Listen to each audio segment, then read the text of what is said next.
Thank you. Thank you so much for watching. Thank you. Have you subscribed? Yes, you. Have you subscribed? You. Yeah, before you go, click. It's free. Click. Just that's it. Have you subscribed? You are laughing. Have you subscribed? Have you subscribed? Thank you. Thank you.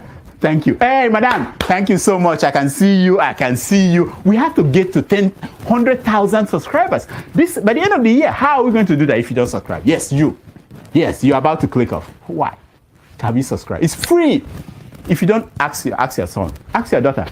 How to? Just one click. Thank you. Thank you. I see you. Aha. Thank you very much. Thank you very much. I'll see you tomorrow. Hello, my people. LEMFI, the International Money Transfer Service, is here to provide you with a simple and efficient money transfer experience with no fees and the best rate in the industry. If you are in the US, UK, and Canada, LEMFI is here to serve you and help you transfer money to over 21 countries. In all ramifications, they are better than their competitors. We at the Dr. Damages Show are happy to partner with them to satisfy your needs. To that end, anyone who signs up with them using the referral code DOCTOR will get $30 cash back the first time you send $100 or more. From now until July 10th, 2024, LEMFI will enter your name into a raffle draw where you can win an iPhone, Apple Watch, MacBook, gift cards, and others. For an icing on the cake, the first 20 people to use Dr. Damages code DOCTOR will get a signed copy of one of his books, This American Life Safe or Chimamanda, The Adventures of Little Mermaid's African Cousin. Hello, my people. LEMFI, the International Money Transfer Service, is here to provide you with a simple change after South Carolina seceded from the Union in 1860, followed by other states, leading to the Civil War in 1861. Yet, despite this tumultuous past, America continues to thrive, and many still aspire to reach its shores in pursuit of the American dream. Just as the sun has consistently shone, Nigeria's union has been subject of contention since its formation in 1914, when the northern and southern protectorates were united into a single entity. Despite numerous attempts to address the issues, the divisions have only grown wider. Is it time to overhaul our system and focus on good governance to create a more united and prosperous nation? Or is it time to separate? By advocating for a system based on the desire for good governance rather than ethnicity, we can move towards a brighter future, recognizing that there is a time for everything, including birth, death, war, and peace. We have the opportunity to reshape our nation's destiny. Join us for a thought-provoking and hopeful conversation as we explore this topic on various social media platforms. Let's work together to build a better future for all. I requested for NEPA bill, NEPA prepared meter, but then they brought this meter. They said it is 1 million, I want to recharge. They put 1 million in a new meter that have not been used at all. A new meter, I have not made use of it. Over 2 years now, I have been working to allow for them to remove this money. I have been going there. Last week I still went there. I went to redress. We are still on it. This band A must stop. People are suffering. Where are they going to see band A to pay? You buy this thing for 4,000 naira. They will give you about 17 units. 17 units. This is what they call it. Band A must stop. People cannot more use lights. We cannot more use lights. We are suffering. We have not seen money to chop. We have not seen money to chop. Over 2 years, I have not been able to recharge my prepaid meter. I bought for 60-something thousand naira. Almost 2 years now, I have not been able to pay.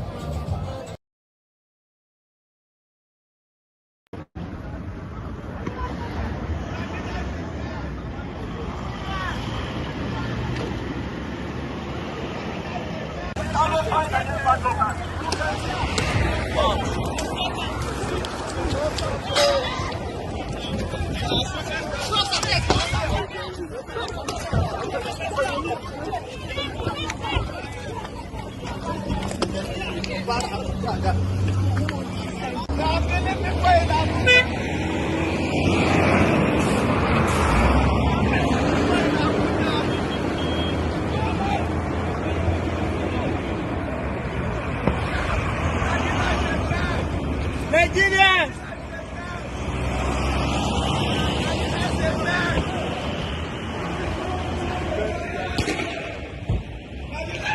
Jesus.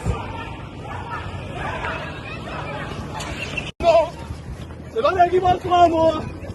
They are killing people in Abuja. To them, oh, to them. To them, oh.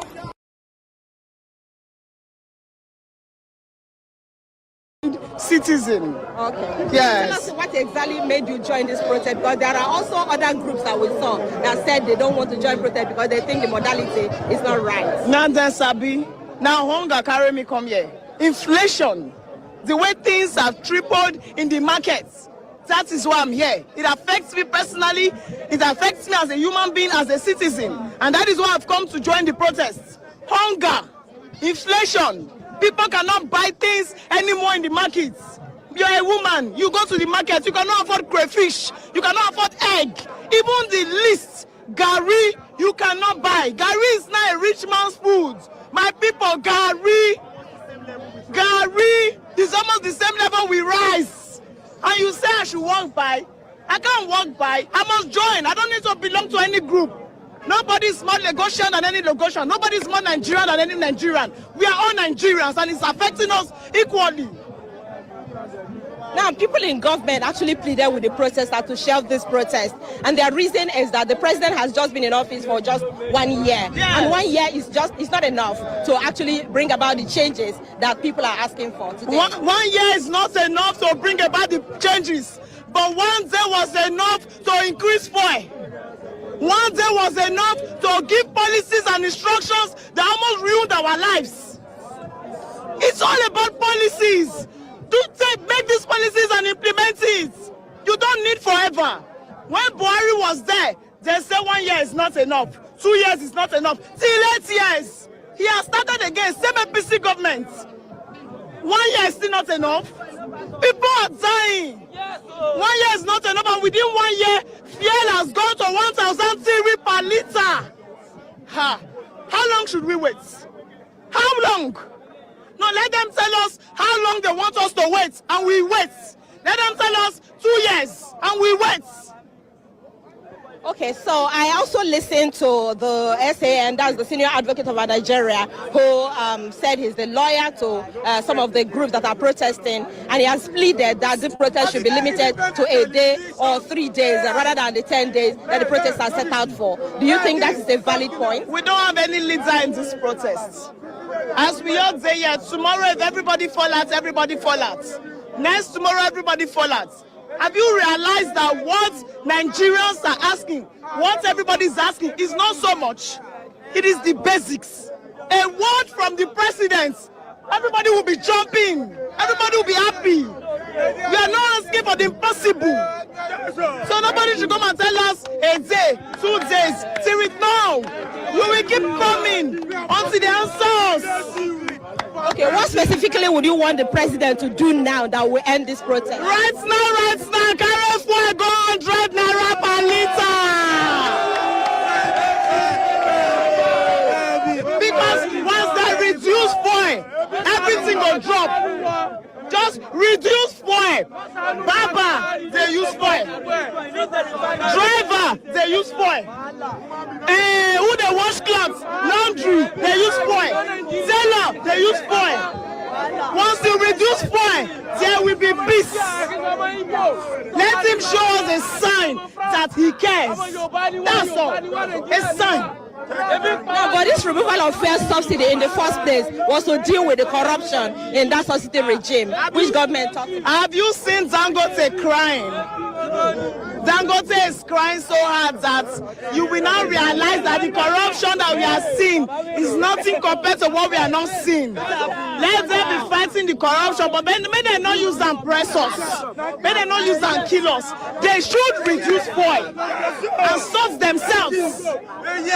Thank you very much. Okay, so you can see that's exactly what the cry here has been. Really, it's been so rowdy. People are actually very angry, and that is why they have gathered here to vent their anger. Now, if you look at this, it's the flyer that they have been distributing here all through the day. Please, can we just stop? Now, some of these points that they raised in this flyer is one, that these are some of the expenditure Tinubu and other politicians plan to do with our money. And they say 1 billion naira for Tinubu's sitting allowance. They said 98.5 billion Tinubu's personal cost, 21 billion mansion for Shetima, 10 billion naira computers for Tinubu and Shetima, and a whole lot of issues. And they say ina so in kira ga gwamnatin tarayya. Na'am baba. Mu yanzu mun gaji da shugabannin su rika hada kai ga turawa. Na'am. We are not America. Gaskiya ne. We are not Ingila. Gaskiya ne. We are not France.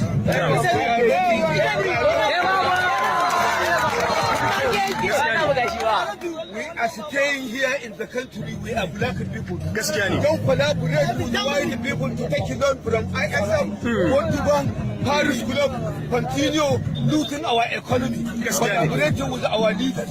That's why they bring all these conditions, removing subsidy, removing health care, removing unemployment. We don't like all this. Let our country to be independent. Thank you so much, Baba. Collaborate with white men. Stop ending taking IMF loan. Stop taking Paris Club. So, Baba, if I get you right, you are saying that these loans that the government has been taking is the actual thing that brings us into this very misery. Definitely. I know definitely. They are taking it. I am a World Bank, Paris Club, taking loan. They are sharing among themselves. It's what brought us here. It's what brought us here. Removing subsidy, removing health people. Yes. Removing tax, removing subsidy. All this what has caused us from taking loan. The loan they are taking from white men, they are sharing among themselves. We are paying for the money. Exactly. This condition. Exactly. Enough for we are tired of this. Stop doing this by our people. Then, Baba, what are you going to say about the fuel subsidy removal? The fuel subsidy removal, it has to be come back. Don't remove it. Come back as it is before. Thank you so much. Buy oil, petrol, a quarter or a fuel half to a 50 naira. Do you think? It's our oil book. Do you think, Baba, this fuel subsidy removal and the loans and what have you are what actually bring the inflation we are in now? That's what you are saying is right. That is good. It is there. It is there. It is what he said. It's true. It's perfectly true. Thank you so much. It's perfectly true. Thank you so much, We Baba. want the government, our Tinubu government, House of Senate, House of Senate, governors, House of Assemblies, all this they have to come together to do all this to back as it was. Thank you so much, I Baba. want them to continue taking loan. Your name, Baba? My name is Balani Banyakase. Former AD Alliance for Democracy, PRO in Kano. Mashallah. We belong the same party with him before. Okay. He governed Lagos State. Okay. As an AD governor. Mashallah. We are PRO for the AD. Mashallah. So we know him. He doesn't like Northerners. He doesn't like Northerners. I know him. We are holding meeting before. A Park View Hotel Abuja. We know what he's saying to our Northern people. We don't like him. Thank you.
Good morning, good afternoon, good evening, depending on your geographical location. Thank you for joining us on day 3 of this coverage of the protests in Nigeria against to end bad governance.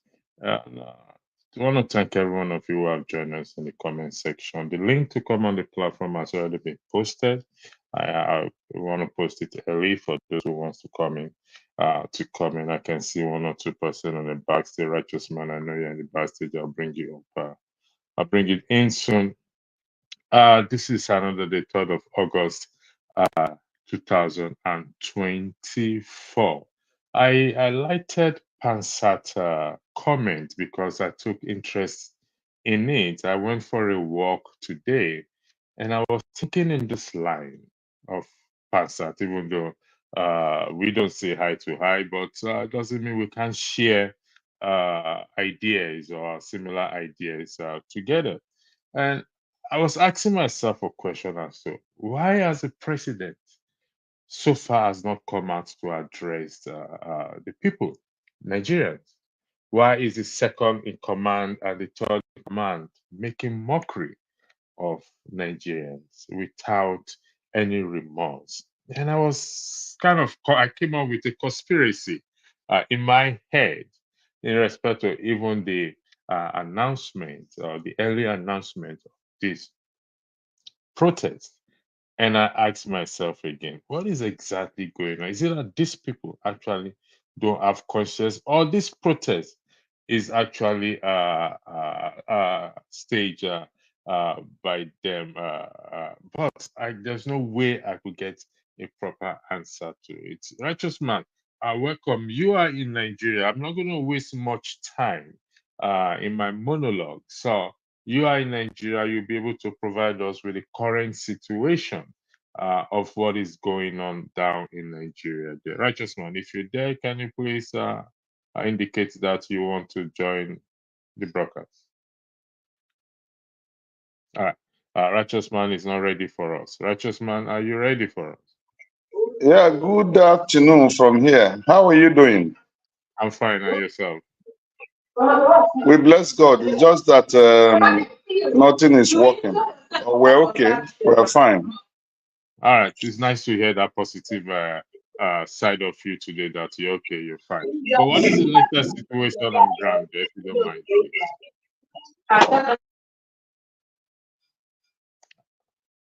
Righteous man is not ready for us. He's in the backstage there. So I'm going to go to the comment section. I would like to thank those of you who have joined us in the comment section. Madam Gladys Oyebo, thank you. Good morning to you as well. Too. From my hand here is good afternoon. Mr. James, I can see you in the background. I'll bring you in. We spoke via text message today, and thanks for obliging me for coming. Obliging my request for coming on the stage here. As explained to you in our conversation, I went through your argument yesterday, and really I can see where you're coming from in terms of the revolution you're talking about and the preparing for 2027 election. I don't know if you heard me earlier. I highlighted Pansat's comment in terms of he wants to see evidence that the president is alive. What joked me this morning was we are preparing for 2027 election, but we are not ready to deal with this statement I just highlighted, overcoming the program of ever increasing wickedness. This program has been going on for some time now. And if indeed we are only preparing for 2027 election, like you rightly said, we are wasting our time. I had a good thought about it. So I thank you again for obliging for coming on this podcast today, for honoring my request for you to shed more light on this on your argument in terms of we preparing for 2027 election. It's just a waste of time. I agree with you, because these people are not willing to do anything for the fact that the president has not come out to address the nation. And the number 2 and 3 men of the country make mockery of the protesters. Clearly, it's an indication that preparing for 2027 election, it's a waste of time. Mr. James, the floor is yours. Thank you very much for joining. Yeah, I'm sure you can hear me. Can you hear me? Louder. I can hear you. Good. The president is unable to come out to talk to people for, let me say, two reasons.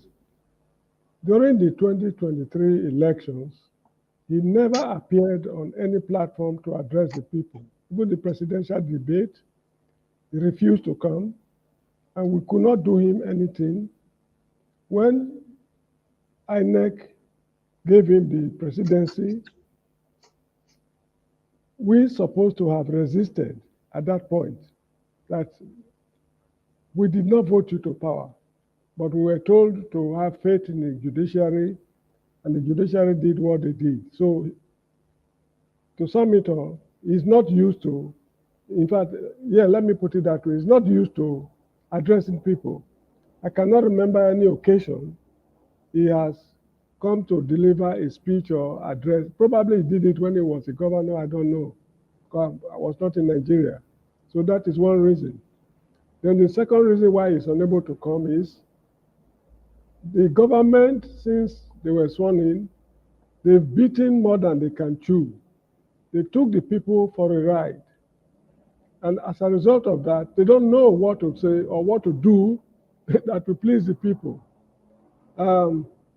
This is a very, very complex situation they find themselves, because they never knew a year ago that such a thing will be taking place now.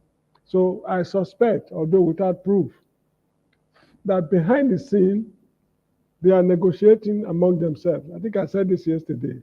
They are negotiating among themselves behind the scene.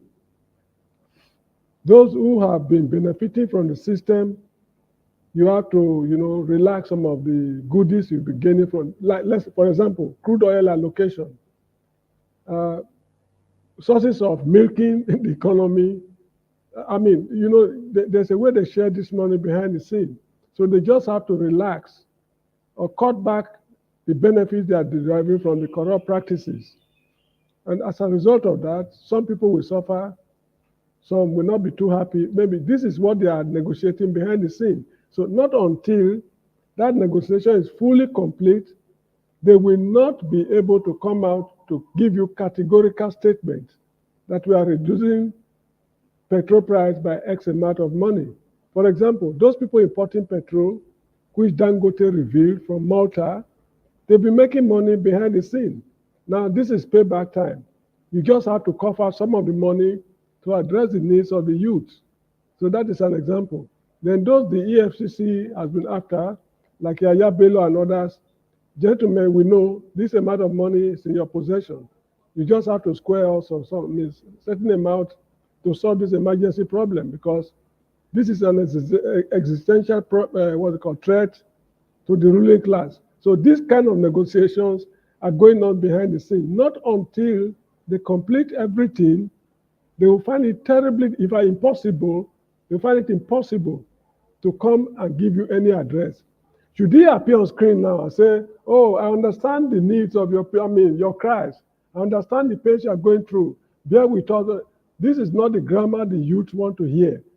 They want to hear concrete, empirical assurances that will shape their future positively. So I'm sure this is the reason why he has not been able to come out. Thank you, Mr. James. Sister, there, let me go to Righteous Man. Righteous Man, in that last video that was played, some said, the woman said, the journalist said, the 1 year is not enough. And is it true that 1 year is not enough? Is 1 year enough or not enough for the president or the current government to have effected a positive change or a certain degree of change in the country? Absolutely not correct. What the woman said was not correct, because this is not 1 year that APC government came into place. This is 9 years now APC have been ruling Nigeria. So for Anyone to claim that 1 year is not enough is arrant rubbish. The journalist doesn't know. It's one of these brown envelope journalists that have not been fair to the public. Tinubu had been part and parcel of the regime since 2015. It is their policy that Buhari executed, and he did not depart from that policy. He said he will continue where Buhari stopped. So if he is credible enough, having planned to be the president of Nigeria for many years, he's supposed to know things he should put in place, in order to achieve that hope or change they have propagated. But unfortunately, it has been what it is right now, opposite what they have planned that they are going to give to Nigerians.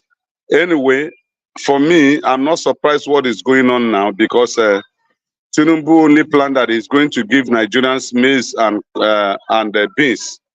But the unfortunate part of it is that the maize and the beans is nowhere to be found. It's the costless food item in Nigeria today. So that submission that is too early to judge him, it does not go down well with Nigerians. So that's my submission now. Thank you very much. Mr. James. You will backstage me because I'm about to drive now. All right, I'll do that. Thanks for letting me know for where are you here. Okay, I found you. Mr. James, irrespective of the government in power, is 1 year enough or not enough to judge or make a decision? Your meter, Mr. James, please. Yeah, let me answer the question this way. Assuming I'm admitted to the University of Lagos to pursue a 4-year degree program in geography, at the end of first year, I failed catastrophically. Then I go and tell my professor, my good, perfect gentleman, Professor Alao, Nuruddin Alao, that, sir, 1 year is not enough for you to assess me if I will be able to pass the year 1 exam or not. So you need to work out another plan. That is how I see it. Because the professor expects me to, from the first, from the very moment I step on campus, to be on my toes, to make sure I do what is expected of me, to cross from year 1 to year 2. If I fail my courses in the first semester of year 1, of course, I carry the courses over to the second semester. And if I flunk again, they just advise me, there are 2 options. You either repeat the whole session, or you are advised to withdraw for academic incompetence. That is how it used to be at the University of Lagos of those days. Now, is 1 year enough or not enough? 1 year is more than enough. You see, unfortunately, I am only used to Benin City. That is where I grew up. So all my examples are always from that town. When I was there, we had a governor, Samuel Osagbavo Ogbemudia. Within 8 years, this man executed almost 80 projects. 8 years. 8 times 10 is 80. It means on the average, every year, he executes 10 projects. From 1967 to 1975, July 29, 1975. That was when Yakubu Gowon's government was overthrown. Now, this man did what no man has ever done in the whole of Midwest, that's Benin State of those days. University of Benin, he established it at Ugbawa campus. The one at the Ekawa campus, Institute of Technology, he converted it to be part of the University of Benin. Bender Brewery at Ikuba Hill. Okoro Poultry, what's it called? The Observer newspaper, Okmila Cement Factory, Wareke Agbede Farms, Afuze College of Education. It used to be College of Physical Education, Ogbe Stadium. In the field of sports, Bender State was always #1 in National Sports Festival. So the man did wonderfully well. So, and this is a man, I don't mean to denigrate him, but I'm hearing that he did not even finish secondary school. that he stopped in Form 4 at Western Boys High School. When he left the school... Are you referring to Ogbemudia? Yes, Ogbemudia, yes. When he left the school, I can't remember, but he attended Western Boys High School. Anyway, when he left school, he didn't go to university. Now, from there, he went to join the military. They taught him how to shoot guns and oil artillery. That is what he's used to.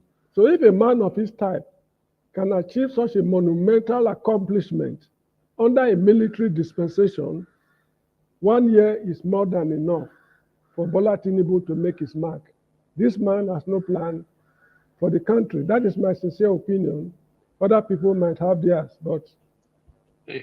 Thank you, Mr. James. Yeah. While we appreciate and highlight the importance of education, we also must understand that it is not it all the way. You are not denigrating that women there if you left school in class 4. He was able to achieve something. He was able to bring hope and peace and joy to the people in his time. The people we have today are highly educated. Even the current president certificate has been a bone of contention or discussion, including court cases and international embarrassment or cause of international embarrassment.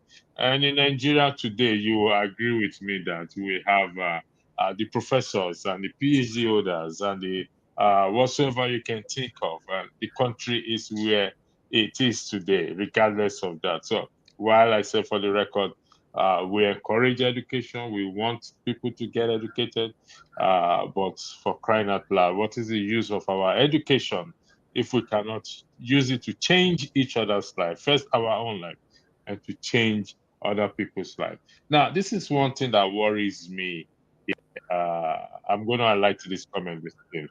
Yeah, Kulata said, learn power game for the feeble-minded. Probably true. In respect to power game that is being played and causing pain to millions of Nigerians, is that really power? No, you see, let me tell you, learn power games, it is not for the feeble-minded. That is true. In the United States or the Americans, they play power games all over the world. They try to outsmart the Chinese try to outsmart them. They try to outsmart the Iranians, the same thing. You get the point? But at the end of the day, they don't do it to enrich their pockets. Let me cite a very good example. Go ahead, the floor is yours. There was a man they called Oliver North in the US military. There was a problem the Iranians had with the US about hostages. So they sent Oliver North to play some games, some dirty games, so that the hostages would be released. Now, in the course of doing that, they needed money. But Congress refused to approve the money. I hope I'm getting the story right. Anyway, Congress refused to approve the money. Oh, sorry, it's the other way around. The Contra rebels in Nicaragua, South America, they wanted assistance from the United States to fight what we call the government in power. Ronald Reagan's government was in support of it, but US Congress refused to release the money. So Ronald Reagan said, okay, since you refuse to release the money, we'll get it through other ways. He now sent Oliver North to Iran to negotiate with the Iranians in a dirty deal. Now, I think there was an exchange of money somewhere along the line for some favors. So in the course of doing that, they got the money, which they now channeled to Contra rebels in Nicaragua. That is power game. Ronald Reagan did not enrich his pocket with the money they got from that deal. Oliver North was even sentenced. I don't know if he served prison terms because of that deal. He did not enrich his pocket. So when you are saying power games is not for the feeble-minded, it is very feeble. I mean, I see Tinubu as a feeble-minded fellow because judging by what people have said about him, what he accomplished in Lagos and all those kind of stuff, which I find difficult to believe, I do not see why a man of his caliber should be running this wishy-washy government. What is power game? Is power game the same thing as deceit? To be deceitful to your people, to empty your treasury, to commit. You see, one thing they fail to understand is that in some countries, when things of this nature happen, the penalty is death by firing squad. It happened in Ghana in 1979 or so, when Jerry Rawlings took over the government. General Afrifa, who ruled 10 years before he was called to order, Akufo, Achampong, and other top military officers were taken to Teshi firing range at the outskirts of Accra, where they were sent to hell by firing squad. In Liberia, Samuel Doe did the same thing in April 1980, when the American Liberians at Tobacco Training Institute on the beach of Monrovia, that's where they were sent to hell by firing squad. What these guys are playing with, they don't know how serious it is. As I said yesterday, I do not support execution of corrupt politicians because the consequences is always very, very tragic. The outcome, what follows it, is always very tragic. But what these guys are playing with, they seem not to know. It's a pity they are not, I don't know, they don't know much of history. Maybe that is what is troubling them. And this is one of the defects of Nigerian educational system. We don't know much about other African states. This is why we are unable to learn from their history. To buttress that point, if you ask a man now in the street of Lagos, what is the capital of Guinea-Bissau? What he will ask you is, what is Kosame with Guinea-Bissau? It's ignorant. You get the point? What's the capital of Sierra Leone? What is Kosame with Sierra Leone? Because we don't know anything about other countries in the sub-region. That is why when we send our troops, like to Liberia, for example, and Sierra Leone, to fight, the terrain is totally unknown to them. They rely on people on ground. And whereas we have military institutions in Nigeria, Defense Academy in Kaduna, War College in Jos, and other institutions, we're supposed to master the whole of West Africa, but we know nothing about them. So this is what is troubling the ruling class we have in Nigeria today. Thank you, Mr. James. Just so I highlight this 1 year issue, which is Blessed Land said 1 year is enough to buy yacht. Why the poor is starving? 1 year is more than enough. If only one change can be made, after all, it's the first day, 29th of May, he says subsidy is gone. You could as well reverse it. I come out and announce it and reverse it. 1 year is enough to allocate, I don't know how much it is for the vice president house. 1 year is enough to allocate money to the pilgrimage. This next comment I want to highlight, this person will not make heaven. Makinelli, you will never make heaven. As far as I'm concerned, you will make heaven. I delete your name from that right now. Anyway, thank you for joining us in the comment section. Mr. James, yes, thank you for that strong argument you made in respect to comment Kulata made. Legacy. Yesterday I was in a meeting, and one of the participants in the meeting made a very powerful statement in terms of legacy, including those of us in the comment section and those of us that preach divisive language, rhetoric, and sow a seed of God. What she said was that these things that we say and we do, they are on record. And one day it will be pulled out for our children to see. And I went back and I thought on it. And I agree with this individual 100%. We take the comment section, or we make comments in the sense that we can say anything, freedom of speech. What do you have to say in that regard, Mr. James, in terms of these things becoming legacy? You know, when you talk of legacy, you mean what you are leaving for future generations to see. Yes, correct. You see, legacy is meant for society with a conscience. The Nigerian society has no conscience. I mean, the modern Nigerian society has no conscience. So legacy means nothing to them. It's absolutely, I mean, it means nothing to them. When you talk of legacy, it means nothing to any Nigerian of today. That is how I see it. These are not just Nigerians in Nigeria. These are Nigerians in diaspora, quote unquote, that we say they've seen the light. You know, seeing the light is a question of the mind. It's a question of the mind. Yeah, it's the mind. Yeah, Yes, seeing the light is the question you of the see, mind. a man like the guy I cited earlier on, was his name, Samuel Osagbogo Gbomodi and others. They did not live abroad, although they've been abroad. Maybe they attended military schools, but strictly speaking, you know, visiting a country and living in the country are not the same. That's true.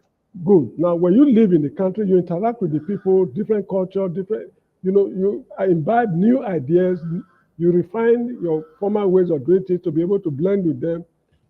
These are some of the things involved in living in a country. Now,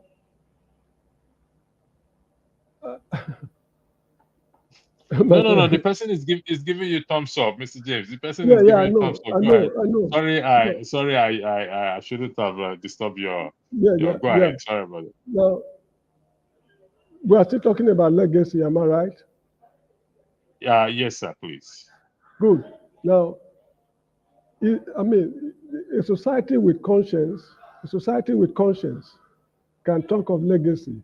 Now, the character of a society is made up of a summation of the different characters in that society.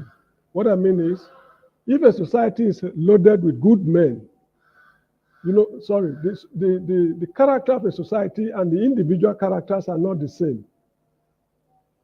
Character of a society and individual characters are not the same. Let me explain it this way. If you take a glass, you pour some Coca-Cola into it, you pour Fanta, you pour Vimto, you pour Sprite, and a lot of soft drinks, and you mix it. When you taste it, it's still soft drink you are tasting, but it is none of the soft drink, of the component parts that, form that concoction. But if you pour more of Coca-Cola into it, you get the flavor of Coca-Cola will be stronger than other drinks in it. Or if you pour more Fanta than the others, the flavor of Fanta will be stronger than the others. That is how a society is. The character of a society is it's an integration. I mean, it's a mixture. Yeah, it's a mixture of the characters of people that make up that society. So if there are so many, what the Yorubas we call GPT, there are 419 people in a society, if they dominate the society, the character of the society will be tilting towards fraud. Then if you have a lot of holy men in the society, the character of the society will be drifting towards holy men. So in the case of Nigeria, it is pitiful that we don't have men of conscience. Nobody cares about how you make your money, what sort of favors you want. You can swindle anybody. According to, there's a saying in Benin language, Nohama Oge, that is, you can only accuse a pregnant woman of adultery. A woman who is not pregnant, you cannot be justified to accuse her of adultery. So that is just how it is. So Nigeria is morally barren and bankrupt. So it will take society, maybe a whole generation or even more than a generation, to put things right before we'll be able to find our bearing, if the country will exist as a country in future. Thank you, Mr. James. You said only men. We a little bit shed light on that because some of us may be confused, or it may be confusing to some of us when you reference only men. What do you mean by only men, please? Are you referring to When I mean rational people. Let me put it that rational way. people? Rational Okay, all right. people. That's Yeah, what I okay, mean thank by you. only Because men. people may come out and say, what do you mean only men? Are you referring to the pastors and whatever it is, No, they may no, probably I'm say, not. let's know No, Mr. no, James you today. see, when I was at home in those days in Benin City, majority of the people were not going to church in the 60s. They were not churchgoers, but their character was exemplary.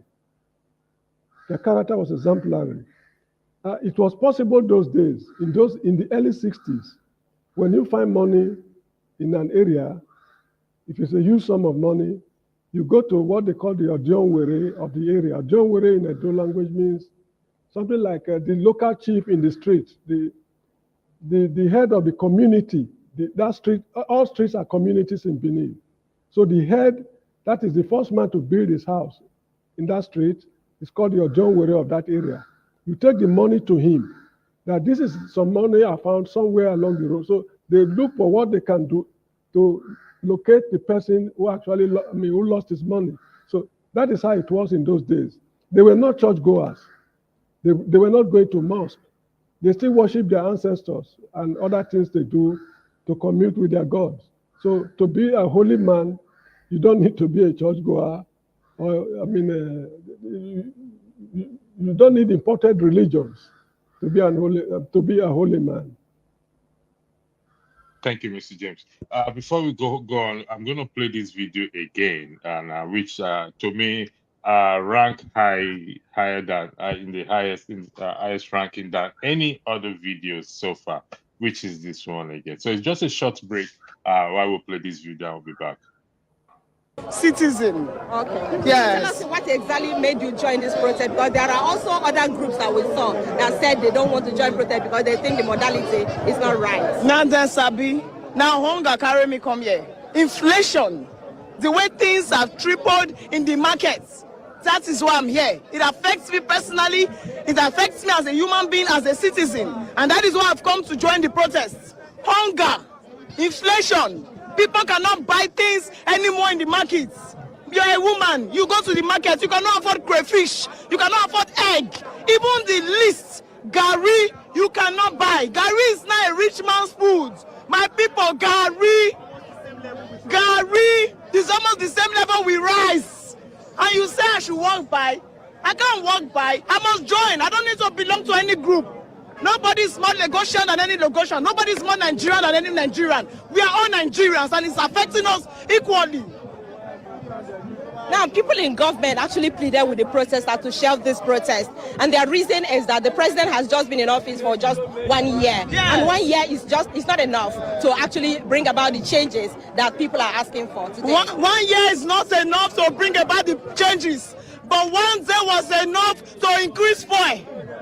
1 day was enough to give policies and instructions that almost ruined our lives. It's all about policies. Make these policies and implement it.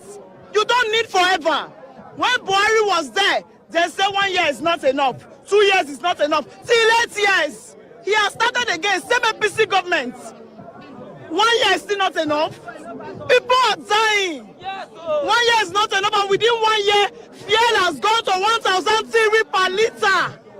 How long should we wait? How long? No, let them tell us how long they want us to wait, and we wait. Let them tell us 2 years, and we wait. Okay, so I also listened to the SAN, that's the Senior Advocate of Nigeria, who said he's the lawyer to some of the groups that are protesting, and he has pleaded that the protest should be limited to a day or 3 days rather than the 10 days that the protests are set out for. Do you think that is a valid point? We don't have any leader in this protest. As we all say here, tomorrow if everybody fall out, everybody fall out. Next tomorrow, everybody fall out. Have you realized that what Nigerians are asking, what everybody is asking, is not so much? It is the basics. A word from the president, everybody will be jumping. Everybody will be happy. We are not asking for the impossible. So nobody should come and tell us a day, 2 days, till it now. We will keep coming until the answers. Okay, what specifically would you want the president to do now that will end this protest? Right now, carry fuel go 100 naira per liter. Because once they reduce fuel.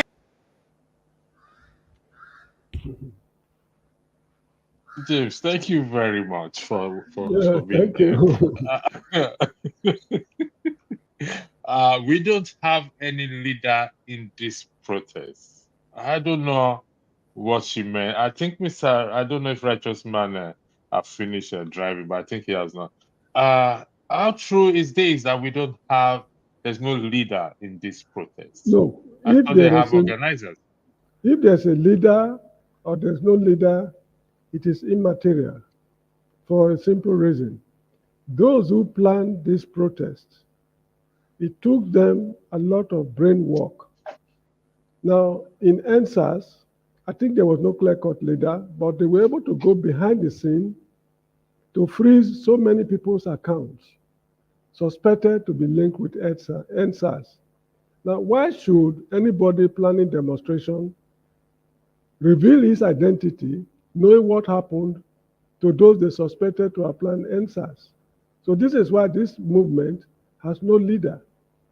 That's number one. Then number two, when people are saying we are pulled out of the, what's it called, demonstration, the protest, we pull out of the protest, how do you pull out of what you did not take part in planning? You did not plan it with anybody, they didn't consult you. They are carrying out their own plans, you are saying you are pulling out. It is illogical for you to pull out of a movement you did not participate in forming. So that's the laughable thing. Now, the good thing about the protest is nobody is being forced to take part in it. If you like, you take part. If you like, you stay away. I phoned my brother in Nigeria. He said he found no reason to join them in their protest. He called it their own protest, that the matter does not concern him. That is his personal opinion. I cannot force him to take to the street when he's not, when he's an adult to take decisions for himself. He has attained the age of consent. So that is how it is. So the protest has no leader because of the way the federal government has been dealing with leaders of previous protests. If if the protest leaders have been known, probably by now they'll be languishing in Kuje prison or wherever they are. So this is just the reason why the movement has no leader.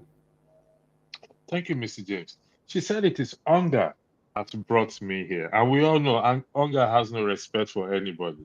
It doesn't know whether you are white or black, whether you are Chinese or whether you are this and that.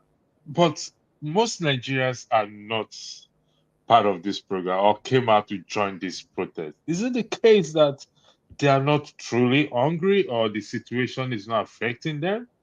No, there's what the English call, I think, apathy. It's just apathy. They've given up on the country. What it go happen, make it happen. I don't tire. That's why, of course, the Easterners, they have special reasons for not joining. And I cannot blame them. They have special reasons.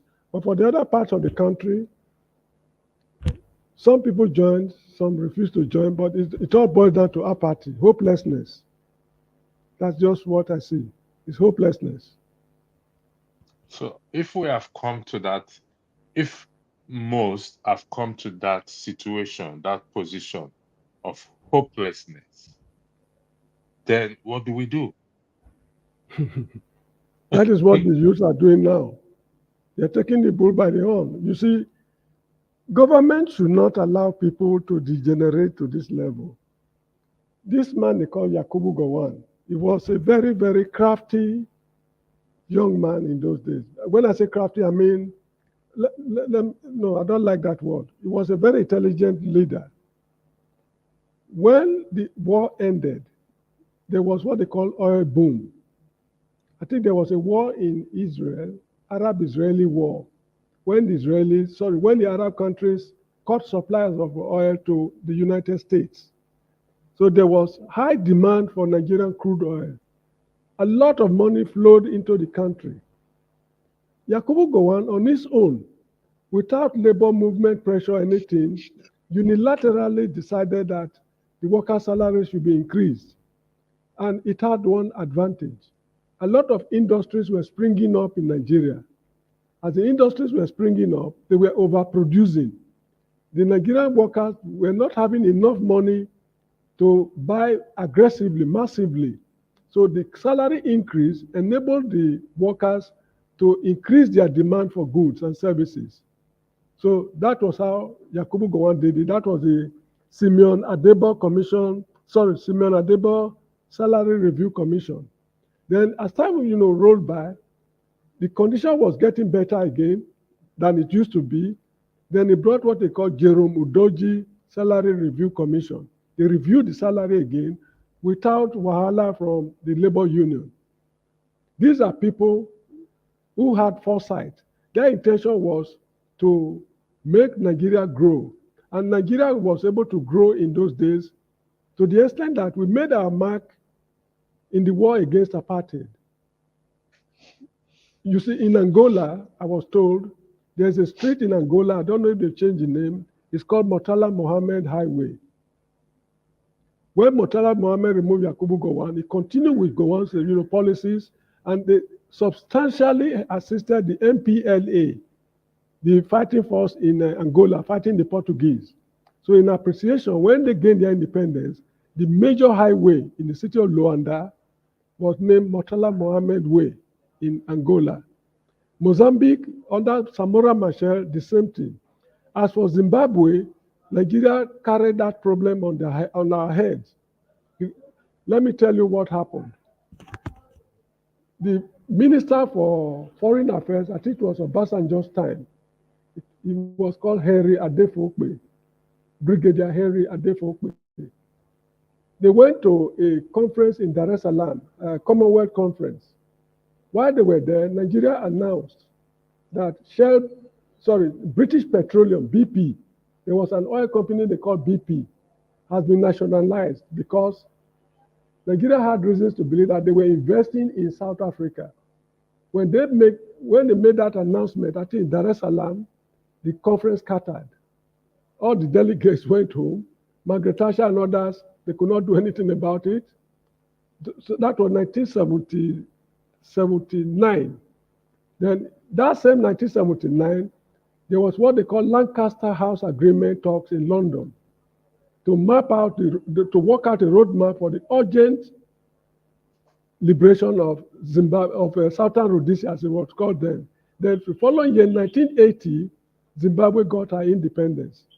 If Nigeria had not taken that move, Zimbabwe would have got her independence much later. As for South Africa, Nigeria, in fact, it was Nigeria's personal problem. So we did what we could in those days. Not this present crop of leaders who are busy stealing money, running after women, banking money in the overseas. These were not the kind of people Yakubu Gowon and other military leaders were working with. Now, that era is gone. Nigeria is now in the gutter. So I do not know the tricks Nigerians will use to pull Nigeria out of the woods, because I believe that Nigeria is beyond redemption. So this is just how it is, my friend. Thank you, Mr. James. Again, I would like to thank you for joining this show, and for your for sharing your vast knowledge in history. Some people in the comment section, they've given you the thumbs up, and like I said, I reach out to you to come in this afternoon and educate us more on this matter. Day 3, again, this is day 3. We have 7 days to go, 7 more days to go. What do you think the government would think if, let's say, day 4, this protest collapse? No, what do you mean by collapse? What do you mean by collapse? This protest did not continue after day 4.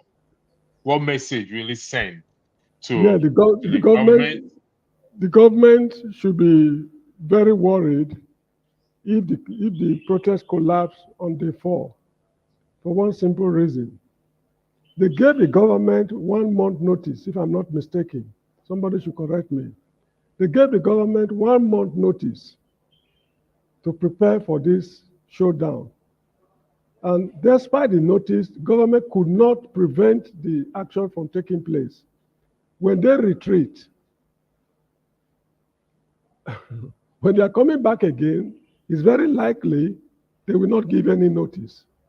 And when they take the government on our, you see, one thing they should know is that the youths are using their best brains to organize this demonstration. The ruling class might see them as nothing but vandals and vagabonds. But to them, they are using their best brains to work out the modalities. And I wonder the kind of people who are in government now, because if it were to be in those days, people like, what's his name? Bolaji Akinyemi, and people of his likes who constituted the government, these guys were proactive. They see ahead, then they plan towards what they are seeing. But this is not the kind of people I'm seeing in government today.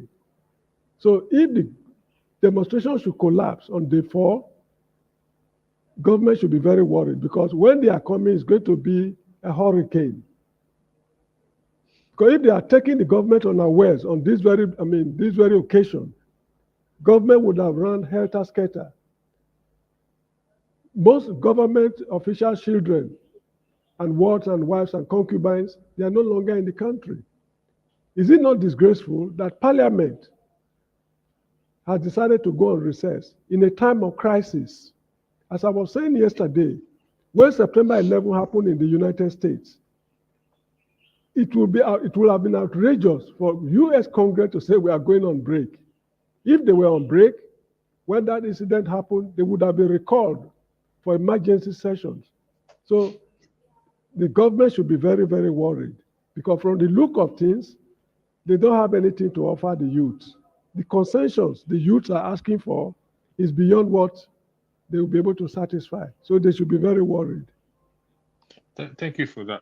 Really, evidence shows that when there's crisis in any country or developed country, and even when some of their leaders are away, the next thing they do is they come back immediately to come and address the situation. And we've seen leaders forced to resign, went on holiday, and refused to come back, or for some reason they did not come back.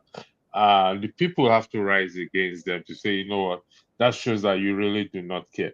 There's a question posed to you here, Mr. James, by one of the commentators. Mr. James, what makes you think these criminals who want to pull Nigeria out of the ditch? This is what they want. The first one is a question. What makes you think these criminals want to pull Nigeria out of the ditch? I No, don't know I'm if not you... saying, I'm not saying you they are, no, I'm not saying that they are trying to rescue Nigeria. No. I'm not saying, to pull Nigeria out of the ditch, it means they want to correct the ills in the country. No, that's not what I'm saying. They don't want, they want the status quo to remain. They want the status quo to remain. No, that is not what, maybe I'm being misunderstood, I don't know. Okay. Warrior, maybe would you rephrase your question, Yes, or please. would Yes, you tell me. Yes, thank you. can you please, if you don't mind, so that Mr. James can weigh in on that. So thank you again. For those of you in the comment section, I would like to thank you. I would like to thank you for your for maintaining decorum, and this is what we want, for not promoting bigotry or insulting one another. I'm very grateful, and most grateful for your cooperation in this regard. Mr. James, yes, you said after 4 days, if the protest pull out or protest is stopped, the government should be worried. Uh, let's. Why should the government be worried? Because if the government did not come out now to address the people, rather making mockery of them, No, the you government. see, What don't you think the government would think is a victory for them? left to the government, they want this matter to be peacefully resolved, and the status quo will remain. Things will remain as it is. They give fake promises. That is left for the government. But if if they are unable to resolve this matter, and the boys on the streets decided that, okay, we are retreating, I think they are retreating to regroup again. You see, let me tell you something. During the NSAS movement, Wole Soyinka said that if these people should come back again, they are coming back with full force. That was what the man said during NSAS movement. Maybe this is not the full force he's thinking about. This could be a ploy by those who are organizing this protest.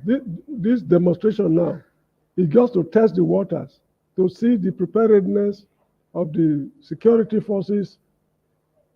No, it is to the advantage. Oh. It is to the advantage of the nation and the ruling class for this matter to be resolved. It's going to be a give and take issue. It's going to be give and take, because if they want to eat everything as usual and let the youth go empty-handed, they are not addressing their needs. It will not work. This is how I see it. Mr. James, take your call. Maybe it's an emergency coming in for you. Take your call. Okay. I will come back to you. Hello. Mr. James said if this the question is Oh, I'm if sorry. I the, thought the you did your student. oh, sorry, let me mute him. Okay, it's muted. Listen, thank you again. This is day 3 of the protest, and we must commend those who have joined. Based on the video we have watched, it's all about what to end the bad government or governance, and what because of the hunger that is going on right now. So therefore, this is what we will be doing on this platform today, this afternoon, this evening. There is no the ladies' show will not be going ahead. This is in support of what of the ongoing protests in Nigeria. The ladies' show is going to resume back next week, Saturday, God willing. So it was agreed to what to pull it down for today to support. This is our ladies supporting us, supporting Nigeria because they are also Nigeria in respect to this ongoing protest in Nigeria. We will be back. They will be back next week, Saturday, God willing. Uh, when I made a call to Nigeria this yesterday, and the stories I keep hearing in terms of the issue of the protests is that even some people, some shops have started to open. So the argument now is if some shops have started to open, how long can they go on for? There is hunger in the land. They cannot continue to put themselves out again in hunger. But what, like that lady said, if we are serious about this hunger issue, then every one of us will come out. Those of us who really believe in that country will come out and what en masse, and this protest will work. Thank you, Warrior MD. Mr. James is not on city right now. He will be back later on. It's actually, let me take him off the screen for now. And once he comes back on the seat, I am going to bring him back on. Kulata, I highlighted your comment earlier, and I believe Mr. James was able to answer weighing on your comment. Warrior, you said again here, Mr. James, for clarification, you just said give and take from the government where the people sent them there. They work for us. They should have zero personal agenda. Mr. James will weigh in on your comment when he comes in after the short break. Thank you very much.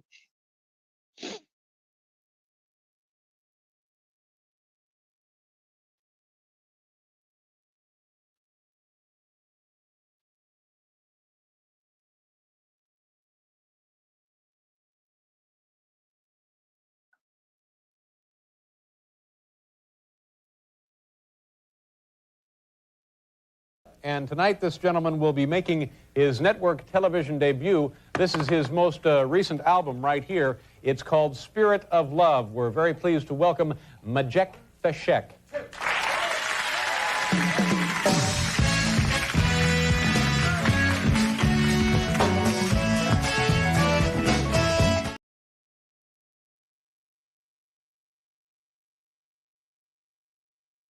Back on stage. Yeah. Thank you, Madam Gladys, for joining the platform. Yes, We'll come back to that thank short you. break later. Thanks for joining the second time again. You were here, was it yesterday or 2 days ago, if I'm correct? Just give support from and the women. So I'm going to yield the floor to you to weigh in into this matter. Thank you very much. Thank you. Before you speak, I don't know if you watch the video by the lady. If you want me to replay it for you, I'm going to replay it for you. I don't know if Is you it watch the the one video. by Aisha or who? No. This let me play it. Let me just play it. I don't know if you saw it. It's not right. Now then, Sabi. Now hunger carry me come here. Inflation. The way signed citizen. Okay. Yes. Tell us what exactly made you join this protest, because there are also other groups that we saw that said they don't want to join protest because they think the modality is not right. Now then, Sabi. Now hunger carry me come here. Inflation. The way things have tripled in the markets. That is why I'm here. It affects me personally. It affects me as a human being, as a citizen. And that is why I've come to join the protests. Hunger, inflation. People cannot buy things anymore in the markets. You're a woman. You go to the market. You cannot afford crayfish. You cannot afford egg. Even the least gari you cannot buy. Gari is not a rich man's food. My people, gari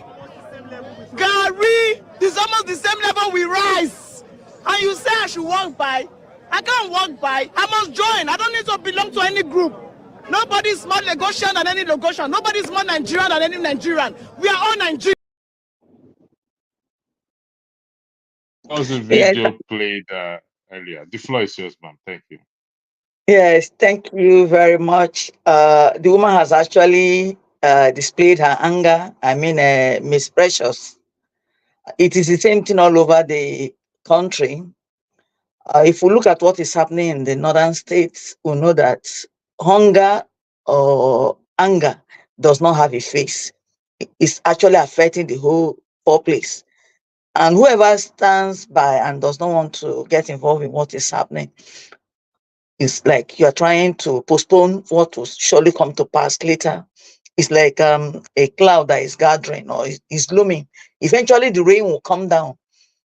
And what we have seen being done by the people in the past 2 days is actually trying to vent out their anger, the anger of hunger that is tormenting the land. Even the rich people are also feeling it.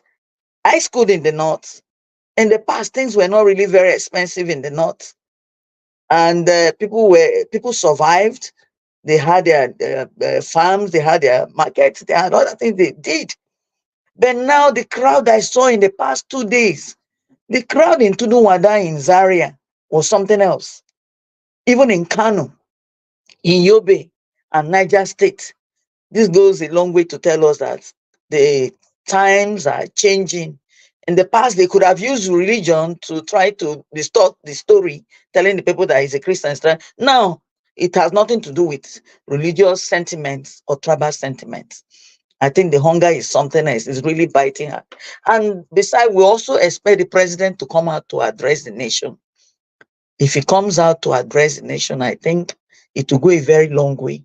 But the president is not saying a word. But people like Fabio, sorry that I'm saying it here, Fabio has made his statement that they will try to meet up with the youths. Let them meet and then find a lasting solution to what is happening in the country. If there are things that we need to call down on so that people can live the lifestyle that will not affect the people, Koshoko in the land, you see people, children looking malnourished because of the situation of things. Who is not feeling it? We're all feeling it. Mothers are feeling it. Fathers are feeling it. The women are also feeling it. The children themselves, they know. Like a woman I watched this morning, she said her grandson is at home. The grandson cannot go back to school because the school fees have been increased. If whereby the parents in the past 5, 6, or 10 years have been on the same salary scale, no increment, nothing is happening. Where are they going to get such money from? And look at Gary. Gary is in our land.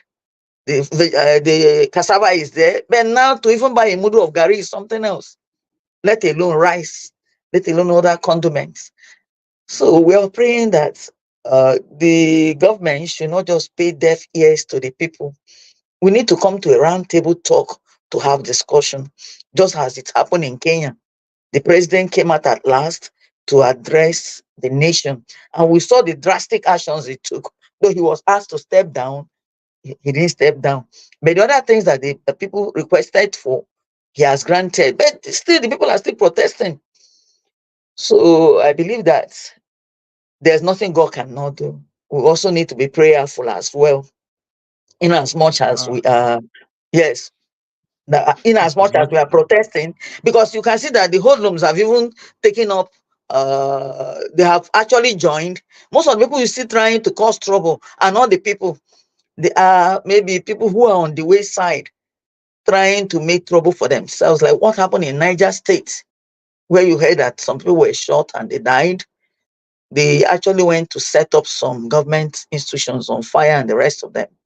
But those who are protesting peacefully, nothing has happened to them, apart from the tear gas that the policemen are using. Please, let our president address the nation. Let's know the way forward. Thank you very much. Thank you. I need to play a video, Mr. James. I'll come to you about the police. I need to find the video. I'm not sure if it's this. Let me see if it's this one.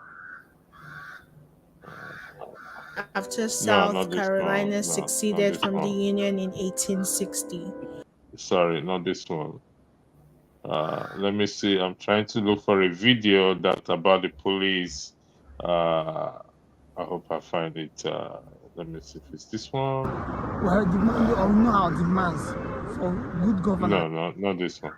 Well, I can't find the video again. It's about the police actually supporting the protesters. I think it was put up here. I don't know where it is again. It's one of these. Let me see. It's not this one. The meaning of that is that something is around. In Nigeria, the revolution is around. So we should make it revolution. Mama, oh yes, say, right? Revolution. Mama, oh yes, say. Revolution. Mama, oh yes, say. Revolution. Mama, oh yes, say.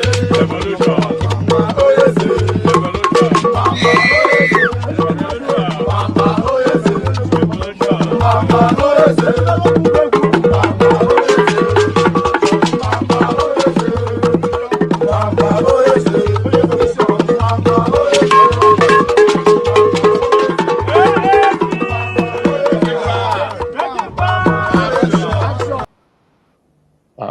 I can't. The video is refusing to for some reasons, strange reasons, not to upload it. So, Mr. James, this is the comment by Miss Gladys. I'll come back to you because you said something I need you to further weigh in on. This is a comment by Warrior MD. We say, Mr. James, for clarification, you just said give and take from the government. We, the people, sent them there. They work for us. They should have zero personal agendas. Yeah, I think it's correct. When I say give and take, what I mean is this. They are in government. They'll be doing a lot of things which we did not approve of, which we want them to change. For example, we want them to reduce the petrol price. Inflation should be controlled, and quite a lot of other things, corruption and what have you. This they can do. That is, they have to give away. These are benefits they were enjoying. They have to give it away. Now, to take, for them to retain the power, we are not asking for that. You get what I mean is, we are not telling them to give away the power, political power. They'll be voted to office. Let them complete their tenure. If we don't want them, provided INEC will allow us to do what we are expected to do, we will vote them out of office. That is what I mean by give and take. Actually, there's nothing that we owe them. Absolutely nothing. There is a video clip. I will send it to you, Mr. Electricity. This clip is a very long one. Maybe you look for the section that is relevant, where it contains the salaries and emolument of legislators in Nigeria. It is criminally outrageous. Criminally outrageous. If you see it, it's a very long, what's it called, video clip. But try to look for that section where it shows the emolument, all sorts of unimaginable allowances they collect every month. It's criminally outrageous. So they just have to give away most of the benefits they've allocated to themselves. But as for political power, we are not interested in taking it from them. They should complete their tenure and confine themselves to the dustbin of history. So that is that. I thank him for the clarification. Thank you, Mr. James. Mrs. Gladys, you said I'm very curious in when you say what God cannot do does not exist.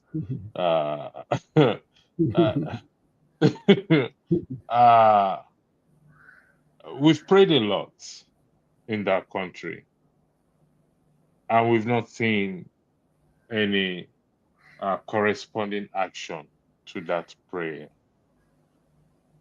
So why would you say what God does not do, cannot do, does not exist? Thank you very much. I'm not saying that if God has not answered us, does not mean that He's not listening to our pains or tears or cries. But I do know that if not God, the country could have been on fire a very long time ago. Yeah, that is. I'm just telling you. How is that? If not God, the country could have been on Yes, fire. it's true. Yes, because if you look at what is going on now, like when I talked about the northern states, in the past, nothing could have convinced them to join the protests ongoing. If not that they are also feeling the pains. They're even feeling it like the governor of Kaduna State said. If you have the clip here, you can play it and listen to the governor of Kaduna State. He said a lot of things they have not given to themselves so as to make sure that things are effectively done in the state. Like Mr. James has said here, a lot of benefits given to these so-called politicians should be cut down. They should remove such things they give them as allowances for this, allowances for that, and the people are crying in pain. The president has to address a lot of things because they are governing the people. Not that the people his cabinet, he's trying to please them, and then he's not making the people happy. Okay, why is it that many of them ran out of the country with their family members? Why didn't they stay back in the country? Because they were afraid that possibly what happened in Kenya could happen in Nigeria. Yes, that was why they all ran out. What? And those of them that are still in the country, they're not even speaking, they're not talking. But most importantly, the people are expecting the president to come up to speak. Let him address the nation. What is the way forward? What are the things that could be done to cut down on the inflation? The suffering is getting out of hand. It's getting out of hand. That is just my Thank you very much. My co-moderator Alaba will be coming in soon. It's in the background. We will be anchoring this program after me. I hope Alaba, I need to ask you a few questions before I hand over to you. I was reading your comments. Could you pop into the platform, please, Alaba, if you don't mind, if you are hearing me, please. Okay, I guess he joined the night crew yesterday, so I guess he's he's still sleeping. So, Mr. James, thank you again for accepting the honor. Mrs. Gladys, women in diaspora. There was a video played yesterday, them visiting going to the U.S. embassy. I mean, the Nigerian consulate in the U.S. I don't know if you watched that video. No, I didn't see it because yesterday I waited for you guys, but I didn't see it come up. I waited and I didn't see you. Yes, I missed yesterday. My boss was supposed to upload the video, but I can't just find it. There's just so much here that I have to play everything one after the other to find it. So, our women holds a key role in the society, and they've always been put on the back burner or put behind us. Which, what do you think we can do to bring them to the forefront in respect to this nation changing and building? Like I said 2 days ago, the women must get involved. We need to actually let women know that they are part of what is going on. And the few videos I've watched since morning or since yesterday, I've seen a lot of women speaking. And a lot of women that are in the front, most of them, they use tear gas on them. I saw a woman that was carried out of the way. That was in Abuja during the protest. I think the women should not just believe that they have to sit back at home. They need to also get involved by encouraging the men. And the men too also need to encourage the women, not just going out there to protest alone. The women can join. The fear of that maybe something could happen out there, nothing is going to happen. The women need to come out. Like when I listened to the speech of Aisha Yusuf, it was fantastic. It was nice. I enjoyed it. I enjoyed her statement, all that she said. They're in line. So the women cannot say, let us stay back and watch what is going on, because tomorrow when the history is written, they're going to say that women were not involved, if not the men.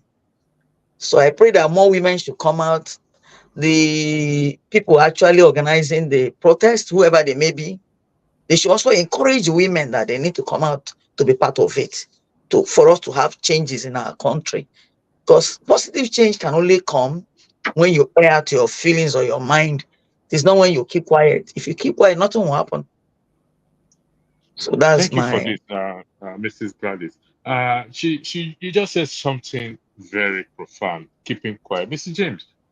Yes, please. Still, how would you address those who are keeping quiet or who kept quiet? They are neither on the left, they're neither on the right. They are just sitting on the fence. Yeah, It you doesn't see, matter which class they belong to. there are a lot of reasons why people decide to sit on the fence. In the case of Eastern Nigeria, the case is clear. They've made it clear to the whole world, we have been protesting against the oppressive system. Nobody joined us in our protest. So we are now protesting against your not joining us in our protest. So they are staying at home is a form of protest. Because I think it was on every Monday or so, they were not going out, they have their sit at home. But now it's not only on Monday, it's throughout the whole protest period. So sitting at home is also part of the protest, because the government should be people should they should try to understand why is it that they are not coming out. Business, everywhere is locked down. The whole country is locked down. So those who are decided not to join the protest, each man has his own reason. Some is what I referred to earlier on as apathy. They are just tired of Nigeria. What it go happen, make it happen. If we all go die, make we all die. So that's why they are sitting at home. That does not mean that they are against what the boys are doing on the streets. Because if they were to be against them, they will also come out to join the anti-protest protest. But they did not come out, they just sat at home. So those who choose not to come out, they should not be compelled to come out. They have their reasons, let them stay at home. But those who are patriotic enough to come out, let them do whatever they want to do. That is how I see it. It does not weaken the morale of those who are on the streets. If it's only one man on the street, that man is satisfied that he has satisfied his conscience. So that is how I see it. Thank you very much. Alaba, welcome. Are you back from the moon or from? You're muted. You're muted. You're muted. You're muted, Alaba. You are muted, Alaba. You're muted. Yeah, I was busy dealing with some few things. Yeah. Okay. Yeah. Do you want to weigh in on the topic, and I hand over to you? I'll come back. Okay. And, What's the main topic now?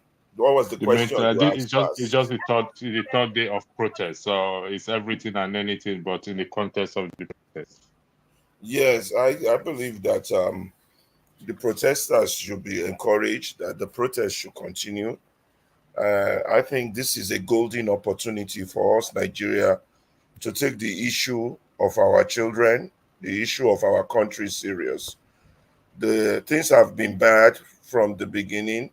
It's not that Yorubas have a saying that one leru wo, ẹrù arọwọ, orílẹ̀ ń wo ẹ̀wò sàlẹ̀. When you're looking at the load that is bent, you're not looking at the root cause. Nigeria has a foundational problem. This is the opportunity to have that discussion. But I don't understand why there's always that fight back from those who have been privileged to be opportune. And it's so sad. If you look at the generation that are ruling this country, they were the ones who benefited the most from that country.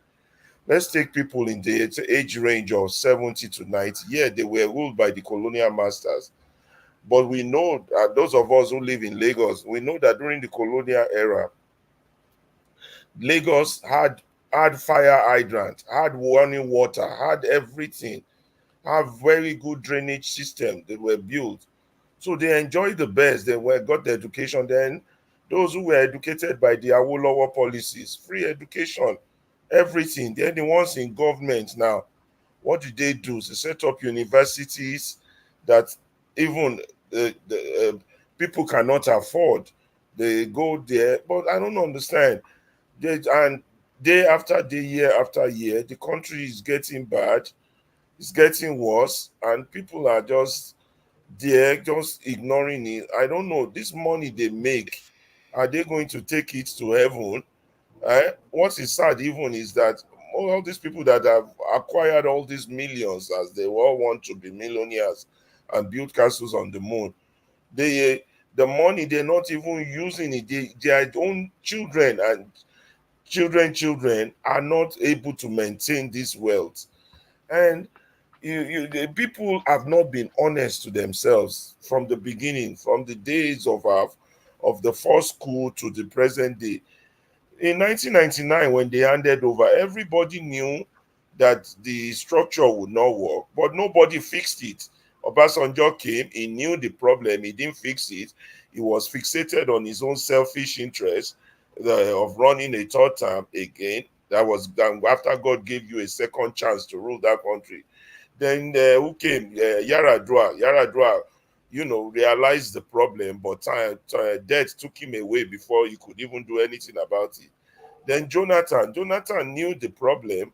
He didn't fix it, and then now the problem went to them. Buhari, that one came with the misconception of I am a man of integrity. I can fight corruption, but he legalized corruption more like Babangida. So it's just these people know. They all these people, Babangida then Buhari, they went to free schools, had free meal in Nigerian Defense Academy, education paid for by this country. For them to betray this country the way they have, and the likes of Tinubu, for them to betray that country the way they are doing, and the Ononugas, all of them, I don't know. Are you going to, when you have limited, just leave something enduring for your children and children. Okay, now the people are on the street. It's not a question of political party. It's not a question of my people, our people, or this group of people. It's a question of posterity. The way Nigeria stands today, it is not something that with the Yorubas will say Tomole Jogun. It is not something that you can inherit to your children or have your children inherit. It is bent, it is wrong, it is unjust, it is unfair, it is barbaric. It is a zoo. In fact, a zoo is better than what Nigeria is. And I don't know why this does not prick the conscience of our so-called big men. Big men for nothing. Big men inside gutter. Something should at least prick their conscience and say, okay, let's talk. Let's talk. How do we fix? Everything is not just money, money, money. If all you have in life is money, then you are the poor. You are poor. Eh? And last night I was discussing the what's this name? Hierarchy of needs by what's that philosopher? And I looked at Nigeria, the basic need of food, shelter, we can't Yeah, even provide. we can't We provide can't it. even provide. What's the guy's name? Something hierarchy of needs. This educational philosopher. Can't remember now. Things are skipping my head because electricity woke me up from a nap. But I was just discussing it with forefather yesterday. Somebody's hierarchy of need, and I can't remember.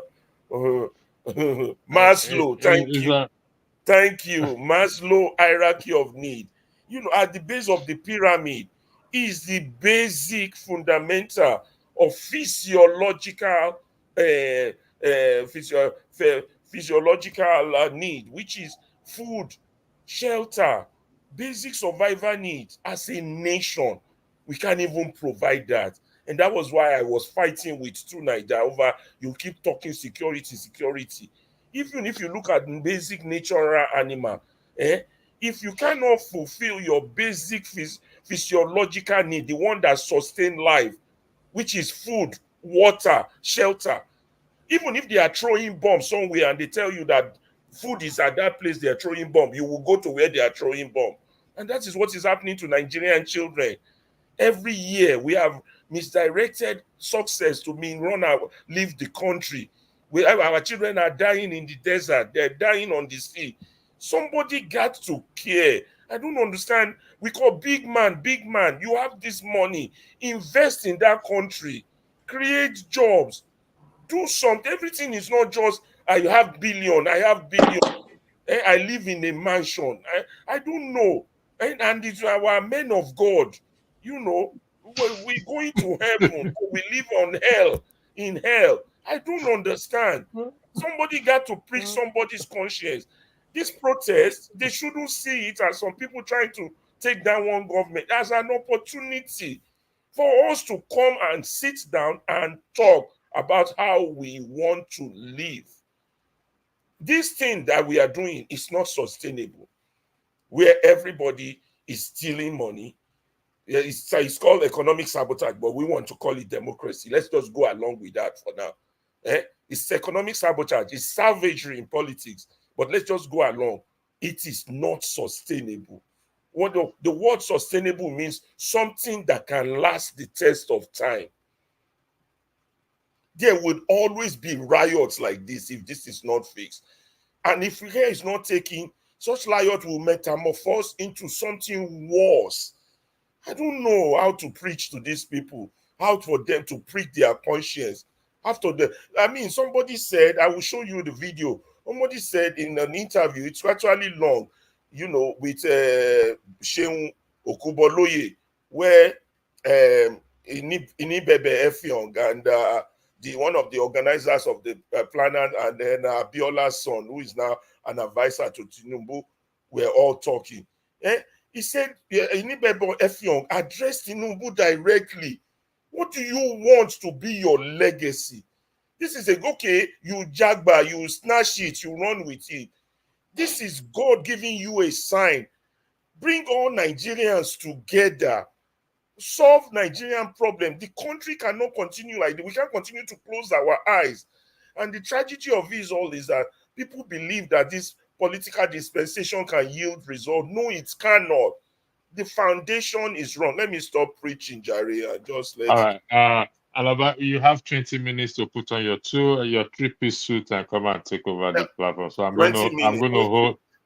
I'm gonna hold the line for you for 20 minutes. Thank you very Okay, much. no problem.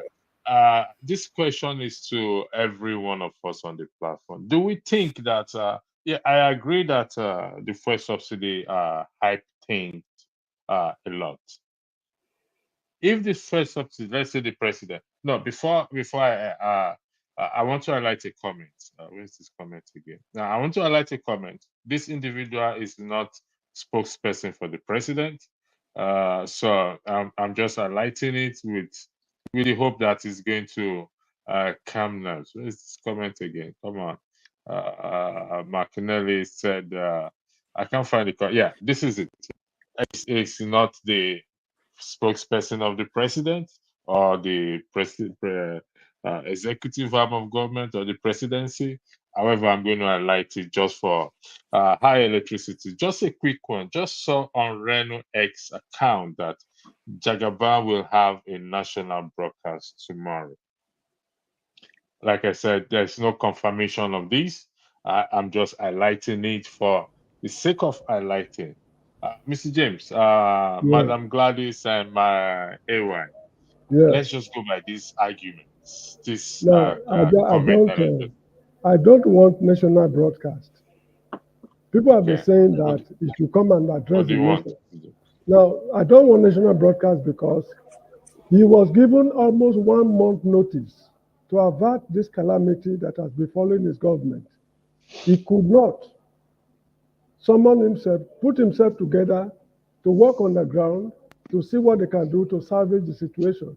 Was he thinking that the demonstration will not take place? If that is what he was thinking, it's very unfortunate.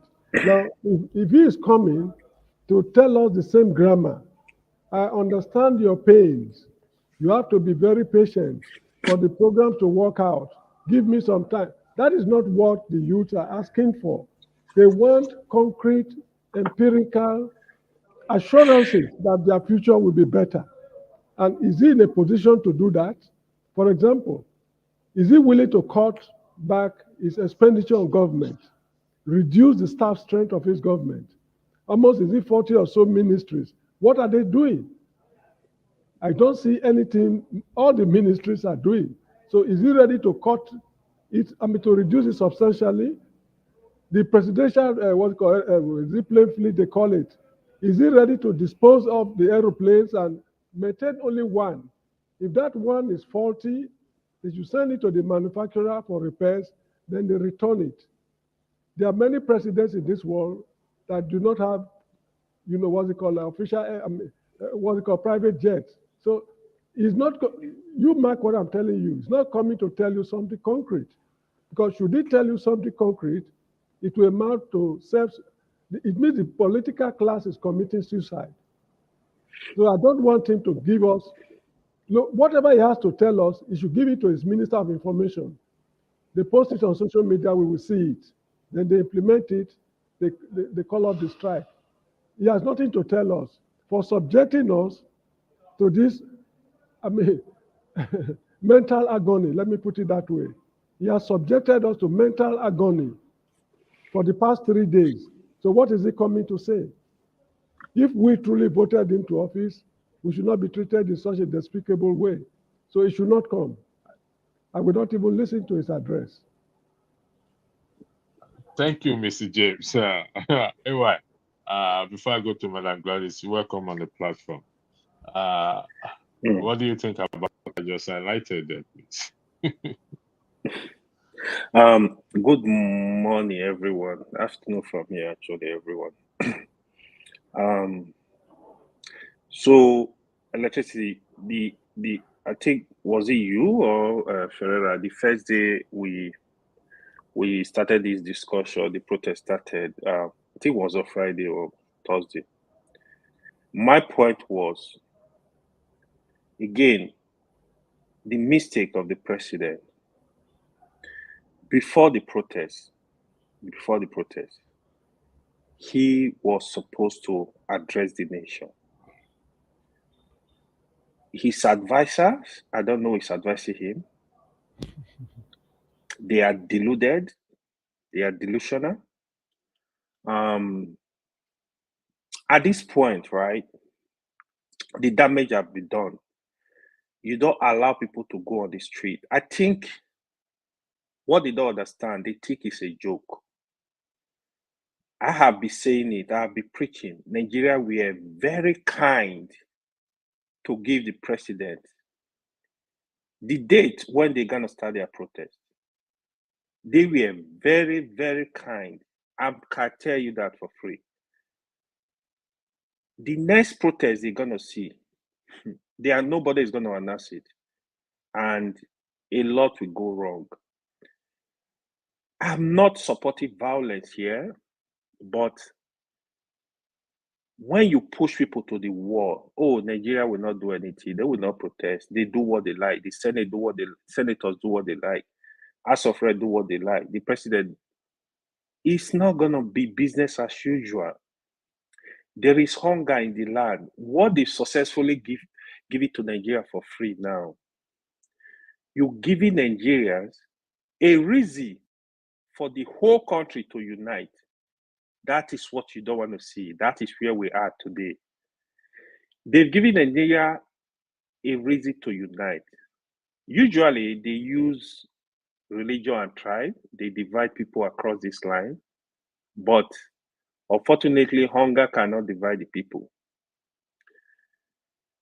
The genesis of this whole problem was removal of subsidy without a plan. I'm still saying it. If you go back to last year when the subsidy was removed, I was here shouting, why will the president make this type of mistake? You can't do that. A country of 200 million people, you remove their oxygen. You don't do that. You got to plan it. I'm not against removal of subsidy. Do a study. You got to do a proper plan. What is the problem? Define the problem. Is it that because people are looting the subsidy? Is that why you want to remove subsidy? Is it that the country don't have money? That's why you want to remove subsidy? Now, okay, I want to remove subsidy. What should we do? You got to look at these issues. He didn't do any of that. I'm not an economist. Common sense will tell you when you remove subsidy. In fact, if you are in Nigeria, you know to move the price of gas from 1 naira to 2 naira, you know the effect. If you live in Nigeria, you know what happened. You know how the market react to it, from transportation to foodstuff to everything. Now you are multiplying that thing by 3, by 4. When there was hunger already, there was poverty. This is a country where you are not paying people living wage, but people will tell you, oh, you know what? Oh, this country, they sell gas for... No, we are not that country. We are Nigeria. So it was a big mistake. He was unable to correct it. The people that benefited from that was the state governors. He gave them more money. The state governor, they are more useless. The people need to go after these criminals. Now you see the state governors, they are pretending like they are not involved. I will pass your message to the president. Stole them if they don't want to listen to you. The state governors are rogue. They are criminals. The people need to go hard on them, not only the president. If I were the president, when this protest was scheduled, come out, explain to the nation, this is what I have been doing. This is what I have given to the state governors. Talk to your state governors. Explain to them. Tell them what you are doing. Listen, be patient with me. This is the plan we have in agriculture. This is the plan we have in this. This is the plan. All that, it was a missed opportunity. Again, the hunger continued. There is serious hunger in the land. This is not... Instead, they were blaming Peter Obi. Blaming Peter Obi for what? Peter Obi is not the president. Peter Obi is not telling people in Maiduguri to go to the street. It is the hunger. This has nothing whatsoever to do with Peter Obi. Instead of you to go out and solve a real problem, opportunity, you miss it. I know what riot can actually lead to. I know what it can lead to. But when I speak to people in Nigeria, I have friends that have good jobs in Nigeria, what I would call good jobs. When they cry to you, my fear is What happened to those people that don't have jobs? What happened to those people that are earning minimum wage? How are they surviving? How are they living? These are real issue. It's not too late. The president, the governors, they need to sit up. We have youthful population that, if I can tell you, for the past 20 years, Nigeria graduates, more than 60% of them, they've never worked for anybody. They don't have yet to work. They don't have yet nowhere to submit resume. The youth, the unemployment rate of the youth is very high. It's very high. Nigeria have to be patient. They need to know. The senators need to know. They need to sit up. I was saying it yesterday. If they have to put these people in a room, somebody need to talk to them, to their senses, that the future of Nigeria is at stake. The children unborn is at stake. If they think, after all, I've lived 60, 70 years, I don't have more time to live on earth, their children, their grandchildren, their great-grandchildren, they will be here. Somebody needs to talk to them. The money you are stealing, most of the money, you don't need it. Build your country. Even the so-called Japa, everybody cannot Japa. They need to put these people in a room and let them know the urgency of this situation, the urgency of our problem right now. The country needs help. When they go to the Senate, go to the House of Rep, they should look for policy. They should look for things that will benefit the people. They should look for things that will benefit the country. They should have a discussion and have a genuine discussion and be looking at how to solve this problem. It's gonna get worse. It's bad already, but they can start to. They should wake up and do something and try to solve problems.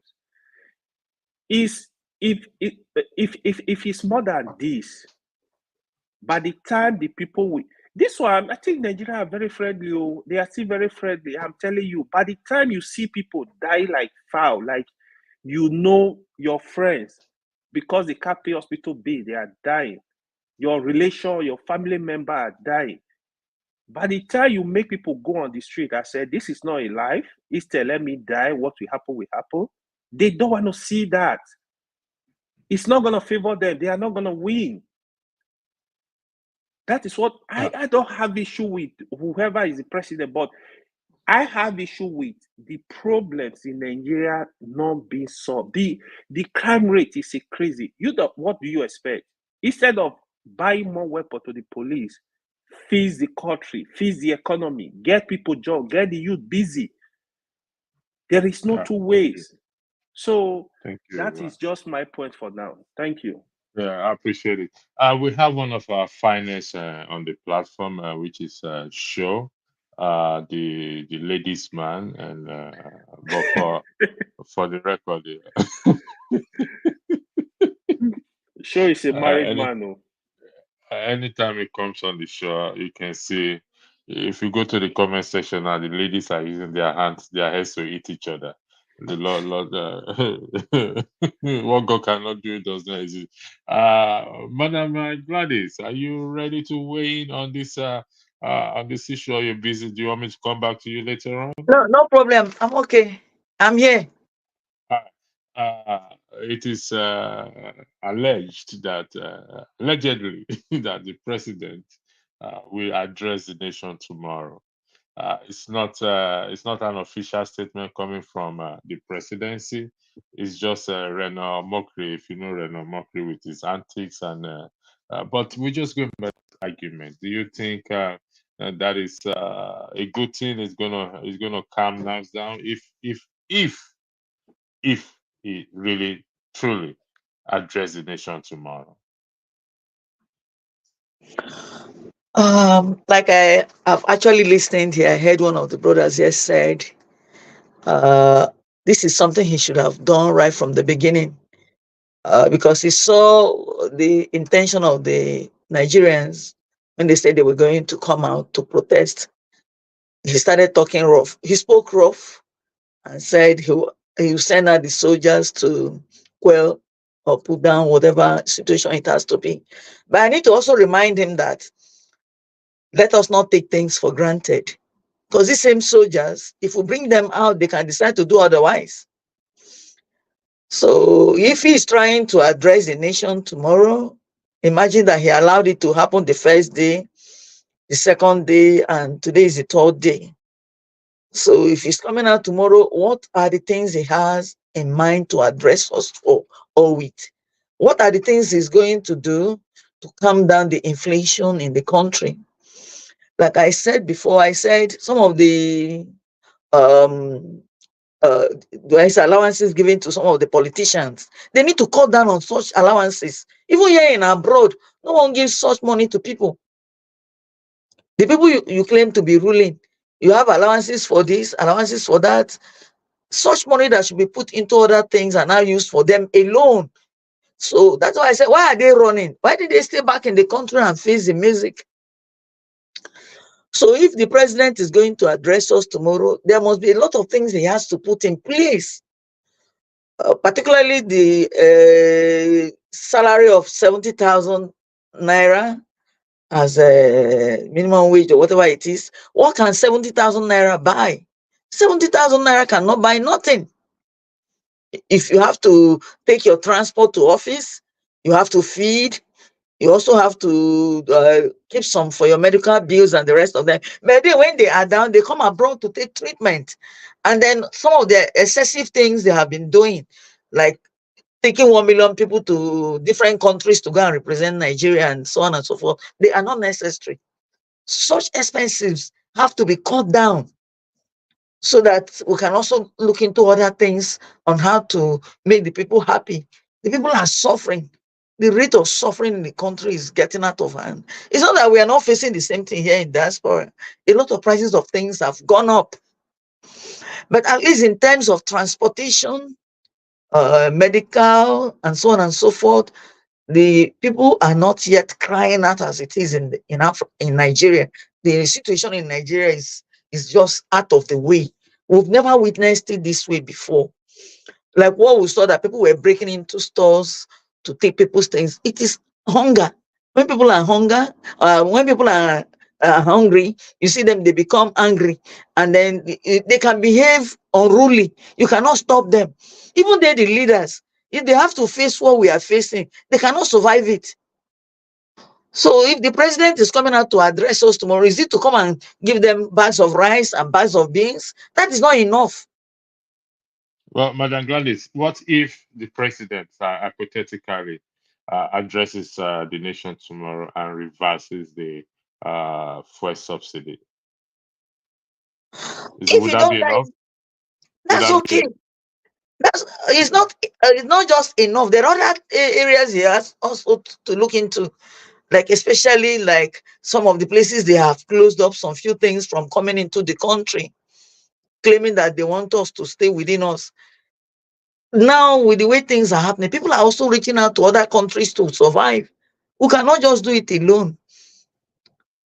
We need, if it is like importing things into the country, some of the borders that have been closed, but some of the big men are still doing their businesses. And some of the baby companies have left Nigeria to other countries to do businesses because of the situation of things in the country, where there's no electricity, the security is not tight, but you can see the soldiers and policemen out in the past how many days. They never cared about security situation where people are kidnapped and they ask for millions for ransom. So the president has a lot to address the nation if truly he's coming out tomorrow. Thank you very and much. Things have to be put in place. Yes. Thank you. Again, I would like to thank everyone.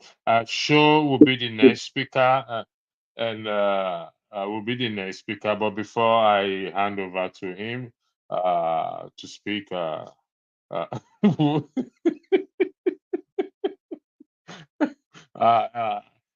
KJ will be coming in as well too, and I would like to highlight Madam Topper's super.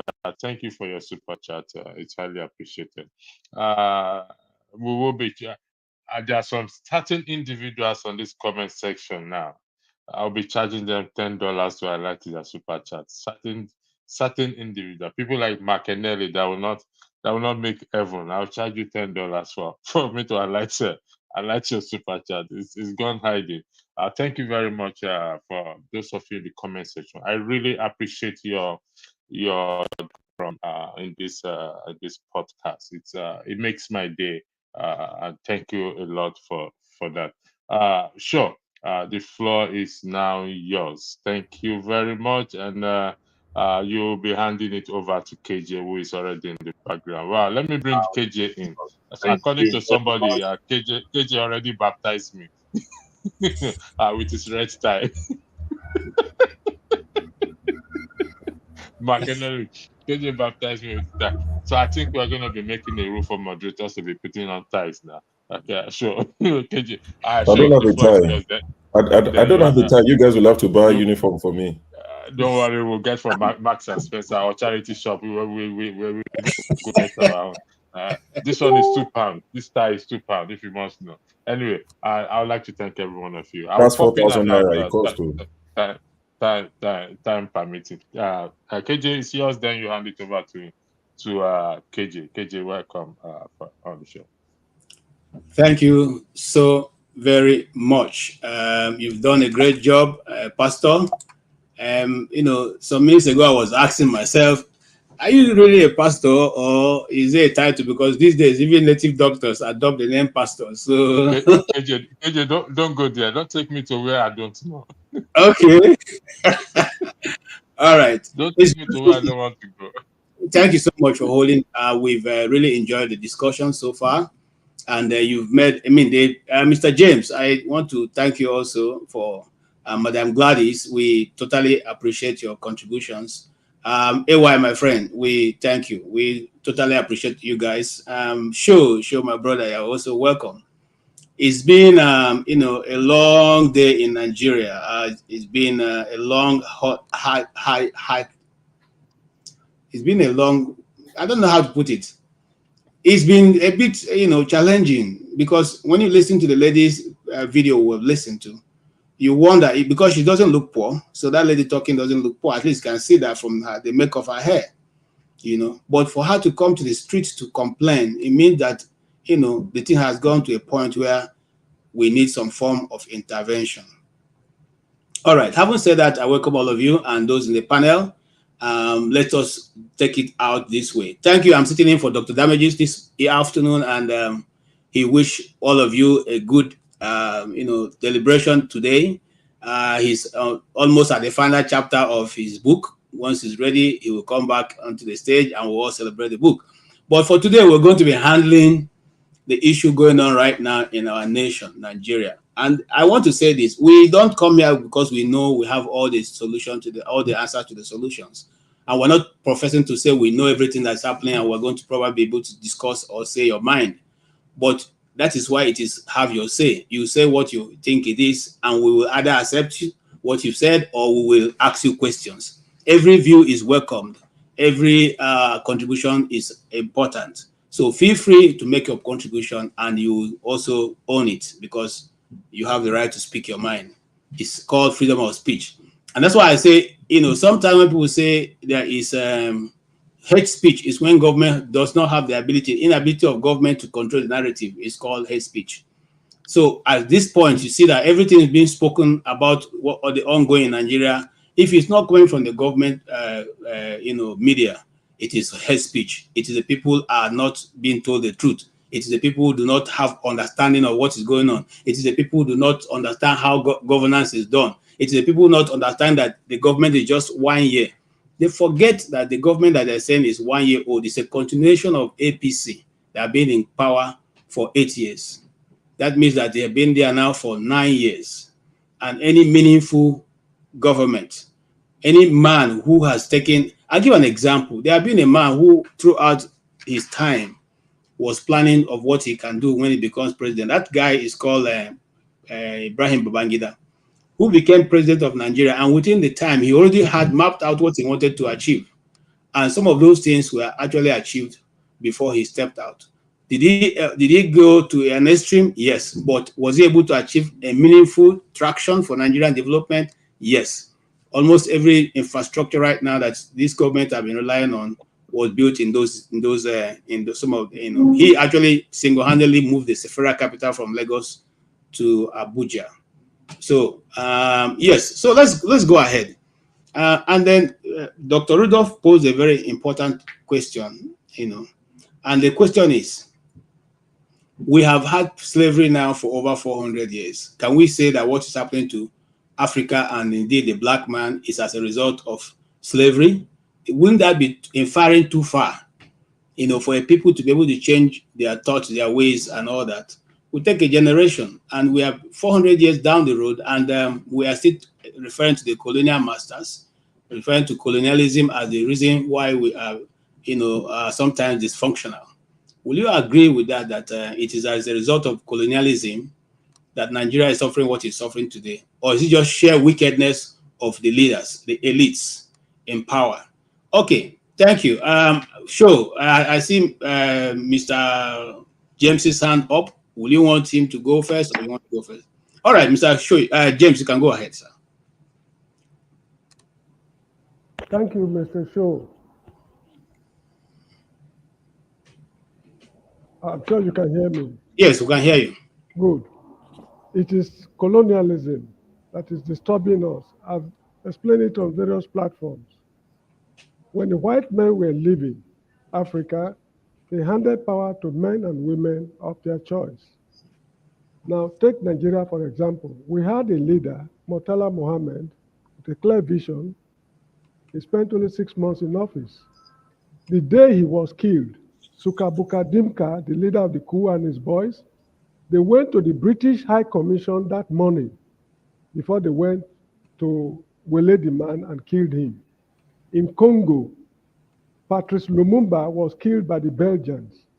In Burkina Faso, Thomas Sankara was killed by, Blaise Compaoré in connivance with the France. Kwame Nkrumah of Ghana was lucky he was not at home when the government was toppled, and many other examples. Whenever we have reasonable African leaders that will take us to the promised land, the West do not let them know peace. If Kwame Nkrumah had remained in Ghana, let's say up till now, Ghana would have been a very different place. All the structures he put in place, that is what the Ghanaians are still living on. The port at Tema, Akosombo Dam, and road construction and other things he did, that's what Ghanaians are still living on. If Murtala Mohammed had remained in power, corruption would have been a thing of the dead past in Nigeria. Now, Robert Mugabe in Zimbabwe,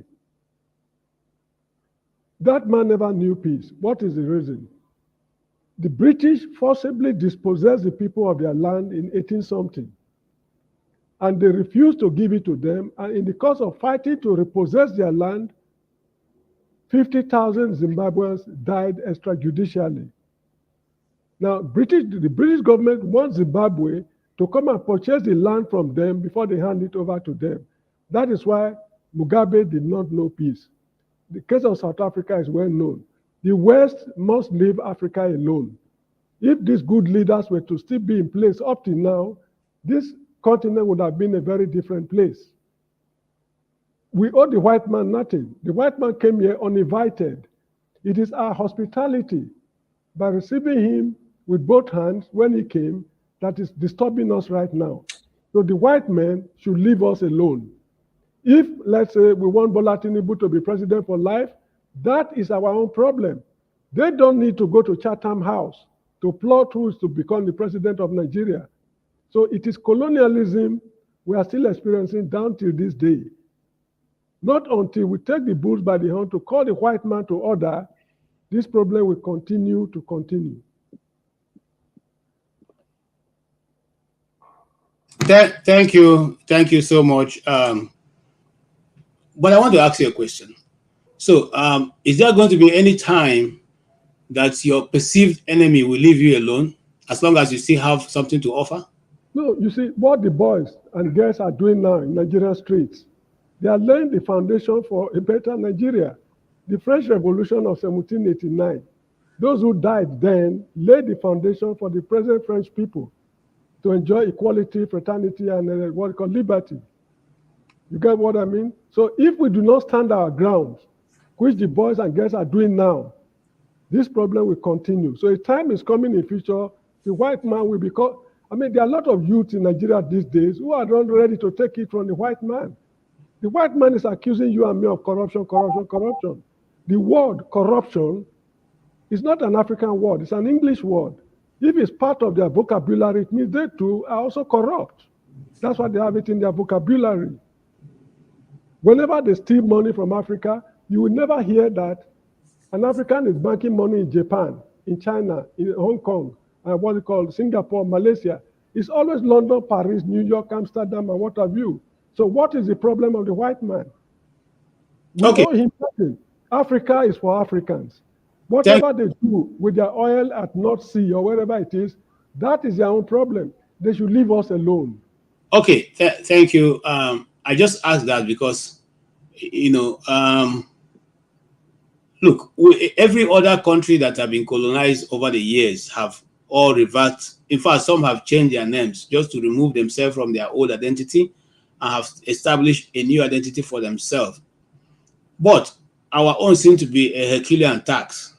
Yeah, I know the reason. Okay, no, I'm not talking about it. I'm just trying to, you know, frame the question for other panelists. So why is that it is now difficult? Because it seems to me that the jacket that Lord Lugard left in the Lord Lugard Lodge have been taken over by a black Lord Lugard since 1960.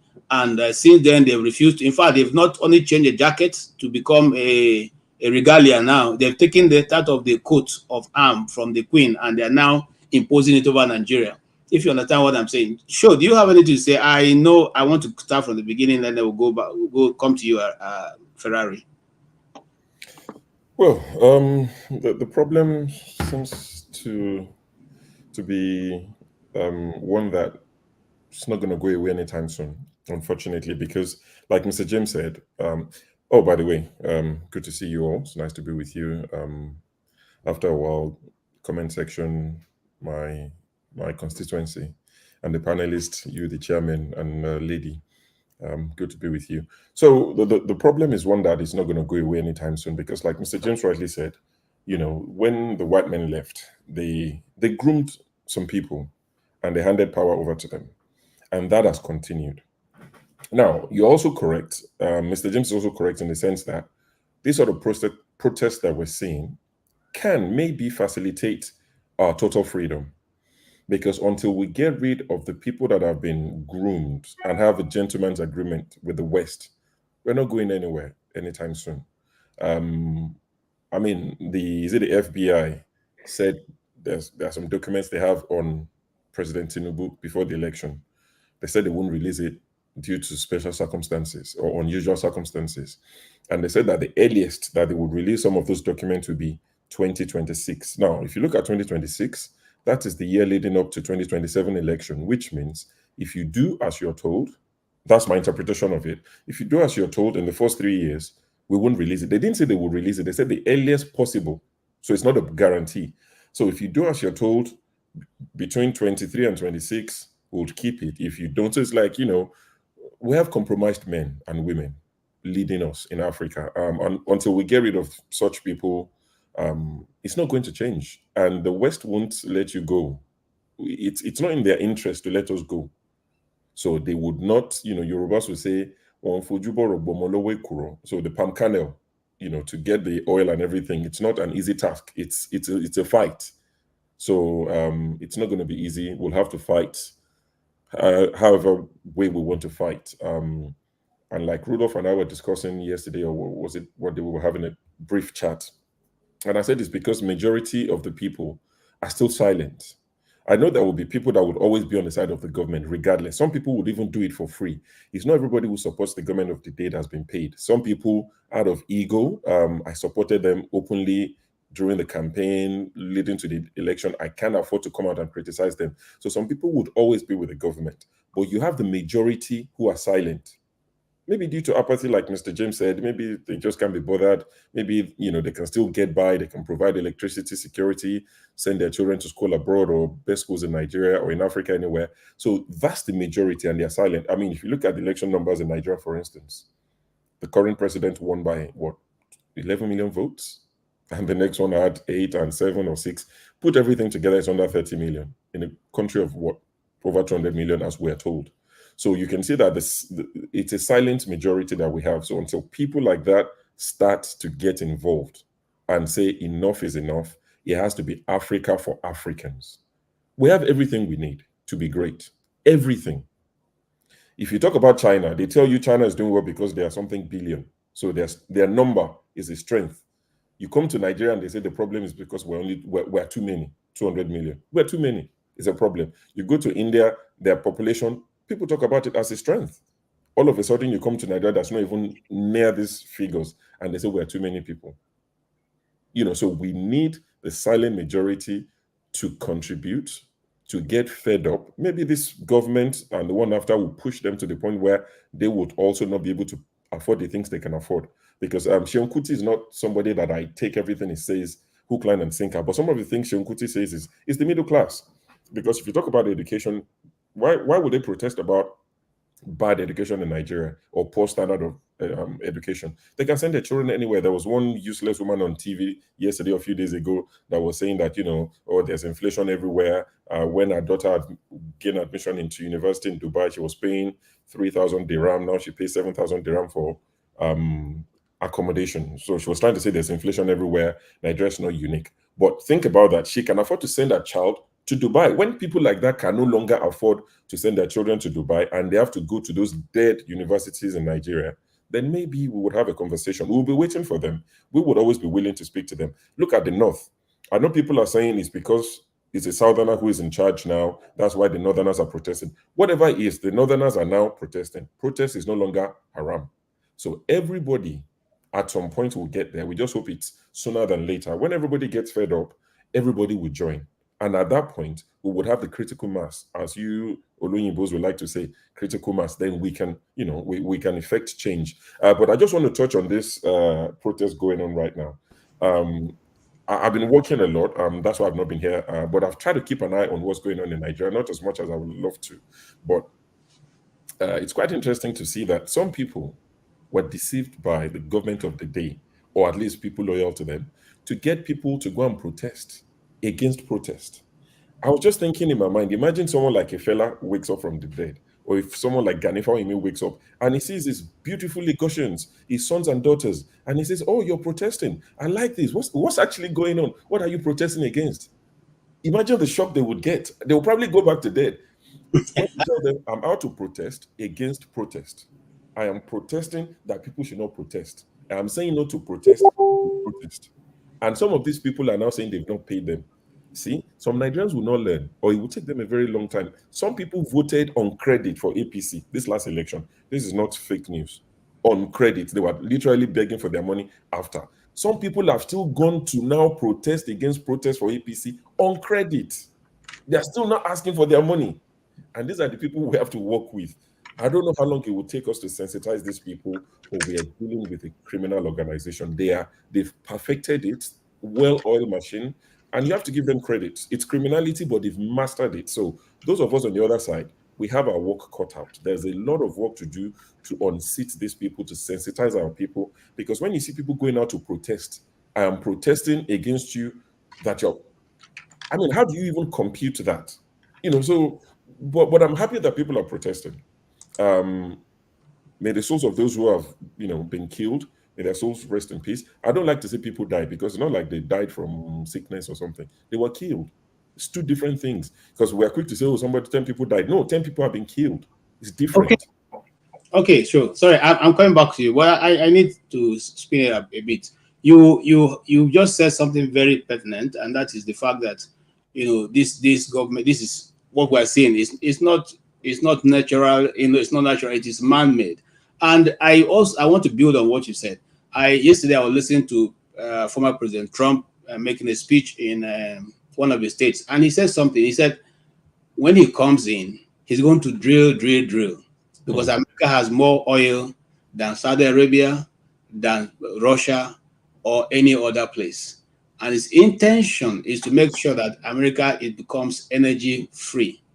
And now that means there's still many more problems down the road for Nigeria, who depends on that source as our revenue. And we have a government that is lukewarm, have the inability to even assess the situation they are in and take a decisive action to bring people out of poverty or even out of just mere being able to eat one square meal. The question I come to Ferrari with is, do you now see, can you see any, do you see any light at the end of the tunnel?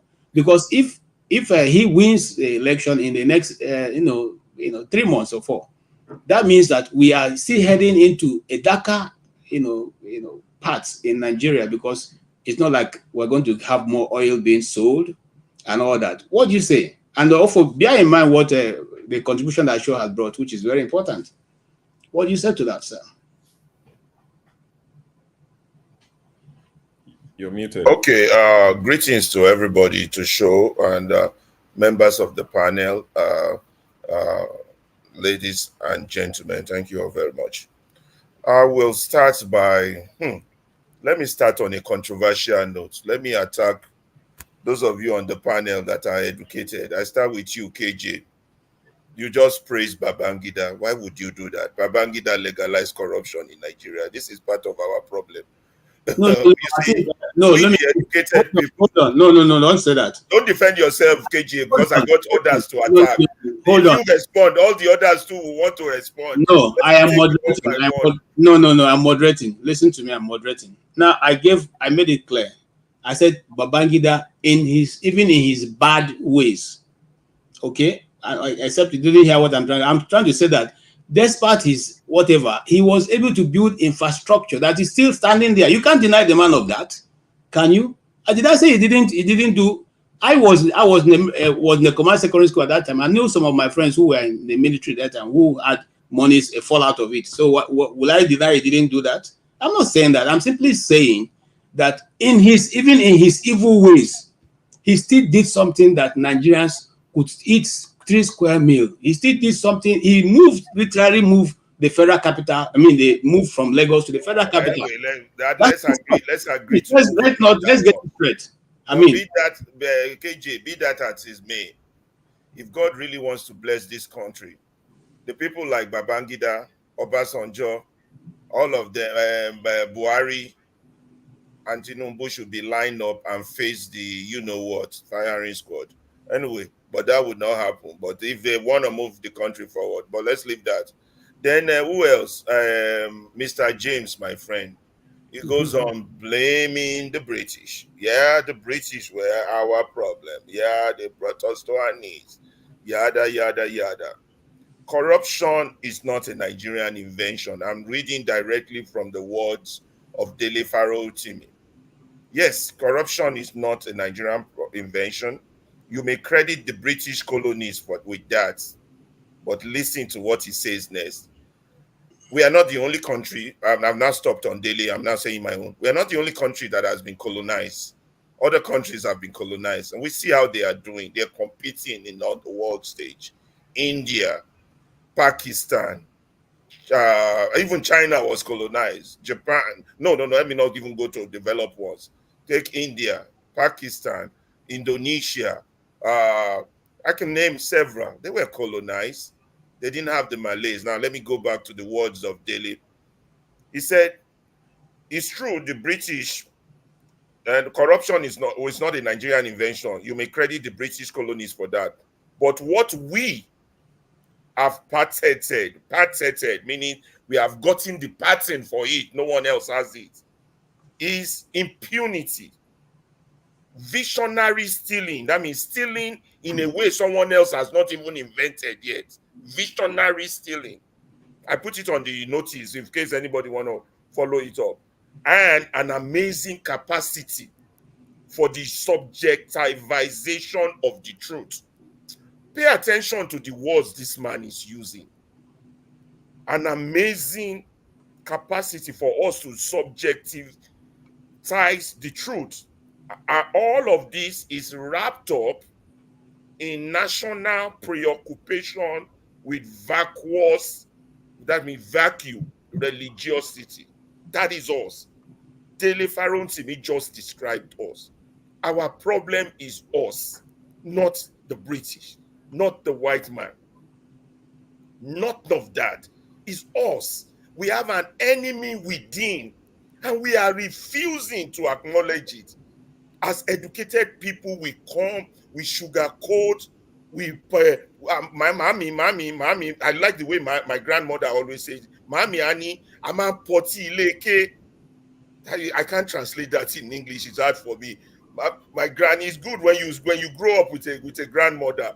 They teach you a lot of wisdom and a proverb. You get wise.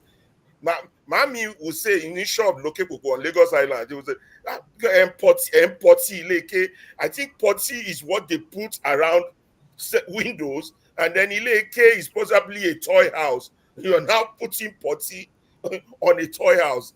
So my grandmother says it perfectly. I like Latima potty leke gone. Okay. In Nigeria, particularly our Takawe. Now, what I'm going at is that until we start speaking truth, look at that description, vacuous religiosity, the same thing Lugard said in 1926. Okay. Subjectization of the truth. No, don't interrupt me, No, KJ. no, you don't have time. You have taken a lot. No. This is important now. We have to talk about what's important. Other people also have important issues, views to bring. The views is that, for example, because you didn't let me connect it to democracy. Okay, sorry, please connect it. Connect. Let me connect it to democracy and the protest. This is my timekeeper here. I understand. Now, Okay. we keep saying, and 90% of our people are on the party train, APC, PDP. We keep saying we are doing democracy, but we are not. What we are doing is budget padding, economic sabotage, and destroying ourselves and our future generation. We have only one well. In the name of politics, what we are practicing is savagery. It is in that same well that we fetch water, that we drink, that we cook, but it is in that same well that we shit, that we poo-poo. All right. Tell me, are we not going to be sick? So this Thank demonstration is a reflection of that sickness. Let Thank us you. be truthful. Thank you. I appreciate your contribution. And yeah, we have Ngozi is on ground. And welcome to every person who has signed on since Ferrari started talking. That we have Wale and yes, Wale and Pastor. Now, Ngozi, you are welcome. You are on ground. What is the situation today? Please, I'm asking how, so people give her opportunity to say whatever is going on. Let nobody say she's talking from Igbo point or from Hausa point. She's giving us an all-round information of what is going on where she is. Okay? Please go ahead. You have 5 minutes, Ngozi. Good evening, Mr. KJ, Mr. Shu, Mr. Ferrari, Pastor, Mr. James, Mama. This is my first time seeing Mama Gladys, Mr. AY, and Mr. Wale. Good evening, everyone. I'm just coming back from the market. I got in not quite long ago, and we didn't protest again today. But at the market, I did see a very scary looking military armored vehicle or tank, whatever those scary looking ugly cars are called. Those really huge ones that are like 1 story high. I saw it. What is that?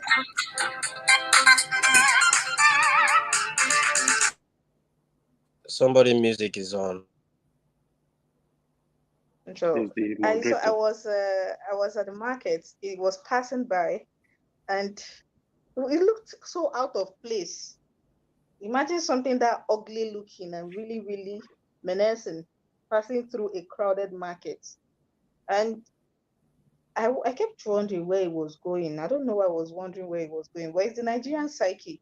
When you see a military man or policeman, the first your instinct, your first instinct is to run away. Even when nothing is pursuing you. Because it's zero, things can go from 0 to 100. So when I saw them at the market today, my first instinct was like, what is going on? Maybe something is going on that we've not heard of. Yeah, but we're not protesting today. Same thing with other southeast states. Like I mentioned yesterday, I keep in touch and no protests. Nobody is being prevented from protesting. Let me say that again. Nobody is being prevented from protesting. People just have their reasons.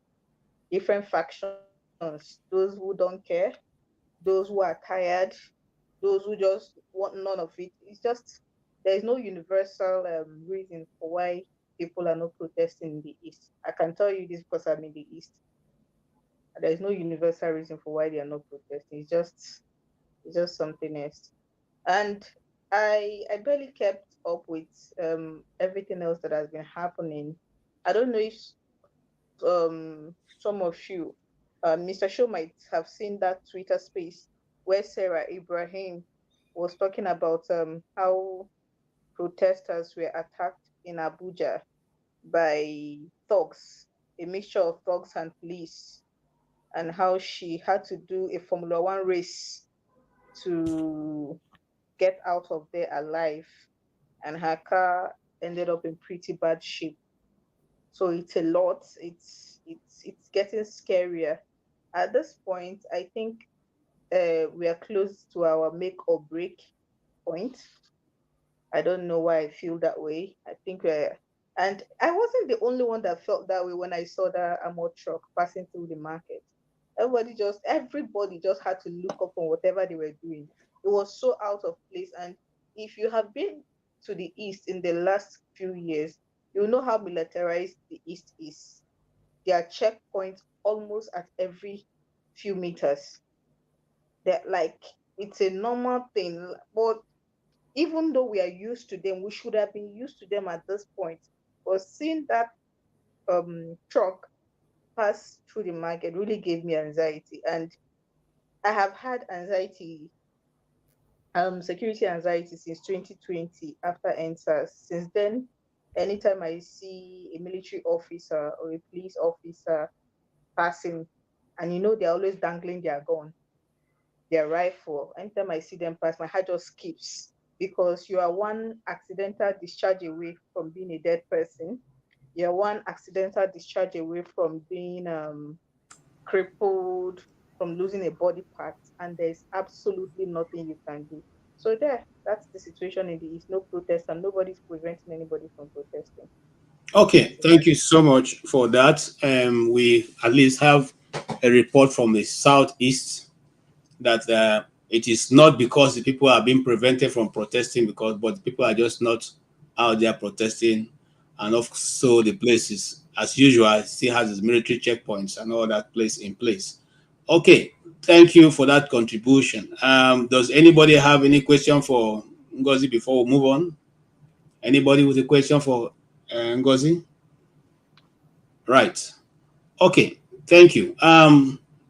Yes, now being the third day of this protest has gone on, does it seem to us that there is an impact being created by the people in the minds of their captives? Because right now they're no longer leaders; they are captives.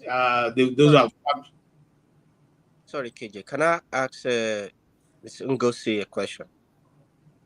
Yeah, well, I asked if there was anybody with a question. I raised my hand, but I don't want to. I didn't say that. Go ahead.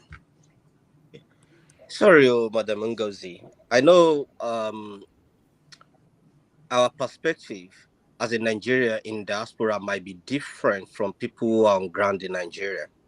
When you look at, maybe because most Nigerians have been weaponized with hunger and all sort of things. Do you think their mentality resonates with people who are in terms of the way we think? It's completely different from the way most Nigerians think. Is it because of the hunger, of the sufferness? I don't know. Would you be able to tell us? Because sometimes when I speak to many Nigerians, it's like, oh, they are expecting people in abroad to come and fight the war for them. And I have a lot of Nigerians that They don't even bother about Nigerian situation anymore. They think it's giving them a lot of heart attack.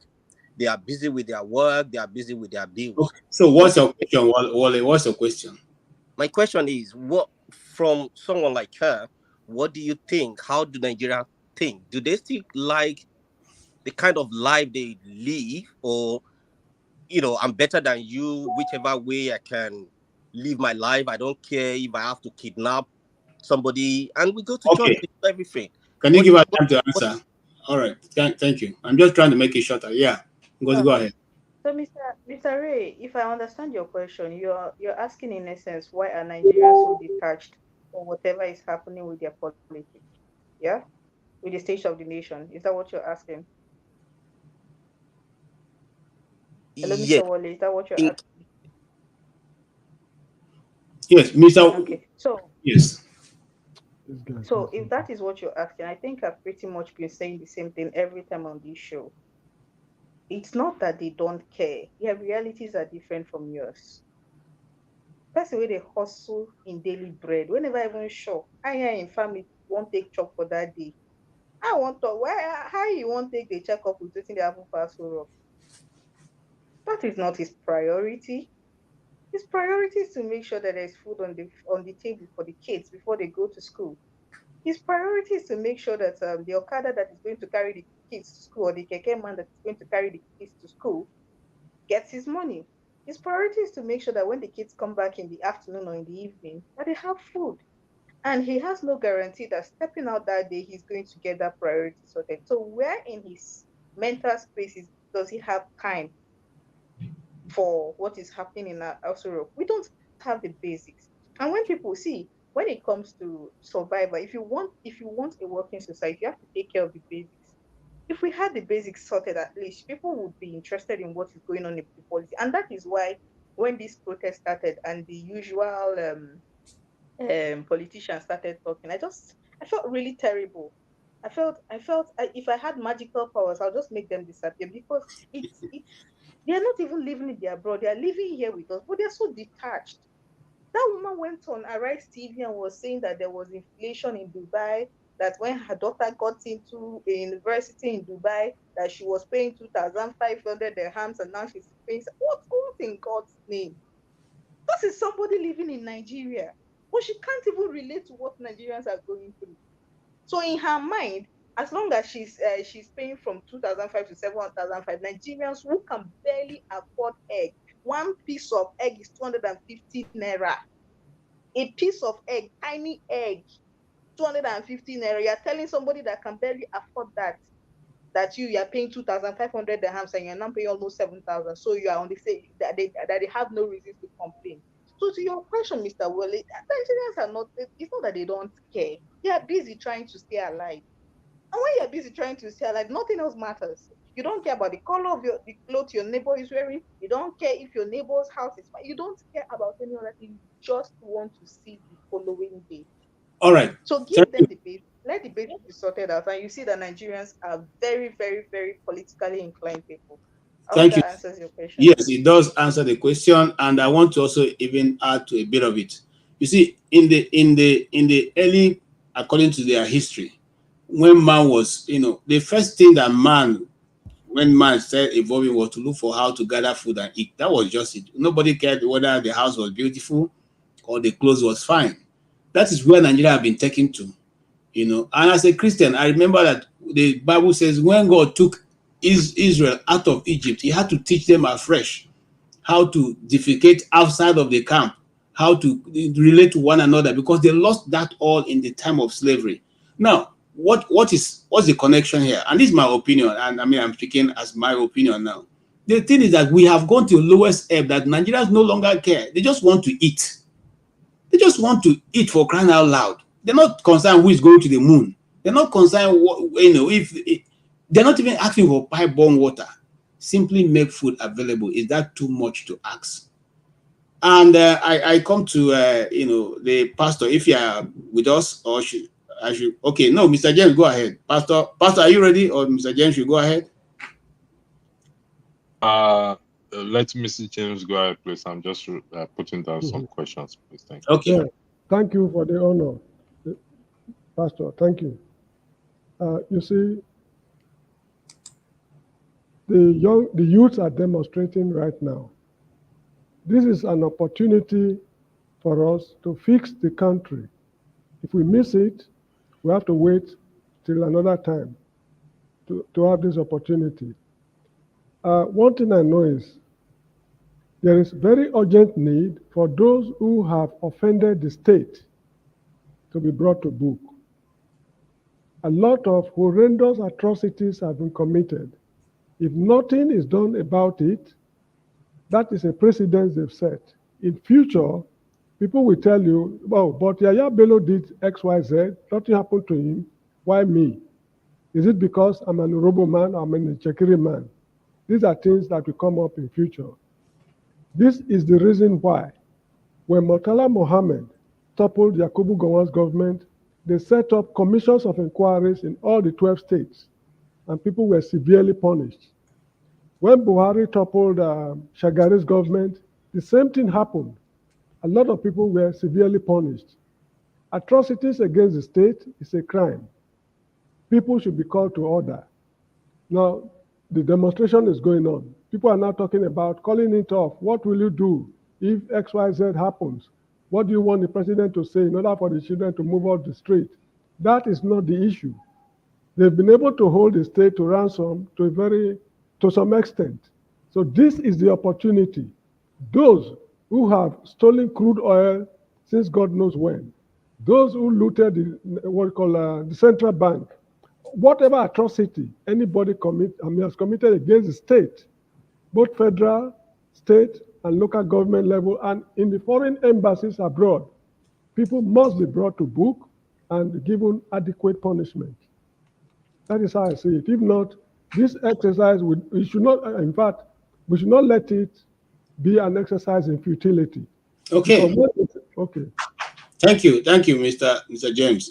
Pastor, did you hear that? He's saying that people should be held accountable. Even those who have hitherto have not been held accountable should be called to account. When we were younger, we used to play with this school of thought that if we took over Nigeria as military officers, we would have just invited everybody who has stolen money and say, you know what, bring all your money and then we let you go, or we'll make sure that you don't see the heavens any longer. Is that possible to do in Nigeria? Because those people who stole this money are still there with Nigerians. No, sorry. I'm not advocating execution. It's not for you now, sir. Don't worry. No, I'm sorry. That is ruled out. Please, we should not go for execution. We can send them to jail for life, 50 years, 100 years. But when it comes to putting people before firing squads, no, be very careful. I did not suggest that they'll be put on firing squad. I said they'll be put in prison. They either go to prison or the wealth they've stolen from Nigeria should be returned to Nigeria. Is that possible to do, Pastor Andrew? Yes, thank you for having me in, and also I greet everyone. But I can see your hand. I'm coming to you. Go ahead. Come again? No, not you, sir. Yeah, let me first of all echo what Mr. James is against, which is shedding of blood, firing squad. I'd like to echo that, and it's right point in that regard. I mean, if we, those of us who are familiar, they say when sentence against evil is not speedily carried out, the heart of man tends to what? Tends to commit the same evil. And that is what Mr. James is clearly saying. People must be held accountable. And listen, we won't get it right if we don't go back and say, listen, you did so thing and so thing at so time and so time.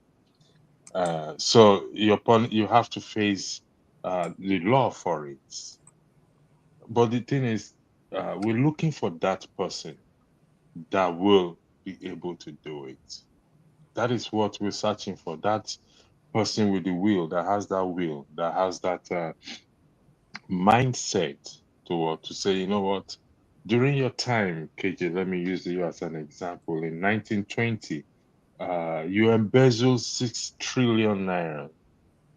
And even if you cannot recoup it back from you, this is the punishment for it. You will go to prison for it, or it will be suspended. It depends on your age.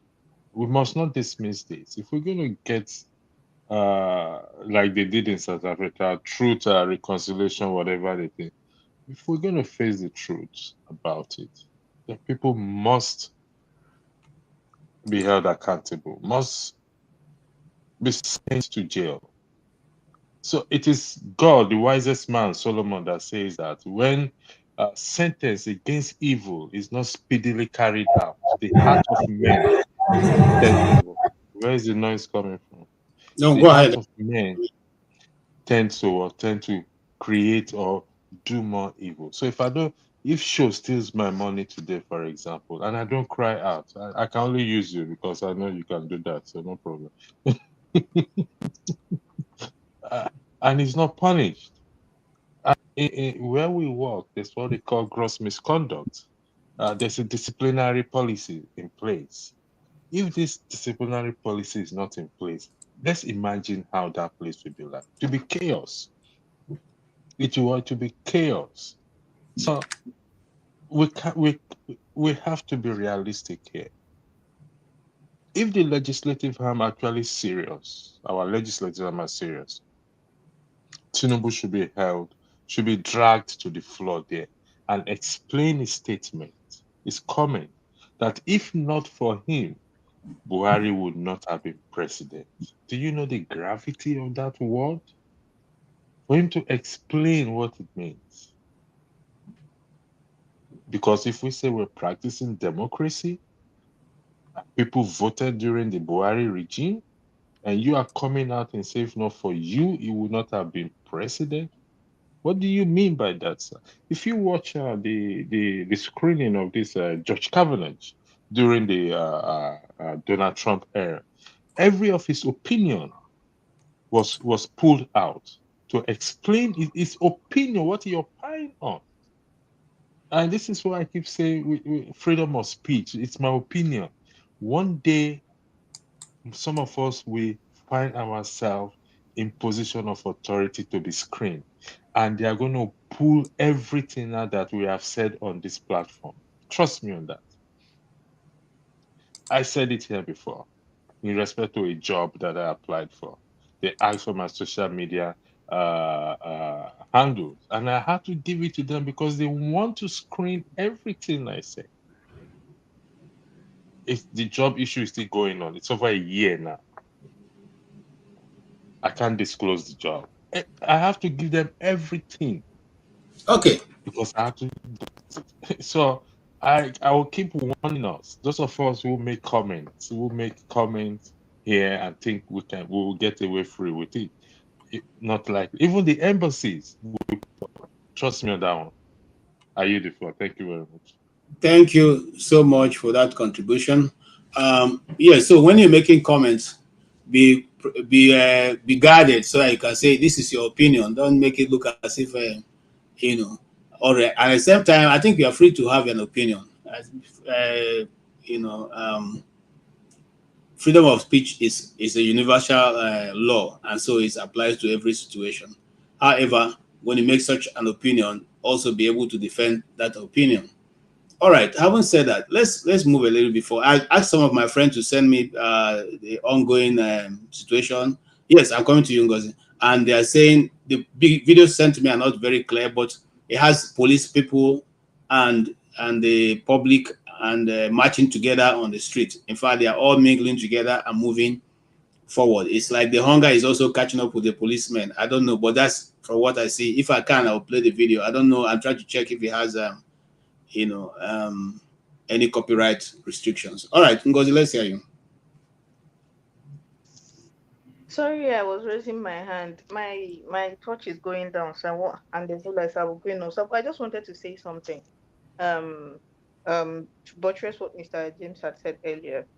About holding people to account and then not having people refer to it as an excuse to get away when they do the same thing. I am very concerned that for every time that Nigeria has protested, and I mean the ones that I started following, that was from 2020 and SARS. That was when I became really woke about Nigerian protests and whatnot. So there is a trend. First, they try to scapegoat people. And when that fails, they witch hunt people. And for every protest that has happened or tried to happen after that, you find that families get displaced. People have to flee and seek asylum just because they protested. It is not nice. It should not be. Imagine just because you came out to protest and then your whole life goes downhill from there. I remember after NSAS, people's bank accounts were frozen. People could not withdraw their money from their accounts just because they participated in NSAS protests. And when things like that go unchecked, it is because things like that went unchecked in 2020. That is why Tinubu and his people have the temerity to repeat the very same thing. He set a very God, I don't even know how to use the word. He laid out a very terrible template. And that is what Buhari is simply replicating. We don't even need to go far to the military era. 2020 is just 4 years ago. It's not even up to 4 years ago. Nigerian youth were holding Nigerian flags and they were gunned down by the Nigerian military. It is on video, it is on record, the whole world saw it. Nobody has answered to it to date. First of all, the government started with denying it never happened. That was their first statement. They denied that the military was even there in the first place. Then when their lies started catching up with them, they started doubling down bit by bit, bit by bit. And from nobody died to some people died, and from some people died then to where are the bodies? Nobody was held to account. Some people had to flee Nigeria because they protested and were fingered as the leaders. It should not be. And you find that it is what is happening today too. After this protest, mark my words, you will hear of people who have been witch hunted and had to go away and had to run for their lives, whose life will be turned upside down just because in 2020, nobody held people to account. Nobody held Buhari and his people to account. And in 2024, we have to suffer the same fate. It should not be so. And it annoys me to no end that people will come out and make excuses like, you have protested. So now what happened? What have changed? Are you daft? Is something wrong with you? If you can't use your brain, shut up. There's some things you should think in your head that should never leave your mouth. You think it's okay to think it in your head. Nobody is in your head. Nobody will hear it. But don't say it. Shebi are telling them not to protest. Now they have protested. Look at them now. Now they are crying. What should Okay. Precedence is not a good or bad. Thank you, Ngozi. You've made a very valid point, and I want to even buttress that a little bit. I went to when I lived.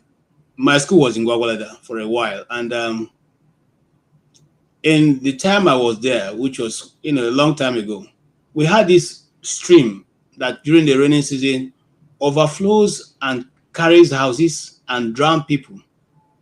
I'm talking about 1995. Okay, 1992, 1995. And this stream, even as I still speak today, when it rains, it gets flooded, and the same thing happened. That is the kind of leadership and that's the kind of governance we have in Nigeria. Meanwhile, Gwagwalada is a local, it's an area council. It has a budget, it has a chairman, it is the capital of the area council. That, in other words, the chairman lives there. Gentlemen, I want to ask, is there a problem with ability to be able to see what is happening with the people that you are supposed to be governing over and be able to solve basic problem? That's the question. Is there a problem to be able to solve basic human problem of just shelter, food, okay? Shelter, food, health, road. Yeah, sure. I'll come to you so that Madam Gladys can also weigh in, and I'll come to Wale. Yes, go ahead. These questions you asked just now, I used to ask them a few years ago, but I answered the question myself after thinking about it. You see, if you go back to the statement you made when you buttressed Ngozike's response about when Wale asked the question, why are Nigerians almost not interested? in the protests or they've given up, apathy and all of that. You said that the people need to survive. They need to eat. Ngozeka said the same thing. Yorubas will say, "Tebiba kuru ninoshe, isheti bushi." Once you take care of, once you take care of hunger, poverty is done. As far as you know, not literally, but Yorubas believe once the people are fed, at least they can think of other things. So the question or the conclusion I came to is that the government are deliberate. For the lack of better expression, I would say we give them little credit for their tact. You know, I keep saying it. They're very tactful. They know that the minute you have food, you have shelter, you have good health facilities, good schools, so your children are educated. Even if you have missed out on it, but your children are educated, it's only a matter of time before your children start competing with their children for public offices, and they can stand toe to toe. And it's only a matter of time before you start asking for cheap internet, because now you're educated, you know you're right. And when you have cheap internet, then you can watch the debate between Trump and Biden. As shambolic as it was, there was still a debate. Then you can ask questions. Then your children will start asking, well, I saw the debate between Keir Starmer and Rishi Sunak. Why am I not getting the same? So this is deliberate. That is why they won't give us the basics. It is not in their interest. If Nigerians are educated, APC would lose more votes. I can guarantee you that. I'm not saying they won't win. I'm not saying they won't get votes. But if before this election, they were bragging, our voters are not online. Deep that statement. Our voters are not online. You think they're stupid? Who is online? Who is not online? You decide. So they are deliberate in what they do. We need to pay close attention to these guys. They have perfected this criminality. It is a well-oiled machine. So, like I said earlier, our work has been cut out for us. We have a lot to do. Thank you. Madam Gladys, are you ready for us now? We'll come back to you. All right, Wale, you want to interview? Thank you. Without taking it too long. Hold on. Madam Gladys, are you ready? They are muted. Okay. Yes, ma'am. Were you listening to us? Yes, I did. Okay. Yes. Madam Gladys, if your children are living in Nigeria right now and the situation that is going on, what would be your position, your action, and then what would be your advice to your children? My advice to my nieces and nephews who are in Nigeria, actually advise them if they need to go out to protest, they should also be watchful. Because I've just seen a place in Delta State, the man helping to coordinate a place either in Asaba, one of these neighboring towns, he was beaten mercilessly with blood all over his body. The local government chairman invited talks to beat him up. So we need to be very careful that we do not ask our children to go out there to protest. These people are they don't have heart of God. They have their children schooling in Ghana. Most people have their kids in Ghana. Most of their kids are here in America schooling. What is affecting our kids in Nigeria is not affecting them. So they don't bother at all. They don't have fear of God in them. So the only thing we Nigerians can do is to actually be honest with each other. A lot of places have been polluted, both in the church, the mosque. They have sold out. People that are supposed to speak the truth, they are not ready to speak the truth. Even the ministers of God that are ready to speak the truth, they don't want to set eyes on them.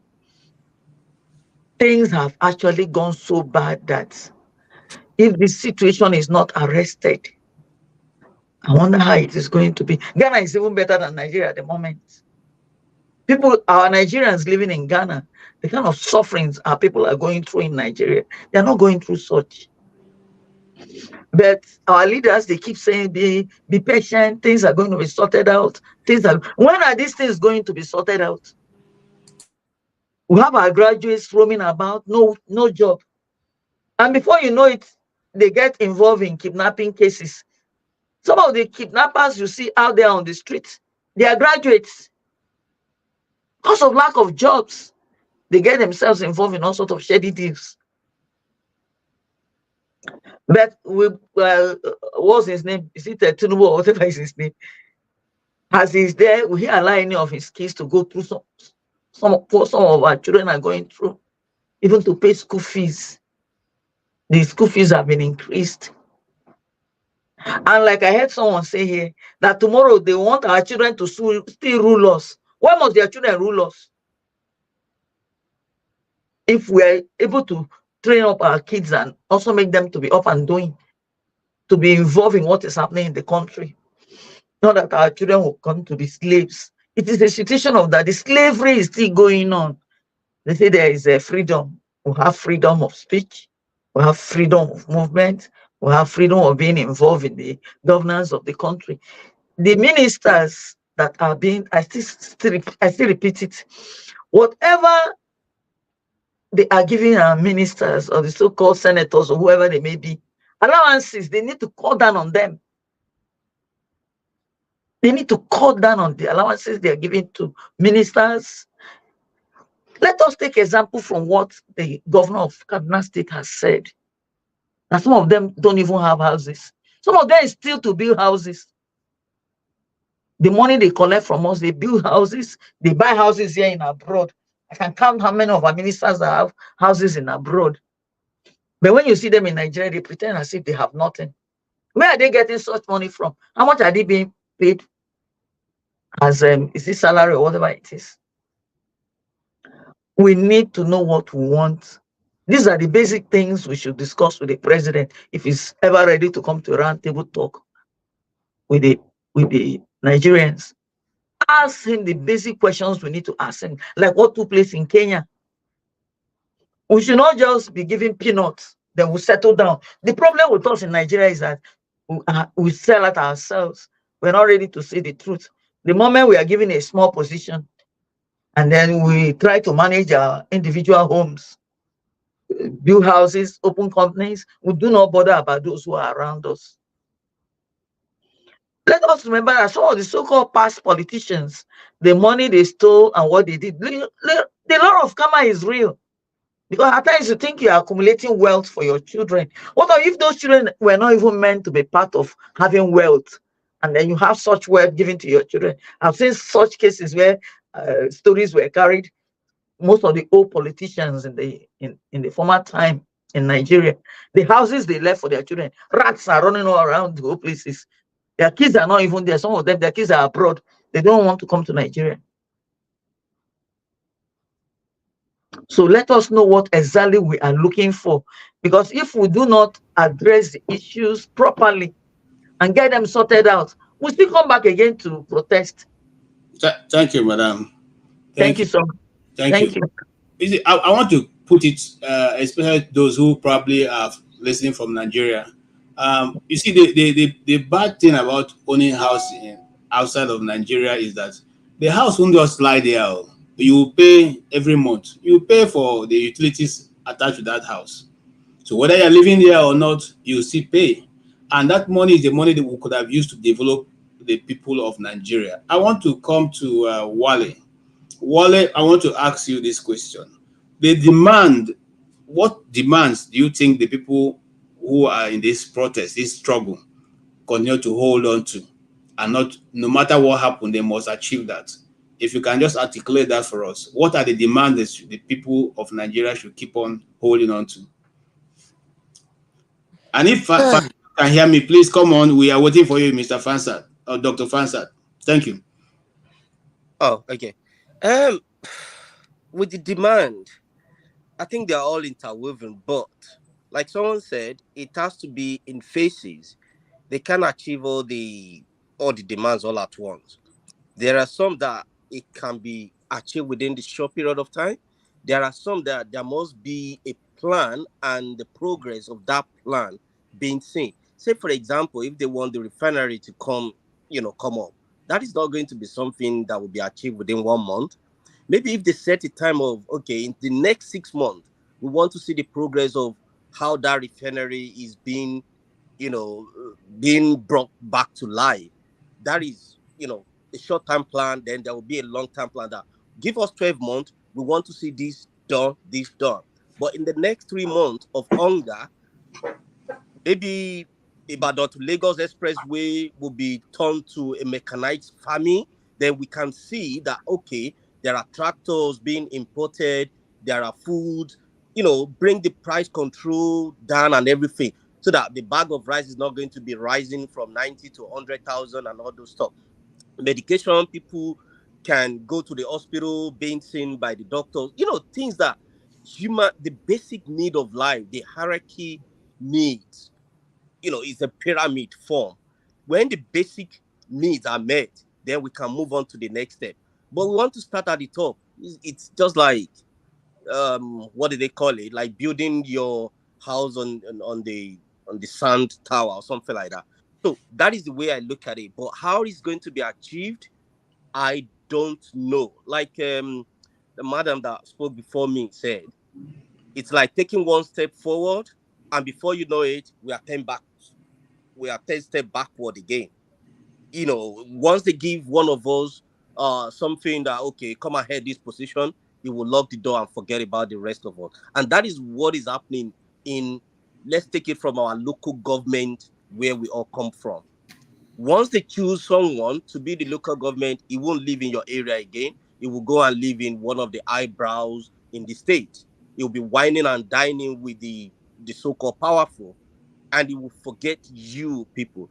And another thing is, even if he's meant to be held responsible, accountable, it's my uncle that will go to him and say, oh, I was the one who coordinated all the people in the village for you. My son is going to school. I haven't got the school fees. Then he will give my uncle maybe 70,000.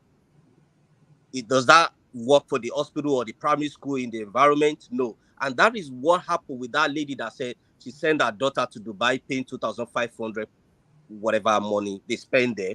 You can imagine that kind of, who is she? So that is the kind of mentality we have until we hold ourselves, even if it's my brother, until I'm being truthful enough.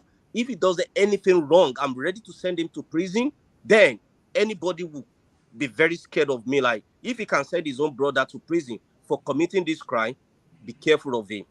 But he will come to equate him, must come with the clean hand.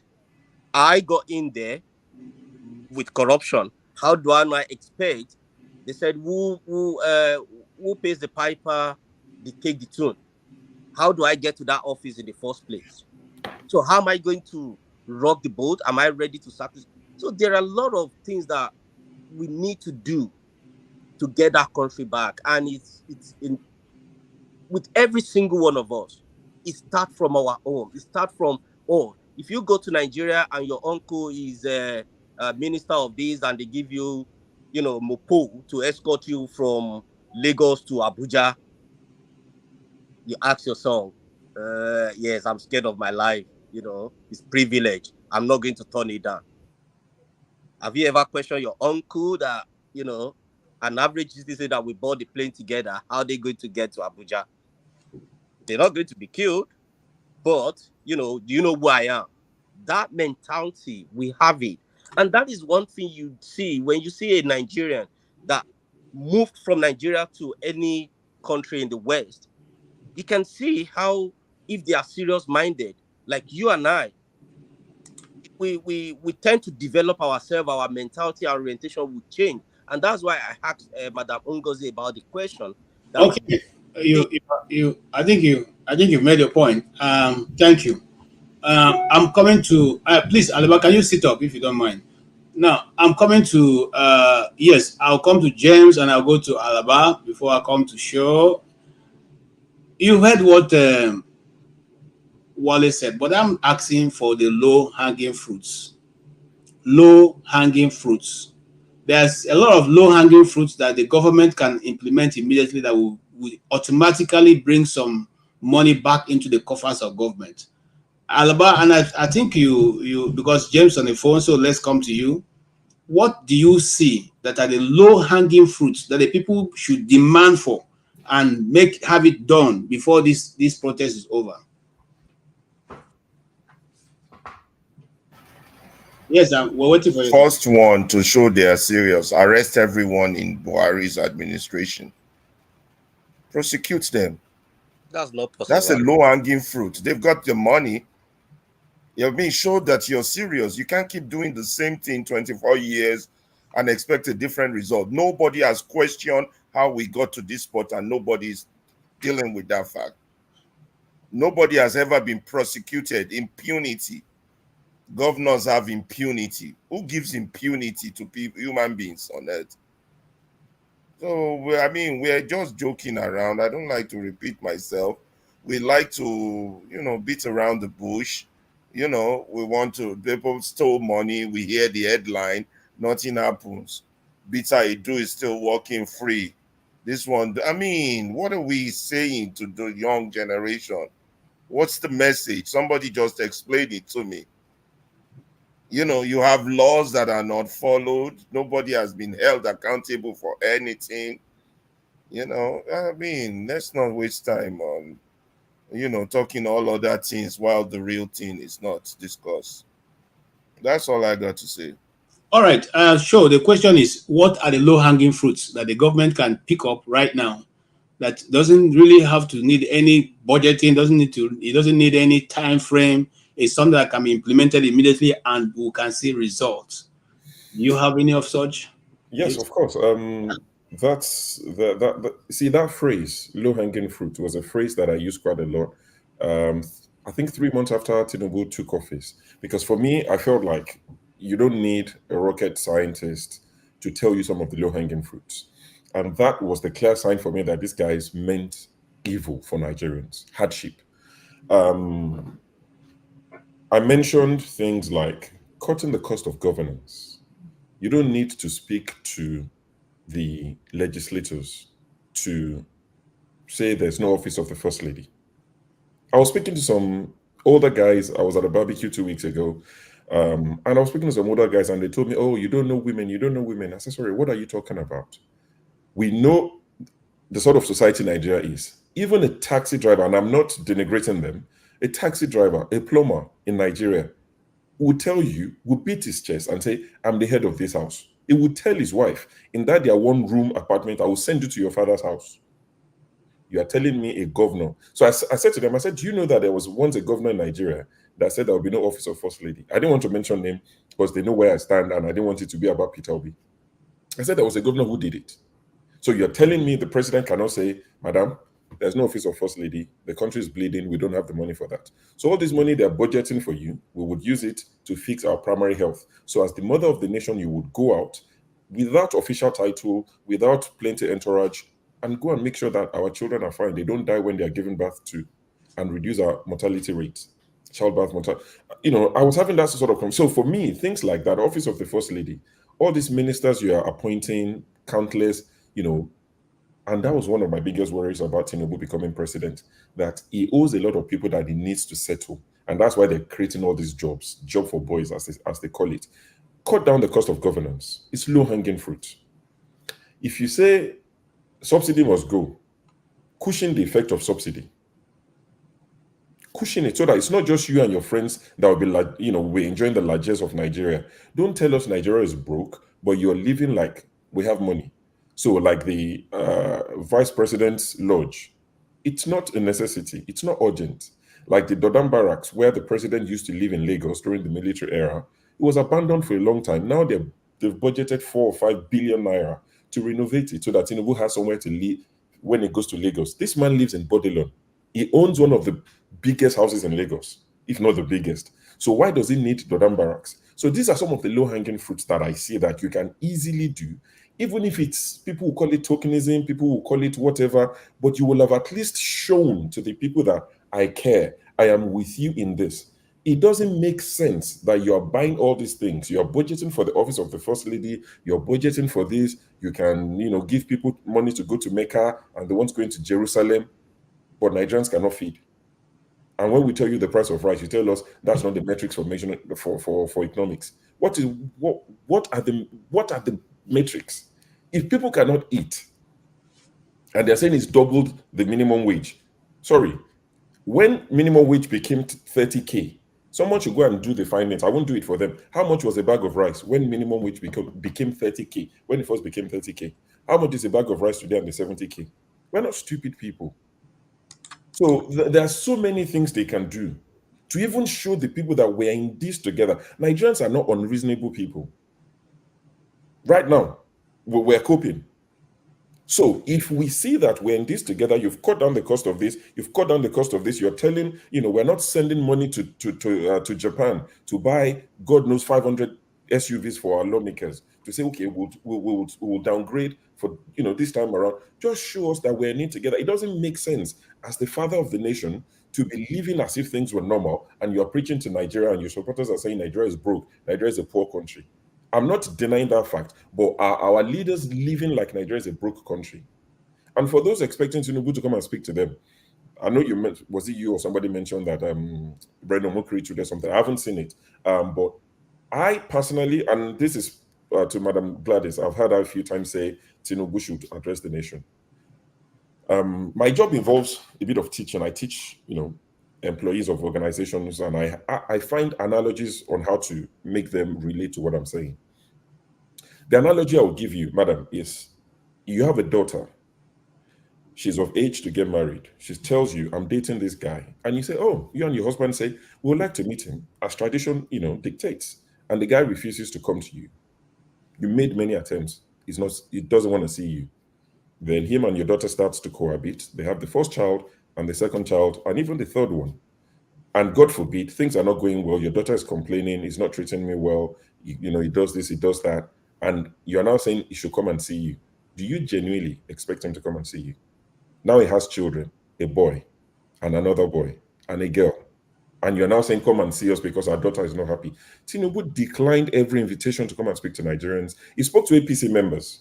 Credit where it's due. He spoke to his people who needed to hear him. Before elections, that's all that mattered to him. But you expect him to come and say what to who? Before he got power, he didn't speak to you. Now he's got power. He's the president of Nigeria. He should come and speak to you about what exactly? You are not happy. Okay, so what are you going to do about it? Protest. Okay, good luck. He doesn't care. Okay. Yeah. Thank you so much for taking time to analyze that. And again, some of those low-hanging fruits we're talking about, that Nigeria has a fleet of presidential jets. Nigeria has a fleet of official vehicles for ministers. Governors have their own fleets. Local government chairmen have their own fleets. A barrage of special assistants, a barrage of advisors, ministries that are, sometimes doubled, that duplicated, and ministers that are even not functioning. Some of them, since they were appointed ministers, was not heard about them. These are not things that you need policy to change. The minimum pay for everybody in Nigeria, including the assembly. The assembly itself, those are long term, but the assembly itself can reduce the salary just by making that pronouncement tomorrow. So I will dare say, and Kulata, I'm coming to you because you just came in. Is there other ways that Nigerians can actually make a gain, immediate gains immediately? Nigerians, I'm not talking about the government, in what this struggle they're engaged in. Is there other ways, low-hanging fruits, policies that can be changed overnight? What do you expect, or what do we expect that the government should be doing at this time? Should I go? Yes, please. Oh, thank you.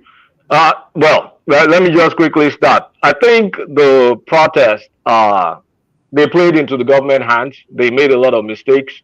They announced a date for the protest. They allowed the governments to kind of like do their game. So at this point in time, the protest is not that effective, in my opinion. And it kind of like taught a lot of people the wrong lessons.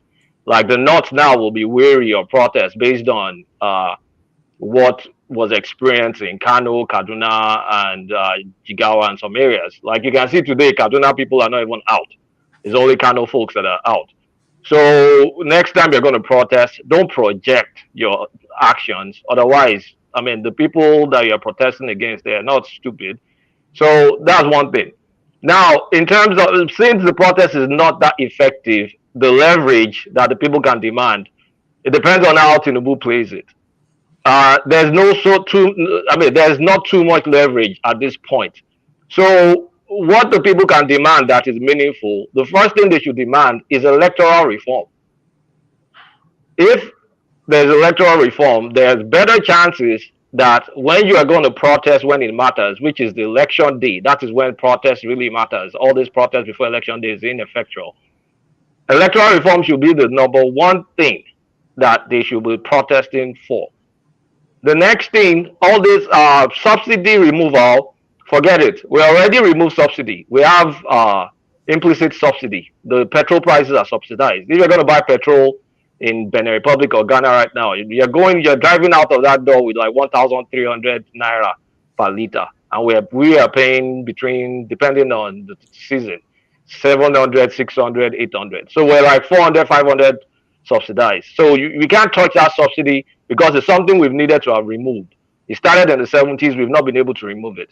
If we're going to subsidize anything, we should subsidize production. So I want the people to ask for subsidies on farming inputs, fertilizer, pesticides, tractor, things that will improve productivity, not things that keeps us on perpetual consumption patterns that we will not be able to invest in roads and invest in the necessary infrastructure that we need. Same thing, removal of subsidy of electricity. We saw how that improved power for people that are on Band A. People on Band A enjoy power. One trick, Nigerians, we've been subsidized for too long. We don't even realize that things really cost. Now that Band A people are paying the real price, they're getting power. Power is not free. So if I'm making demands, electoral reforms, like I said, top of mind. The next thing is subsidize our input. The other thing they could have asked for, the government already reacted, which is food. Because Tinubu made a big mistake. You can't make massive reforms and then forget about the basic needs of people, which is the feeding. You can't make reforms where people are hungry. If people are not hungry, at least they will be able to tolerate whatever reform you're doing. So massive importation of foods, crash the prices down.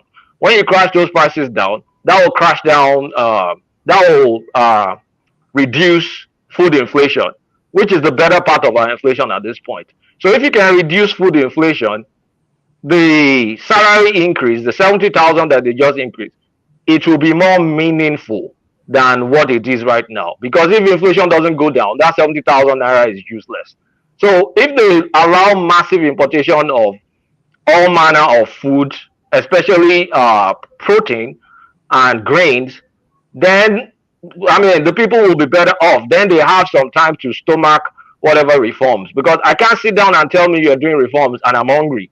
An hungry man is an angry man. So that mistake can be reversed. But then it now brings out the issue of, okay, so what happens to our own food security? How do we secure our own food supply chain? How do we ensure Nigeria can sustain itself? Because we've never been able to sustain ourselves since the 70s for food. So they need to ramp up, like I said, ramp up agricultural productivity. I prefer industrial farming. Each state governor should be talking to industrial commercial farms. We cannot sustain ourselves with subsistence farming. Subsistence farming is just good on the books. Agricultural productivity will be low. Food waste will be low. You need people with real resources that takes farming like a business, make it seriously. Each state should have between 3 to 5 massive commercial farmers that they engage with that they should allow some parcel of land and allow them to farm. And then the government should subsidize that input. That will go a long way to increase our supply. That's on the long run. But on the short run, you need importation. Thank you. I need to come in. Thank you. Yes, sorry, I'm not.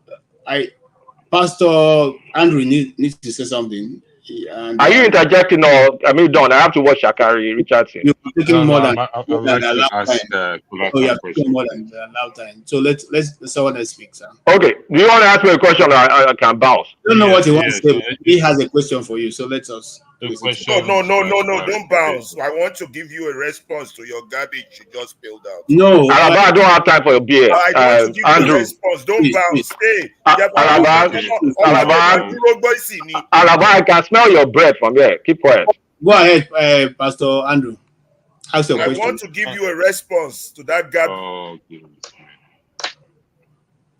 Go ahead, Pastor Andrew. Thank you, Kula. Could you make reference to electoral reform should be made during election period? Am I correct?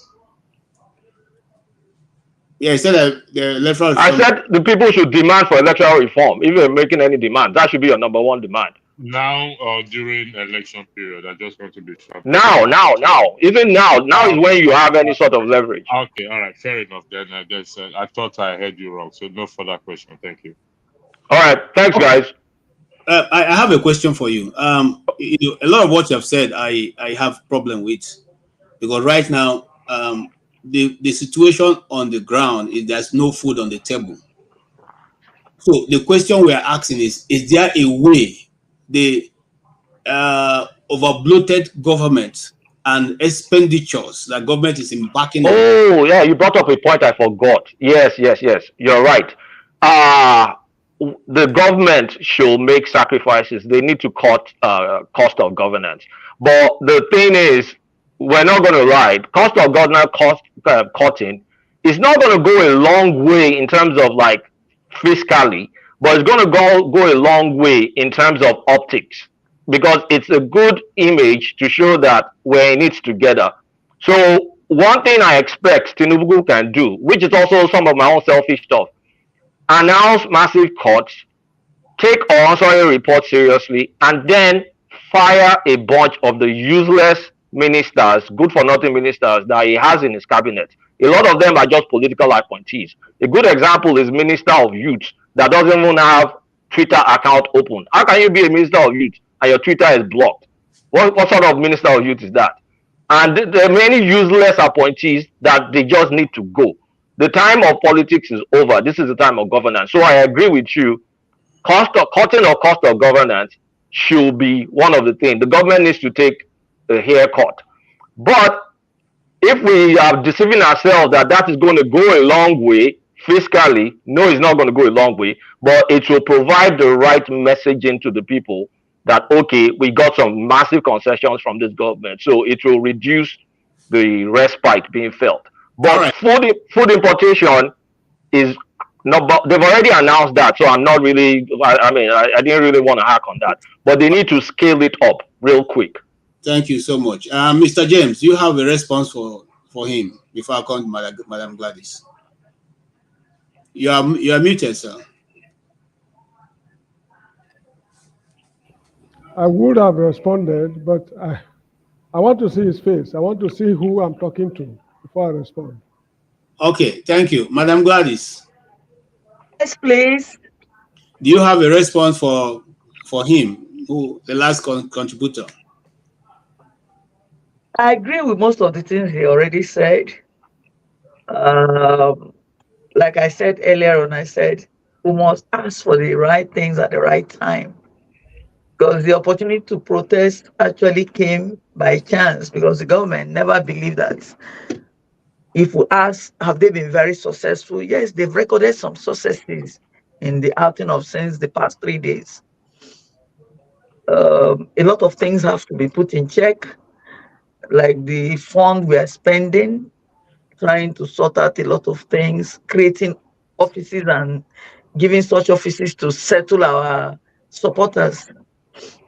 The president has to look inward, cut down on some of the expenses being spent, and the money being given to has, I know they give them, what do they call it, allowances for this, allowances for that. Some of those allowances, they have to cut them down, because the money that is being spent on such could be put into other areas, like to make sure we have good roads, we have good schools, and then we have food on our table.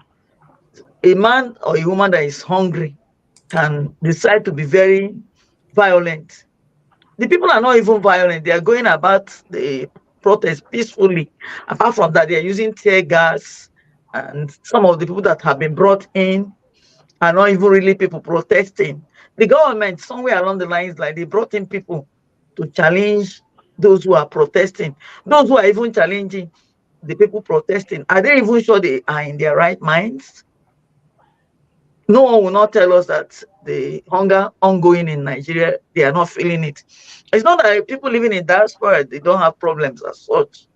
Feeding is not as easy as that in abroad now. Things have got, the prices of things have gone up. At least people are managing.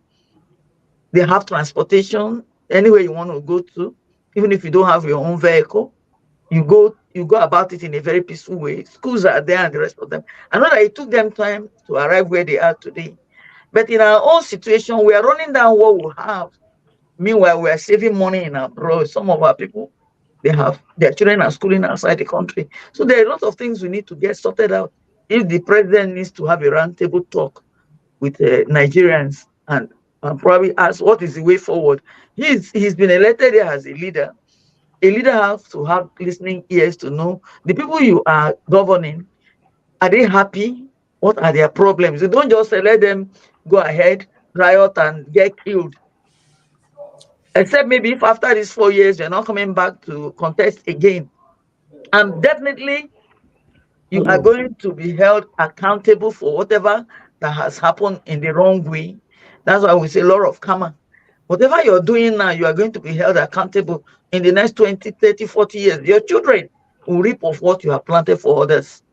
That's my humble. Thank you. Yes. Sorry, KJ, can I ask you a question before I leave? Yes. Do you think the Kenyan protest was successful? The one in Ghana? The one in Kenya. Kenya. Yes, the one in Kenya, to a certain point, yes.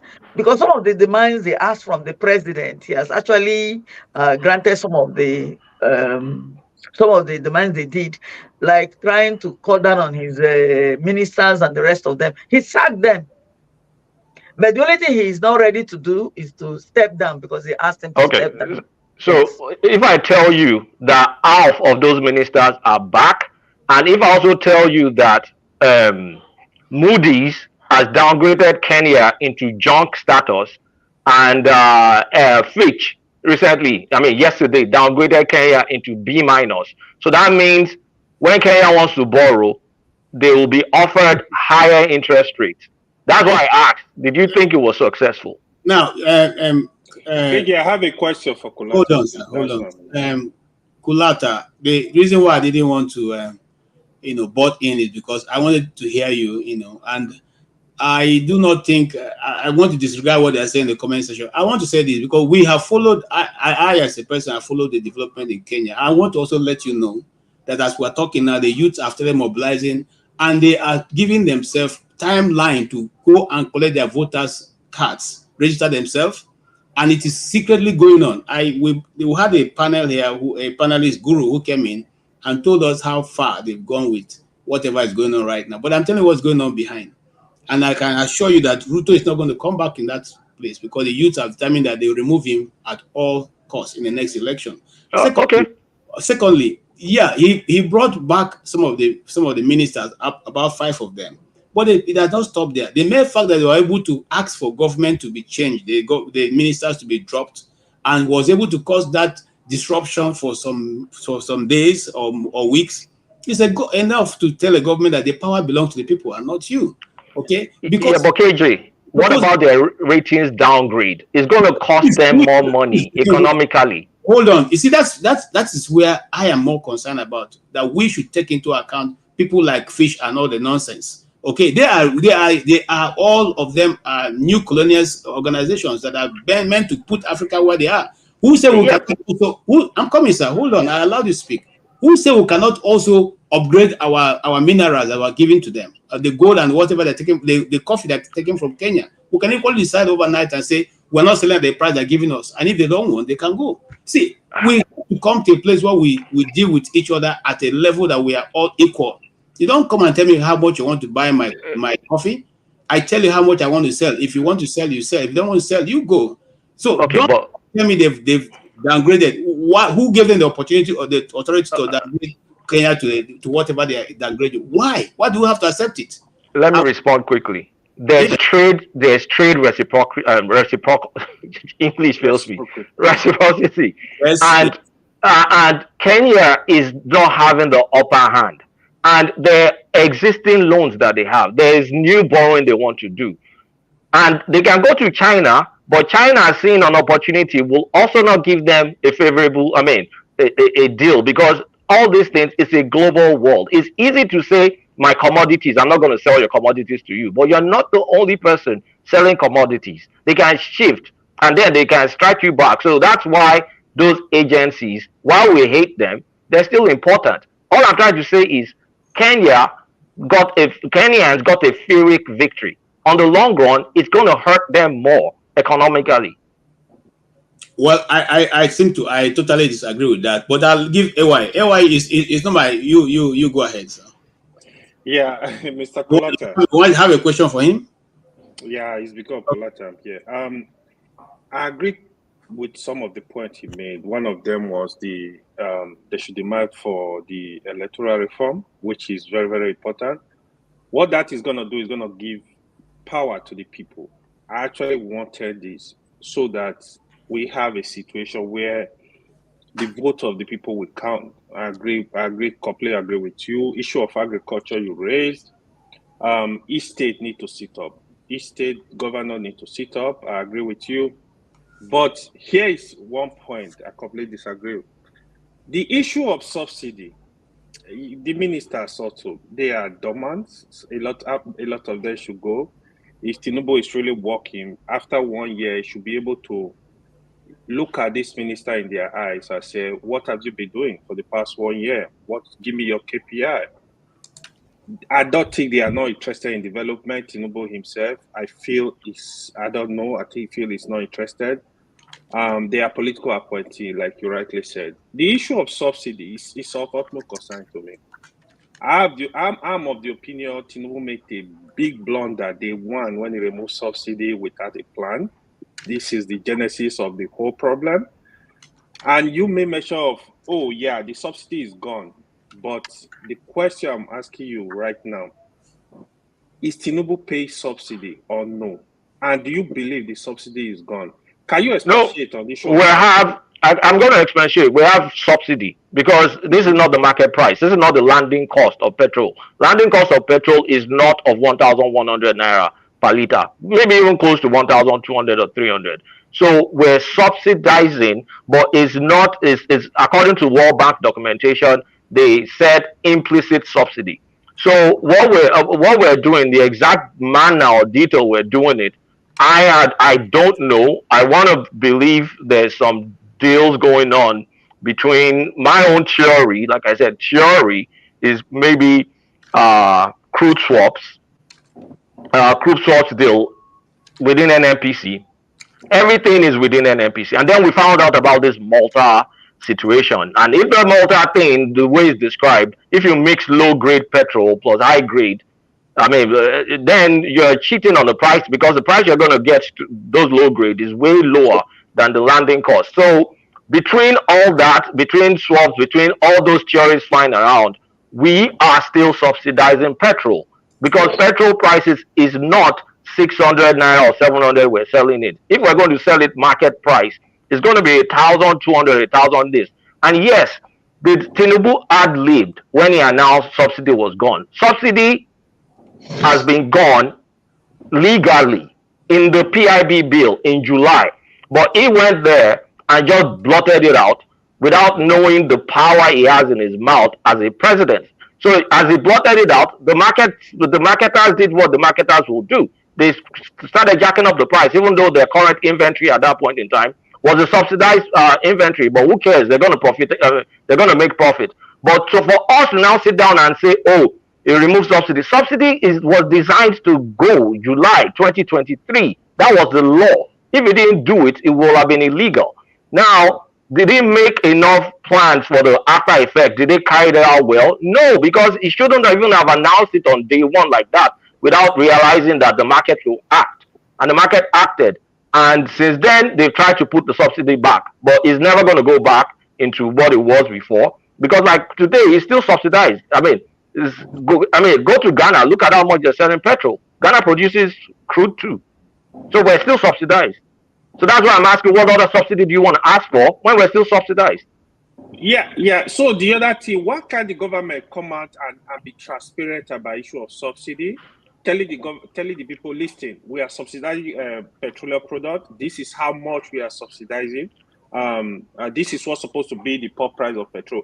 Why can't they come out if truly they are subsidizing it and be transparent with Nigeria and tell Nigeria? Here's the thing: the government, in one of their pronouncements, they used a ceiling, like a price ceiling, because they don't officially have subsidy in their budget. So if they come out and say we're subsidizing, it's going to be illegal because you don't have subsidy, you don't have any line item for subsidy payment in your budget. But they're doing it. So they can't come out and say that, otherwise then you can sue them and say, okay, where's the subsidy in this your budget? You don't have subsidy in your budget and you're paying subsidy. So you see that they put themselves in the conundrum. All right, thank you. I think I want to let you know. Thank you, KJ. Thank you. All right, thanks, guys. I need to bounce. Yeah. Okay, I hope you don't mind, because I want to respond to some of the things you said. Oh, okay. It's maybe good you listen also. I have a video here which I'm trying to load up of people who have taken time to examine what is the cost of petroleum in Nigeria. You see, these things are no longer abstract. It was done before now that there was no social media. It looks abstract to all of us. There are people who are also, it's not only Nigerian NNPC people that are experts in petroleum.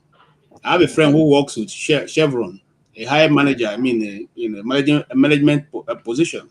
So there are people who have done research on the Nigerian crude oil and how much it costs and how much you are getting and what's the real reason. So when you guys come up with this Nigerian issue cost, Nigerian petrol shouldn't cost anything less than $70, 70 naira. In fact, 70 naira is even too much because it be all shredded in secrecy. Nobody is telling us anything. Okay, nobody in Nigeria really knows how much the fuel, the oil is extracted, how much is sold, what's the landing cost, okay, what's the cost you pay. So these things are, if you think they are true, let it be established, let it be advertised in the dailies. Now, this group went and did the research and also wrote to every one person who has a stake in Nigerian oil to find out how much they've been receiving as subsidy in the last, I think, 15 years or thereabouts. And the result will shock you. I don't want to go ahead and talk about it, but I'm simply saying, sir, that it's not true that Nigeria petroleum should cost more than 1,000 naira. It's not true at all. Very far from the truth. Remember, what's the basis? What's the basis for what you're saying? Hold on. Remember that when Jonathan was in government, Jonathan said he was going to remove all the subsidy on the Nigerian fuel. How much did they ask for? That was the thing that we protested against. It wasn't up to 200 naira in the first place. So how come now it has all of a sudden become 1,000 and above?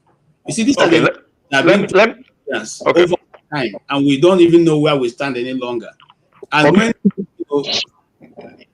this is over, it doesn't make it the truth. It doesn't make it. It doesn't make it. If you, I'm coming. Finally, I'll say this to you. If you say that Nigerian oil is being subsidized, allow it to be free flow. You allow the naira to free flow. Why do you have to give people license to import, petrol? Why do they have to be regulated by one agency called NNPC? Or why do you have to have petroleum equalization regulatory body there? Those things should do. Does any woman need to take permission to, or any man need to take permission to go and buy Maggi in the market and begin to sell as a Maggi seller? Do you? So let it flow. Let it flow. Let people be allowed to give them the standard. Let them bring their own this and sell at whatever price that they deem fit. If you say you people are not manipulating the system. You said a lot, and I appreciate you said a lot. So let's start with the price. Jonathan deregulated kerosene and diesel. And anybody, if you have the license, you can import those two products. How much are they selling those products? Because, I mean, these are internationally traded commodities. Diesel and kerosene are 1,000 something. I think it was when Dangote started selling diesel that he dropped the price by like 300 naira.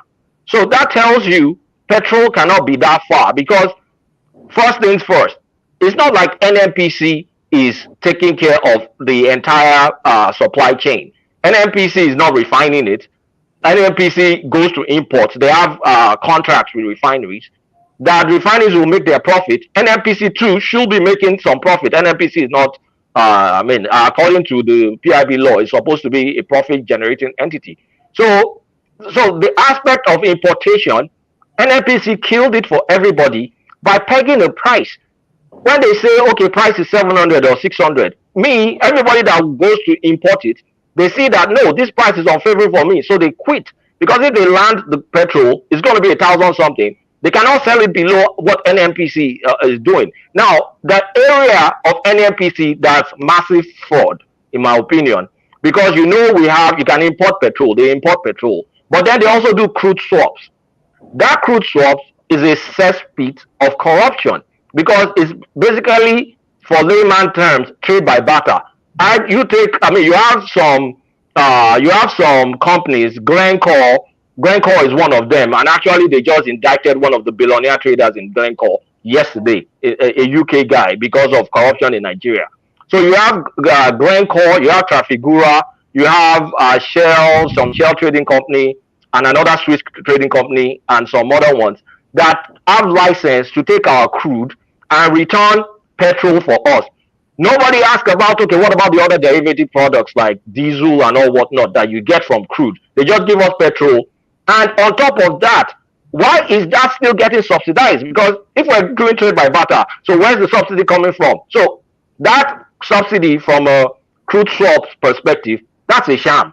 But from importation, because not everything is from crude swap, from importation, the landing cost is not favorable because you be a marketer, ask those marketers that why did you quit importing this stuff? Because they can't beat the price NNPC sells it, which is subsidized. Okay, thank you. Let's hear from Mr. Ike. Mr. Ike, what thou says? You have been all right, bye guys. Thank you so much. Yes, Mr. Ike, go ahead, sir.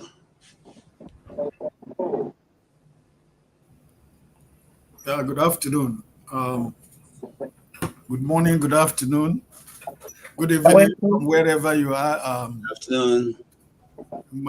In my beautiful island is still around 3:49, so I'm still in the afternoon. Okay, and Keja, I don't know what is the topic, but I was listening to your friend Kulata, who is an agent of Agbado people. You know, I wasn't even interested to talk to him or ask any question. Okay, you see, Mr. Ike, I'm one of those who probably followed some of the development in NNPC for a long time, and sometimes when they come with this this thing of saying there's subsidy in the they forget that the subsidies, the history of subsidy in Nigeria can be traced even on the internet. Babangida started removing subsidy. They have been removing subsidy since I was a 12 years old guy. Until now, they are still removing subsidy. How much is the subsidy they're removing? It's like when they remove subsidy and then the subsidy jump back. You see, all these are the lies they built over time. They're just the same way they built lies over electricity in Nigeria. It cannot be provided. Okay, and they get fresh people every year to mouth these things and keep saying it, and nobody yet, no government official can tell you how much is the Nigerian, how much it costs to land the last time this thing was held in Shehu was interviewing one of the guys in NNPC who's supposed to know, and the guy himself couldn't answer the question. Tell Nigerians, how much is it that people land this thing?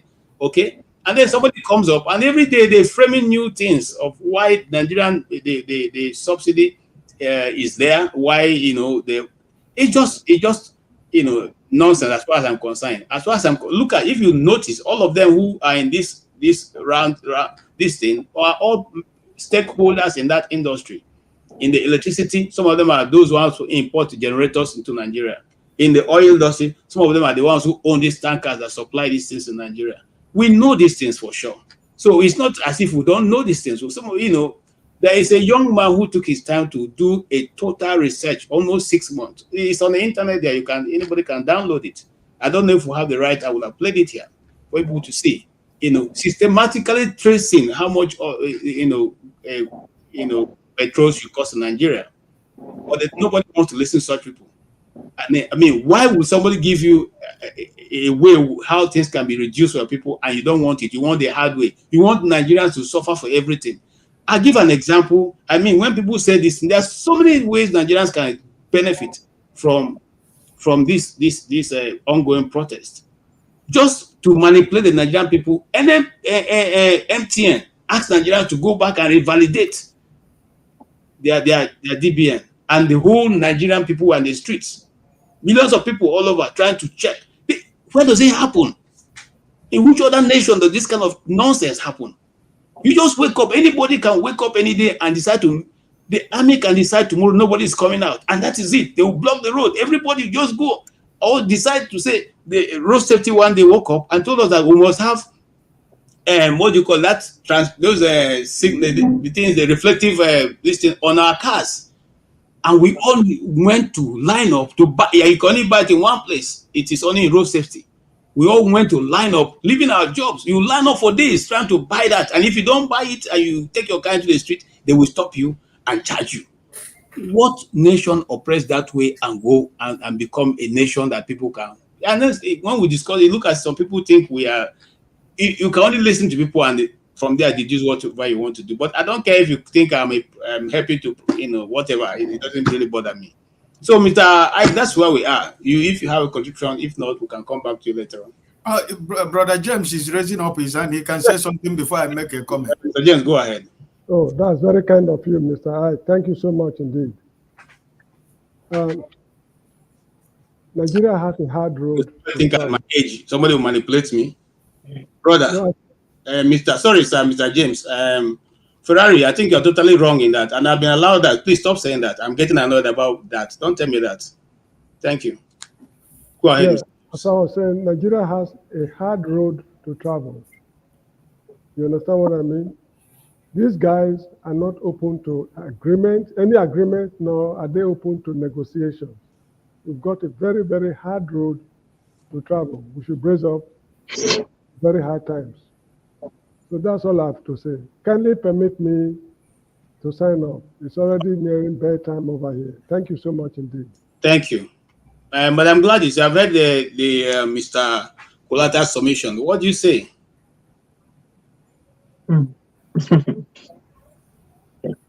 Well, maybe that's his own point of view. I'm not going to be against him. We all have our different, and we're entitled to say our minds. He has actually expressed what he felt about the whole thing. That's just my view about it. All right. Okay, listen, my brothers and sisters, listen, Nigeria is a fraud, right? Listen, it's just the people that are defending the government of Nigeria, the NNPC, and the market oil and gas, whatever. These are the mafians and the criminals. It was established on criminality, and it has been operated by criminality. It has been operated by criminals. So for a common Nigerian to be able to know what is going on in NNPC or the oil or whatever they're saying, it's not going to happen, because the people that they put on televisions to defend the indefensible that they are defending, they are the beneficiary of the criminality in the oil industry. Look at what Dangote is going through. You understand what I mean? What goes around comes around, right? In as much as I do not support what Dangote is going through, but he has been there all these years. Has he been complaining? No, because he monopolized every industry in Nigeria. You want to buy cement, you buy Dangote cement. You want to buy rice, you buy Dangote rice. You want to buy tomato, you buy Dangote tomato. You want to buy toothpick, you buy Dangote toothpick. They have been all be eating together, right? So, but in as much as I want to forgive him, because, we are no more young, like my brother KJ is saying, by the grace of God, I'm 60 years, right? So I cannot continue to be angry about what these people are doing or what they have done. But presently, it's to tell you. And that's why that even though they are saying they're subsidizing the oil, there is nowhere to be found. Even people have the money to buy 1,000 plots, but you don't even see the petrol. You don't even see the fuel, right? So all these things is that, like Peter B used to say, you cannot steal oil and put it in your pocket, right? This oil is not sweet. That you go to supermarket, after you buy your product, it's still sweet and put in your pocket, right? There are processes that this oil come and go, right? There are processes it will go through. And those processes is not something that you can hide. It's not under the water. It goes on float on top of the water, right? So this is why Nigeria is a fraud, right? So this thing you see that Nigeria today, you look at those people who were fighting when Jonathan was in power. The architect of the demonstrations and the rest of them, they are the people today that are against demonstration, right? So a country of about 37 states, including Abuja, we have 48 ministers. We are going to get to 50 because there are the new ministry they want to create, the ministry of, I don't know, if you remember, last 2 weeks, they said there is a livestock, the ministry of livestock. They want to create another ministry of livestock, which means it's going to be 49, right? And we're trying to say cut cost of governance, right? I was watching on television this week. I saw the convoy of Wike, the minister of Abuja, the Abuja Federal Wike. I see his convoy, right? You know, it's just like sometimes when I blame the government and I come to look at Nigerian citizens, right? Your friend was trying to defend the thing was going in Kenya. The Kenyan people succeeded in what they want, but they're going more than that. Yeah. That tax he wanted to implement, he did not implement it. He withdrew that, right? Yeah. He sacked some of the ministers, he pulled all the ministers, but he got some back. But now it has gone beyond that. They are saying that this man is not coming back, and they are working towards that. Yeah. Right? So the demonstration, the protest that was going, that with Nigerians planned, was peaceful. But because they say people who are the architect of demonstration and protest in Nigeria now, because they are the seat of power, they do not want anybody to demonstrate. They now decided, they said they don't want protest, but they paid people to protest against protest. Can you see the country you call your country, Nigeria? The government is saying they don't need protest, but they paid people to protest against the protest. So which one is it, right? And at the end of the day, they play them for one night. The money they promised them and the right they promised, they didn't get it, right? So you see what I'm telling you. If we talk about, if we say that there is a problem in petroleum industry, the government will share rice. If we say the transportation cost is too high, they will share rice. If you say that we have shortage of fuel, they will share rice. If we say that the road is not, we have so many bad roads in Nigeria, they will share rice. Anything, check what I'm telling you. If every problem in Nigeria today, the government decision at the end of the day is to share rice. Even the rice, they're not even sharing. I was watching online yesterday. A local government, one of the ward chairman of PDP in Edo State, the rice that was to be shared by the people, he went to put it in his own house. And I don't know how the people get to know. And they scope his house like bees. And they opened everywhere, and everybody was packing the bag of rice. This was a rice that they were supposed to be shared by the people, right? So, sometimes when I cry, or when I feel pain about what is going on in Nigeria, and sometimes I look at my fellow Nigerians, because sometimes when we are talking, they say, oh, because you're outside Nigeria. But it's not like that. I did not come outside Nigeria because I'm not outside Nigeria because of the bad governance. I run away from Nigeria. No, everybody has an ambition. Everybody has an ambition in life, right? And everybody has some aspiration to achieve something. So but for the fact that still I'm a Nigerian, I think that this protest, no matter whatever the government want to do, I'm encouraging Nigerians to continue to protest. Okay, thank you, Mr. appreciate your contribution. And yeah, we heard. And I see one of the reasons why I allowed those comments to be made is because sometimes these things are made and we don't want to hear from those who don't agree with. That's not the way of having a beautiful discussion. You must listen to the other person, other side. And sometimes don't close your mind. You see, I never close my mind to information, because you may think you know everything, but the other person may just have an information that will help you change your mind or change the situation that you are in. So welcome all views here. Everyone's view is important, and nobody is more than the other person's view. We take every view into account.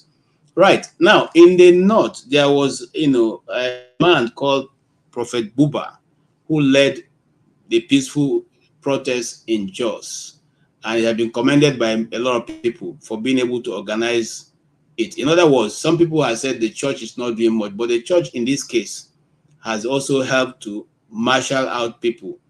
And I'm not talking about a certain group of people said of the church said they were not part of it, but another group led. Can we also talk about that? Can we, Madam Gladys? Okay. The Blackstone is a pastor is a de facto pastor in where he is. Maybe he will help us out. What will you say has been the role of the church in this so far struggle? Correction. I'm not a pastor. So okay, you are still supposed to be there. All right, go ahead. I'm not a pastor. Thank you, Mr. KG, and good day to everybody.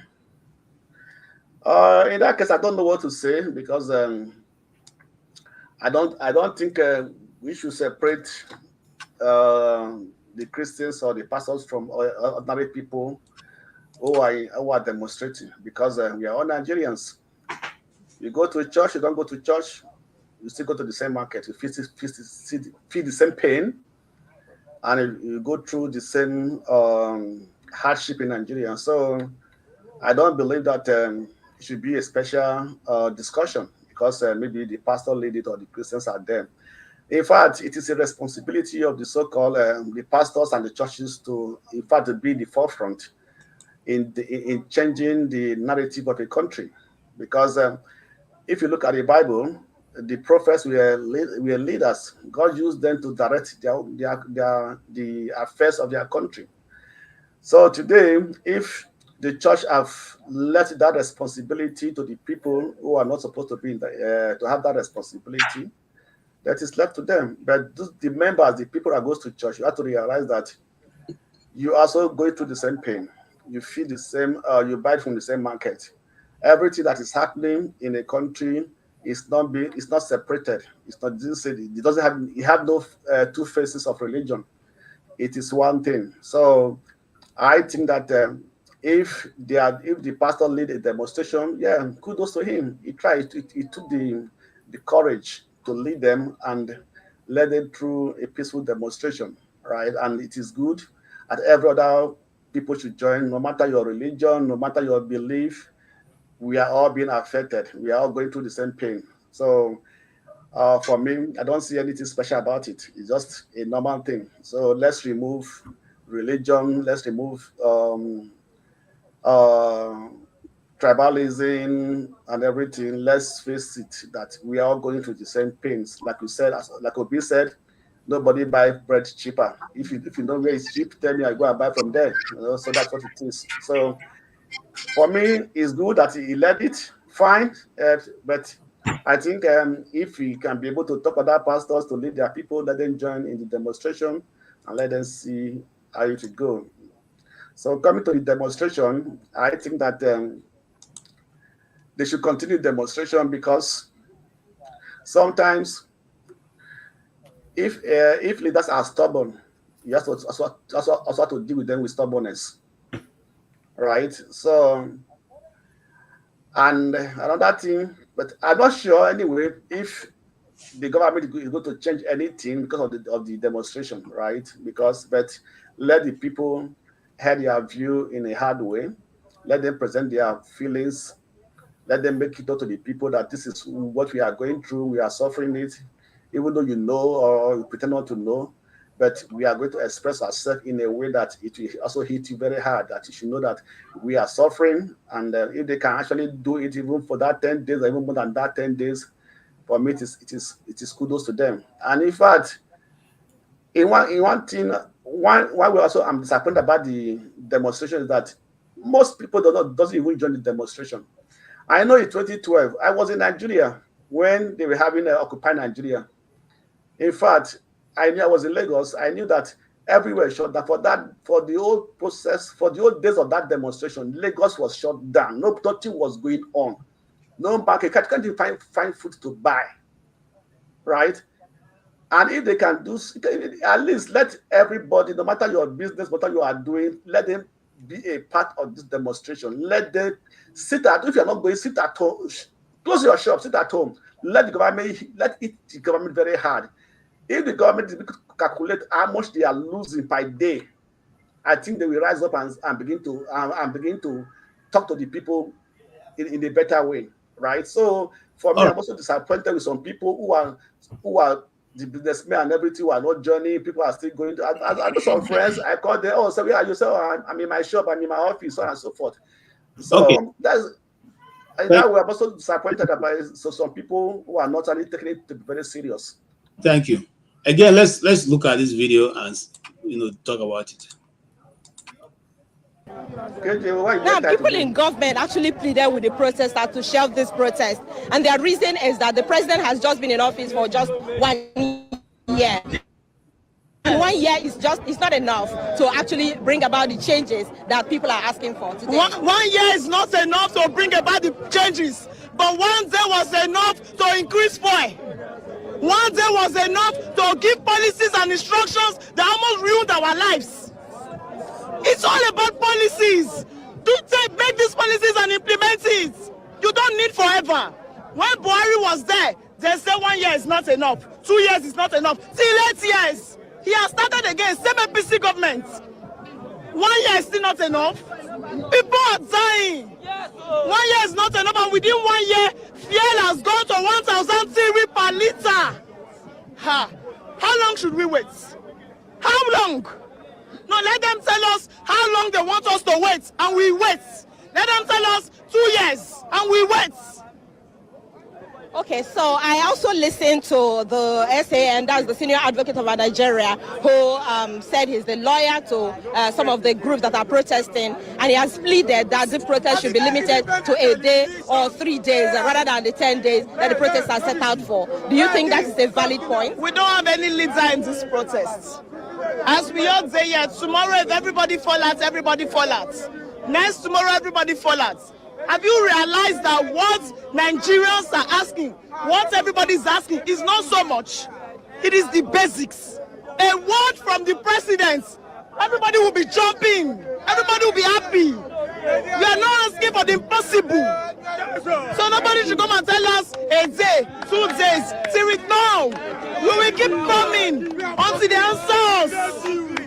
Okay, what specifically would you want the president to do now that will end this protest? Right now, carry fuel go 100 naira per liter.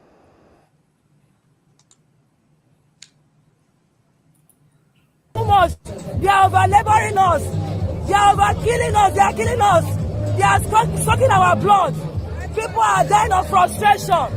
People are dying of frustration.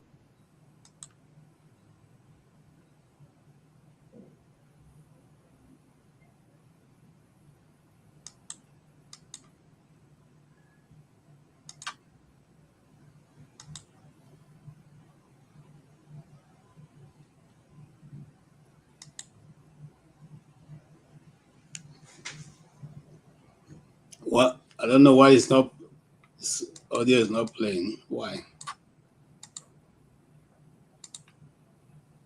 Okay, I can't seem to get that audio on. Try again.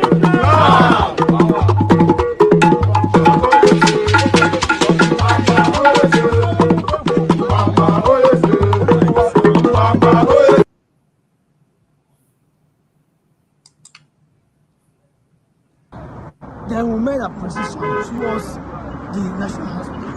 The police barricaded us and attacked us, shot at us severally. we ran back, war scattered and moved towards the National Stadium. And they faced up with live arm. We run again to the bush. The one we recouped at the National Stadium. So we could actually have a head count to know who is missing and not. Then the Muslim had to have their prayers, and of course we had to sing our national anthem. Moving from there, they faced us again with tigers again. And at this time, we said, what did we do? Because we were still at the National Stadium, the approved point. We even knelt down, was begging them. One of the policemen was holding my Nigerian flag. One policeman shot directly at no more than 15, 20 feet away from me. Shot at me. Right on my forehead. You can see that. Right on my forehead. Don't know if he intended to kill me or something, because this scratch of me.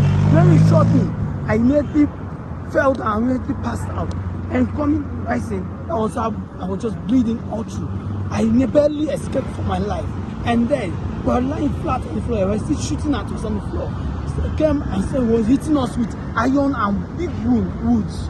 And one of them had to hit, and I said, okay, let them. We had to run into the bushes for our life. I had to run from there to wherever, I don't even know. I thank God I'm able to find my way back to a place that I know. I barely escaped today. I barely escaped with my life today. You can see. You can see the symbol of our heritage. You can see this is why I used to control my bleeding. It's a fresh blood. Don't we have the right to protest anymore? Don't we have to come on and see my head? Protest anymore? Thank you so much for watching. Thank you. Have you subscribed? Yes, you. Have you subscribed? You. Yeah, before you go, click. It's free. Click. Just that's it. Have you subscribed? You are laughing. Have you subscribed? Have you subscribed? Thank you. Thank you. Thank you. Hey, madam, thank you so much. I can see you. We have to get to 100,000 subscribers. By the end of the year, how are we going to do that if you don't subscribe? Yes, you. Yes, you're about to click off. Why? Have you subscribed? It's free. If you don't, ask your son, ask your daughter how to. Just one click. Thank you. Thank you. I see you. Aha. Thank you very much. Thank you very much. I'll see you tomorrow. Okay, thank you very much, everybody who is in the studio and those who are in the comment section. We will like to appeal to you, especially those of you who love me so much and have been telling me I'm a bushman. Please subscribe or support the channel. That's the only way you can see me. If you can't support the channel and Dr. Rudolph can no longer support it by himself, it means that we can no longer be meeting and you have your swipe at me in whichever way you like. I'm not against it. Enjoy yourself, but support, subscribe, invite your friends, invite your colleague, invite your not so friendly friends, and invite, of course, those you don't like, and let them all be on this channel. Let us jaw. As long as we are talking, there will be no reason for fighting. Let us talk and talk and talk and talk. The more we talk, the closer we become. All right. Thank you. And of course, let's do our best to, broadcast rebroadcast it in your own part, the parts you made comments, the parts you have contributed, the writings you have put up, and the ones that have been highlighted. Screenshot them and put on your page. It's also showing that you are participating in development and the contribution of Nigeria. You are contributing and you are developing also. You are also forming a member of the national discourse and changing the narrative that we have in our country. God bless you. Let's move on. Mr. Show, let me come from you. So go in clockwise. You saw those videos, you saw the comments, especially the last young man who was shot almost. He was able to escape like former President Trump. His own is on. It is a head that thing passed. The other guy now here he passed. What do you say in this situation? Sorry, I'm laughing. It's not because it's funny, but just imagine what will happen if it had gone the other way around.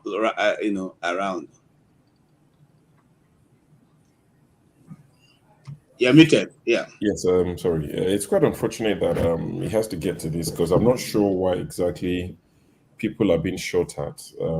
The government clearly have a strategy. Every time Nigerians want to protest now, You know, you hear the military, the police, all of them come out, DSS, and say it's going to be infiltrated, it's going to be hijacked, you know, it's going to be this, it's going to be that. And from what I've found quite shocking from mainstream media is that every time you've had a police officer, the DSS, you know, you've had some of the top guns appear on these TV channels leading up to this protest saying it's going to be hijacked, there's going to be protest, it's going to get violent, you know, we can't allow that to happen. I would have wished that they play the clips from NSAS when SUVs that belong to the government dropped off thugs. When BRT bus, is that the one in Lagos, the blue one or whatever? Yes. When it dropped off thugs, these are not made up videos. Nobody has said it's not true. Even the strongest supporters have not said it's not true. I would have expected mainstream media to say, when you say it's going to be hijacked, these are the people who hijacked the last one. We know who owns the BRT. We know who owns these SUVs. Did you investigate any of this? Because they're quick to say it's going to be infiltrated, but that's your job to make sure it is not. And also, when the counter-protesters went out, nobody told them it was going to be infiltrated. They were allowed to protest. They didn't want protest. They went out to protest that they didn't want protest, but they were allowed to do it. You know, they were allowed to do what they wanted to do. You say that protest is the fundamental right of Nigerians and everybody around the world, but you saw faces of people who went out across Nigeria, and they were there telling people days before the protest that, you know, if they burn you well, come out and protest. Check where they're walking and see the. Go ahead. These are the people that you know clearly are going to infiltrate the peaceful protest. Did you make any attempt to invite them, speak to them? So we're not saying lock them up. We're not going to do exactly what we're campaigning against. So we're not saying just go and pick them up and lock them up. But at least invite them or go after them, speak to them and ask, why would you go out and tell people not to protest? It sounds like you're threatening them. But the police will show no interest in such things. Then the minute people go and protest, you send, you know, whoever sends people to infiltrate them, start causing problem, then it's an excuse for the military to be. I saw a video, oh my God, it's not one of those ones we can share, where one of the, I think it was a water cannon, ran over a policeman. It was a military tank, almost like a tank, ran over a policeman. The man died on the spot. He was killed. This was yesterday. When they were trying to scare off the protesters, run after them, one of these eager police officers or military guy drove one of their tanks, or whatever you want to call it, like a water cannon, over a policeman. It was the protesters that ran to that man trying to see if they could save him. The video is there, it's online. I couldn't watch all of it. So I'm not sure why our police, I've seen some police officers, at least some of the videos that people have shared online, so it's not all negative. I've seen some videos where the police officers were cooperating with the people, they were dancing, you know, they had like this gyration thing going on with the people. That's what we want to see. I don't even want to see you gyrate with the people. Just stand there and do your job, not necessarily dance with them. That's not part of your job. But protect the people who want to protest. That is your job. And this idea of restricting people to stadium or stadia to protest, sorry, what does that even mean? So you keep them locked away somewhere to protest. How does that achieve anything? And the police are saying there's a court order saying that, you know, people should be locked up in a stadium somewhere to protest. It makes no sense to me. Let the people protest. I'm for peaceful protest. Yes, when protests happen anywhere in the world, most times, occasionally, whatever, it gets out of hand, but that is where the police come in. Our military are quick to roll out their tanks against the Nigerian civilians. But when they say there's insecurity somewhere, you tell us the terrain is difficult, you can't reach, you couldn't reach. They'll be ransacking a whole community for hours. You won't turn up. But when it's harmless Nigerian citizens, you show muscles. Your Viagra kicks into action. Honestly, I'm not even sure what to say to these people. But just to let you know, KJ, I added an image which I'm going to share because it's an image. It will take only 2 seconds. But this Edo lady that video has been trended, I added another video. I'll let you play it when you deem it fit. So if you look at the videos, I'm not sure. There's a way you play your videos. I add mine to the backs. I'm not sure if you know. If you go to brands, yes, to the video is towards the bottom. You will see her there. That's another video of that lady. But let me share, with your permission, let me share this image quickly, because people are quick to forget. And we need to remind them that, you know, we are not crazy people. I hope it's bold enough. And people can see. You can read it out, KJ, if you want to. Okay. A military and a police force assembled.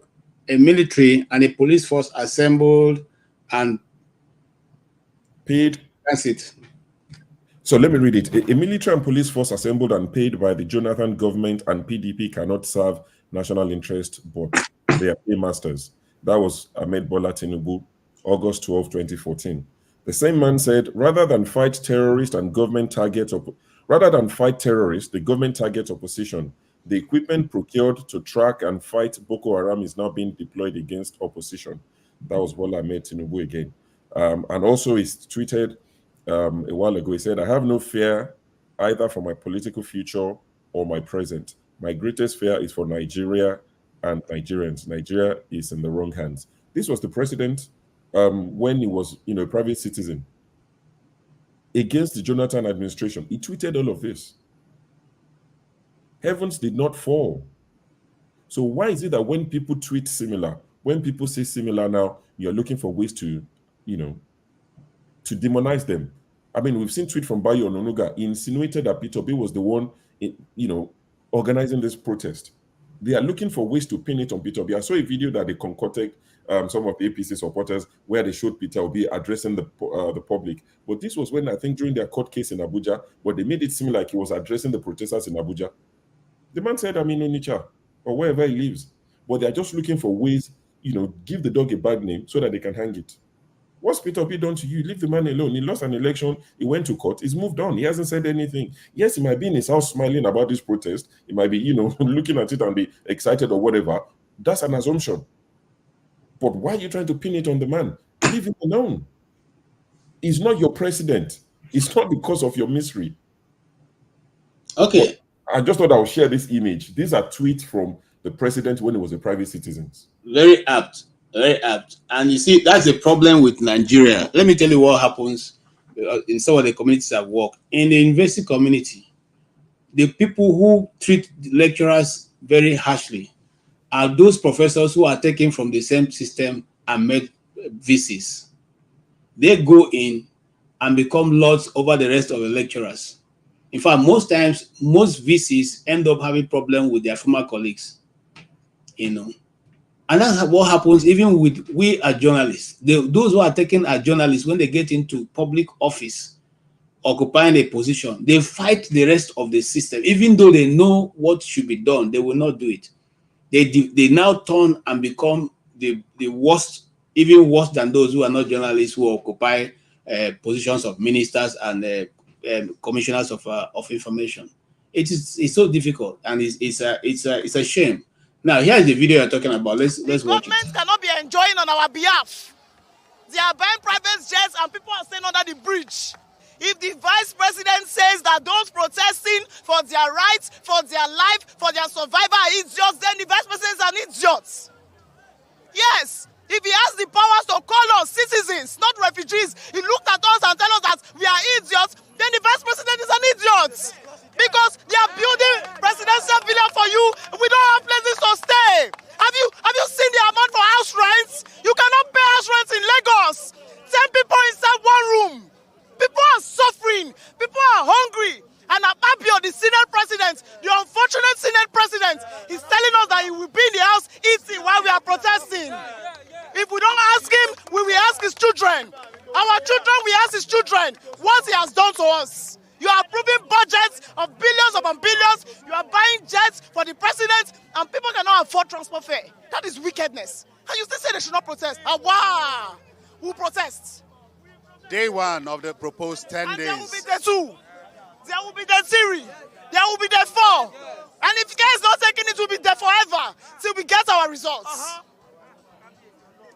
Thank you very much. I'd like to see what's written on your shirt.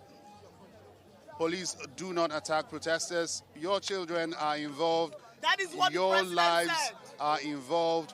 Your children's future lie here. And this is from the president that the police should not attack protesters, that their lives are involved, their children's lives are involved. To be sincere, the president has been lenient in trying to converse with us, and he's been trying to give directive. We don't know what he's doing behind though, but the one when we then see and say is same they don't attack us. So we are wearing it as a reminder to the police. As you can see, they are even looking more hungry than us. But they're not going to put vest on our face. Are you not apprehensive that there could be a reoccurrence of the NSAS protest, talking about the way it ended, given the presence of the military men here and the other security personnel here? That they will shoot at us? Share their life, would they live like this? We don't die, we die alive. They will shoot at us. We can people that died at the Lekki toll gate, are we better than them? We are not better than them. I'm not scared. Yes, I'm not scared. We are not even alive. We are not alive, we they live. I know kerosene there inside my bag. If they shoot tear gas, I get kerosene. If they shoot going, don't let me escape. I don't already tell my mama where they go, and I don't tell them bye bye. Thank you very much.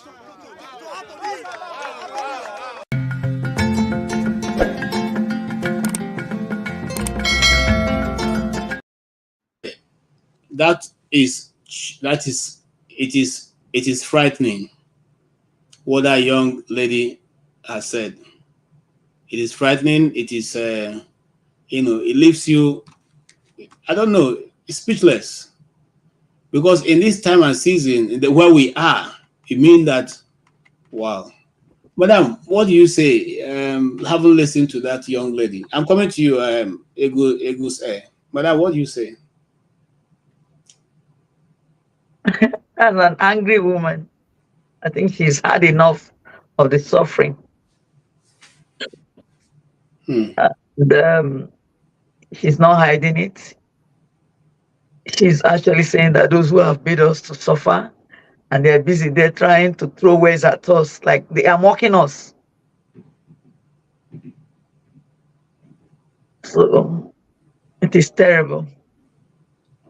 Really, very rough. Yes. It is. It is. Eagles Air, she said something very interesting, which has what I've not been able to sleep, since yesterday about over. Now, Senate President Akpabio, and I think I have the video somewhere, said while they are in the street, they'll be in their house shopping. Yes, I've seen it. Yes. Yes. If he's God fearing, he won't make such a comment. It's only a person that has an animalistic tendency in him or her that will use words against others, trying to mock them, make them look as if they are not human beings. It's very bad. Okay, thank you, ma. Eagles Air, you have come in at the right, and you have watched all the videos. KJ, thank you so much. Just that I try to think what happened. How did we get here? Why is it so that this thing happened to Nigerians? What kind of government are we having in this country? What is it that is wrong with our brain? Because sometimes there's somebody that I hope people can hear me clearly. Yes, we can hear you. Okay, sometimes I used to think, who do us? That's the question. Because if you watch the kind of statements, the kind of word, the Senate President, the third person, as a citizen in Nigeria, is opening his mouth to say, even in his chamber, when they give him some alphabet, some figures to read out, he can't even read it out. Sometimes he said that this money passed him. Who do us? Now, Tinubu himself is against people coming out to protest. There's something that I must commend Lagos State Governor. There is a sense of maturity that he shows in this protest. What is that? He came out to address Lagosians concerning this protest. He talked to them. Here in America, when they go to America, when people is about to protest, people are not happy. You find the president will come out and address the nation.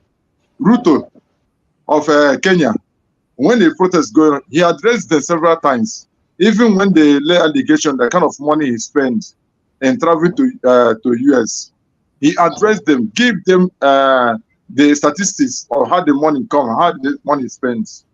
But in our own country, I asked this question: since Tinubu, they inaugurated him in office, has he ever attended any journalist interview?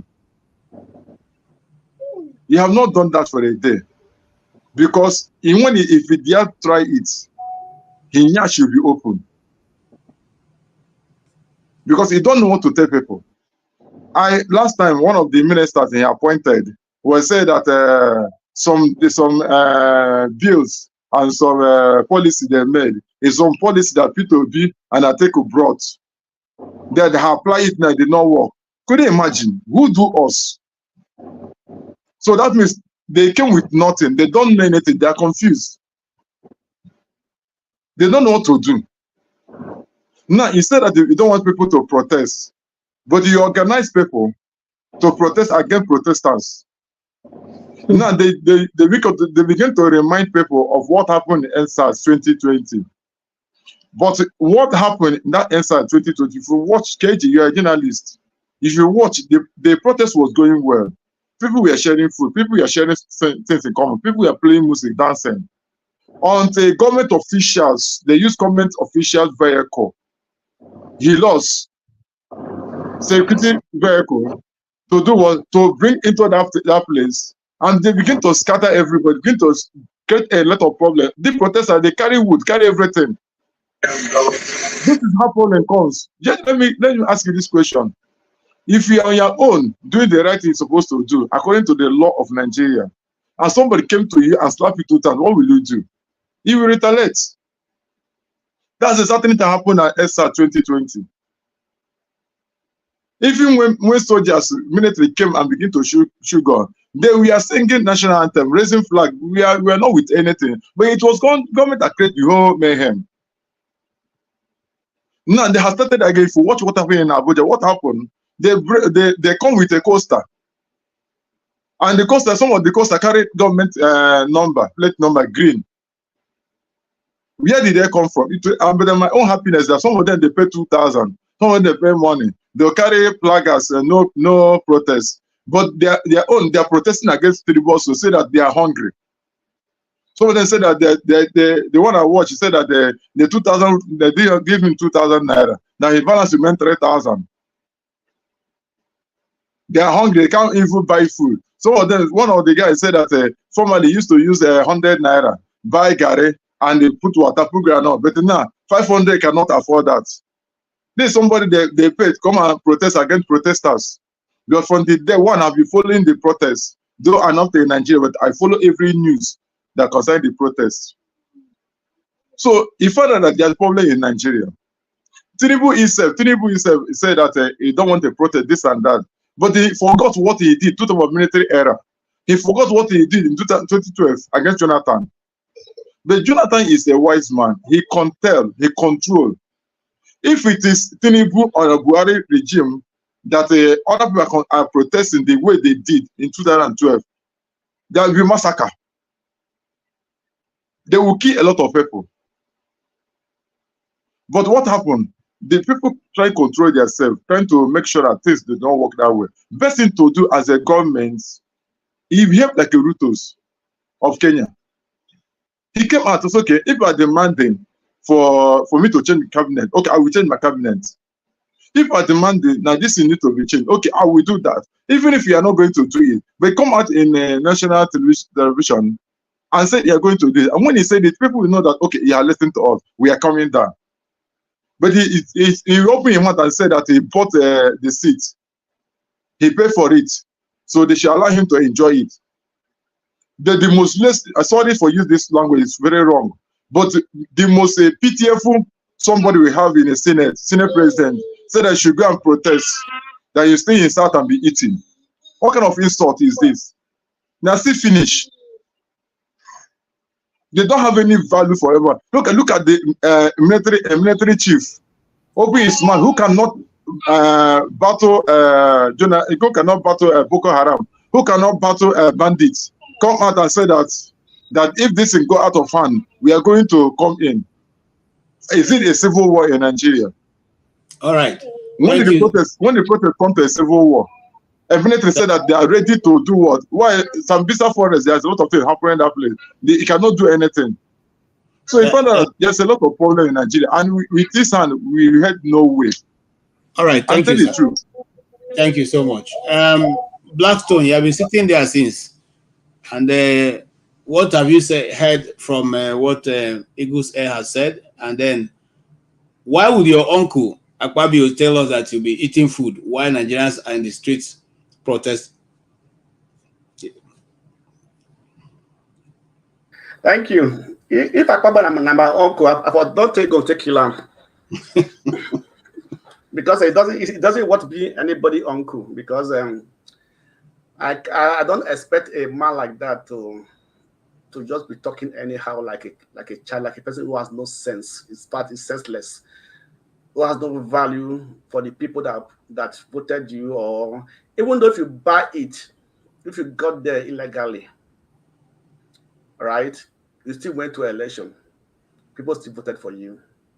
Though you got the nomination in through the back door, right, but people still voted for you.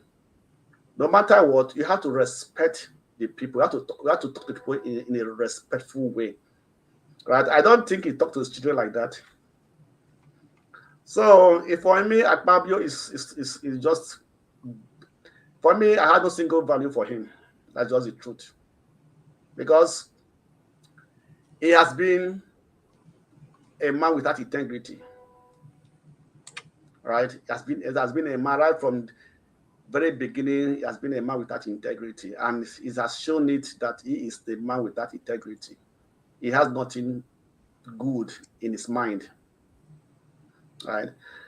Coming to the demonstration, the video you showed, right? I praise that lady for her to stand firm and to speak like that, and we need such people like that, right? You are saying something that you are surprised that journalists, people were actually against the government, and once they get there, they become a different people. I always say one thing. I just wanted to clarify Nigerians that talk too much, that actually criticize the government too much when they are not in power. I said, don't take these people by their words. Once they get there, they become in fact, they become the #1 liar for the government. So that is what you see in Nigeria. So if they are talking, they know why they are talking like that. So the protest has been effective so far. The government, I don't know if they are actually listening to them, because one thing is to promise, one thing is to deliver. I can come out and give you every promises and everything, and then you calm down, you are expecting, but can you force me to deliver, or do I have the willpower to deliver it, right? So looking at this government, even though they come and talk to the people, they promise them this and that, they are not going to deliver. The first thing that will make me or make everybody to believe them is that you start the transformation right now immediately, just as you did when you were being sworn in his first speech. This is what it is.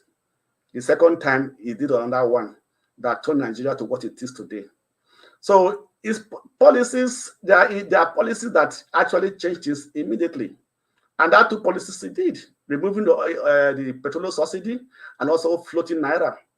So that the two things that killed Nigeria economy, that brought this hardship to the people. So if you cannot revert the two, at least you can work on one. At least that also cushion a little bit of the effect on the people. So there's a way you can do, like she said, policies are very important. So the way you put your policies to work. Look at my tell me and give me a bag of rice. How many bag are you going to give the people a bag of rice every day? If they have bag of rice, they don't have tomatoes, they don't have other things to cook the rice. What is it? Is that anybody that eat rice? They wanted to eat the rice without sauce? So for me, those are nothing. You don't give the people palliatives. Put policies in place, put your program in place. Let your program begin to have effect on the people, a positive effect on the people. Not that you are just talking badly around. If the policies we put in place have caused hardship, and you are still telling people in just 1 year, what is the assurance that after 1 year it's going to be positive, going to turn? If your policy cannot, even within 6 months, it's not showing any positive effect, that means in 4 years it's not going to show any positive effect, because it's going to be the same thing. What's going to change it? What's going to change it? Right? People are companies have left Nigeria. When the multinational companies were leaving Nigeria, they never took any step to say, oh, please, at least every company that wants to leave the country, the president or the prospective power approach those companies. What is the problem? How can we help you? We want you to go. But Nigeria's the Tinubu government were clapping for them. You can go. You can go. Otherwise we come. How can you investors to come into your country when those already there are leaving? It's like somebody is going on a road. He said that they are robbing. Other people are turning back. Then you are going in.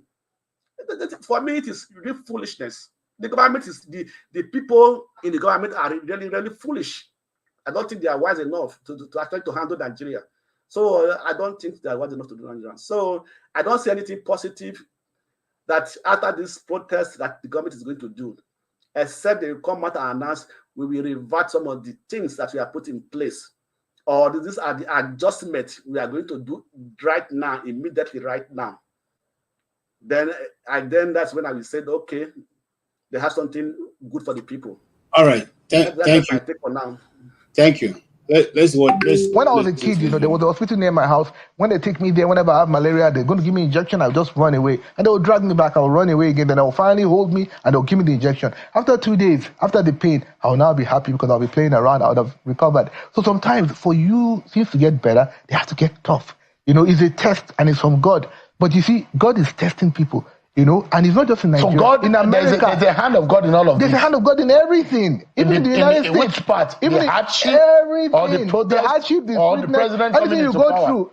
The president coming to power was divine. What is happening is also, even in the United States, the highest level of inflation in the United States this year. It's never happened like that in the US before. The whole world, it's like, I don't know what's going on. I think God is really testing us, And I'll tell you this, we have to pass the test.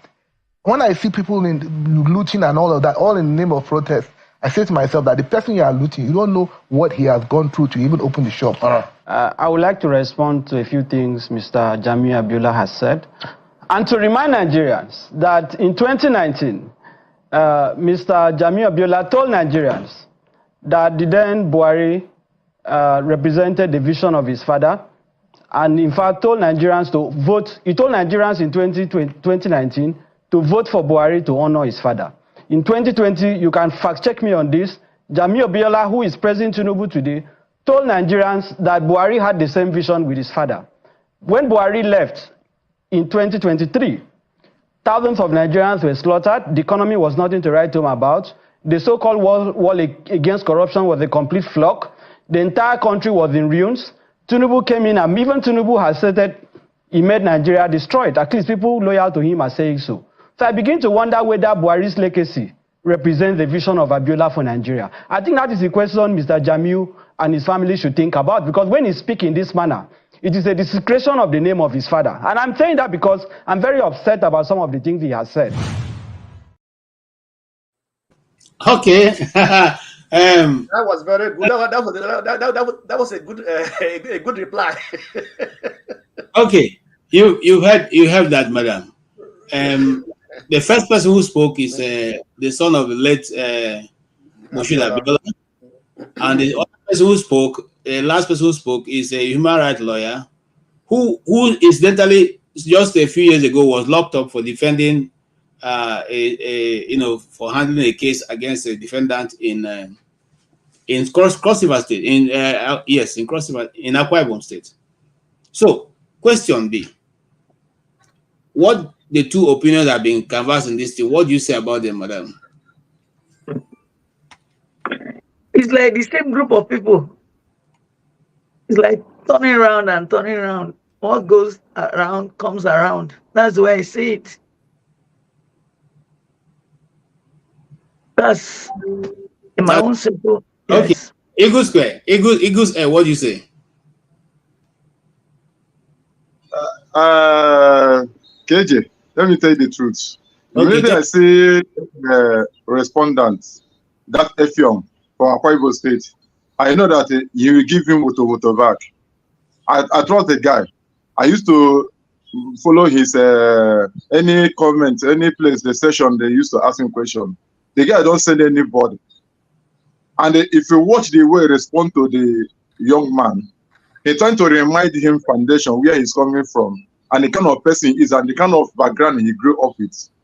He trying to remind him that he grew up from a criminal background and that the criminality is still speaking out of you.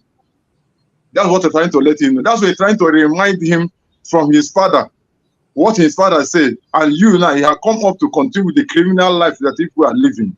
Let me tell you, there's no way a snake will come and give birth to a lion. A snake give birth to a snake.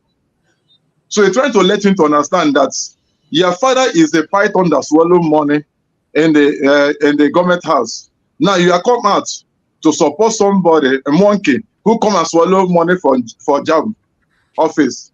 So he respond to him clearly. And if you watch, the young man don't have matter again to say anything again. Your criminality has come out. Okay, see what is happening in America right now concerning Kamala and Trump. Trump want to come out. Trump don't have to open his mouth and talk to people anyhow. The way he's talking to Joe Biden. The Kamala come out and say that as a prosecutor, I know him. I know the kind of criminal life he lives. I know how to handle the people like him. And Trump himself is a problem. Your Trump know that this lady know me very well. If I come out now to show myself, he will bring out my case file. So that's what the Effiong from Akwa Ibom State did to this young man by telling him his taproot in his lineage and trying to make him to understand that I'm not surprised if we're able to support the criminal life your foundation have been living, your family have been living. So you're there to support your criminal life, so as long as you're getting for APC. So that's the main issue. So if I'm not surprised, if you go to a comment section and you find that some people here now, they are tackling people because they say the truth. It's not their own fault too, because they have been died and paid. So any social media see them talking about APC, please, you are there to tackle them. You are there to face them. But my own greatest happiness is after give them 5,000, give them 2,000, they will still go and suffer the same way other people are suffering. Like there's somebody that write in comment section. He said that he cannot buy bread cheap, but he want to buy petrol cheap. When I look at that person, I see stupidity that existed in the life of that person. But the person did not understand the parable word they use concerning that bread. Yeah, but you just see it, just talking about bread. But it's not that thing. I'm trying to generalize everything, using bread as a point of contact to make people to understand how things are going. It was let me. I want to say something about that. You see, some people when you talk about petrol in Nigeria, people say, I saw also in the comment section somebody saying, how much you buy petrol in America? There's a difference, a very difference between the level of petrol in America with the petrol in Nigeria. The petrol in Nigeria, the petrol in America, 1 liter of it can carry you for more than what a 1 liter of fuel can carry you in. In fact, it will double or triple, or if not up to 10 times the quality. When I mean quality, both in strength. Both in strength and otherwise. And then the comparison doesn't match. You see, we're always trying to compare apple and oranges. It doesn't work that way. Anyway, go ahead, sir. Okay, in terms of this petrol price you are talking about, PMS price you are talking about, I live in India. I buy petrol. Do you know a liter of petrol, what they sell it in India? 105 rupees. India don't have oil though. They buy oil for Russia. Sometimes they buy from Nigeria. But 105 rupees, they say petrol. Even when they increase 5 rupees, they do protest. The government and the petrol is very high. The price is very high. 105 rupees. People that import petrol. If found out that there's problem with us in Nigeria, especially some citizens, there's problem with us in Nigeria. They want to compare their own country to another country. Do you know, KJ, as I'm talking to you right now, I'm using the Wi-Fi in my house to talk to you. Do you know the Wi-Fi? The Wi-Fi, I pay 500 rupees monthly, 28 days, uninterrupted. Nothing will stop it. Then if I want to use my phone data, I will pay, sometimes I recharge 200 and 230. Out of 230, I'll use it for 1 month. I can use it to make call. I can use the internet every day. I can use it SMS for 1 month. They want to compare to Nigeria and other countries. So you found out that we have a bad God. Do you know that? Okay, last week, sorry, I use this to summarize. Last week, I went to a hospital to visit a friend, a Nigeria government hospital. The government hospital, if you go to that place, that government hospital will be like a Lagos State. Okay, let me say government Lagos State government house 2, 1 hospital, government hospital. Do you know how they treat people in that place? Whether you are foreigner, whether you are citizen, free of charge. Even surgery. Somebody that makes surgery on the head, it was free of charge. Even the ambulance that came to the house to pick the person to the hospital, ambulance was free of charge. The guy spent 7 days in the hospital. It was free of charge. Both the medicine, both the lab tests, scan, whatever you may name in the hospital, it was free of charge. Government hospital. And if when he entered, now is the summertime. Heat in India is so much. Do you know that in the hospital, immediately you enter the door or the step in that hospital, AC will blow you. In fact, you will running away from AC. And they will take care of you. Cleaners are clean everywhere, do everything clearly. But in Nigeria, tell me where you go in government hospital, they give you fencing free of charge. Okay, let's this is what people are protesting in Nigeria. Give us the basic thing that we need. Let's dive back. Ike, you just came back, and you heard you know what the response of Enefo, I think that's his name, yeah, to the son of one of those who kept Nigeria where it is today. What do you say? Hey, my brother KJ, yeah, sorry, I'm still in the office working, so sometimes I need to step out to see. Okay. So, the thing is that I want to refresh back to the pastor from Plateau State, the pastor Buba. Pastor Buba. Yeah. You know, Pastor Buba, what he did, he didn't just start today. This is his life. Follow his history. He has always been opposing government from day one. He has been on the side of Nigerian people. He's a pastor, but a pastor with different, like myself. You know, sometimes I'm also a pastor. I was trained as a pastor. I was a pastor of the Lord choosing charismatic ministry in Mali for more than 13 good years. Right? So I'm a pastor, but I'm a pastor with different. You know, there was a message I did many years ago. Where has righteousness gone from the pulpit? And I had another message that I did, I called, who will speak when God have not spoken? You know, what is happening with men of God in Nigeria and Africa in general is because truth and righteousness have departed from the pulpit. And what we are doing today is glorifying men. Tell me in any pulpit in Nigeria today where you hear about righteousness and sanctification and heaven. What you hear in Nigeria today is miracle, prosperity. Every pastor from Monday to Sunday, the message of holiness has gone. The pulpit of the holy God has been defiled by the men of God in Nigeria. They build schools. It was one of the messages that I did in my branch in Mali that I had a problem with headquarters in Lagos. This is a little testimony I want to share with you right now. We build hospitals. We build schools. We do private businesses from the church. The money that is contributed by common people that are members of the church. And at the end of the day, when the hospitals are built, the members of the church cannot afford the money to pay to go to that hospital. The schools that we build,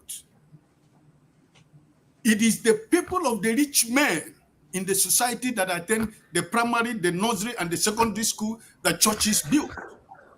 And at the end of the day, the same people you call them unbelievers. The same people you say that they don't know God. The same people you claim that they have no relationship with God. And when you build the schools, when you build the hospitals, the people that attend those places are the so-called unbelievers in the society because they can afford to. But what about families who live in one room with 12 children, who at the end of the month they pay tithe, they pay offerings? Their children are in public schools. Their children, sometimes they send them away from school because they cannot afford to pay school fees. Now, the money that I paid as a believer and as a member of a church, the tithe that I pay, not because you are telling me to pay, but because I believe in giving. I don't give tithe or I don't pay, I don't give offering because I personally am an Igbo man. That spirit is even already in me when I was born, before I become a man of God. We believe in giving. We don't believe in receiving. Then when I give that, you use it to build the schools and the hospital that I cannot afford to attend. And the same people you tell me to go to the street and take the gospel to them, they are the people that are making use of the tithe and offering of the members of the church. So after I made that message, it was a very hot message that I did because I know what is going on. How can I take gospel to anybody when my life do not reflect what I preach? It's not only for me to read the Bible, but also if I want to interpret the Bible to somebody else. First of all, the interpretation of the word of God is the reflection of my life, because my life is a mirror to the people that are looking at me. It's what my life portrays to the outside people will make people to say, hey. I'm going to ask you permission so I can go to the old newspaper, yes? It's only... All right. Oh, okay. Yes. So it is only my life is the mirror that the church, my church members see, because everything I do is the reflection of the member that I have in a church. Because I cannot reflect something else and reflect another thing in the life of the members of the church. No, I do not believe in that gospel. I preach the undiluted word of God, but you should also live that life to make sure that when you are taking the gospel to an unbeliever, there is nothing that that unbeliever has to hold you an account, because everything about your life reflects what you are coming to preach to him or her. So, Pastor Buba, I doff my cap for him because I've been following the man for a very long time. I love his courage. I love his understanding about the word of God. You see, today, Nigerian Christians are praying, fasting. They fast from month to month, from year to year, right? But you forgot that the Bible Bible said that faith without work is useless. God has given Nigeria, God has blessed this nation with everything. What do we need to pray? What are you praying for? He has given you everything. He has blessed you with everything. He has empowered you with everything. So what are you fasting for? You are fasting. Your pastors are driving on private jets. And every day you go to the bus stop, you are struggling to get a transport to go to your house. At the end of the service, you are looking for lift. Why the man of God is flying on private jets? The money that you contributed into. So listen, it's all these men, so-called men of God in Nigeria today. I thank God. I have respect for Pastor Lazarus Moka, who is the founder of the Lord Choose. But because the church is too big, he don't know what is going on. Let me tell you, if they want to post you to a branch outside Nigeria, the people in the foreign mission, the pastors that are in charge of the foreign mission, if you want to be posted to any country in Africa, you must pay money. Most of the things that happen, the man himself doesn't know. But people like us who revolted, who had the opportunity to confront Moka himself, it was there he had an eye opener. What is going on? What these people who are in the foreign mission are doing? The only way you get posting to somewhere else is that if you can be able to pay how much they ask you to pay. And that's why when the men of God go to a state, a place where they are asked to go to minister the word of God, first of all, what they have to do is to be looking for money that they have to pay the people in the foreign mission so that they can get recommended to the senior pastor when they travel to Nigeria for convention, so that they can get money to run their churches in wherever they are, right? Okay. Ike, I hate to stop you, but here's what I'm going to say. We are going to map out a particular day, and I'm arranging somebody, a pastor who we know is a pedigree in Nigeria, who will come in and sit down and we discuss this issue, because taking it, chunk after the other, we may not be able to do, a good job on it. Okay, let me reverse that and discuss the Nigerian church. That day to be the Nigerian church, okay? And then we can written on it. Now what the KJ, the platform will be the church for Ike and be the senior pastor.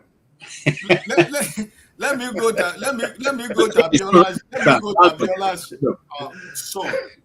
You right? You know, you see, I said it before. Madam said it here. What goes around comes. You see, nemesis is something you can never run away from. You understand what I'm telling you? Because when you are pointing at Brother Ike with this hand, you don't forget that the other hand is also pointing at you. You know that most of this well-to-do children of billionaires, they think they can manipulate everything. It's a social network, social media.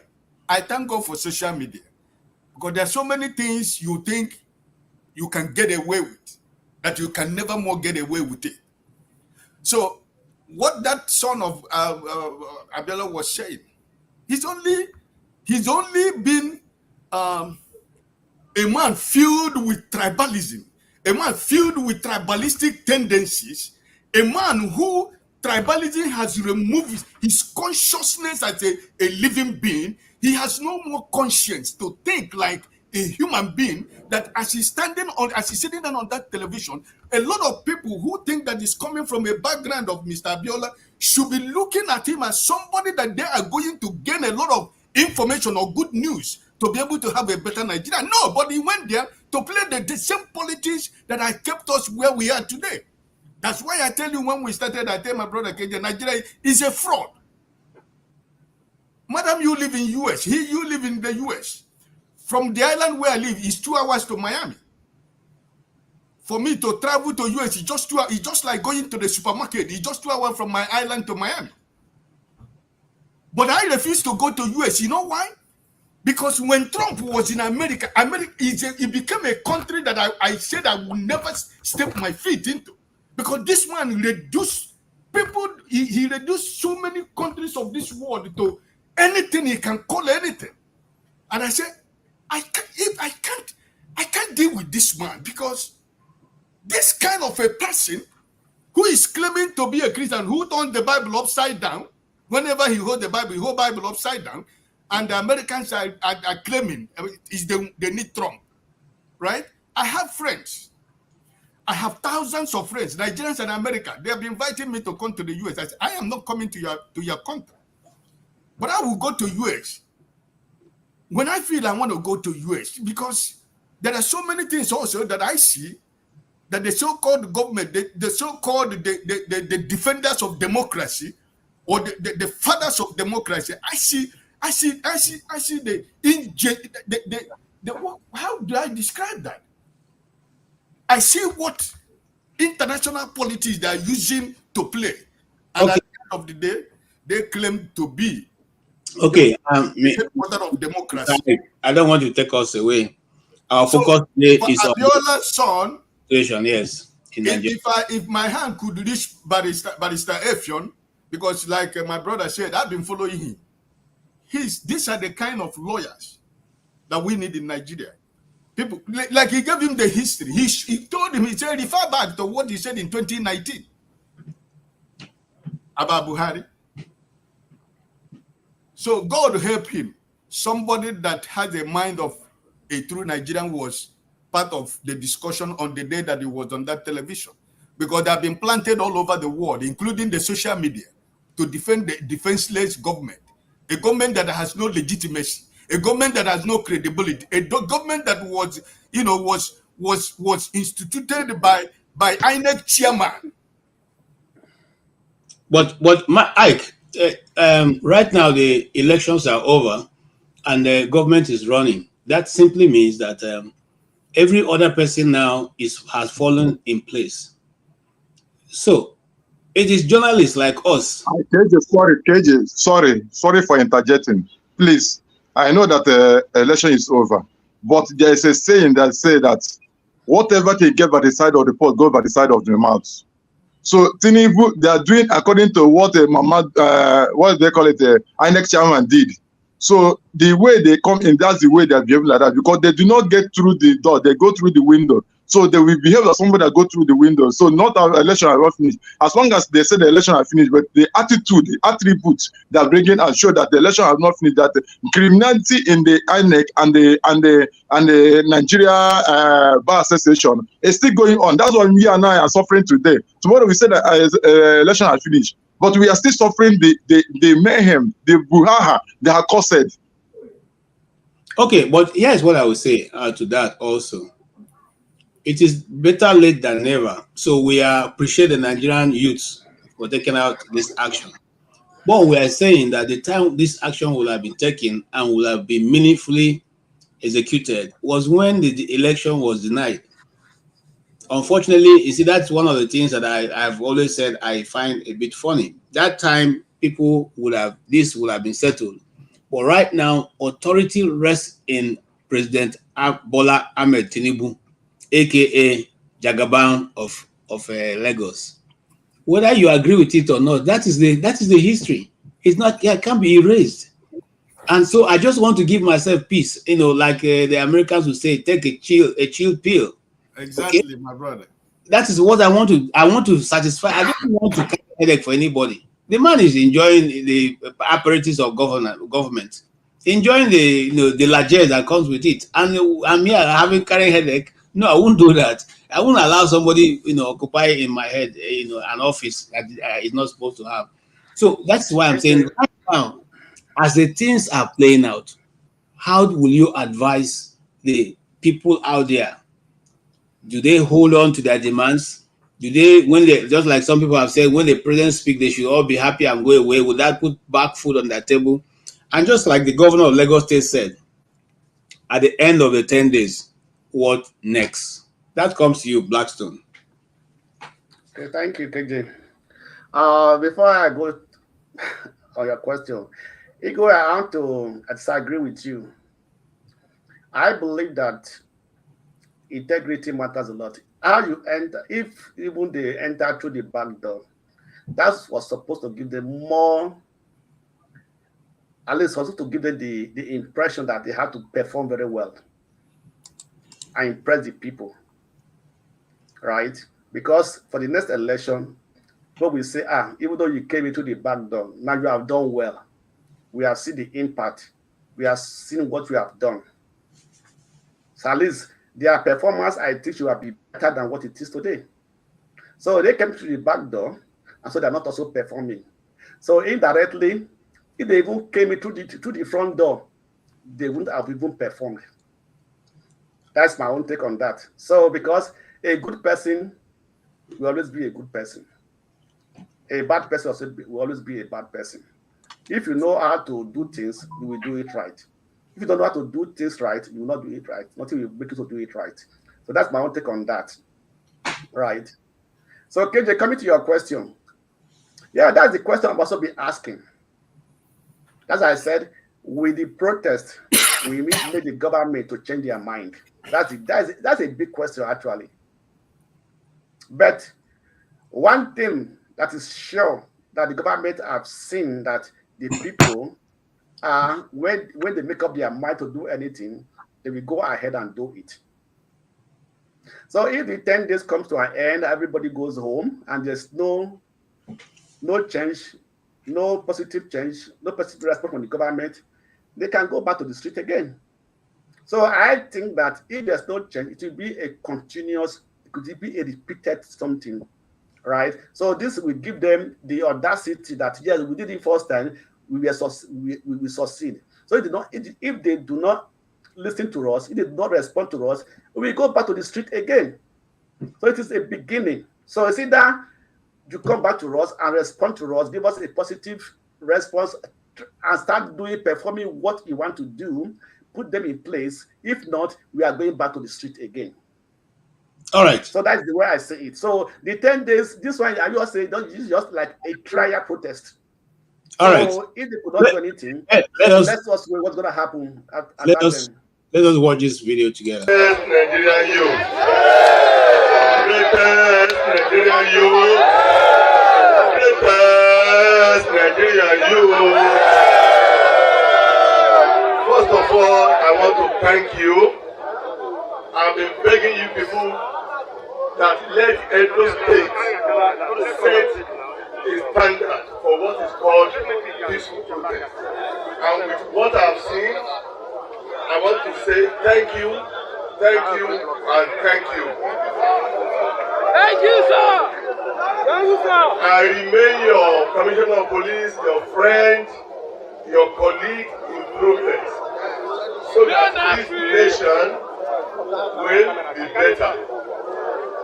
I want to repeat to you that we should continue in this tempo. By the time we do this, this is going to be a standard that other states will copy on what is called a peaceful protest. All the police where you see around are to protect you. We are here to protect you. It is your fundamental right to show your grievances, and we are ready. Even if you have any letter, I can assure you, myself and government officials will come for it. And I want to assure you that in the next few hours, your letter will get to the appropriate quarters. I want to let us know that, to let you know that we are with you. We are going to provide water. We are going to provide more water. We are going to provide biscuits. We are going to provide some other snacks. Please let us make this a carnival.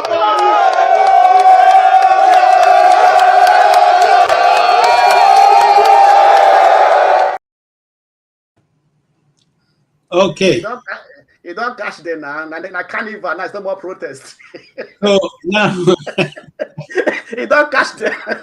now the police are dividing water and biscuits. Madam, will you say your children now are being appeased since police is able to provide water and biscuits? Or are you gonna? What will you say? Are you gonna? I mean, for me, it's a bit different because that's the first time we see a police commissioner actually come to address and without using the word force. over the people. So the question I ask is, now these things are going to provide, will it help to dissuade the Nigerian youth from pressing on, or is it just a relationship that will eventually result to something? How do you see this thing going further away, man? Giving them water and biscuit to eat is not enough.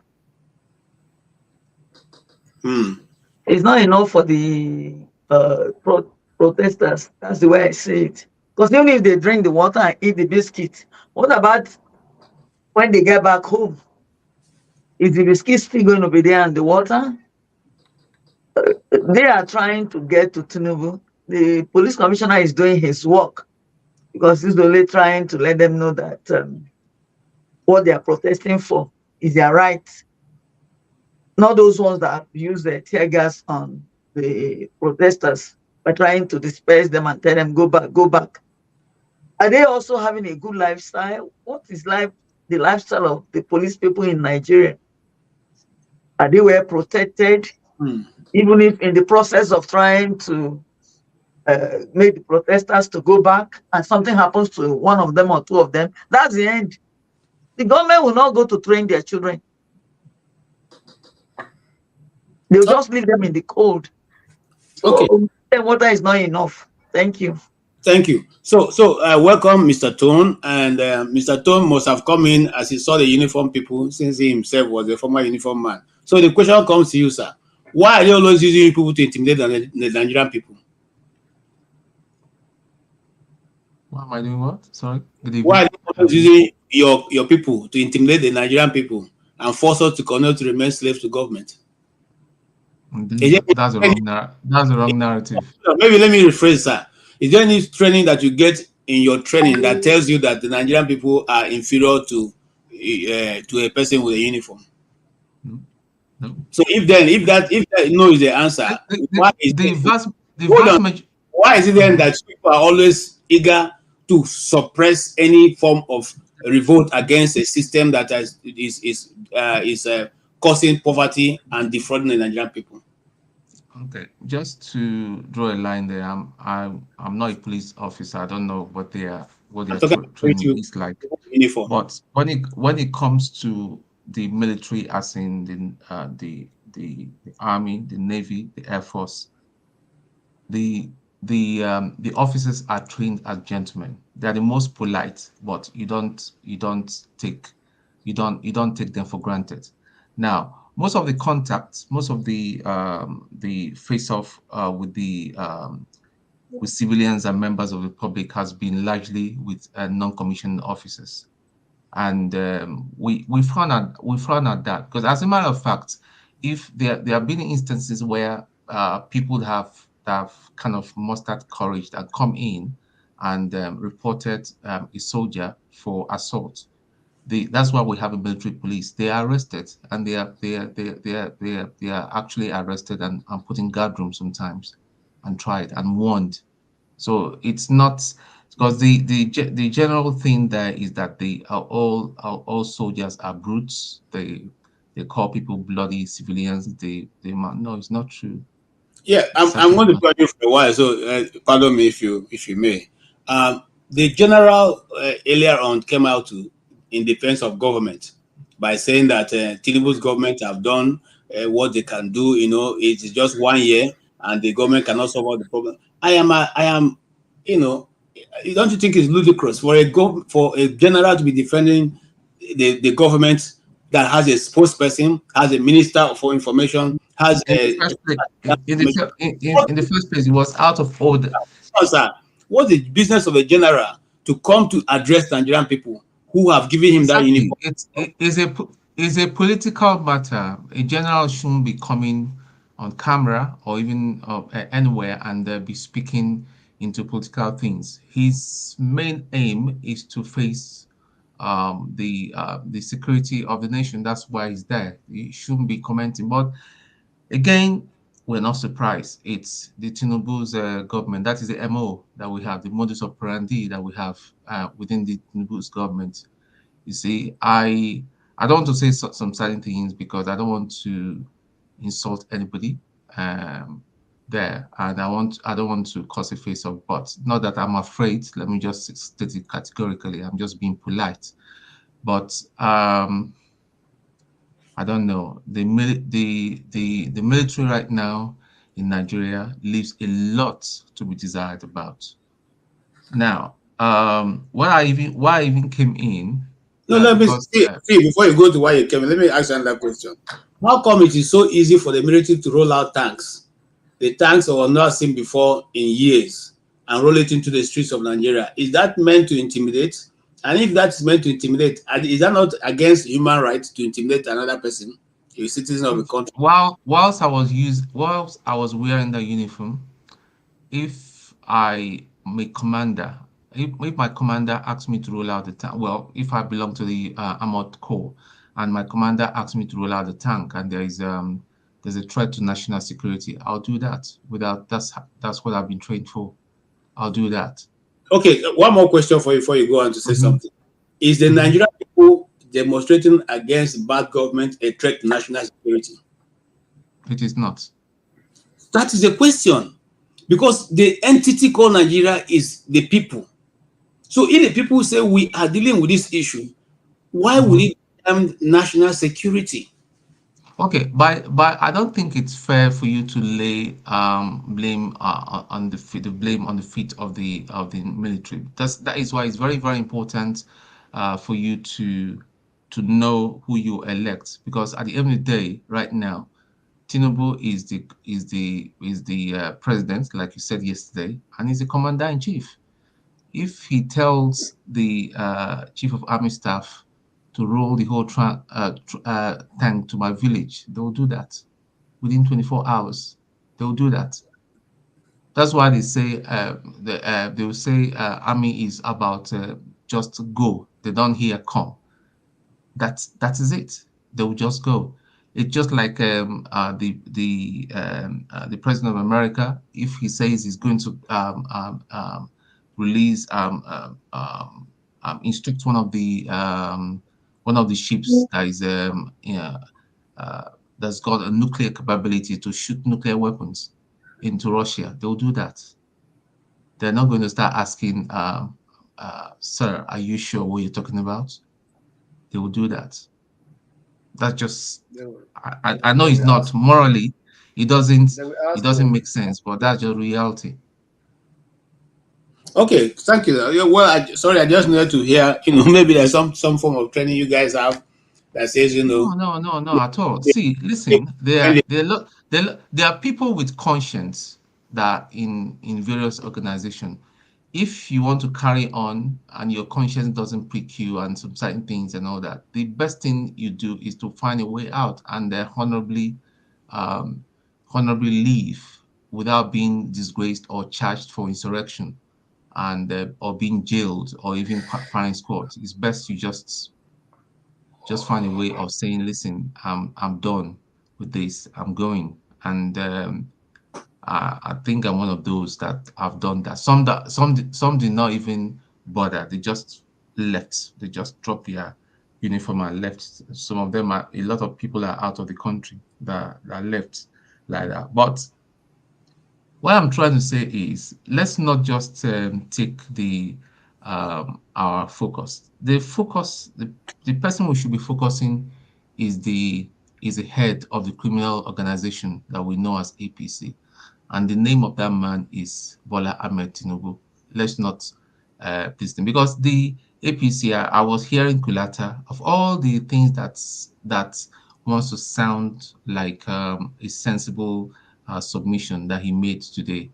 Then he ended it with their usual lies that we shouldn't be looking at Tinubu. We should be calling for the Minister of Youth. What has Minister of Youth got to do with all this rubbish?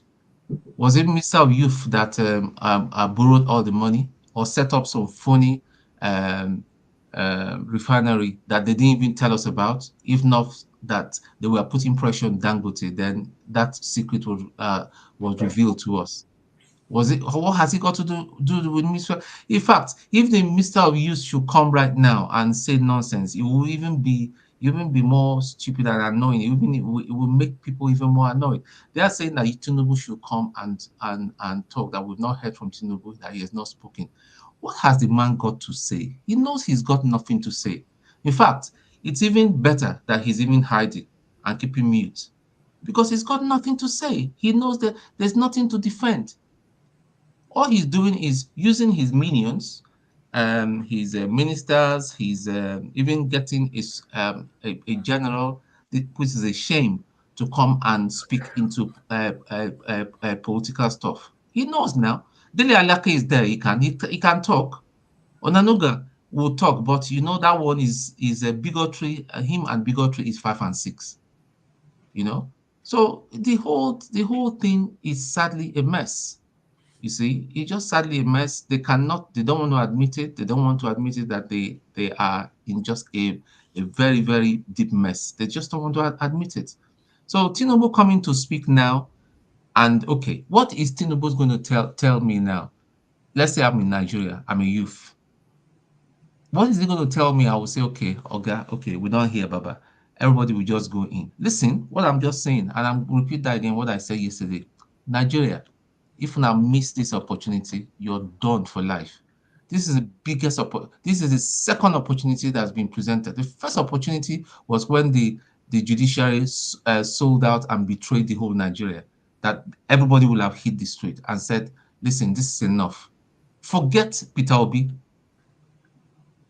because where it stands now with Peter Obi, God knows I respect the man. I still respect the man. I stand where Okonkwo stands. To face these people, you need someone that is more strict. Do you think if Dati was the main man, do you think all this nonsense that Tinubu will try with him? Okay, so that's people keep saying we don't want bloodshed. Take it easy.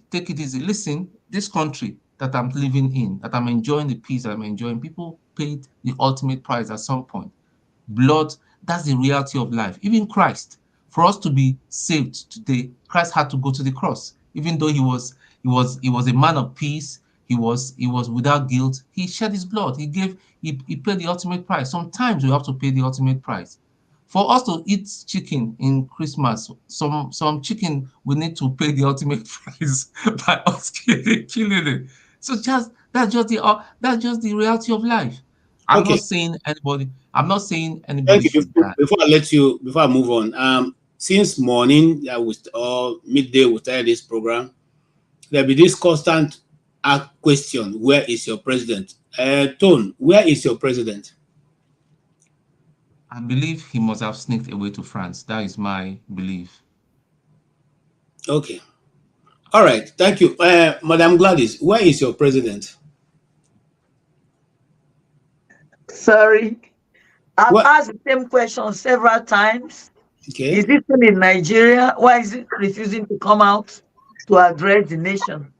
If he's in Nigeria, let him come out and address the nation, just like Ruto did in Kenya. Okay. No using people, accusing people, like when I saw where they accused Ireti Kingibe. They accused her, they accused Peter Obi, they did all sorts of things. They're just trying to look for people to cover up their mess. They've already messed up the whole place. It's for the president to come out to say, please, this is this or that. It will calm down the situation. Like he said, I've actually listened to him keenly, to all that he said. This is the best opportunity that God has given the Nigerians. And if they miss this opportunity, I don't think any other opportunity will come up. All right, ma. Thank you. Sorry. Koji, 1 minute. Yes. Kulata, I applauded you. This is the best thing I've ever heard from you since I've known you.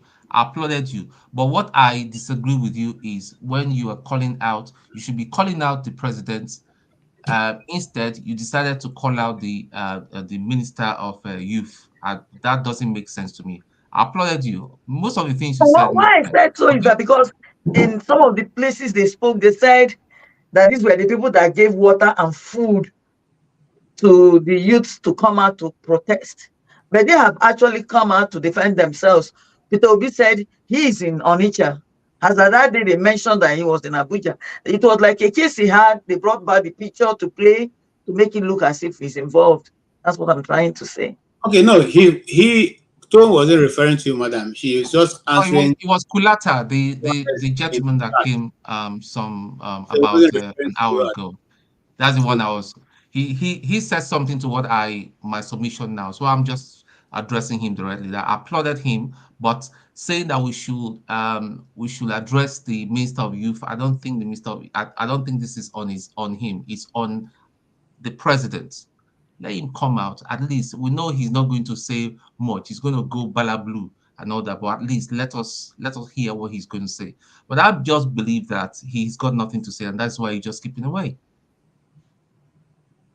Okay, great. Thank you, and welcome, Mr. Omori. I'm out.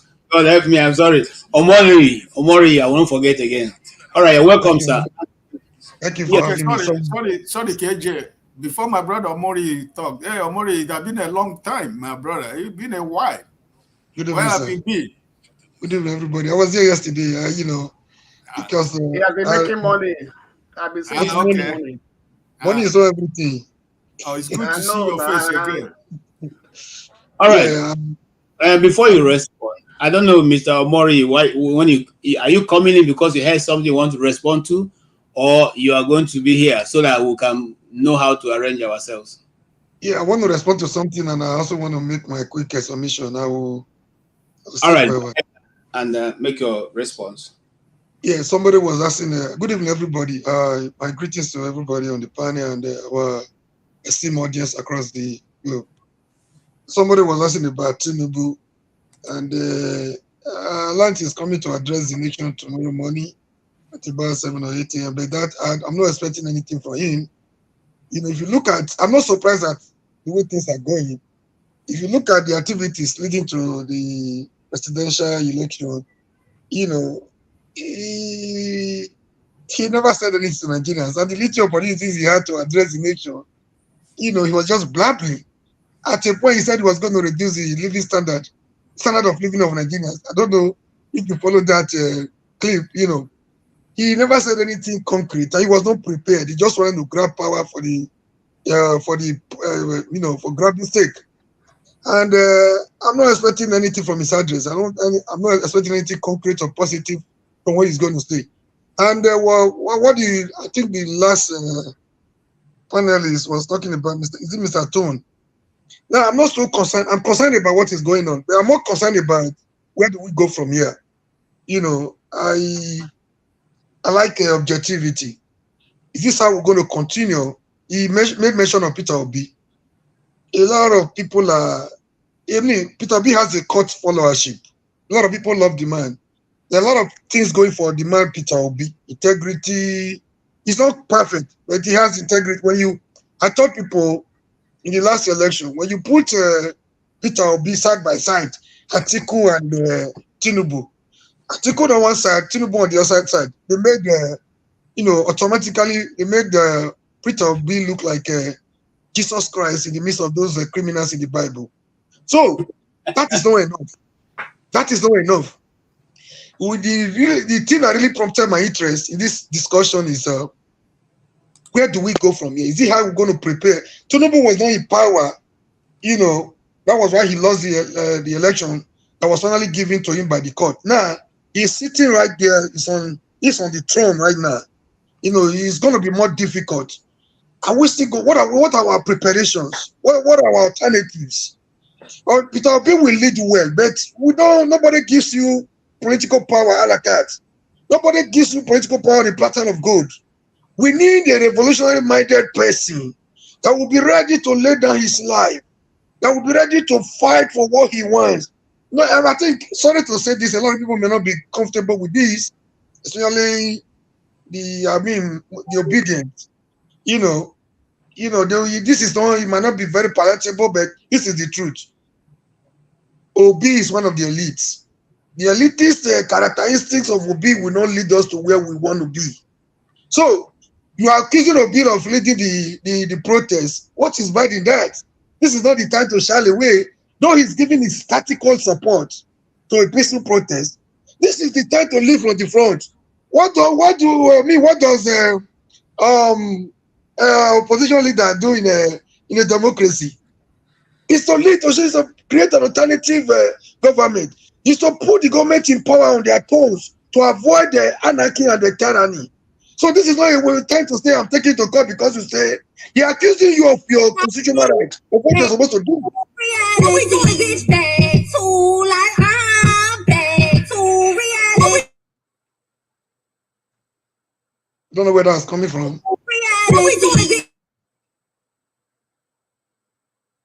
Where is that coming from? Is it because I mentioned obedience? Go ahead, please. Someone sent me a video, and I'm sorry. Okay. Well, so, please, I don't need to be personal. I don't need to be rude. I like Peter Obi.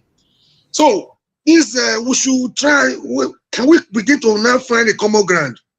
Can we begin to disassociate our mind and disabuse our mind from this ethnic coloration, religious coloration? Can we now begin to have an alternative thinking? Can we begin to take the narrative deeper than just falling from what the politicians are giving to us, making it look like a tribal war, Igbo versus Yoruba, Yoruba versus Fulani, Fulani versus... No, those are not the main issues. Those are what the language they want to speak. Those are the language they want us to, hear a text from them. That is not where the problem lies. Like I said yesterday, when they gather to share our national cake, they don't discriminate among themselves. And this hunger that is currently facing everybody does not understand Yoruba. I told somebody yesterday, my I went to Lagos briefly. A landlord, Yoruba landlord was begging for 4,000, saying they have not eaten for the past 2 days. That is not an Igbo man. So what do we do? Let's the person. If we have a revolutionary minded somebody that's going to live from the front. Hold on, sir. We should begin to say where this person is coming from, what you have done in the past. We should try our weight behind such a person so that we can have a headway. Can you hear me? Please hold on. I was trying to stop because you're wearing a singlet. Can you put on something so that... All right, yes. I will do that right now. Yes. All right, thank you. Dominic, yes, sir. The doctor is here. What have you been able to see with the doctor's eyes? With what? Doctor's eyes. Not bring medicine for us. Let me say something before my brother Dominic, my brother. Okay, shortly, just if you can take like 2 minutes, that'll be okay. Hey, my brother Dominic, God bless you. A long time. How are you? I'm doing great, sir. Now walk. My brother, now so now work I do. I just asked KJ, make I come in small. Now I see now work. Man, no work. Family no eat food. You understand? Exactly. Hey, KJ, I wanted to talk about what after 10 days, what next? Listen, it's not about how many days. Most of the time, we might not achieve everything that we want, but we want a peaceful protest. Something that can be able to yield something. I'm not expecting miracle from what the president is going to say because he has nothing to say. Actually, for me, he doesn't have anything to say. And Nigerians, I think Nigerians will never be in a position to accept anything that is said on the national television until we begin to see those things being practically put in place in Nigeria. Where we have had so much stories from politicians. They are now preparing speech. What is going to tell us tomorrow, right? Or this tomorrow, yes. We are not interested. But we're interested in the demands of what Nigerians are making. At least if nothing else. They say, if you know you're serious, reverse the pump price to $100 or 100 naira, right? If you tell us tomorrow is revising the pump price to 100 naira, at least that is a starting point, right? So in all this protest that is being done, for me personally, what I think my first priority is the Electoral Act and the removal of INEC chairman and everything that has to do with INEC. I think that is the fundamental. If that Electoral Act is not changed, if that INEC is not made truly independent, if the people that are running that charade organization, that organization called INEC, are not removed completely from where they are today, it doesn't matter what we are doing today in Nigeria. At the end of the day, it ends up at the judiciary. The judiciary is gone. It's gone. The judiciary in Nigeria is gone completely. If anybody is telling you you are deceiving yourself, it's gone. So I think that part of the demand of Nigerians is that we want to redefine the Nigeria Electoral Act, the judiciary. The hope of the common man has become the hope of the rich man, right? So I think that no matter how long it takes, I'm only encouraging my brothers and sisters in Nigeria, never you give up. Even after 10 days, never give up. Never give up. We know that they will do everything possible to make sure, at least from available information, 21 people have been killed in these few days. We are not supposed to, those people who die, we are not supposed to die, but because Nigerian police is always the question you were asking my brother Todd. You know, they have to create that scene. They have to create that confusion so that they say the protesters are rioting. But I don't think so. You saw the brother who will show you his video now. He was shot by the National Stadium. Thank God that the bullet, it was only on his head, right? It would have been another story. So listen, Nigerians should not give up because like somebody said here, we have this opportunity right now and they should not let it slip off. Thank you, my brother. My brother, Dr. Damili, welcome back, right? God bless you.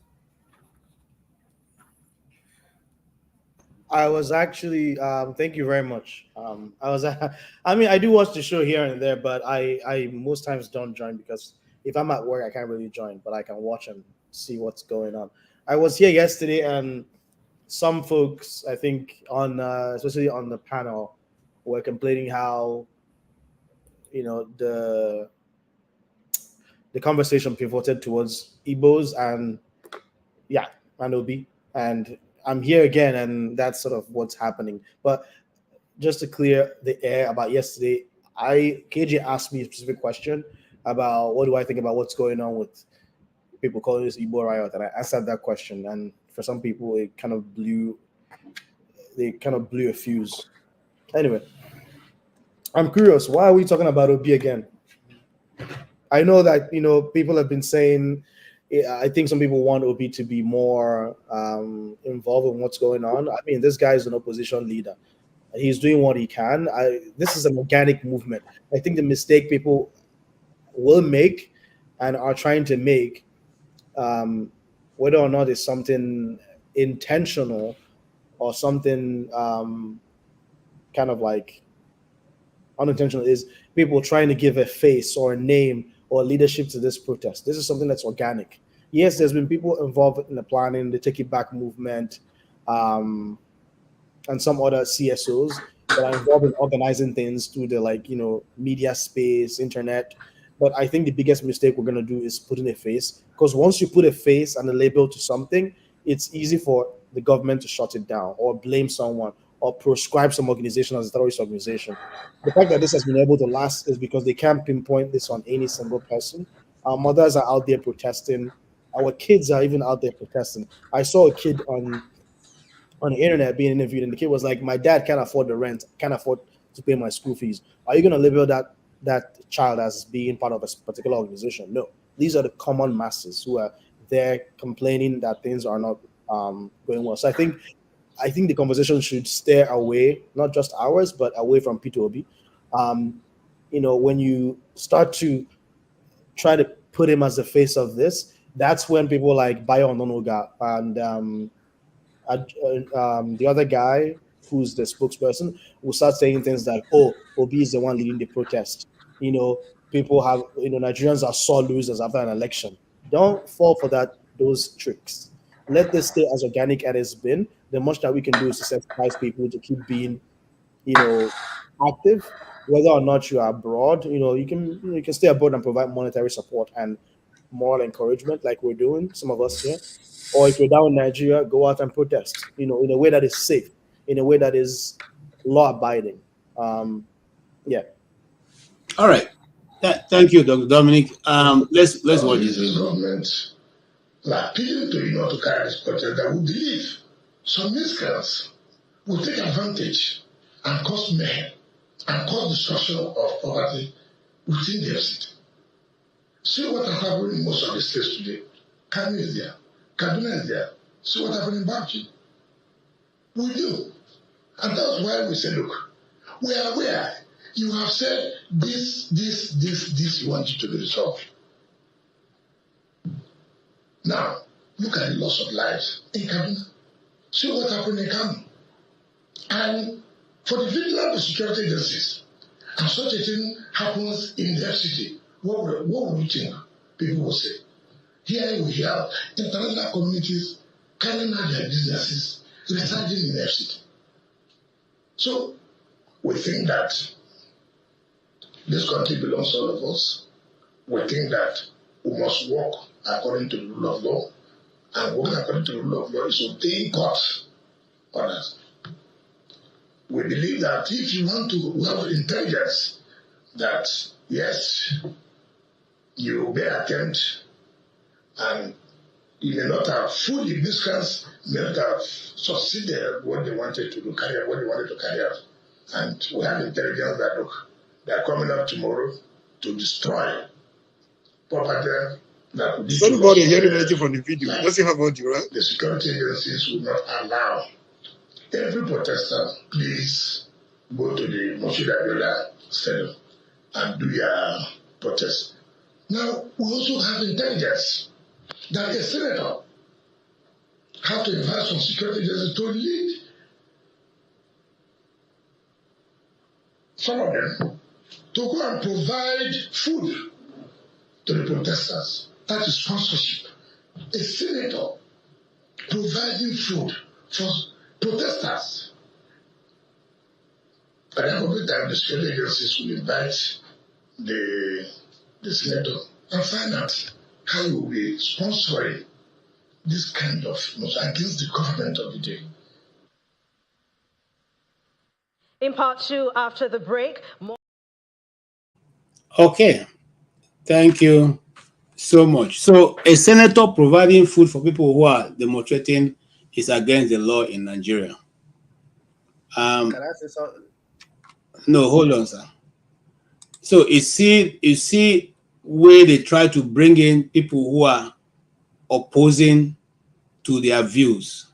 And I want to liken you quickly to what Wike said to Reti Kingibe. Let us see how you're going to win again.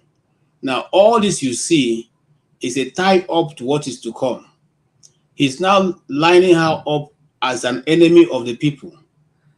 Now, remember, he had just appointed 4 new traditional rulers in Abuja. And now the second thing he's doing now is to say that because she went out to give food to demonstrators, whether she's the one or not, she is now laying it squarely on her table that she is the enemy of the state. You see, these are how these people work. And we said this on this panel here that these people are coming for state capture. At that time, we were telling that people who don't know anything, who don't like Tinubu, who don't like. Can we squarely see it? Before Wike became Minister of FCT, I said he was going to bring Wike to make sure that FCT never again be lost to him. Gentlemen, you have heard it. The senator gave food to people who are hungry, who are demonstrating in the street. She's now a criminal.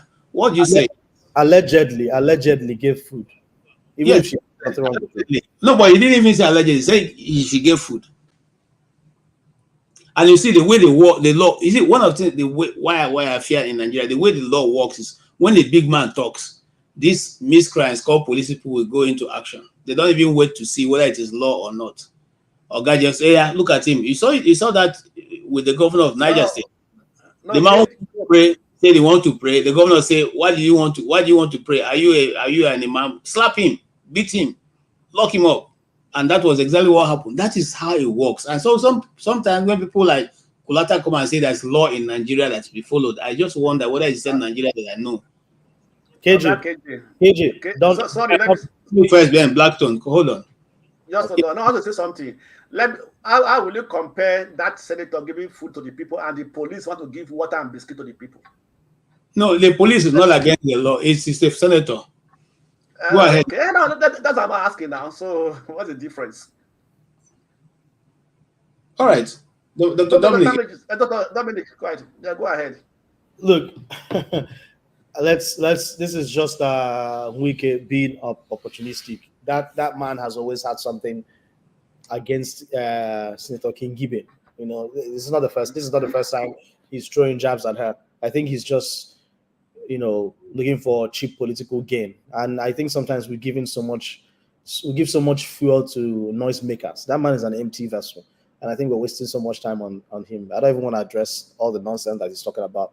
So long as he's not a danger to people's lives. I was actually a little bit apprehensive before the protest started, especially when I don't know if it's a Take It Back movement's spokesperson. I think it was who was on Arise, and they had given a letter to Wike, who never really responded, and they were being asked, what are you guys going to do? Like, since you haven't served in Wike yet, they were like, if people are talking about it on the news and it's in the public sphere, you assume that Wike has heard about it. And the commentator was like, if Wike doesn't allow you guys to go to the Unity Park or whatever, like, what are you guys going to do? And they were like, we're still going to go and protest there. So I was a little bit concerned because Wike can be very high-handed, heavy-handed, and can be very dangerous given what has happened in River State, especially during elections. But I think so far it's been sort of okay. I'm a little bit surprised. Protesters are able to at least move around to some extent in Abuja, but I think we're giving so much airtime and so much fuel to an empty vessel. That man is a waste of our time. I think we should focus on other productive conversations. I think he just revels in that, just like Trump, when he sees himself on TV, it's like it gives him a high. Let's talk about something else. KJ, you are mute. Sorry, I see you, sir. Let Madam come in, then you can speak. Madam, yes. Gladys, yeah.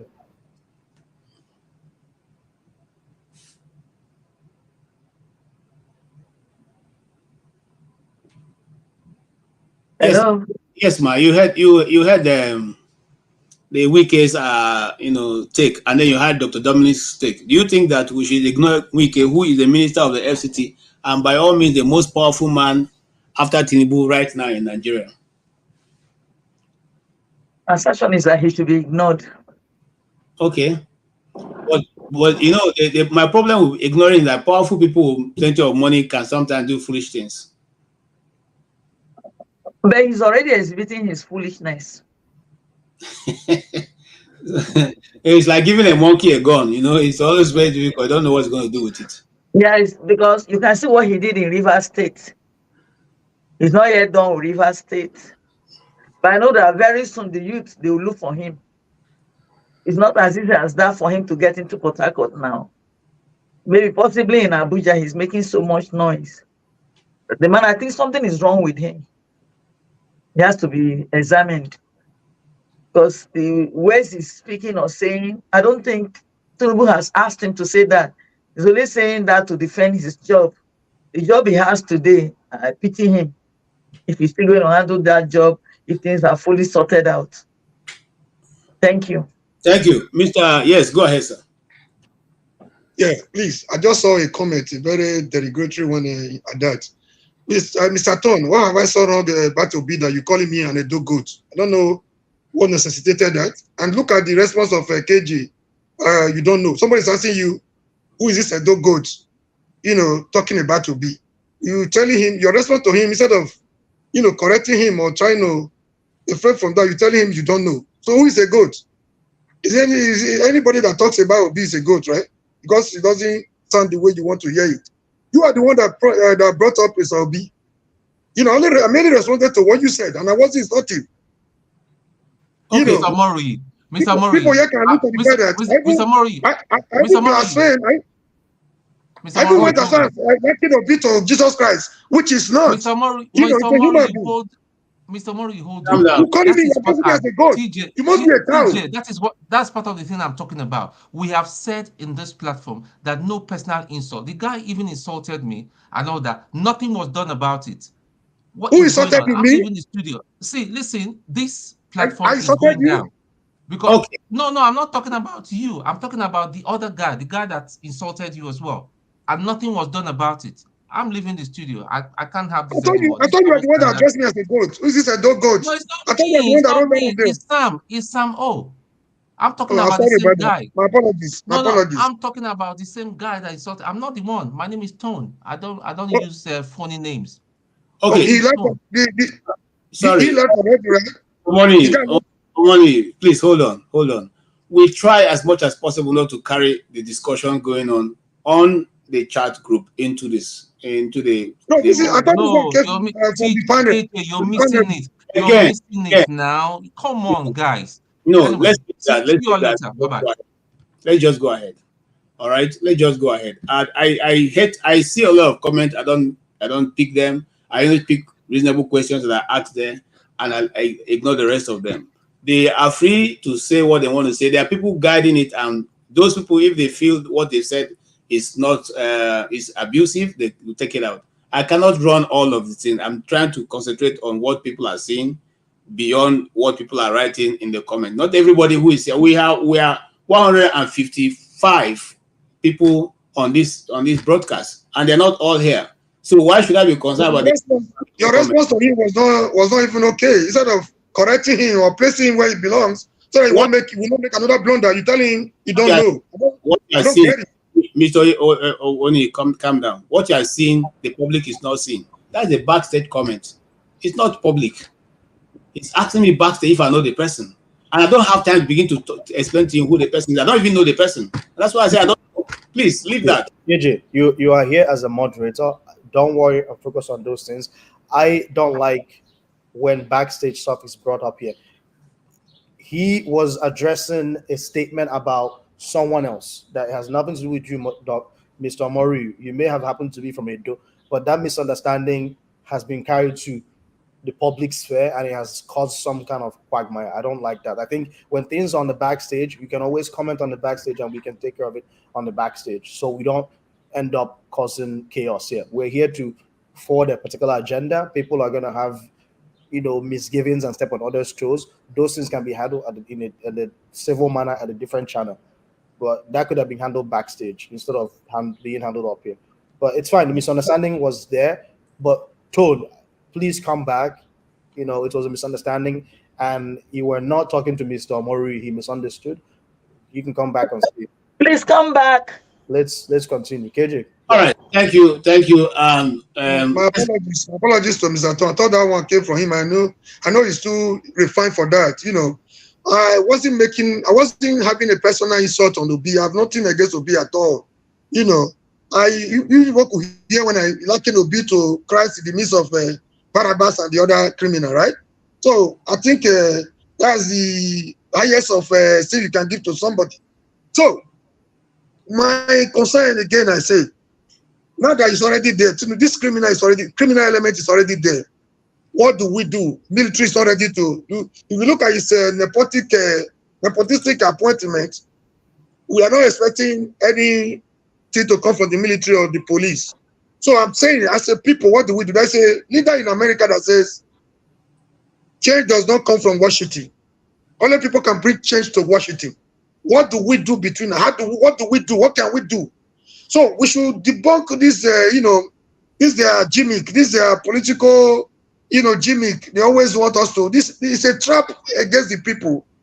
Like we should detribalize this issue. It's not about tribe. It's not about religion. So people should come together, concentrate more on things that bring us together as a people, whether Yoruba, Hausa, and other. We should try to make fences, build bridges across, tribes and religion, to let them know that they are our common enemy are these oppressors in power. That was my concern. I wasn't having anything against Obi. And who is to lead this revolution? It's going to be a revolution. We might not be shooting guns, but it's going to be a political revolution. What do we do between 2007? That is my concern. I'm not even against Obi. Mr. Mori, I will say this and I will say this over and over again. I don't think, it's just the media does something that sometimes when the media does stuff, they do it very well. And, we're all happy about it. At least the media that I tend to watch, like Arise News. I watch Arise News every day, whenever I can. But there are other media that sort of talk about things in a way that is untrue, and there are other medias that are very sensational. But I think this whole OB conversation detracts from what people are doing. Ordinary Nigerians are going to the streets and making their voices heard. Whenever we're trying to insert OB, it lowers the conversation. OB is one of many opposition. He's a citizen like anybody else. He has a right to be in opposition. The common man and woman are protesting on the street that they are hungry. What has Obi got to do with anything? Nothing. He's an additional pressure on the government to do what they're supposed to do. Because remember, when you have when you realize that there's an alternative to you, there's someone else who's ready to take power once you are out of power. It puts you on your toes to work hard, so people re-elect you. So Obi kind of having that opposition coming from Obi is helpful because it puts Tinubu on his toes. And no matter how much the media, Tinubu's PR machinery will try to denigrate Obi or kind of make him to seem irrelevant, the fact that they're talking about Obi means that Obi is pinching them somehow. But when it comes to these protests, I think we're wasting so much time and distracting from the main focus by always mentioning Obi. Leave him alone. He's doing the opposition. He's already doing what he feels is right to move things along. Let him do his stuff. But let's focus on the protests. How do we make sure people I'm not talking about the protest. I'm going beyond. I'm looking beyond the protest. Exactly. I'm looking beyond the protest. Obi, anytime, any day, he will win. Is that how I'm going to wait for the court that is not there? Wait for what can the people do now to take their power back to take their country back? This is my concern, not just the protest. That's what people are exactly doing. People are in the street. People are in the street protesting. People are in the street protesting. Did you see the video of the man who was talking to the police? The police blocked a group of protesters. I don't know what state it was. And this guy was appealing to their conscience. Like, you guys are part of us. Like, you should be protecting us and not being against us. And I think one of the higher commanders told the rest to kind of leave the street so the protesters can move on. That's the kind of stuff we want to see in the street. People engaging the security forces, helping them realize that you're part of us.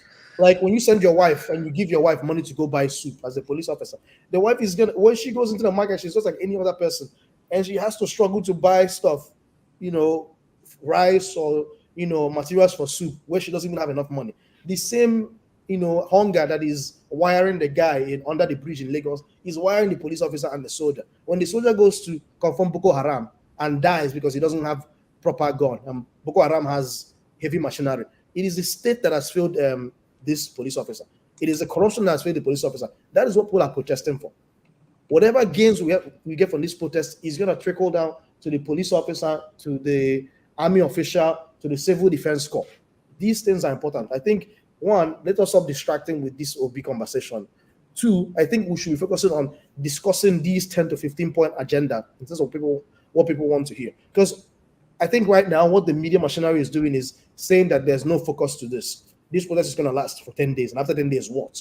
But if we're having this conversation, constantly reiterating to people, these are the 10-point agenda or 15-point agenda of what people are demanding. There's hunger in the land, bring down the food prices, bring down the fuel prices, put back the subsidy, which honestly, I don't even know if subsidy. I think subsidy is probably still being paid, but let me not digress. Fix the court systems. Let's have a constitutional conference, or let's put into effect the Orange report. Like, we had the Confab conference during Jonathan. Like, can we go back and look at some of those things? There are sensible things that we can talk about to, edify people about what's going on politically. But I think we waste so much time on things that are irrelevant. Talking about Wike, who cares? Wike is a noisemaker. He's always going to make noise. All right. Thank you so much. And very true. So the 10-point agenda is what we'll be discussing after this. That patience, tolerance is they are both the 10-point agenda elastic, but they are not eternally elastic. Our students are facing real hunger. I traveled to 2 states last week, in the north particularly, and I've seen firsthand how people, especially those who are neither in the civil service nor in any business, common everyday citizens are suffering, fighting, struggling to have food at least once in a day. Under normal circumstances, Mr. President, in the rainy season, from maybe June up to September or October, when there will be harvest of new foodstuff, prices escalate. Prices of foodstuff. Now we don't even have. That's the truth. Mr. President, in today's national dailies, the executive arm of government is saying is considering reducing or removing taxes on imported foodstuff. Mr. President, here's the catch. This Senate must engage the executive immediately. What are the issues? Which taxes are they talking about? Because we should be seen to be doing the right thing. We have really little or nothing in our food reserve across the country. And nobody should come and tell us they will distribute foodstuff from our silos. The silos are empty, Mr. President. So it means we have to import food. And if we have to import, it means we need foreign exchange. And that is scarce.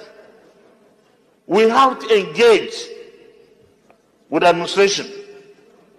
We have to help the administration. Mr. President, we are the most vulnerable in the leadership arrangements of this country, members of the National Assembly. Everybody looks up to senators or members of the House of Reps. In fact, people see senators like the messiahs. Any problem, they say, go for a senator. So if we don't take immediate action, and our citizens, under this situation of increased fuel price, increased electricity price, increased everything, and we are yet to get the right measures to provide cushions for our citizens, we wouldn't like the kind of thing that we see in our streets. And it is time that we take every possible action together with the executive arm of government to ensure that food flood our country, the right food. Importation, government must be entirely responsible, because we cannot take people for granted for too long. We have come almost to the end of their patience.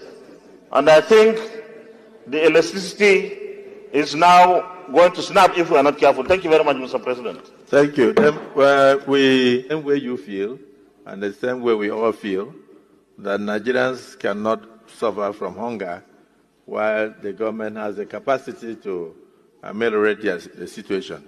By removing import duties on all the food items, it's a way to flood the market and flood the country with food, with cheap and affordable food.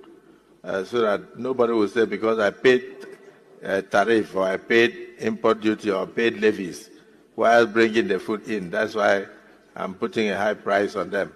So that's only one step. The other aspect of it is that Senator Mustafa has just informed me that this morning he showed me videos of tens and tens of hundreds of trucks moving from Indorama and other places with fertilizer to see how we can take advantage of this window before. Okay. You all saw that, and you see my challenge. Okay, well, I don't have a view here. Dr. Dominic, you saw what the former Senate President said and what the Senate President said. How do you marry the two? Because one said there's no food in the silos. The other one said there are tens and tons of thousands of trailers coming in with fertilizer. How does that help the Nigerian people? He said, I was just told. Nigerians can lie. Hey, hey, there's nothing I will not see in this country. Nigerians can lie. That man's lying through his teeth. Tens and tens of truck. Intelligence has told us, let me use intelligence that they keep quoting, that some of these silos are exhausted, empty. And that's what I believe. I think they're wasting their I'm not even wasting energy on this guy. This guy is ridiculous. Look at all these abada or whatever that is. So you know how much that thing cost? Mm-hmm. And it's so weird. It's like someone who's clad in gold. You know, they're clad in gold and they're here telling you, oh my goodness, you know, people on the streets are poor, are hungry. Like, look in the mirror. Are you kidding me? Their wardrobe allowance, even that, you know how many people that wardrobe allowance will feed for a whole year? Give me a break, please. Just listening to him just was giving me headache. I have no patience for such nonsense. These people are hypocrites. They are playing to the gallery. I think every once in a while they feel a sense of, they get scared that people are going to attack them and pull them from power. And so they have to play to the gallery and pretend that they're empathetic. Oh, you know, in my district, people are hungry, blah, blah, blah. Look at the abada you are wearing. How much does that cost? Thank you so much. Welcome, Bob Chisco and Ngozika. You are welcome to the to the debate. You're welcome. You're welcome, every one of you. Bob Chisco, you came first. Tell us, what's your take so far? We want a fresh input. You must have been following it. Yeah, can you hear me?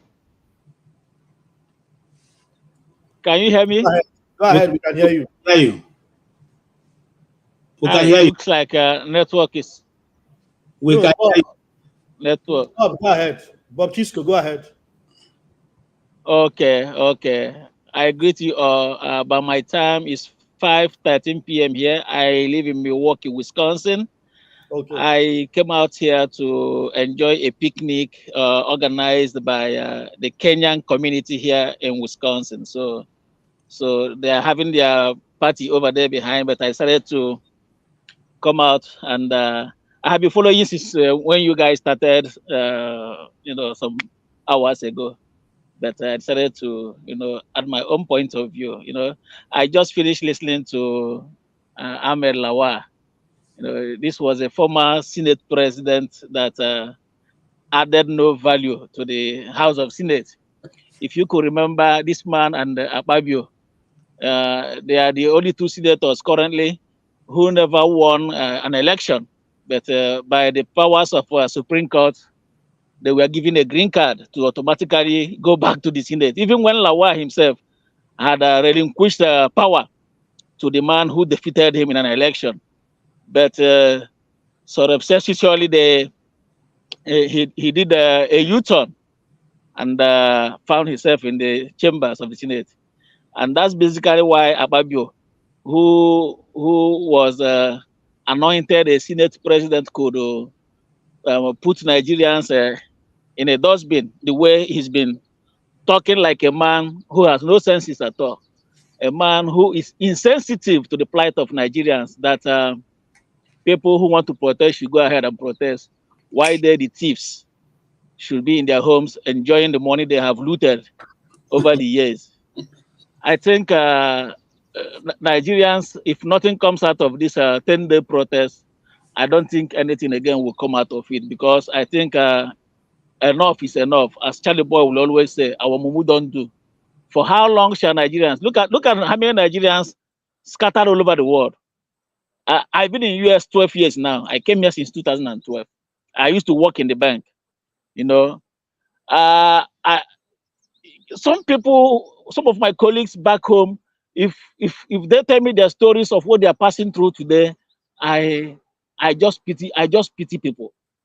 I knew some guys who graduated 10, 15 years ago. They are still begging me for money. And I beat my heart and say, oh my God, someone who spent 4 years in university 10 years, you still carrying files all about, you know. All they beg you every day, please, is there a way, is there a link you can give me? I want to travel, even if it is not US, even if it's any other country. This is why what our government has put us through to. I just listened to news ago, few minutes ago.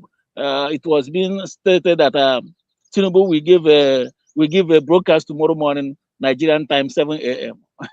we are going to see what he has to say. Anything Tinubu we say without reversing that fuel subsidy. You told us that fuel subsidy is gone on your day of inauguration, and starting from that day, it was as if Nigerians, you threw Nigerians from frying pan into the fire after a disastrous regime of Buhari, a man who, if I would say, you single-handedly made a president, and you told us that you are continuing in his footsteps, and that footsteps, Nigerians are now seeing it. But one good thing about it is that we have no special market where those who voted for you or those who didn't vote for you go to buy bread or food or rice or gari cheaper. Everybody is feeling the brunt, you see. But one good thing I must take from it is that majority of those you see on the streets today protesting are all those who voted for Tinubu. And those who say, why are some sections of the country not protesting? They tell you, why will I protest? Why would I protest against a man I didn't cast my vote for? I would say that I'm gladly protesting if I had voted for him. That the man I voted for is not doing what I voted him for. But you that voted for him, I think we have every reason to say to see the majority of the protests coming from the north. You know, I don't blame them. People are going through hell in Nigeria. You see, so if Tinubu should know what to do, the best thing he has to do in his broadcast tomorrow morning, the thing Nigerians will be expecting him to say is that he's reversing the price of petroleum from this current 800 to 1,000 people are buying it now to at least 300 or 400 naira. You know, the protesters are saying 200, but if you should come back to at least 300 or 400 naira, that would be a good respite for Nigerians. You know, because to me that is the basics of every other hardship Nigerians are going through today. You can't tell a man who takes probably 5,000 from Enugu to Lagos, and today it is 20,000 or 25,000. How much is that person's salary? How much is the person making a month? You go to buy a bag of rice, 80,000 when it was 7,000, or when Goodluck Jonathan was there. My brother, Nigeria, I think Nigeria, we are in to see a make or ma of our country. KJ, Thank you very much. I have a question for Bob Chisco before we move on, because I want to encourage us to discuss solutions. Okay. Chisco, you said that you were hanging out with a bunch of Kenyans. What does the pulse feel like there? Like, are they talking about Nigeria? Like, what do some of these folks think about what's happening in Nigeria? Yeah. I don't know as well. You see over there, cars are parked. They are just blasting their music because of the noise over there. Just came out. We are having fun eating suya, Kenyan food. See all kinds of food. They make rice too. You know, they make all kinds of foods. I tested some Kenyan foods, and Kenyans are so many Nigerians are over there too. So they are all saying that Nigerians have woken up, that they are watching online what is going on in Nigeria, but their own, our own is not as much as their own. I told them, well, we are putting some civility in our own. You know, you guys took some certain steps, you know, but our own is just the third day. But I believe if the president has to do the needful tomorrow, Nigerians may have to back down from the protest. But if the fuel price is not, you know, step down, believe me, that protest might to continue to go. If you watch what happened in Port Harcourt today, the Port Harcourt protest is as if every day the crescendo is going up.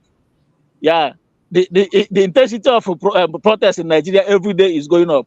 Go and watch the clips in Port Harcourt and see for yourself. Everywhere was blocked up in Port Harcourt today. Yeah.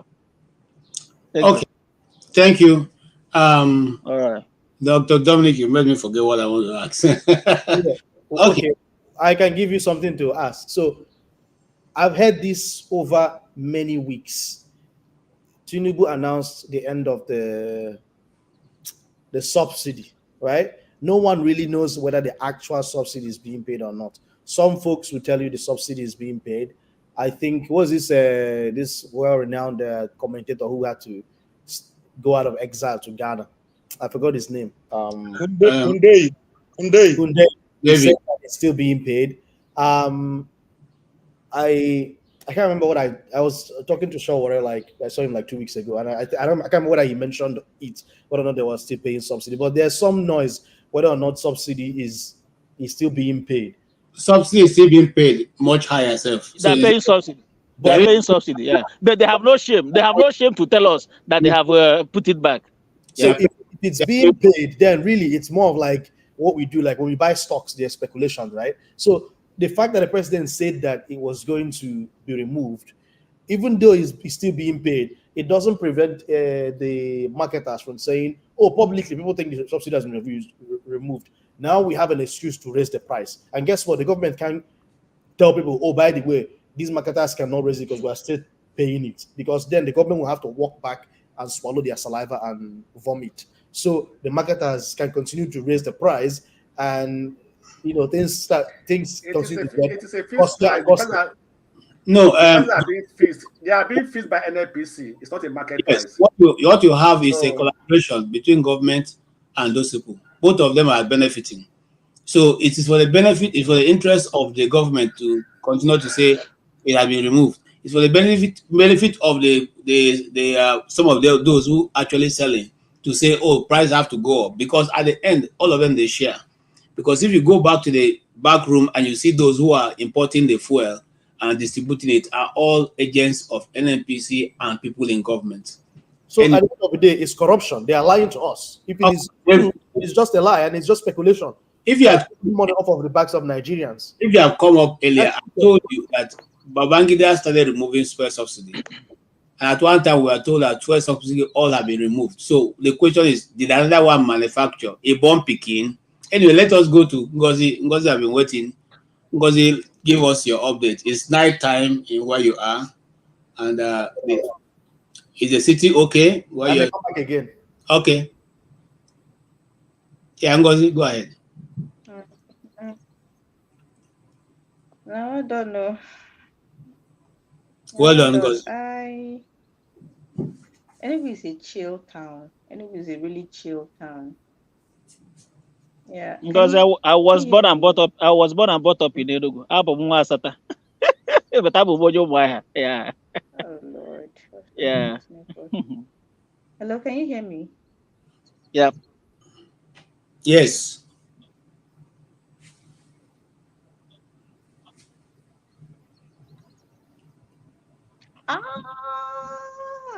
Nice. Ndo Biago. Am I audible? Yes. Am I audible? So, oh God, what is wrong with this thing? We can hear you. Okay, good. So I was saying that Enugu is a really chill town. I said earlier when I joined the show. Okay, I was saying that Enugu is a really chill town. Like they just like to have fun. They like enjoyment. They just like to relax and be taken care of. That is Enugu for you. So I gave the update earlier that there was no protest.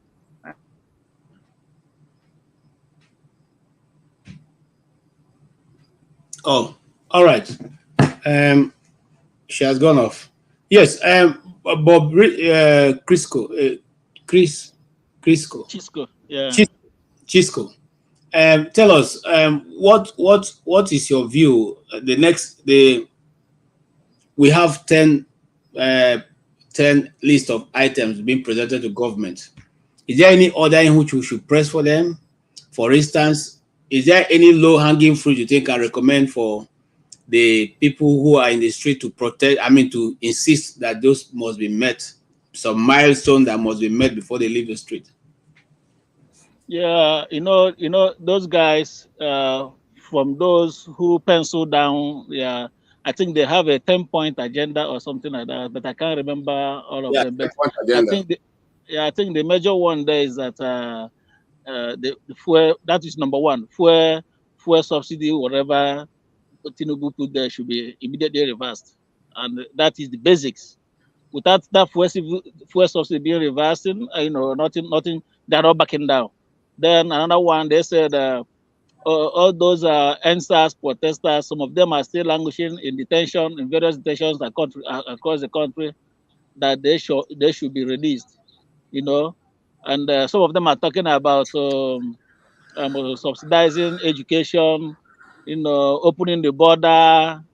You know, I can't remember all of them, but all I know that should Nigerian people or the youth of Nigeria back down tomorrow, it all depends on the outcome of President Tinubu's speech in the morning. You know, before now, people have been rumoring that Tinubu has been flown to France, that he has gone to change his blood. You know, for the past 5 days now, nobody have heard from our president. Some people have been rumoring that he's been, you know, sheltered, you know, by the cabals, just as we had during the Buhari's regime. But today we just heard Tinubu will make a broadcast. Let it not be that the broadcast he will make tomorrow, he will be speaking to us from France after a televised or recorded video, as because Tinubu has never given us a live video. All the broadcasts he has made so far has been televised. After making the speech, they now push it out there for us. All So right. should Nigerian people step down their protest? It all boils down from what the president has to tell us tomorrow. So we are waiting for his broadcast tomorrow morning, 7 a.m. Thank you. Ngozi, we can hear you now. Sorry, my Don't worry, it's not get your better, fault. sha. It's, So I was saying that at this point I don't even know. I don't go even ahead. I don't even complain anymore. When you go, I just try.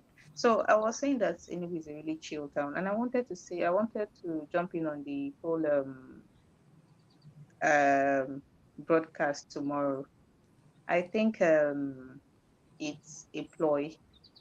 It's a ploy to pour cold water on the heated temple. It's a ploy to try to make people lower their guards and then pounce on them unexpectedly. I think anybody that is serious about this protest will not even bat an eye at this so-called broadcast, because one thing, like Mr. Bob Chisco said, you can be certain it's not going to be a live broadcast. It's going to be pre-recorded. Those people are crooks. I wouldn't put anything past them. It might even surprise you that that recording they're going to play tomorrow is a couple of days old or even months old. Just piece a couple of videos together or few string words together, and then these days you can manipulate videos. So it's not going to be a live broadcast. You can be sure of that one, and it is a ploy to have protesters lower their guard, and then who knows what comes next. And I can tell you that whatever is coming next is not going to be nice. I was Okay. saying earlier when I came on. Yes. Do I still have the Do you also think that this part of this protest is also a cover up for Nigeria to forget the Samore agreement? I read somewhere that the agreement had been withdrawn. I don't know how true that is, because this time sometimes there's so many information filtering in at the same time you do not have time to fact check everything. So you just shelve it for later when it becomes of interest to you. But the last I read about the Samoan agreement, I heard it's been the controversial part of it has been dropped. I don't know how true it is. I don't know. You see, yeah, there's something with this protest.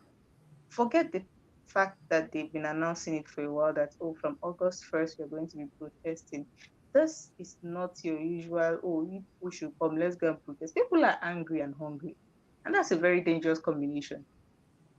I am seeing people that in my wildest dream I never thought they would come out to protest, but they are protesting. Is it the Baba that was shot in Kaduna? Very old man.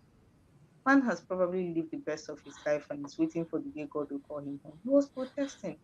Abi is the mama in Lagos that came out with an empty pot, or was it the grandma in Delta State? They said she's one of the oldest people in the community that was leading the protest. It's not. I don't believe it's a cover up for anything. People are genuinely frustrated. Sometimes when I go to the market, I wish I can It's just that this whole privacy thing, I do not like bringing out cameras into people's faces and whatnot. I wish sometimes I can enter the market and let you, like, I want for you to read the body language of people inside market. These things, they do not care about propaganda. People do not care about propaganda or conspiracy theories or all these things, all this politicking they are doing in Abuja. They don't care. They don't care. People are hustling. They're hustling. They're genuinely hustling. And I saw a comment earlier about every time people are complaining. Well, a couple of weeks back, I told you guys I had an epiphany. I had woken from my slumber and I gave you the solution to Nigeria. And it's as if the gods heard my voice. And that's the solution is what is happening now.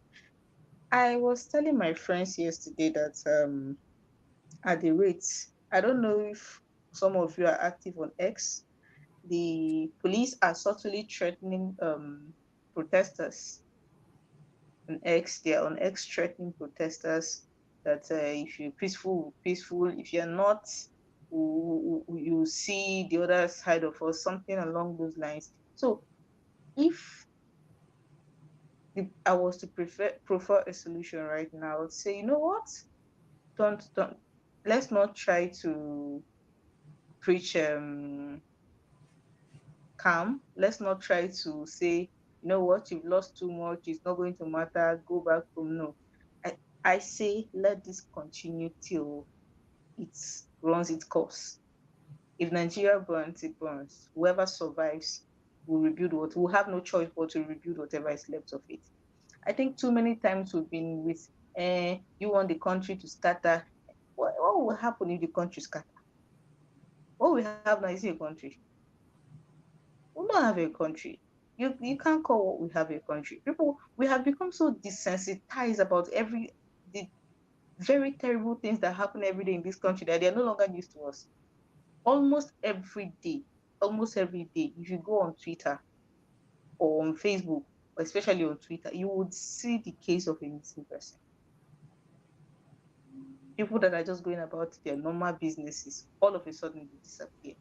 The next thing, their families are being called for ransom. The next thing, there's no even guarantee that after paying the ransom that the person will be returned home. These are things that have become normalized. These days I see it, I'm like, oh, another one down. Oh, next one.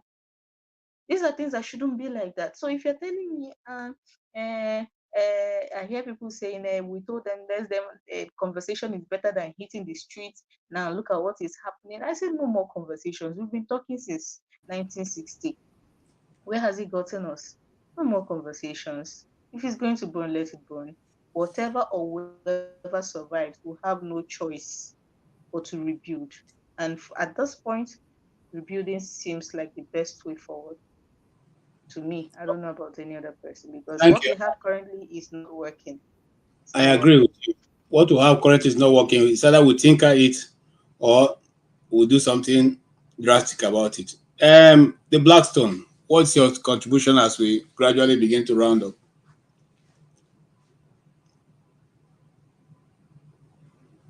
You are muted.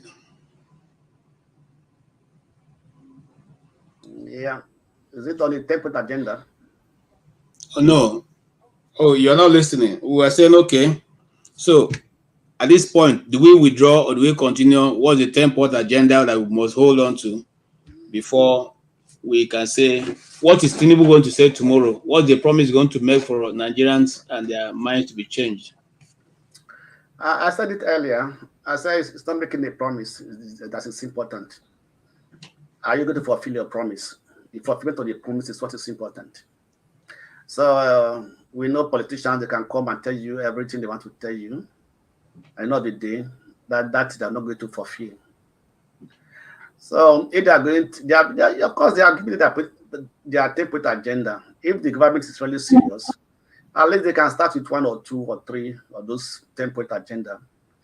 Like, for example, when Tinubu said that they want to go back to the Orosaye report, right? They want to find a way to reduce the ministries and everything. But he came out again and tried to create a new ministry. So what is that? So you say one thing with 1 month, one side of the mouth, and do another thing, and you say another thing one side of your mouth. So that is it. So promises are not guaranteed. So if you want to, it's like if you want to pet your child and cry for something, okay, I will buy it for you tomorrow. You will go and relax. So that's what I think is going to come and tell the Nigerian people tomorrow, that we know you have been saying it, we know your pain, we know what you are going through, we do this, we do this, we do this. Even before this protest started, they brought out some things he said they are doing, the student loan, or this and this and that. But those things were not true. They have not started doing all those things, right? So I know that since now everywhere is hot, you want to come and try to reduce the heat, quench the fire. The people should go home, as all of them have been saying, go home, go and relax. We have heard you, and we try to do something. We are doing something. These are all just promises, words to try to calm down the people.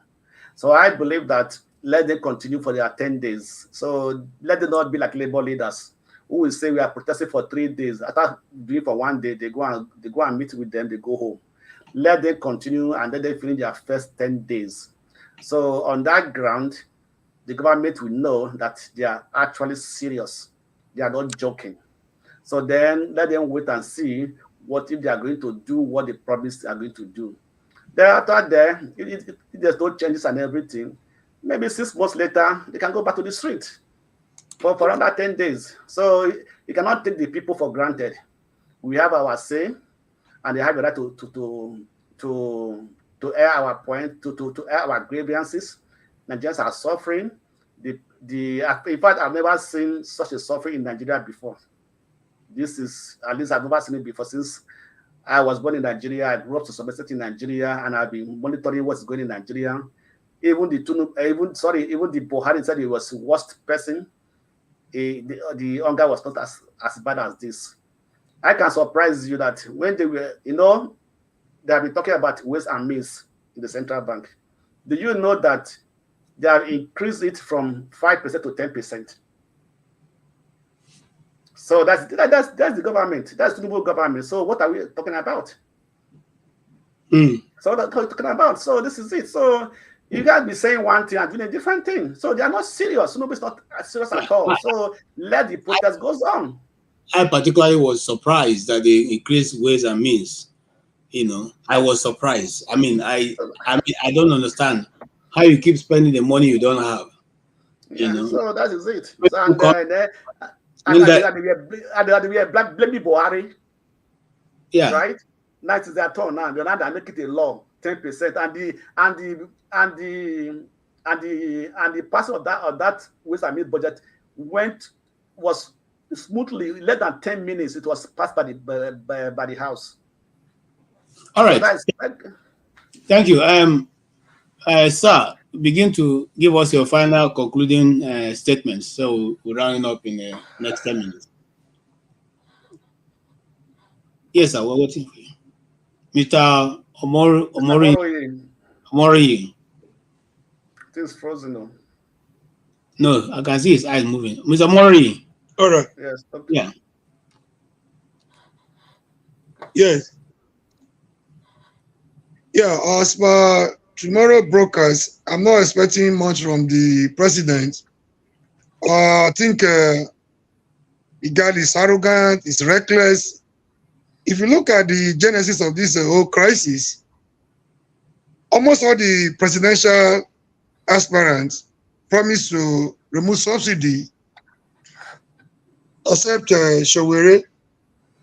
But the way the manner he went about it was a very wrong approach. I like that wasn't even part of his original speech. They wanted to prove a point that he's strong, he's a strong man, and he wanted to score a very cheap political point.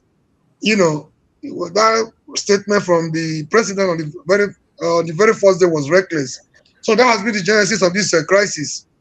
So I still believe he wasn't prepared for power. The excuses they are giving that the economy was already messed up by Buhari and all that, for me, does not hold water. Tomorrow, I'm not expecting much from him. Considering the caliber of persons around him, it's a cartel around him. Is he Gbajabia Miller? Is he Senate president?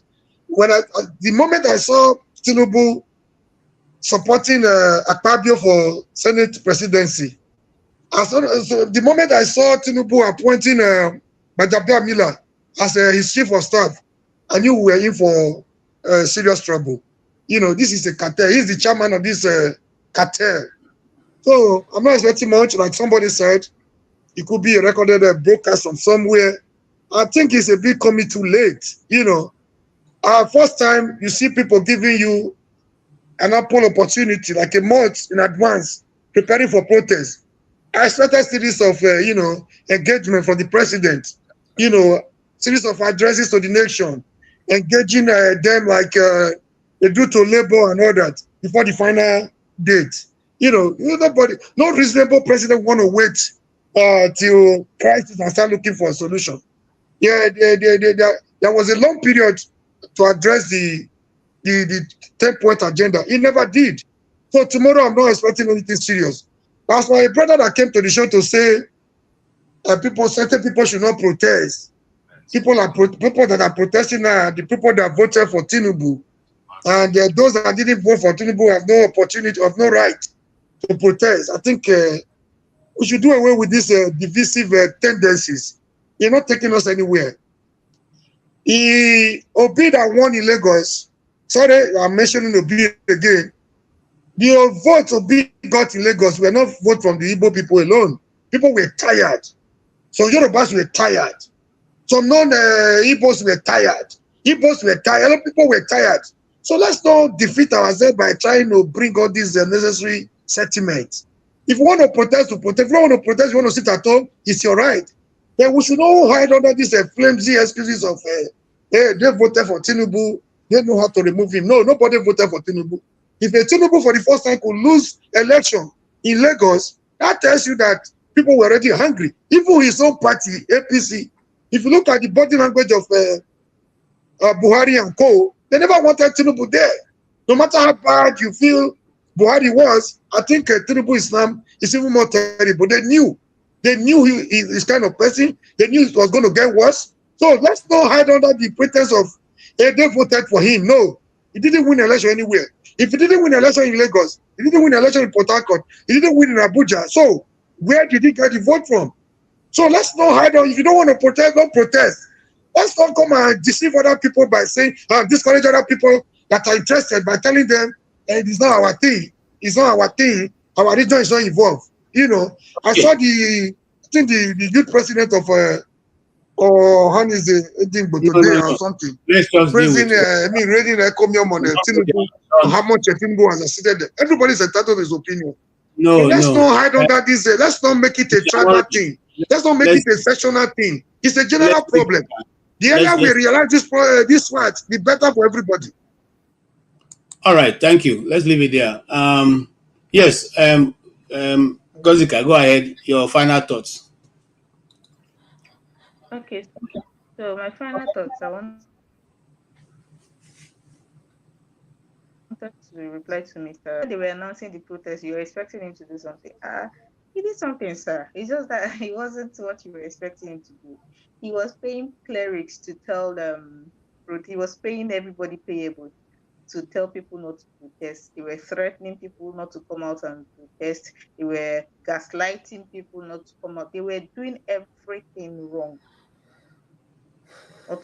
Just to prevent people from you have to understand that you're dealing with people who cannot relate. They cannot relate. It will be their problem. They look at us from that high table and they're like, who are these minions? Who are these ants? Let's just step on their head. It's because they're becoming a nuisance. It's like they're grouping. When you see ants gathered in one place, you're like, what are these ants doing here? And you match them. That is how they look at us.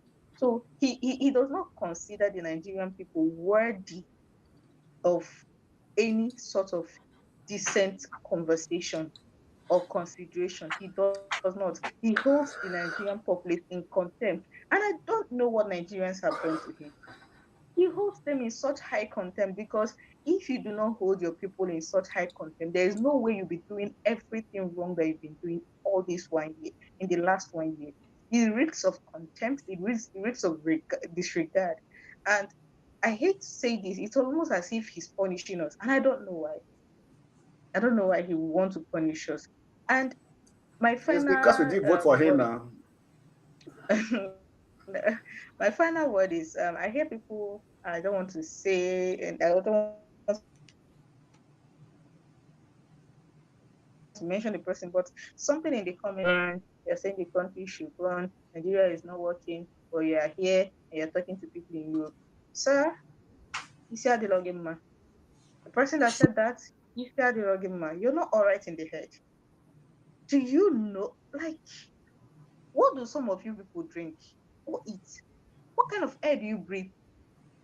They have to sound so daft. Do you even read your text before you? Do you realize this is a live chat and people are seeing you display a certain level of stupidity that should not be displayed by any right-thinking human being? Nigeria is working because I am on StreamYard on a live show. Really? That's your KPI for working Nigeria? Oh, at this point, there's no hope.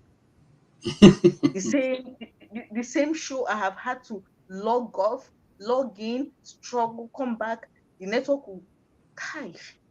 Well, if this is Nigeria working for you, may your life be like this, chaotic and without direction. Because at this point, it's obvious to me that people like this, there are many. And the saddest thing is that people like the person who made that comment, there are many. Yeah, the stupid people we have in Nigeria more than the sensible ones. That is where we are. That is just the bottom line. We have more stupid people. And I sometimes wake up and I wish there was a way nature would just select these people and give them their own, living space to deal with their collective stupidity and mess up themselves and their environment and their lives. And we that we have small sense, nature will carry us and put up with. Because how can you be sharing the same space and the same nationality with people that are reading like this? It's abhorrent now. Okay. Thank you so much. Working, what kind of nonsense talk is that one? Thank you so much, Ngozi. Yeah, Mr. Ike, your final words.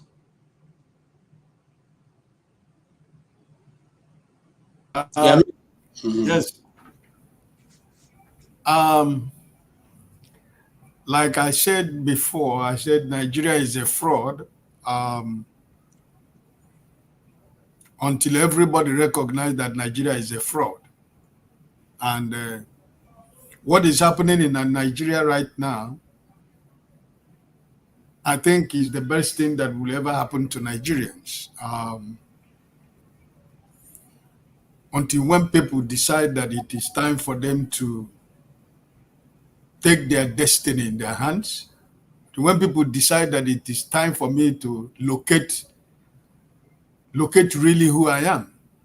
And I think what is going on now in Nigeria, this time they were told that they are going to have protests. But I am one of those believers who believe that the next protest in Nigeria, they will not know. And it is going to consume everybody. And that is not going to be a place where they're going to run away from. This one, they were told there is going to be protests. They were organizing, spending money, calling traditional rulers, calling religious leaders, calling youth wings of organizations, spending unnecessary money, trying to prevent the protests.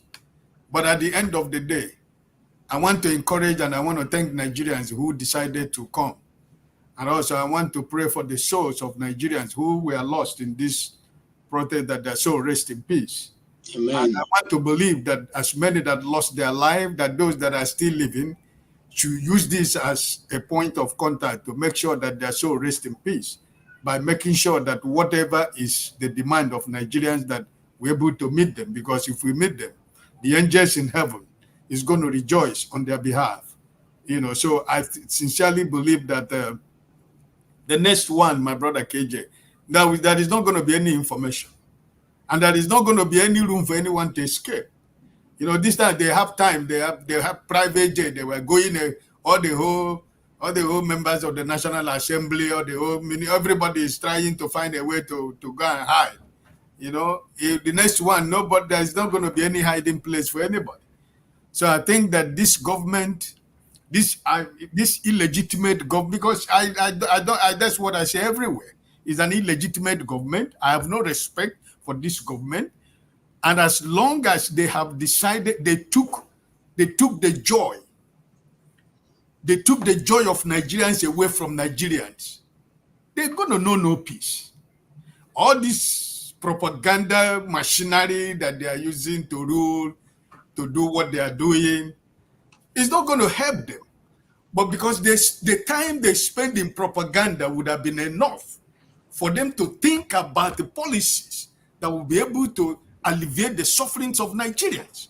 But no, they spend their time trying to use propaganda, trying to deceive the people they want to deceive. But you see, it's in the open right now.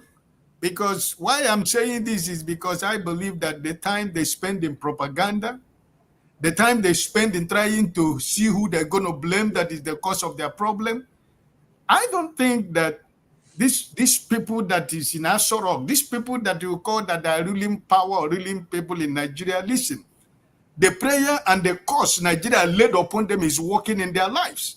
This government is not going to find no peace anywhere. There is nothing that is going to work in their favor. I am telling you, because it is coming to the point where they are beginning to discover nothing is going to work in their favor. So I am just saying that the next one, there are not going to be any information, the next one. But this one now, they have time. We can think Abuja is River State. He went, Senator King is the sponsor of riot protest in Abuja. He gave water, he gave biscuit to protesters. You know, these are the only thing that they can come up with.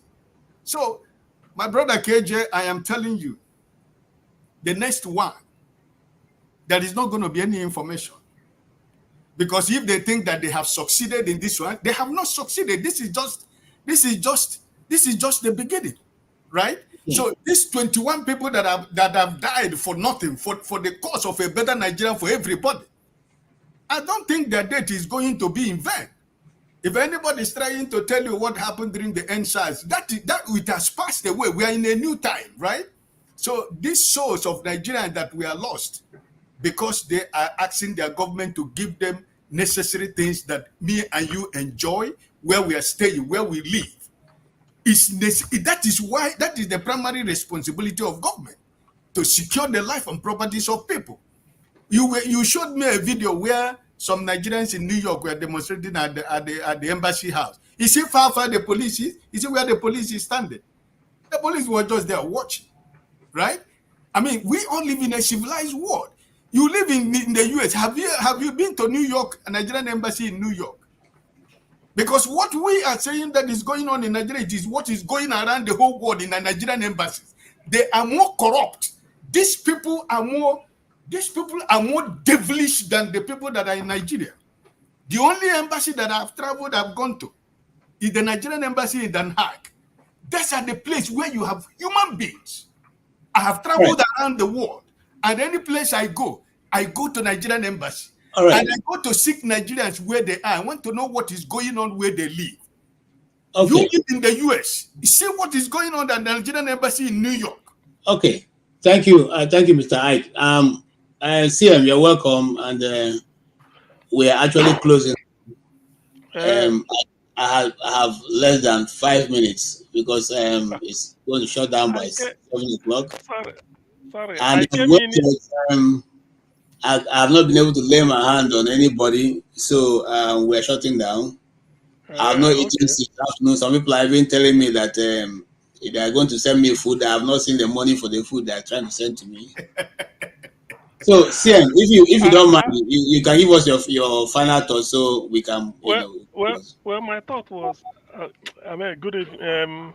What is the time? Well, it's night here anyway. It's getting to midnight UK time. So, Omaruyin, longest time, no. I never see you since. They say, I think that since last year. Ike, good Good evening. evening, sir. Good Abio, evening, now my they talk. boss. Waiting. Who Good to you see don't you, know bro. your know your boss. You are fired. If you call me boss, I go fire you. Anyway, I came in because of Masker. You don't go. I wanted to ask him what happened in Kanu because the only this thing, the only dark side to this protest is those people they pied that they shouldn't. And then this idea of burning, I think that was a IT facility in Kano. I read about it. I think I know the area because I stayed in Kano a while. I'm not happy about that. If we wanted it to be 100% peaceful, don't burn down anything, don't loot, it's of no need, and then don't be violent so that the army will not have a reason to shoot anybody. But be that as it may, probably maybe it's not on the high side. But although one person dying is regrettable anyway. But well, the thing is, to me, some people may see this as not achieving anything, but to me, a lot has been achieved because the awareness is there now. So it means that Nigerians can decide on their own without being prompted and decide to come on the street. Although they say tomorrow Tinubu will speak, but I really think the impact it will make. You might say, I hear you, I know you are suffering, all this, all that. The presidential jet is still there, all the looting is still going on. So I don't think it will change anything. Ordinarily, if if it's a listening government, it should have announced on air electoral reform immediately. That one it doesn't require anything to make sure that going forward, starting with a do election, any election that is any result not transmitted electronically is as good as not taking place. So many things like that, far reaching. Then secondly, the constitution, we embark on it immediately. And then the price of petrol. You bring it that you can announce. You bring Nigeria can afford to sell a liter of petrol for 200 naira a liter, even 100. There are things you will do. And then all the protest will bring down the cost of Gary a little bit. But, well, until tomorrow, but I know that a lot has been achieved. I still say it. Nigerians achieved a lot by coming out at all at their own volition and without nobody prompting them saying this is the leader. It means they are ready to take the district into their hands. And then the north, for it to take place in the north of all places without being deceived, they normally tell them. I think a lot has been achieved. So I wouldn't say much. I didn't see masker. So let me All give right. way for Thank other you. Thank people. you. Don't leave. Ngozi has come to rescue us. So Ngozi will sit in. I totally at the end of my speaking now. We'll have our music, and then from that point, it's Ngozi that you'll be talking with, and she'll be moderating until Papa's call, as they say those days. So Mhm. yes, I want to just thank everybody who has been on since we actually came on since 12, and we have held this discussion even to this point. And I want to say everyone has contributed as much as he or she wanted to, and every view has been totally valid, whether you agree with the people or you don't agree with the people. And I want to say, when you are coming also, please have an open mind. All that you know is not all that there is to know. Others also have something they can put up. And at any given point, anybody can defend his or her own views. So let's come with an open mind and don't think other people's view, because they don't agree with us, means that their views are inconsequential. As a matter of fact, everybody's view is important.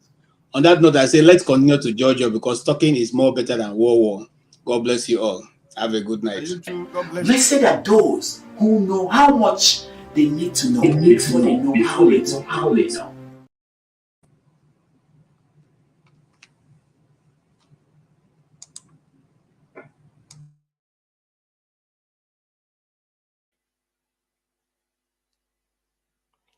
Is that all?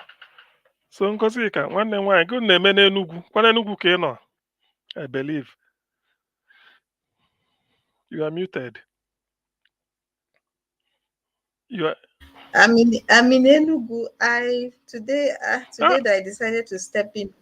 Today that I decided to step in and help is the day the network is going to the hates. I really hope the network does not scatter everything in no time.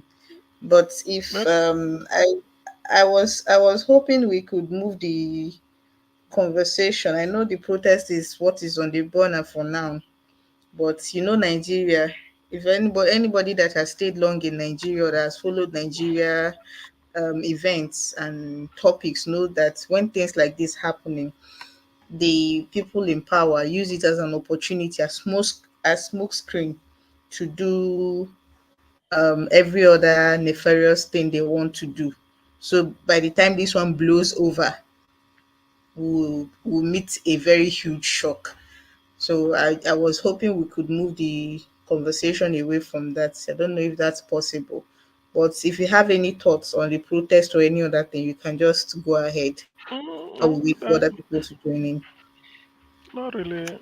Only that, like I was saying, the protest, to the extent that people came out to say one or two things, to me, it's a success. A success in this because it has not been before, unlike in the past. But this time, first, second, third day, although, but I'm particularly happy with the way it was conducted in Edo State. Commissioner for Police, Edo State, the man should be given a medal. He addressed the people, even promised, I just let it be peaceful. We supply you with water, biscuits, some snacks, and the crowd were happy. Police or commissioner for police saying this. So why shouldn't you? That's why they have to be. He said, whatever is your message, write it, bring it, I will take it up. That is what it should be. That is what they say when they say the police is your friend. And not this idea of every time crush them, this you crush them, it pains me. Now look at people they killed them. Is it in Kano or Borno? It's not necessary. They're already hungry, came out to vote. You are shooting them. It's not. We are suffering the same thing. Rather, I think if really sometimes I say this are our police, is it that they don't talk to all these commission or maybe these big men, politicians? You tell them, look, or God, we the street, do something. Eh? Do something. Let them go of their greed. Let them go of their greed. There are, in fact, if there's anybody, the richest person to ever become president of Nigeria is Tinubu. People like Yaradua, Obasanjo didn't have shishi when he was president. Yeah, the same thing with Yaradua. The same with what is his name again? Jonathan. Eh? So who you came in as a billionaire, you've looted Lagos, still looting it. Why not give up certain things? You went to federal and you are still looking for money, buying presidential jet. That's what angered me. One for you, one for your VP. You bought a yacht, kept it, where is it called? In Lagos. And then be wasting money, 90 billion for Hajj. All those type of things. It's not the best.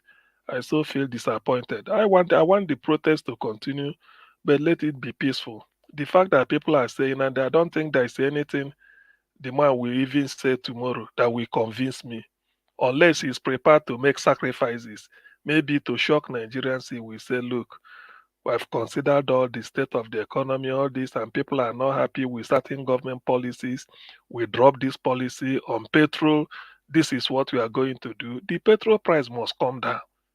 To be honest with you, the petrol price must come. That it must be flat. How he's gonna do it, I don't care. But the petrol price must come. After air, the air people breathing. After air, the next thing Nigerians depend on is petrol. So After if you air, were to suggest, sorry to cut you in, if you were to suggest a flat rate for the petrol price, what would you say it should be? to me, if he makes it 200, it's not bad. To want something. Yeah, Moru is laughing. How much is presidential jet? You sacrifice presidential jet. No, Omoru. No. You see, Omoru, in this case, this is the way to do it. When I had, when I, when I had that rice, only that government, you can't trust them. They say rice is now 40,000. I tell them, in a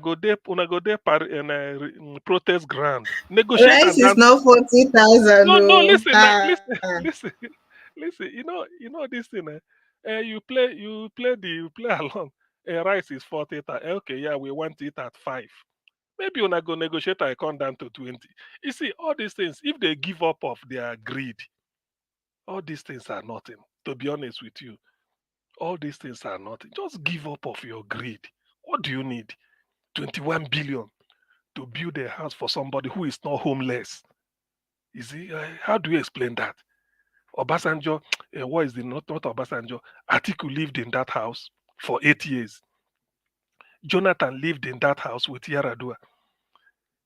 What is the name? What is the name? Namadi Sambo lived in that same house.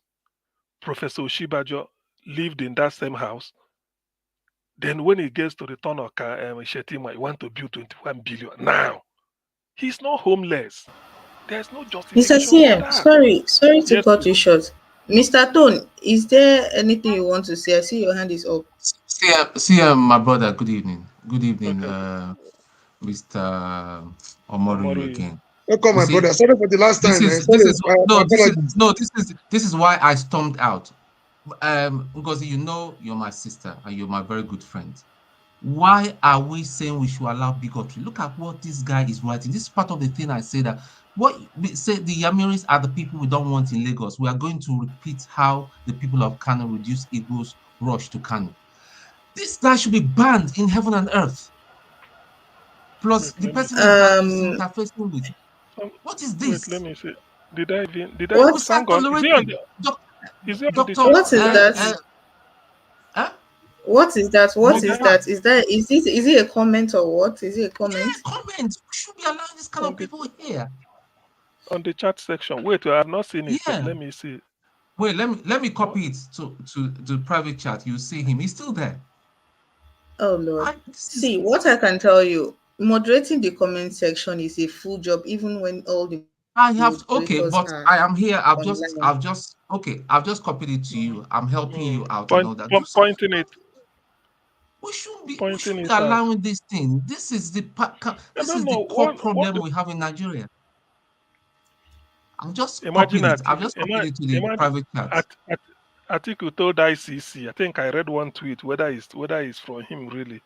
ICC and all this UN to investigate this shooting of Yeah, innocent please. Such protesters and comments, all. such people should be blocked. They should be blocked. They should not be Private allowed. chat. Look, Please. Oh Dr. well. CM, look at the private chat. So Is this right? I apologize for that. I apologize for Oh that. I my think I God. see the comments Mungo now. Park.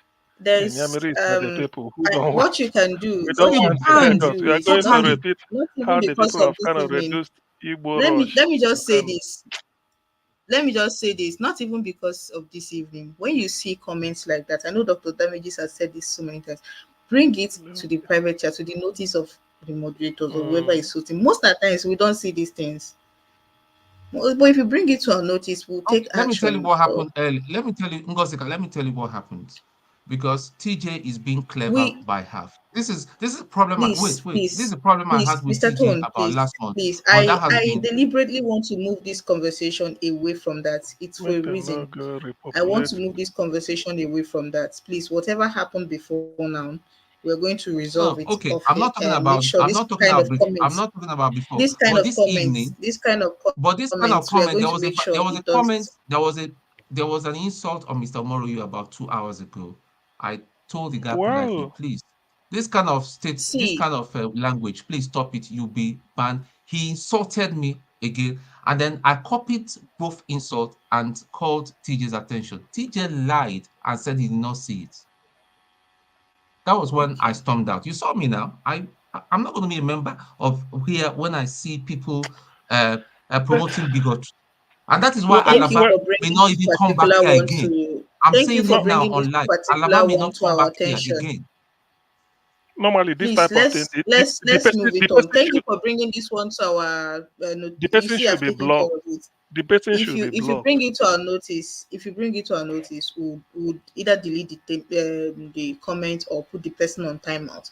Thank you for bringing it to our notice. That's the best way you can do for us, and we'll take care of it. Now, moving on. I don't know if you gentlemen have anything you want us to talk about. Seeing that my sister Damma and Miss Tokwe are not here, I miss them today. Oh. I No, not actually every miss day. them. Look, there is more. We are talking of protest. Their topic is more of an abstract. We are talking of. But their topic is more of human interest angle. Yeah, This topic is is more of human interest angle. But Mr. this is CM, you were saying protest time. something before Mr. No, no, Tom no, came on, please. no. So I think I finished. Let me give Omoru a chance. Let Omoru. Okay, Mr. Mori. Yeah, thank you very much, Bros. Tone, and thank you for coming back. I didn't get that message clearly, so I thought you were the author of the message, and the way KJ responded was kind of giving support to such evil comments. I don't know. Who is this? Don't go shouting. He's just merely say I don't know. So that really infuriated me. I'm sorry. Apologies once again. No, Mr. I CM. understand that you didn't. I know you didn't. I'm not Yeah, annoyed no, I at you at realized all. you were I the one know that you copied didn't. it. You were the one that brought it to my attention. Thank you very much. Thank you. I appreciate it. Mr. CM, you see, nobody can give what he doesn't have. You cannot build something or nothing. These are popular sayings. You were expecting anything to go from this kind of criminal gang. See, the chairman of all gangsters, the chairman of all criminality in Nigeria is in charge. So if you expect something to come from these people, I think it will be somehow, I don't want to say delusional. I'm only trying to imagine what he will, the song he will sing tomorrow. I hear your voice. I know I've heard you. I know If he the was things ready, I heard. That's what I'm just their trying to. normal rhetorics, be patient, be patient, be patient, be patient. You buying expensive, jet. You buying expensive yacht, which you don't even need at that your age. And the way you are going, where you are going is closer to where you're coming from. You're accumulating so much that you don't need. Some people call Abiola criminal. They use all sorts of names on Abiola, but then they say a clear difference between Abiola and this guy. When you talk of church, Abiola was there. Talk of mosque, Abiola was there. Talk of sport, Abiola was there. Look at his investment all over. The kind of words he talks. Mr. Mori, Mr. Mori, now that you mention Abiola, I don't know if some of you saw his son's outing on the news. Yes. I'm coming back to that. I'm coming to that. What are your takes on what is your take on that? Do you think Mr. Sion, please hold on. I want to please hold on just 1 minute. I wanted to ask you, you said you saw his outing on the news channel, and I want to ask, do you think if his father was alive, of course, many people know that he and Tinubu, there is a lot of inference and mixing them together. What do you think his father would have? Do you think he's speaking for his father? Is he his father's son? Or No. you think he's being a typical Nigerian politician or wannabe politician? What do you think? Yeah, it's neither here nor there. It's very unfortunate. Sorry to the Abiola family. I don't want to be rude. I don't want to be mean to them. There's a saying in my place, we call Adaze giant, does not give birth to children that resemble him sometimes. I don't know if you have a similar saying in your area. If you look at, sorry to say this, I want to go straight, I want to hit straight. From Kola to the one that was there that day, apart from, I don't know, the girls are even more, I think the ladies in that family are the men in the family. If you look at them, you look at the way they look at their standing. If you listen to Kola, you'll be more disappointed than the one you heard. But my greatest joy that Enibi Efyong and the other guy that was there, they were able to do justice. They placed him where he belonged, and he left there with shame. If you look at the Abiola business empire, nothing to write home about. The guy that was coming to contest for Nigerian presidency, if you listen to him talk, you will be like, is this really from Abiola? You know, a lot of people were saying that, oh, he gave birth to too many children. So there's every tendency that nuisance will come in. I'm sorry, my apologies to the Abiola family. He was a man I have a high regard for. I fought to nail for the revalidation of June 12. I didn't care whether he was Yoruba. I was just fighting for the people's mandate. You know, we lost lives and we continue. You know, I was ready to die. I wasn't afraid. You know, seeing death around me wasn't even enough to scare me. You know, I was ready to die for the man Abiola. Then I didn't even really know what I was doing.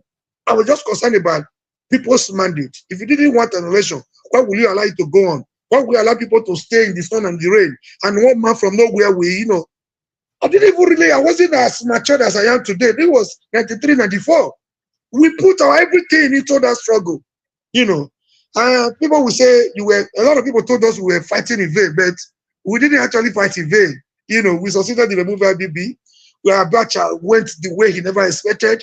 And our struggle was what gave birth to what these criminals are enjoying today, you know. So no regrets fighting for Abiola, but I don't see anybody that has the semblance of, anybody, except the young man that is in America.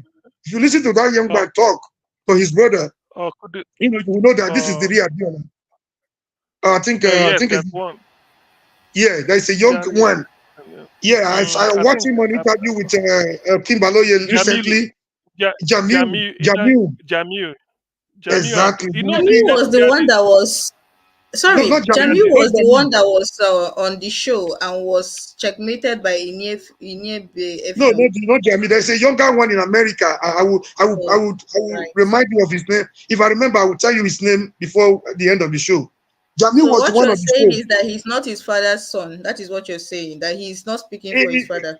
No. In terms of character, in terms of see, Abiola wasn't perfect. Abiola wasn't a saint with the way they tried to, but you could see the humanity in him. You cannot take away that one from Abiola. You know, Abiola was concerned about the people. If you listen to the campaign, the Hope 93. Oh, you will have cause to say, you know, if they had allowed that man to rule, either he would have done so much for, either he would have done so much for Nigeria, or he would have done worse for Nigeria. But I expected the best from the man, although I still see him as the best president we never had. To me, going by his campaign promises and all that, and the support that followed him. I'll come back to you on Abiola, but I see Pastor's hand is up. Pastor, welcome, sir. Yeah, Ngozika, thank you for having me. How are you? How is Nigeria with you? Nigeria, we nail Nigeria. We don't hail Nigeria. Nigeria, we nail thee. That is what we do. We don't hail it. Okay. Thanks. Good evening, CM Amori and Tone. So I came in for two reasons. Reason one, the show we continue next week, the lady show, we had to take it down this week just in support of the protest so that this broadcast will run on and on and on for 24 hours or 48 hours, whichever how far it can go. So it's just, I made this announcement earlier and I felt I should come back again and make this announcement.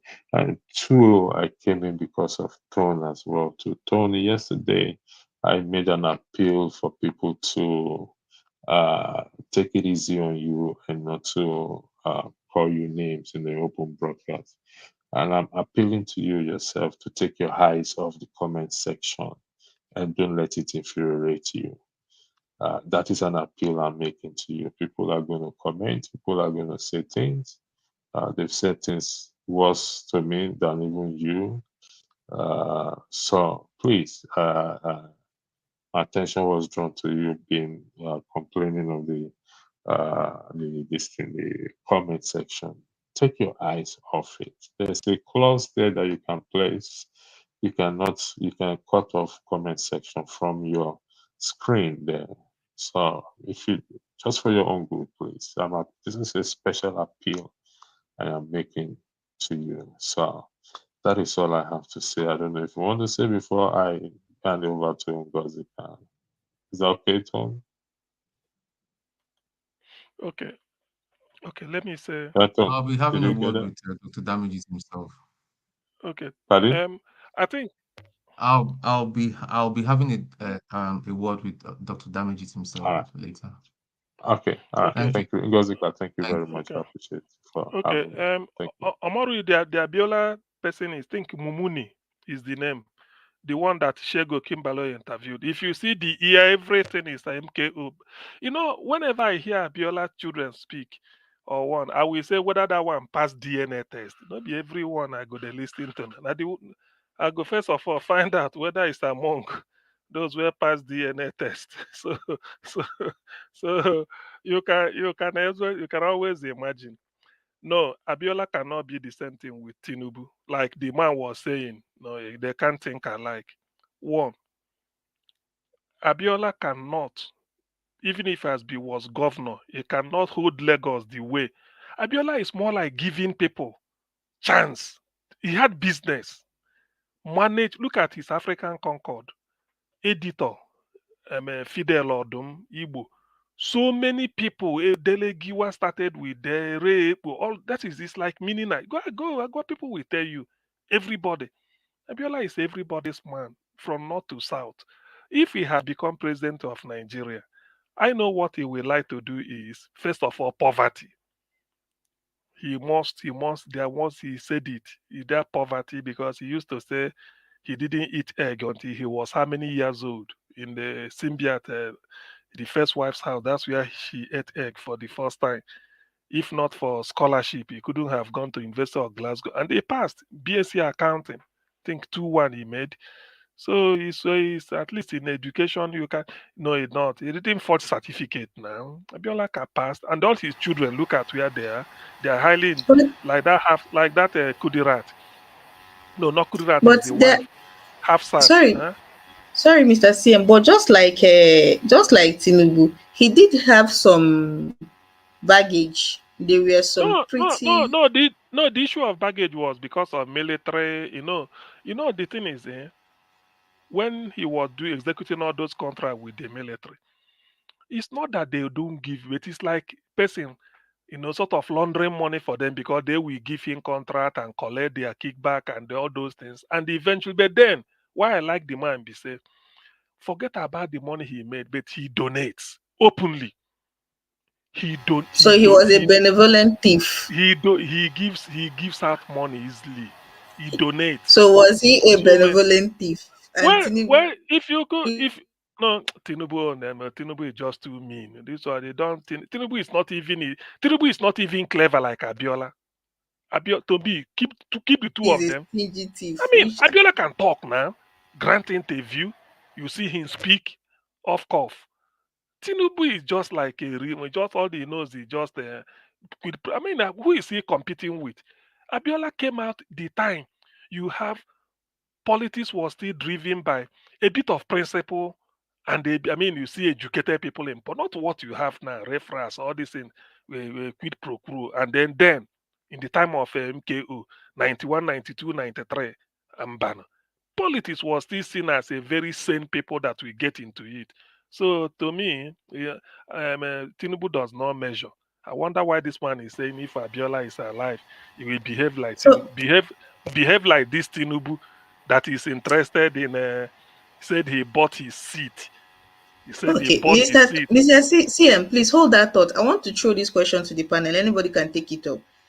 What you mentioned about Abiola's giving nature, it seems it's a Nigerian thing. So if I want to try and widen the conversation, do Nigerians often give people with questionable character a pass because of their quote unquote philanthropy?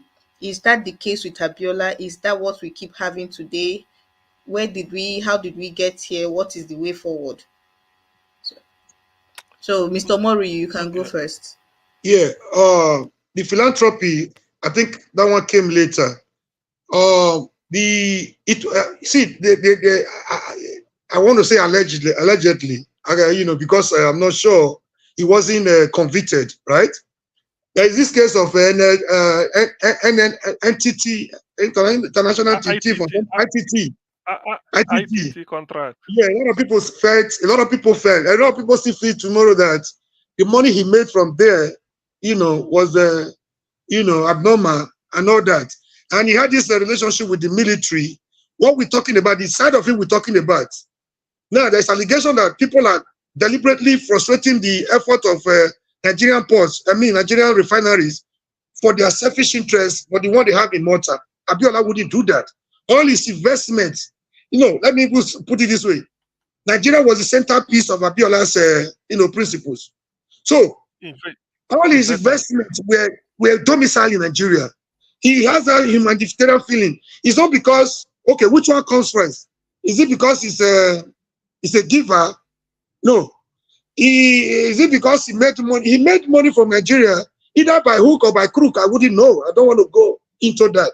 But we're trying to juxtapose his characteristics when it comes to feelings on humanity. I don't think he was giving those contracts because he was giving. No, because he was a donor. He was a Father Christmas. No. The point we're trying to make here is what he did with what he had. How he made the money. I think that one is a subject for. It should be secondary. We're talking about who he was. In the mosque, he was there for all of them. In the church, he was there. In the entertainment industry, he was there. In sport and whatever you can think of, Abiola was there. Abiola has this humanitarian feeling. Abiola was against suffering and poverty of the masses. That is the let me throw a question to you. You said we should forget how he made his money, that it is secondary. How do we do that? It shouldn't that be the crux of the matter, how you made your money? Okay. Are we putting the cart before the horse? No, depend on where you belong to. Abiola is not here to say nobody has a proof of how he defrauded Nigeria. You ask the question if it's a Nigerian thing or Nigeria is structured, to fail from beginning. The genesis, the foundation is bad. Okay, I'll give you a vivid example. Today, you say security vote to governors. Security vote without accountability. Nobody comes back to say to find out how the security votes are being utilized. And the greatest problem in Nigeria today is security. You giving somebody a security vote, it's like giving him money into his pocket, right? So they will come back. Okay, they will come back to tell you, I've used the security vote for A, B, C, and Z. It's like their constitutional right, right? So if you are accusing somebody of stealing a security vote, it's like you are accusing him of stealing what you have given to him. What is entitled, constitutionally entitled to him. That is my angle. I'm not here to support criminality. Another thing, you say immunity clause, immunity. You say immunity, a governor is above the law while in the office. You saw the governor of Kogi State shooting Yaya Bello, taking Yaya Bello, if the SCC were there looking at him. It's not the governor, it's not the convoy, people around him that has immunity. It's not Bello that is within that has immunity, but only the governor, which is even wrong, right? Instead of taking Yaya Bello away from the governor, you are coming back to tell us he has immunity. So it's counterproductive. I'm not in any way trying to support what is wrong. I'm just looking at what he did, after making the money. I didn't know how he made the money. So to him, to Abiola, to another school of thought, they have the suspect for Abiola. Abiola is not here to speak for himself. Abiola will tell you, I made my money genuinely. That is subjective though, depending on who is talking. Another thing I want to say, Abiola was ready to lay down his life. He had the option of backing out. At a point, they told him, your mandate or your life. Chief, go back and enjoy your wealth. Forget this mandate.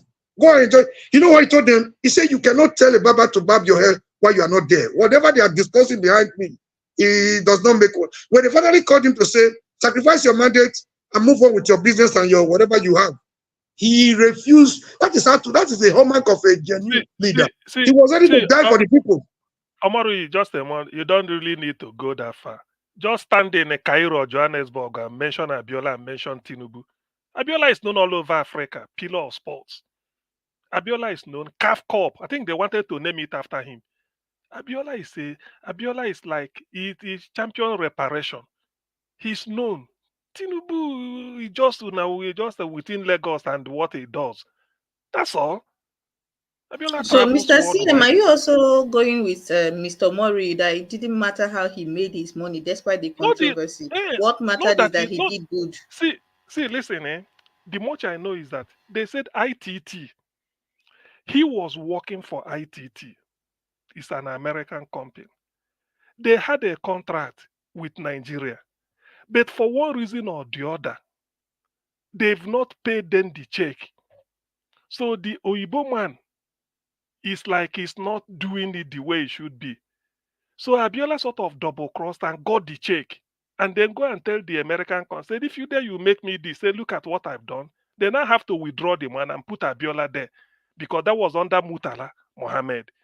Something like this. That was the way Abiola just really want to show that, yes, he can decide, instead of you to bring a white man who doesn't know our culture, make me the MD, look at the check, everything. You know, his business. Whatever court they gave him, that's how they say he got ITT contract. Then he's not doing it for Nigeria and everything. From there, he took off.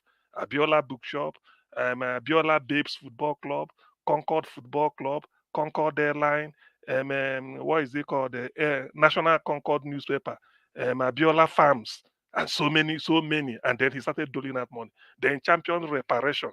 Imagine telling the white people that they should give us something, having colonized us for this, that type of thing. Can Tinubu, they don't compare. To be honest with you, no matter what, I really may not be 100% clean, but in terms of you mentioned, there's no part of the country that Abiola will not touch. Just get to him.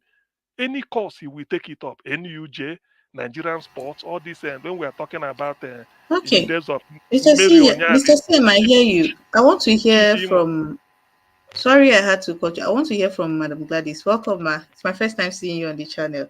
I want to hear from you, Abiola. His son's outing. We started with his son's outing, where his son was alluding that Tinubu who is doing the same thing his father would have done. What are your thoughts? Do you think the son is speaking for his father? Do you think it did not matter how Abiola made his money, just like the average Nigerians who do not care how people make their money, so long as they give people money and do charity work, they are good? What are your thoughts? I thought that he was actually speaking for himself. You know, the so-called big men and women, they always be there to defend their family names. Abiola had his opportunity, and now that Tinubu is in place, maybe a non-Yoruba man, probably he was saying in the essence that if his father, a Yoruba man, was given the opportunity to rule the country, but he was actually stopped by his friend Babangida for reasons best known to him. So for him to make such comparison between his father and Tinubu, there was no need for it. He was just trying to make mouth for himself. Basically, what we think is that some of these so-called rulers or politicians, they always want to keep ruling. They do not ever want to believe that others can also excel to such points where they can even do better. So even if he is asked to step in now to do what he's trying to make mad about, he may not even perform better. So that's my take. Thank you. Thank you. Mr. Ton, do you have anything to say? Abiola's son, Abiola's history, and Nigerian politicians and philanthropy. I don't know why you keep connecting him to Moshood Abiola. Moshood Abiola was a personality himself. All he says simply is he's alluding to his paymasters. And if we must know, he's one of the special assistants to the vice president. So what do you expect him to say? So he's sounding like one of them, okay, without being rude. So I don't expect him to say anything better. So he's such an embarrassment. If I have a son like him, I'll just be looking and be shaking my head that this is so embarrassing. He has a man that the father made billions. Each and every one of his sons are meant to have even tripled that money. At his age, at this age of his life, he's been a special assistant to the vice president. That's a shame in comparison with what his dad achieved. So for him to come and blab, he's just replicating the Bala Blue ideology. So I don't take him seriously. And to be quite honest, to start discussing the Abiola family is really unnecessary. That's another unnecessary distraction. So let's not just get distracted. Let's get on the main thing that Bala Blue must go, aka Tinubu, he must go. This is about revolution. Enough is enough. They must go. It's not about, because I hear people saying he hasn't come to. It's a tone. He Just hasn't 1 minute. come. I hear you. We'll get back to the protest in a bit. I just wanted us to get this out of the way because Yeah. I brought So up his mention of. that's my take on it We'll and get all back that. to the He's protest just in a bit. replicating. He's just talking on behalf of his bosses, because that's where his little change comes from every day. So I don't expect anything better from him. Who plays the piper, the tells the tune. Okay, I hear you. Mr. John Abba, welcome to the show. So nice to have you join us. Thank you for having me. Okay. Any thoughts on, have you been watching in the background all through the day? Any thoughts on what's been going on? We are talking about Abiola. I can't even remember how we got here. We'll get back to the protest in a bit, but any thoughts? His son's comments on air about him being similar to Tinubu and Nigerian politicians and philanthropy. Any comments? Don't want to dive into it so much, but Abiola is also one of the reasons why we are where we are today. There's a criminal family. It's the world is a small place. If you hang around with people of our age where I come from, they always say what goes around comes around. He was tied with the military, and it's the same military people that know him in and out that deny him the June 12.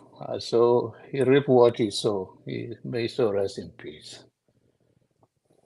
That's all I can say.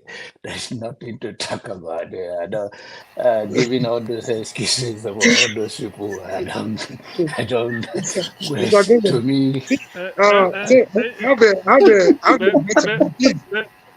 It was the mandate we fought for wasn't about Abiola. It was about the people's mandate. Truncating the people's mandate by one man was what we you resisted. cannot change the hand of God in terms of mandate.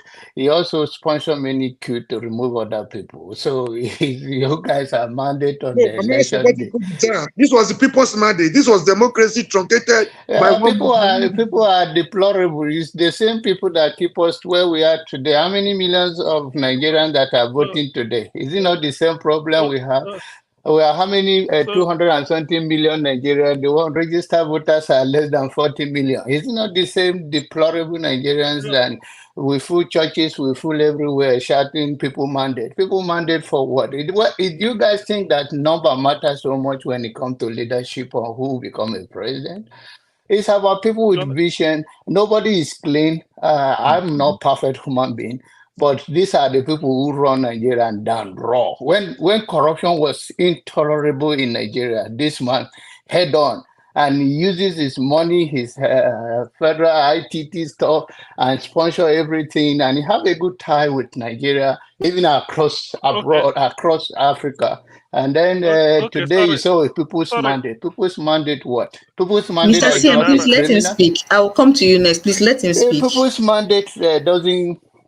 I'm not against people's mandate, but he know he won the election. He know what he did.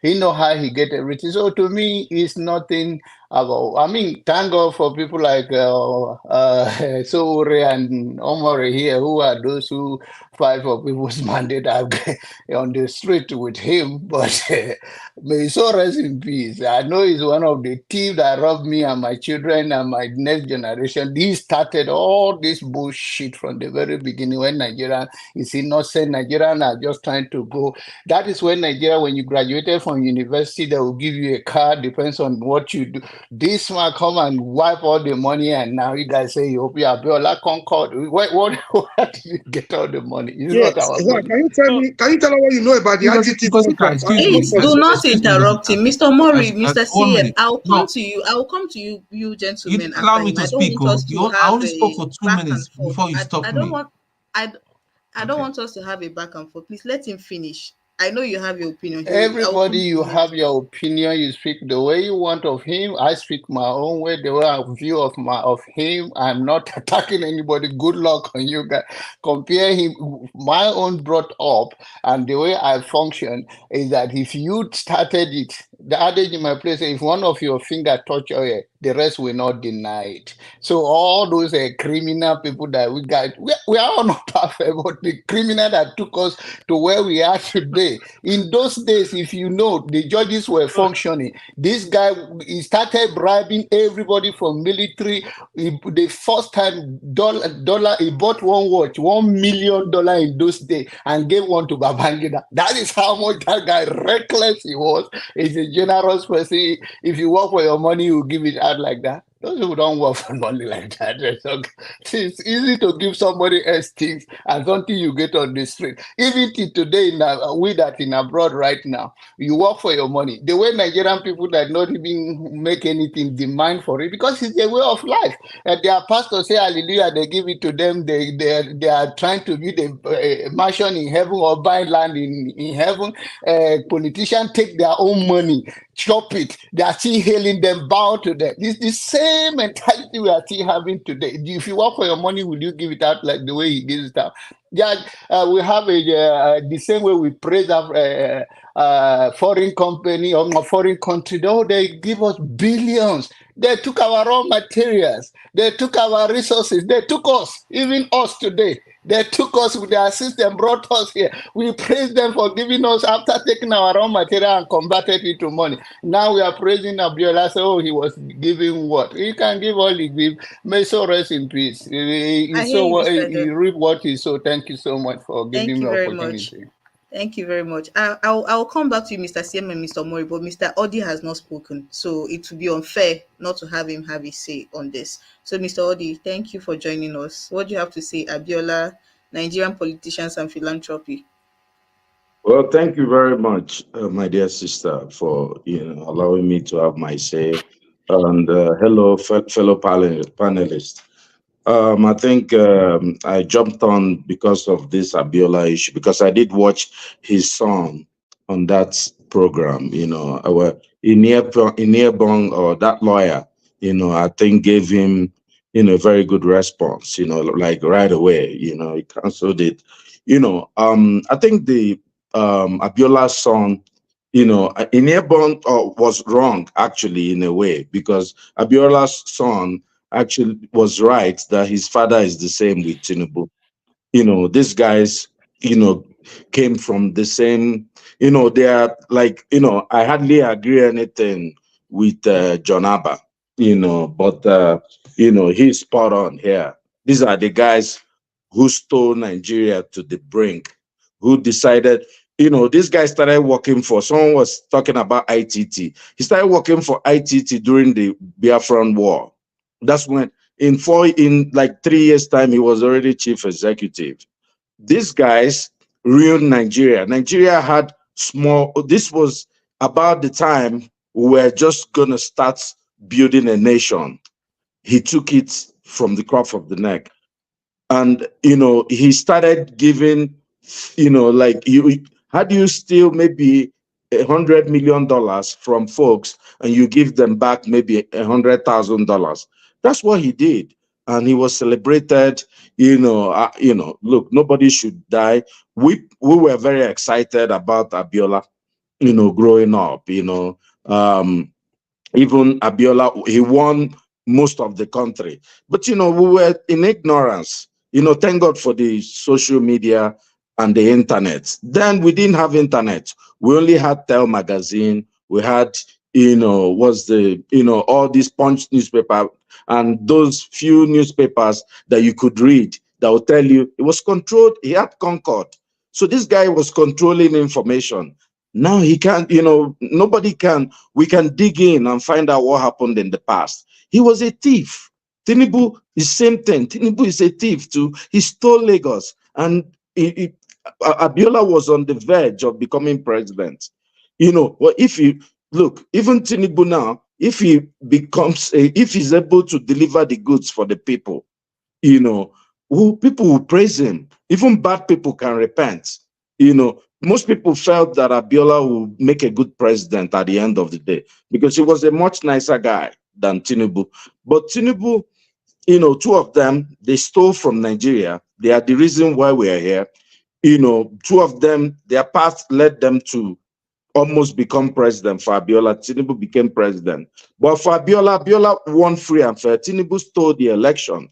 That was so there are some similarities and differences, but two of them, the main problem we have in Nigeria is corruption. And that's why, with the current protests we're having in Nigeria, we have to find a way of getting rid of these folks. Whether we'll get a good electionary process whereby if we elect you for 4 years and we don't like you, we'll vote you out peacefully. But this man would not want to leave. So the kids have to save themselves. I'll rest my case here. Okay. Thank you very much. Mr. CM, I will start with you. I don't want to have to time this, but you have the floor. Okay. No, I wanted to even ask a question to John Abba. Now that Odi, my brother, has spoken, so both of them should crack the question. If the option is Abiola and the Tinubu, which one will you take in every ramification? Before they answer that question, please, before they answer that question, we should not have to choose between two thieves. We should not have to choose between two devils. No, I'm not saying both of them are. Somebody has to be there. Somebody has to be there. Nature does not allow vacuum. No, that is. I'm trying to bring up something. This thing we constantly do about the devil and the Red Sea. Why do we have to have the devil and the Red Sea? We shouldn't. There is the heaven. There is the earth. There are other things. Why do we constantly have to choose between? This is what we did with Jonathan and Buhari, and very soon now, when it's time to re-elect in 2027, we're going to do it with Tinubu and another person. Why are we constantly doing the devil and the Red Sea? Why should anybody have to choose between Abiola and Tinubu? I think I already answered that question. Fundamentally, there are fundamental issues with Nigerian states that needs to be addressed. But what we're saying, if I ask a question, maybe you didn't understand my analogy. I gave an example of the security vote given to somebody. Now you turn around, you gave him the money without a feedback mechanism, without accountability. You turn around to say the man is a thief. There are fundamental issues in Nigeria that need to be addressed. There are loopholes for corruption. There are loopholes that make corruption a norm in Nigeria system. So that is not the issue here. That it was a thing that he stole. I wasn't there. I'm not supporting that. But if you want to compare Abiola with Tinubu, I mean, it's like comparing the day and the night. They have nothing in common. If you say they stole together, they stole. But Tinubu has been in charge of Lagos since 1999. Now he's still the de facto governor. Abiola wouldn't do that. Look at the investment he's making everywhere. The money he stole from Nigeria, invested in Nigeria. That does not really mean, I'm not saying I'm giving support to criminality like I said before, but I don't even have facts of the issue, how he stole and how much he stole. But there's one thing I know, he hated poverty. He wanted a better life for the masses. So that was why I defended that mandate to the extent I did. To the extent of putting my life, I was ready to die for D12. I have no regret till tomorrow. Fair enough. I want us to move on now to Wike, Ireti Kingibe, and the protests. No, he asked the question. He asked the question. He mentioned our names. Okay, sorry. Let's do it this way. Mr. Jonabo spoke before you. Mr. Jonabo, do you want to answer the question, or you should leave it for Mr. Odi to answer? Because the two of you can answer. I still have a question for John Abba. Odi should answer it. Okay, Mr. Odi, you have the floor. Well, John Abba, thank you. Anyway, so I just wanted to draw up another similarity that most of you might not have known about MK Abiola. He was involved in narcotic trade, just like Tinubu. Similarity, go on, the history is there. Please, is that proven? Let's be careful what we say. No, I'm telling you, this is David Hundeyin. I'm referring you to a detailed report investigation that he did. He did an investigation. Yeah, it's written there. I can, just research it. Maybe we'll find it. His family had to come and deny it. Was he everything put together? Who do you choose between the two? Just no, definitely. Yeah, what's this? My brother is Omorege or something. He said something very. Look, you can't. There's no doubt that Abiola loved Nigeria.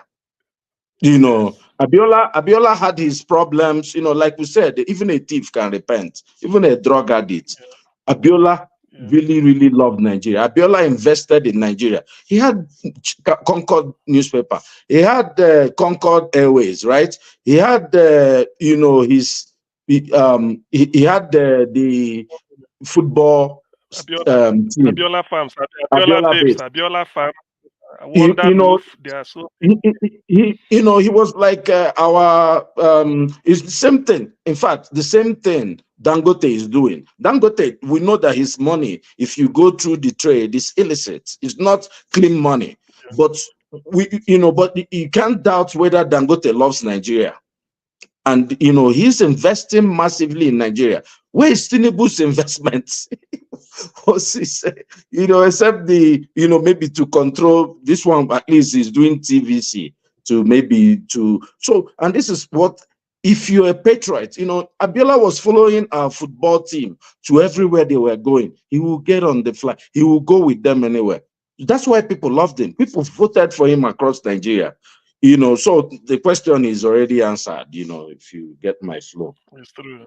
Exactly. Yeah, that is true. So between two devils, one is an angel. Abiola is better. Yes, So it's the true. question is answered. It's Can we true. move on now? Yeah. So I have a question to. Okay, I've got a sorry, question. Mr. Tone. Let's hear it. Okay, I keep hearing this narrative that Abiola sponsored coup, Abiola sponsored this coup, and he's been sponsoring coup. What I want to ask Mr. Abba, do you have a credible evidence that he sponsored any coup? Because let me just give you an example. Let me just give you an example. Prior to the time I joined the academy, Don't waste your time. I'm not going to answer anything. Don't waste your time. You can talk it tomorrow. I'm not answering your question, so don't waste your time. We are just wasting your time. Let me just address this here, because most Nigerians like character assassination. When you're successful in Nigeria, I'm good with you. If you come after me, I will come after you. I don't mess around. You should know that. Make my opinion. I say I'm not answering your question, right? If you go that route with me, I'm going to go another route with you. I'm not answering your question. If you go that way to become a lawyer, I will go after you too. I don't like go how there this with me. is going. I don't want this forum don't to be close your question. Don't worry about I'm not that. mentioning. Okay, I'm not okay. Mr. Let me say this, Mr. Tone. Just name. one. Can you allow give me? 30 Let me seconds. finish now. I'm not talking to 30 you. seconds. I'm not You talking continue. generally. Okay. Let you continue. What I just want to address here.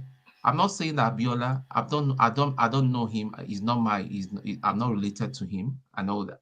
But what I just want to say, I want to put out there is, there's a trend that we have seen that when somebody is successful, people try to pull him down or try to connect him to something that is not legal in Nigeria. That's just us in Nigeria, whether we like it or not.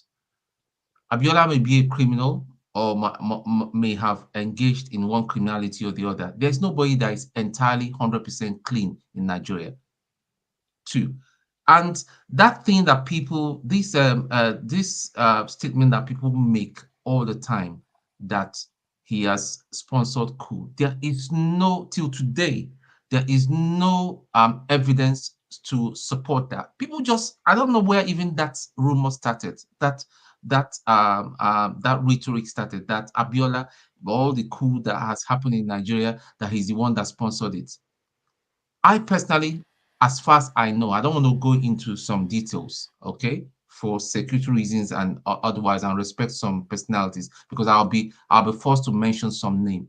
Abiola, yes, he had friends in the military. Abiola never sponsored any coup d'etat. Let's just get this and have peace. If you say he was a womanizer, maybe because he had many wives. If you say now David Hudein, I read that he said he was. I mean, I read that piece and all that. It made sense. I don't know. ITT, whether he cheated Nigerians out of the money he made from ITT, maybe. Tone, where are you going with this, really? Where are you going with this? Where I'm going with this is that Abiola did not sponsor any military coup. Let's just Abiola did not sponsor any military coup. Let's move on. Yeah, He Yeah, did no as not far as problem. I sponsor know. any coup. Yeah, it's I hear Okay, respectful. you. no It's Albert. problem. I'm There's not I no hear attacking you. you. Let's That's your move opinion. this. I'm It's not we. Let's attacking move you. this So on. let's just get it right with all No, due it's not. respect. It's not I didn't say that. I don't know if I don't know Let's anything move it about on. coup. Let's I, move it on, I gentlemen. As far just as I So quoted know, David Dundein, let's uh, move and as this his far as on, I know, response. what please. I know, he did I not. agree He with did not. I Yes, he agree had with Can we you friends. though. move this He had on? friends that Can we were move high. this? Yeah. Can we move this on, I please? Move on, move on, move on. Let's you people were asking for us to get back to the protest. So I don't even know what's the whole excitement about Obiol all of a sudden. Anyway, Yeah. back to the protest. Wike thinks he's still in Port Harcourt. Now he's trying to make Abuja his new Port you re- Harcourt. He's issuing directives left and right. Don't do this, don't do that, we'll do this. He's always had issues with the senator for Ireti FCT, Ireti Ireti Kingibe, Kingibe. and now it seems this protest has afforded him an opportunity to try and stain her white. And so I want to hear your opinion. What do you think? Do you think he's finally found his golden opportunity to taint Ireti Kingibe? Do you think he has anything on her that will stick? What are your thoughts? Let me start from top to bottom. Mr. CM, you going first. Well, as far as I know, the wicked that has that people know, or wicked that is in the public domain, is talking nonsense. I don't believe anything Wike says, to be honest. Ireti Kingibe is so disciplined. The way I look at the woman, to even the fact that she's replying Wike is even a minus. Certain things he should just ignore Wike. Wike is just blabbing. Was he not the person that said the FCT is not available for protest? That people should leave FCT. In the end, now he's talking about peaceful demonstration. Wike, I bet you he has nothing. By the way, if Ireti Kingibe gives what is the name? Gives protesters cold water, or maybe what of the commissioner for police in Edo State? The man is the model of what a police officer should be. He addressed them. Great Nigerian youth, great, great. He shouted. They said, "Look, make it peaceful. If you want water, we give you water, biscuit, and other snacks." Whether he gave them, I don't know because I wasn't there, but I heard him say it. Do you see the way people were happy? So if Ireti comes out and say, "Well, make it peaceful. If you want water," is what a big thing. Giving somebody water to drink. Is he even if you give somebody snacks, you bought them drinks, does it change anything? Does it mean you are sponsoring them? You know, the thing about Wike is that he's so he's so crude. Not that if I say illiterate, they say he had a degree in law. He's so crude that he doesn't even he behaves like a bushman. He thought he's in Port Harcourt, everybody talks anyhow. Enyendebe, enyendeba. If he didn't day, he didn't day. Merembe, merembe. All those nonsense. Now he carry and come Abuja. Eh? No, it's true. Ac- according to Dele Mamudu said Abuja is the diplomatic city Nigeria has because all the foreign missions are there unlike what you do in Port Harcourt. He said you need somebody who is more of a diplomat, though being a minister. How can we be talking all this? Eh? If he goes to Motor Park, see the way he'll be talking to Agbero them, as if they are you know. You see, this thing won't be here. You have to clear it. CFO, go to court. You know those type of thing now. You see, that guy is to me. If Tinubu should do cabinet reshuffle, Wike should go. Remove him. Put in, even if it's like put somebody who, I mean, see him now. See what he used to do in Port Harcourt. Eh? As he they sweet us, he depend them. Now he go they sing for Abuja again. Is that what we are still doing? Eh? You are not a minister. Forget about party. You are not a minister. Mr. CM. No, it's true. These are Thank evidence. you.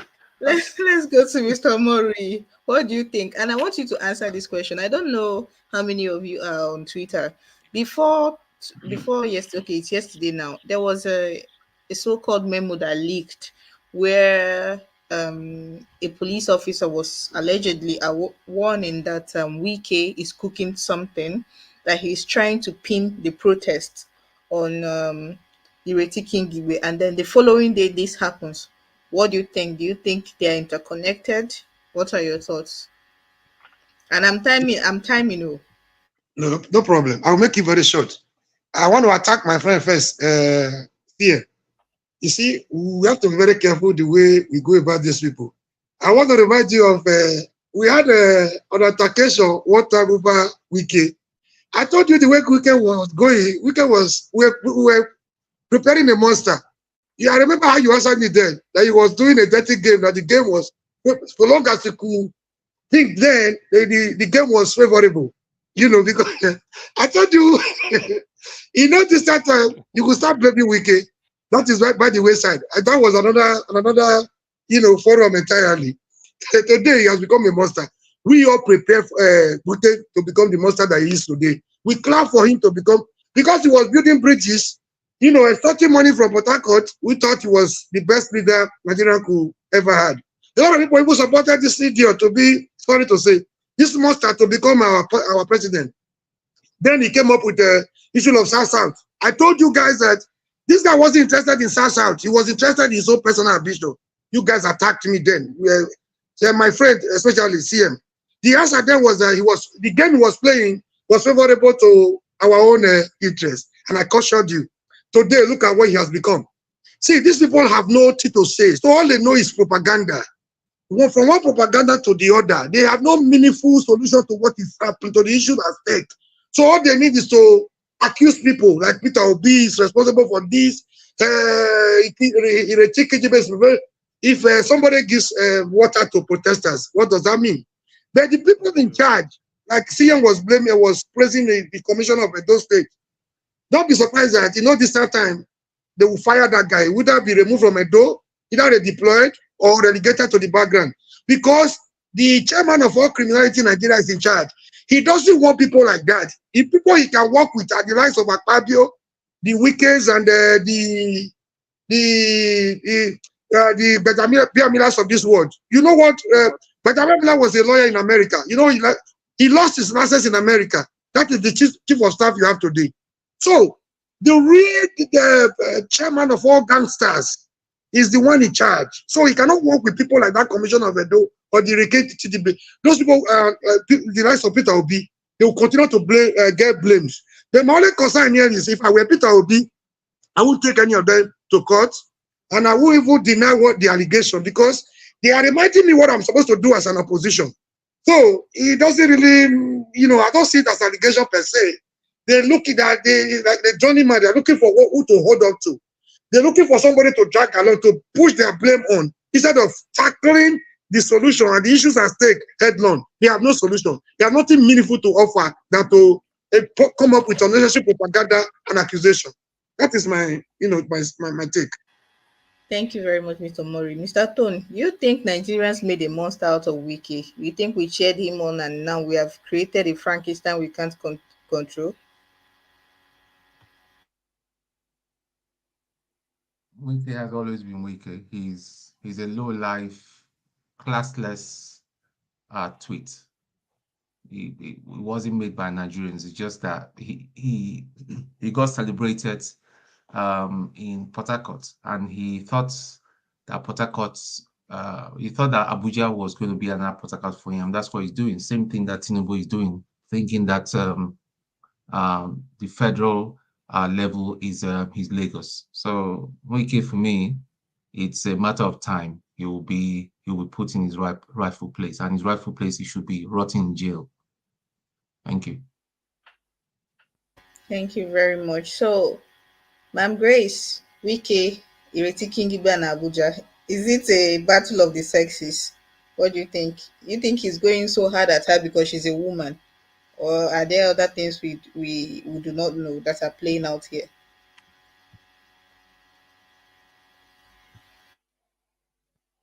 Maybe she's muted now. Is it? Ma'am Grace, can you hear me? I was speaking to you. Sorry. Did you get the question? No. So I was asking Wike, Ireti Kingibe and Abuja, do you think it's a battle of the sexes? Do you think he's coming so hard at her because she's a woman, or is there something else at play that we do not know? From the little I know, Wike does not spare any person. He knows how to throw jabs at people. He talks. I don't think he weighs his words. He talks carelessly, and trying to indict Ireti Kingibe is not relevant because woman has not done anything wrong. She's a mother. Apart from being a woman, if she's showing kindness, there's nothing wrong with that. If truly she did give water or give food to the protesters, there's nothing wrong with it. So for him now trying to pick on her, maybe there's something it's called he's trying to settle with her. But whatever it is, I know that King Gibe has a clean record. When I mean clean record, she's not as careless as he is. Because Wike is just looking for who to point at. He's also trying to pinpoint at Peter Obi. That Peter Obi was out chatting with the protesters and the rest of them. Meanwhile, the man came out to defend himself that he was in nature on that very day he mentioned. So it is not relevant. It is not something to talk or discuss about. Just trying to make mouth. Just we saw what happened between him and the governor of Rivers State. The man has no shame. That's just my conclusion. Thank you. Thank you very much. Mr. Jonaba, what do we do about Wiki? What do we do about that man? Nothing. He should continue to take his medication for his diabetes and all of that. That's all he should be doing. I don't know why he's there. He's supposed to focus on his head when and all his Agboro and Akpabio that those who define legacy of Tinubu. I don't know why all those people lousy, careless talkers and this is the kind of Nigeria we are seeing in 21st century. All of them supposed to be on medication and stay away from the public. Very much. Mr. Paul, welcome. Before I come to you, let's hear Mr. Odi. Mr. Odi, what do you think is going on in Abuja between Wiki and Ireti Kingibe? Um, so Mr. Jonaba is shocking me this evening. You know, he's on the well. We thank God for him. But anyway, Wike, let me talk about Ireti Kimgibe. You know, I think I have a slightly different view of her than most people. I think she's just a regular Nigerian politician. I don't think she's different from Wike or Tinubu or anybody. It's just that she has not had the opportunity to do her own thing. These people have been in that Senate. We've not heard anything from her. People were, look, Nigerians were just looking for someone we can sympathize with. Look, how did we get Wike? Because we just wanted I think Nigerians wanted somebody who would be against Buhari. We just wanted some sort of opposition. No one wanted to be an opposition. No one had a voice to speak against Buhari except Wike. And people just got endeared to him. Ireti Kingibe, remember the first interview she gave? She was hand in glove with Akpabio. She came and she was the one Akpabio sent to give after Akpabio said he would send prayers to their inbox and their bank accounts. Ireti Kingibe came out, had an interview, and defended the man. Now it looks like they don't want to bring her into the group so that she can chop. Now she's not crying. And then we are supposed to start feeling sympathy for her. Come on, look, 2023 election, most people just wanted to be, and he went to Labour Party, and people just voted whoever was in Labour Party. All of them are the same. Look, if they settle there, don't be surprised. Mark this year. Before we get to 2027, let's say Tinubu does one or two good things, which we hope that he will do. Ireti Kingbe will be in APC by 2026. Mark this year. They are all the same people. Thank you very much. Mr. Paul, welcome. Oh, thank you. Wiki. I am so tired this week, so I choose just to stay away. But when you talk about Wiki, you just wake me up from my bed. You understand? To make comment. Truth be told, you see, if you look Wiki very well, Wiki is reflecting one thing that is going on in Nigeria that I have never seen anywhere in the world. I travel a lot. Do you know in Nigeria you will never see any trailer driver, Molue driver wear eyeglasses? Is it that nobody hide the worry for Nigeria? You understand? So Wike is just the one that is just being real among equals. You understand? Like the only one that wear glasses. Now people will say, no, I'm not going to enter this my motor. Like say I the pay now because he's the only one that is real. You understand? Among equals, nearly every one of them, they're all just the same. But Wike is just being organic. Then talking about King Gibe, let me tell you, all this spoke my mind. You understand? The position of Wike is the one that is acting. Wike is the governor, is the deputy governor, kind of, because the president is supposed to be the president and the governor of FCT. So because of the president have a lot in his hand, so he deputized that position for Wike. And Wike is doing his work as a governor. The senator is there to make laws. They give them one small chop constituency project.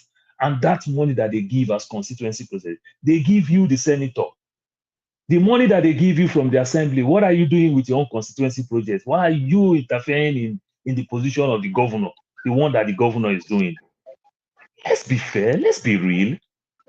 You understand? This woman has been there in the house. What bill is she pursuing that will shame other people that she's trying to pursue this bill? These people, this one don't want to sign it. This one don't want to sign it. This one is trying to kill the bill. You understand? If she's doing something like that, then we'll say, yes, she's in the house, she's making headway. Remember, Ireti Kingibe has contested 4 times and lost. The strong man of that position called Aduda. You understand? Because of this obedient wave that give Ireti that this thing, you have been contesting to be a senator. Now you've been contesting, you are there. We're not hearing your voice in the house. Now you are disturbing the executive arm of the state. You're a senator. It's a different arm. You understand? And the Nigeria we know today, the so-called senator and the House of Rep, they also give them some stipend called constituency project. Go and do your constituency project. What are you doing with your constituency project? Is it that they allocate money for you to go develop your constituency and you try to develop it and we can say, no, you don't go do them? I never heard anything like that. You understand? Oh, I thought, course, you just want to rub shoulder. You want to make relationship with Wike. I see it like you yourself too. Want to make friend with Wike. Maybe they say go change party. Then you go chop like Oshomole. We talk about the deodorant and the shelters and everything. That's how I see it. You understand? In as much as we blame Wike for all we care, what the woman is doing, I don't really support it so much. You understand? Because the fight that she's fighting, she's only talking with one side of her mouth. Let's tell her, say the truth. Let's tell her, say the truth. We've not seen anybody that is fighting. Look all the nonsense that Akpabio is doing in the house there. You understand? If that woman is working, then probably we'll be seeing somebody that will be trying to say, we are not approving anything Tinubu wants, Tinubu gets. Tinubu can even ask for money for mosquito net, for malaria mosquito net in Asoro. Akpabio will approve it. Remember, Akpabio is just one among equals. You understand? So the rest of them, if they also fight, just going to make it hard. But guess what? She's not doing that. We're not hearing her voice when it comes to that. All the nonsense thing that they've been approving for Tinubu to get. Then all she does, she fights Wike because all of us hate Wike. Like I said, he's the only downfall driver that wear eyeglasses in Nigeria. So we say, Wike hide the pain now. You understand? Because no driver in Nigeria wear eyeglasses. That's just the thing. So let's look these things deep. You understand? And also take the opportunity and flip the coin round and also blame the woman. What are you doing with your constituency project? All the allowance money you get from your constituency, what are you doing with it? Is it that Wike is denying you to work with the money that they give to you? These are the things I want to know. Thank you. Thank you, Mr. Paul. Awimbo, Akwaba, Etiseng, Ghana Muhu Yeseng. So welcome. We are talking about hello. We're talking about Wike, Ireti Kingibe, and Abuja. What do you think is going on? What are your thoughts? You mean Wike, right? Yes, I mean Wike and Ireti Kingibe, and their thoughts are in Abuja, their fights and Everybody, accusations and counter accusations. everybody should mind their business. Let Wike mind his business and let the woman also mind his business, please. This rancor that is going on between Wike, a minister, and a house of, here we call them MPs, member of parliament, a legislator, is not something anybody should, support. I would have loved that Wike should concentrate and do what the constitution allows him to do, and allow the rest to do their own. There are separation of, duties or powers or whatever. They have their own way. And in a way, if it is, the beauty is that no matter how bad the constitution is, their paths will never cross unless maybe when they have this kind of executive meeting or something like that. I don't expect to see Wike. And knowing who Wike is, you know that Wike always look for trouble anywhere he goes to. So it is in his DNA to find trouble. But I hope that the woman, none of them, I will not vouch for any of them, but I hope that the woman will just, allow Wike, or Wike should allow her to continue to do her work. So that is what I would like to say about that. Thank you very much. So moving on, we're still on the protest. The military, they are threatening that if things continue the way it is, they might have to step in.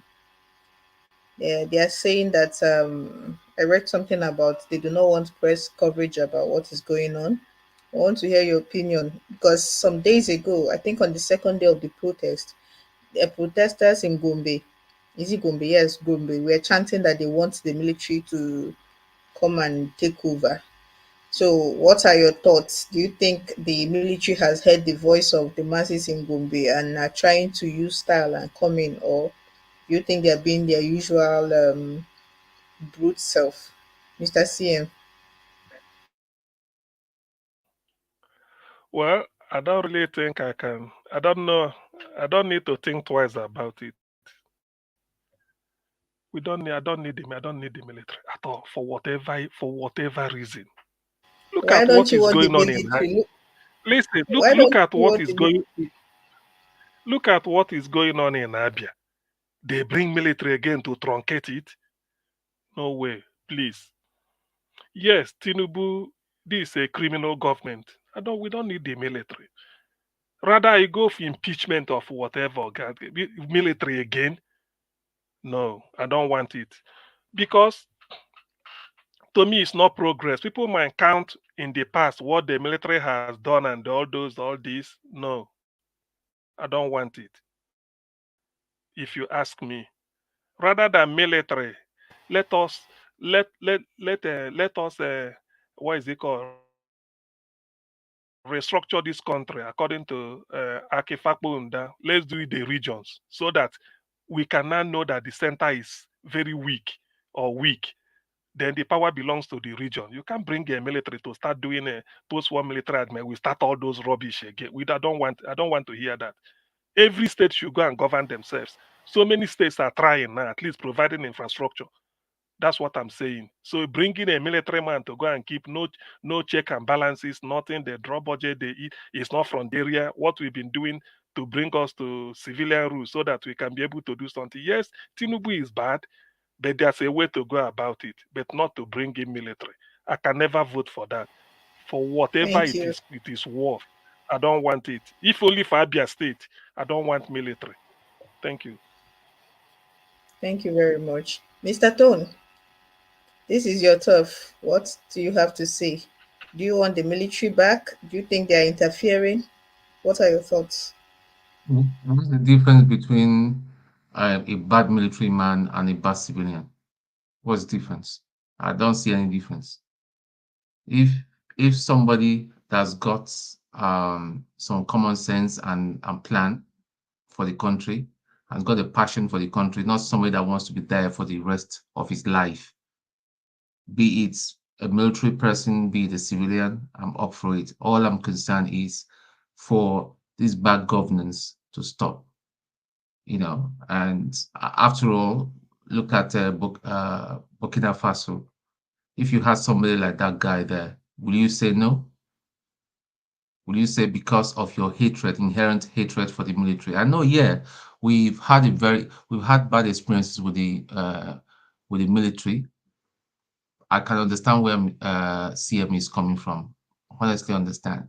But if we have somebody as good as that guy in Burkina Faso, why not? I'll be up for it. And all these are attachment to the United States are is not done us any good. We need new alignment. We need new cooperation rather with because America, what have they helped us? They know and have all the doors here about Tinubu, but they held it back. Did they do anything? They didn't do anything. So maybe we need to try something fresh, something different. And it seems all the leaders we have are just the same mindsets, and they are aligned to the same because see, we are talking about Nigeria. The bigger picture is international politics. How are we playing it? Tinubu is just clueless. Whenever he goes out of the country, don't you see as he just sits down, he just stands there behind and all that. He's just like clueless. So that's my position on that. So military or no military, but it's about a good person that knows what he's doing and love the country. That's it. Thank you. Thank you. Thank you very much. Ma'am Grace, I'd like to hear your thoughts. Do you want the military back? Do you think they want to come back? What are your thoughts? I think I support the last speaker. The most important thing is just a good person to govern us or take care of the country. Look at the case of what took place in Senegal. The man that eventually became the president was not actually going for it. He was in prison. His friend was supposed to be the one to contest, but he allowed his friend, he supported his friend, and the friend got the position of the presidency. The military coming back based on the past experiences that we had in the country. It has not gotten to that position yet.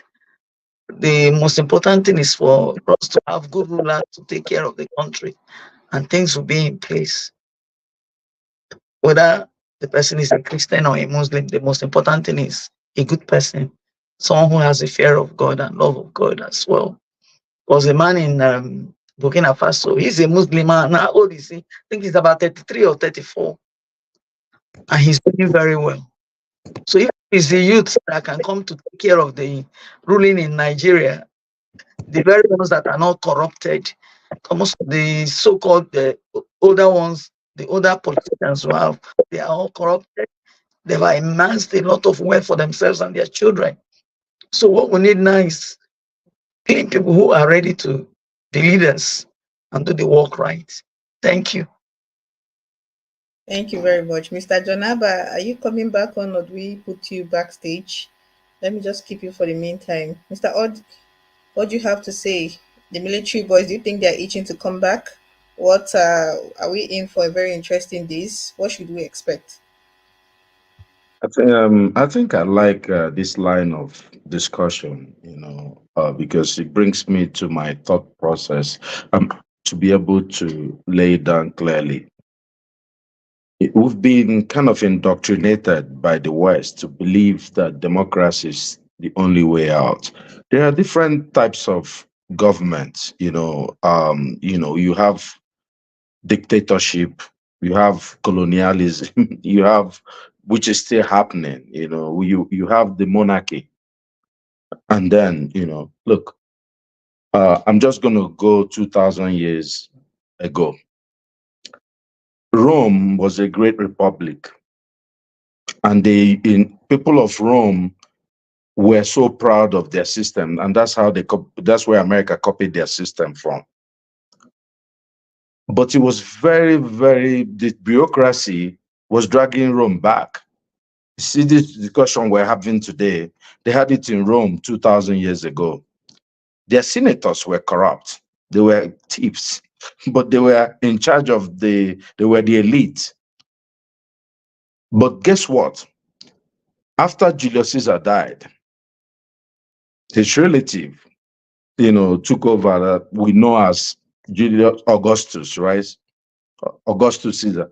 He was actually the first dictator of Rome, the first Roman emperor.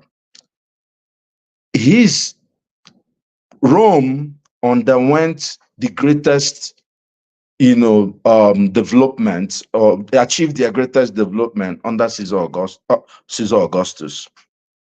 He was a because there was no bureaucracy. He suspended the Senate, and he became, for a while before he let them in, and he ruled Rome directly. People of Rome loved him. Now look at the systems we have. Do you guys know? Does anyone know the fastest growing economy in Africa? Now, you can Google it. Anybody? I think it's Burkina Faso. It's actually, yeah, well, it's Niger. Niger Republic has the Anybody help us Google that, or do we move on first? I have my hands full. Yeah, Niger Republic. I know Niger Republic has the fastest growing economy in Africa. Is that not? Doesn't it call into question what we are doing? Odi, please. Mr. Please, CM, 10 seconds. Being fastest growing economy in Africa. Please, just let me help him. Please, Biko. Yeah. Please, it's important. Being fastest growing economy in Africa. Nigeria has been winning it like laurel for every time. Nigeria fastest growing economy. Where are we today?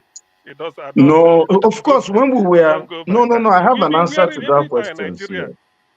No, Siam, I don't think you can derive data like that. When Nigeria was the fastest growing economy, it actually, under Obasanjo, and going to good luck, life was good.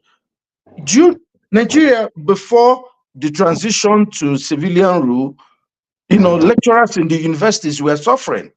When Obasanjo took over, do you remember when people were buying pure water or pearl? Life became good. He was creating a real middle class. That's what, if you expand your economy, bring in more, there's no middle class in Nigeria anymore. Well, we're going by data, right?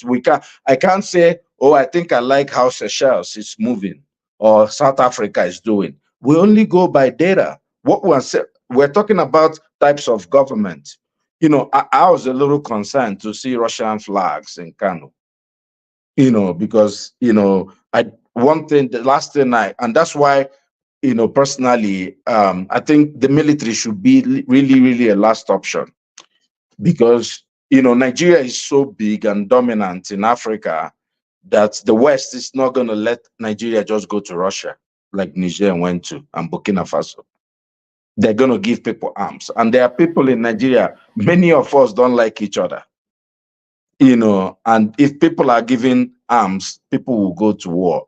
So so I think people, whoever brought that idea of Russian flags in Kanu, should shelve that idea, and the government needs to. And this is where, when Wike is saying, we have intelligence, but they should go and find the intelligence and find a way to control that stuff, because Kanu is too close to Niger Republic that we can't have a war in Nigeria.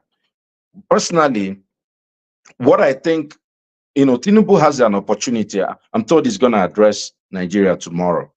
He has an opportunity to say, hey, I've heard you guys. Tinubu, look, he has 3 years. He can end up becoming the greatest man Nigeria has ever known. Of course, you have to prove a lot of people wrong. Sorry, If it sorry, goes Mr. tomorrow, Odi. Sorry, yeah. Mr. Odi. I want us to stay here. We don't have to go veer off the topic too far. So, your Yeah, last let word me on the just okay. military. Let, Want let me them? finish up with Don't want the them. yeah. So personally, I don't think. Look, I believe that Africa and democracy don't match.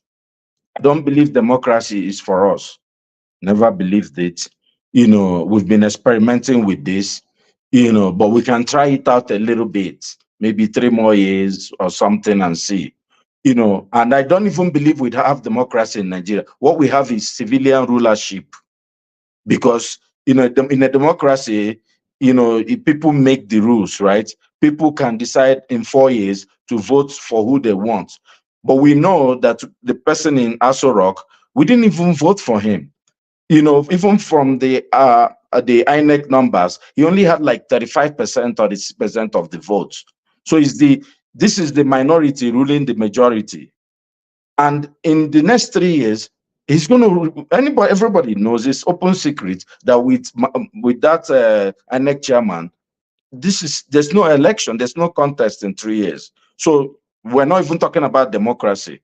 But all in all, hopefully they can prove us wrong. But if it doesn't work, look, we can have just one benevolent dictator, who we will not call him names like we're doing here.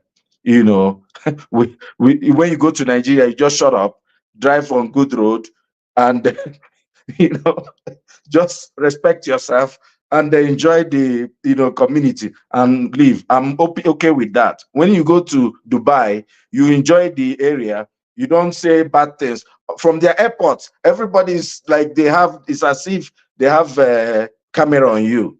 They don't want you to send it. You can't even the people who live there can't use WhatsApp to make calls. In Saudi Arabia, it's but it's a good community. They have good healthcare. They're enjoying. Look, Nigeria, if they go that way, look, I'm happy to entertain a dictator like that. But let's give Tinubu, see if he can repent. Okay, thank you very much, Mr. Paul. Conspiracies here and there. Is there something the I military knows that we don't know?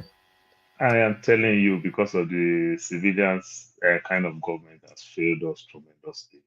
But truth be told, if we want to start with the military, let's not even start with the military. Let's just use one of the biggest problems we are facing right now. People will tell you, even the 10-point agenda that these young youth are fighting for, protesting for, you understand? It's the constitution, the military constitution.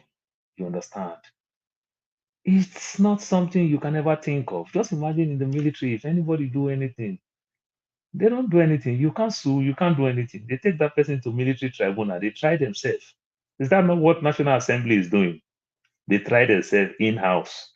That's why we are not going anywhere.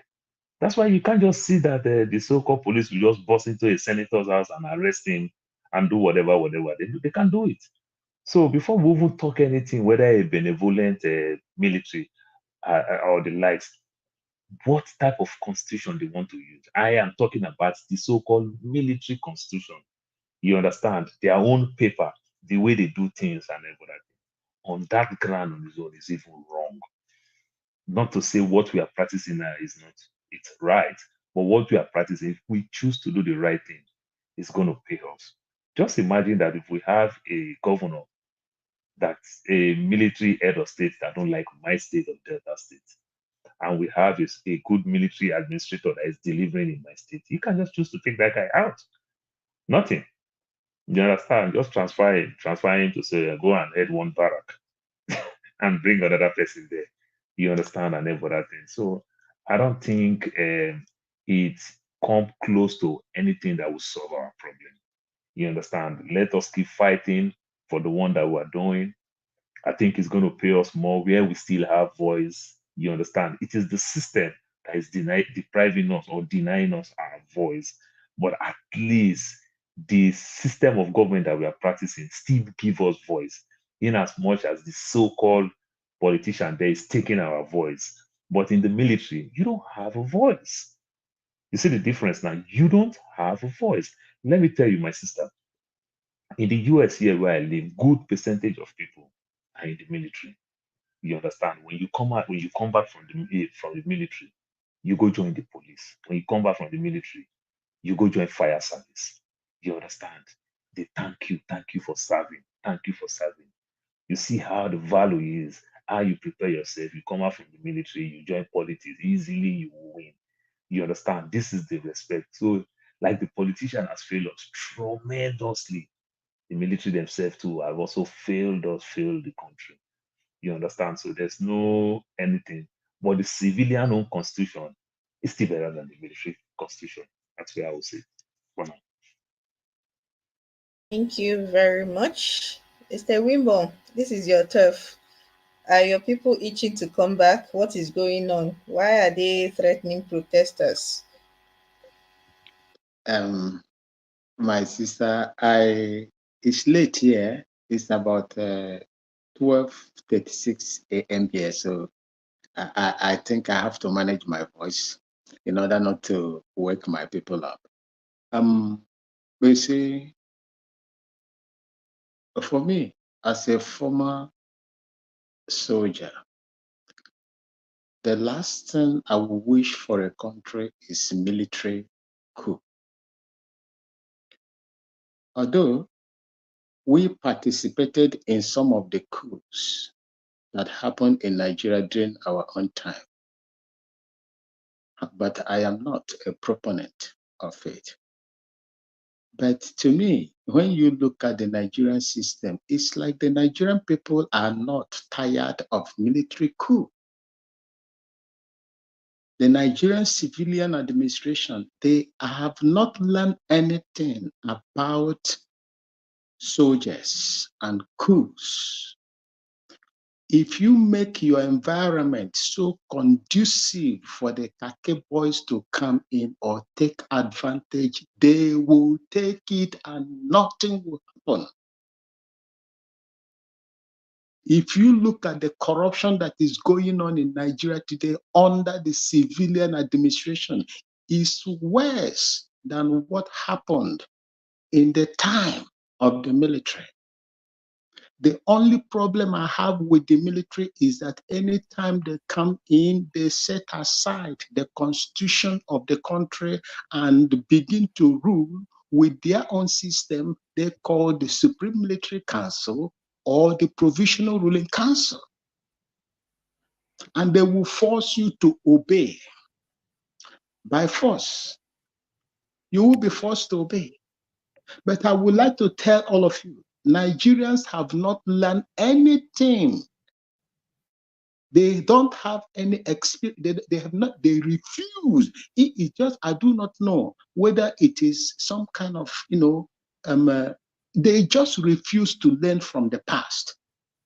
If Nigeria really understand or know that the military has no place in the society apart from their constitutional role, they will not do anything that will enable the soldiers to come in.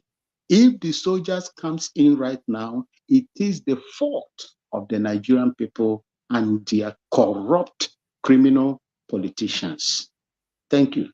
That is all I have to say. So what of Abacha loot? Abacha loot, is that not a legacy of military? Yeah, Abacha your loot. brother saying at midnight. Why you see the find trouble for midnight?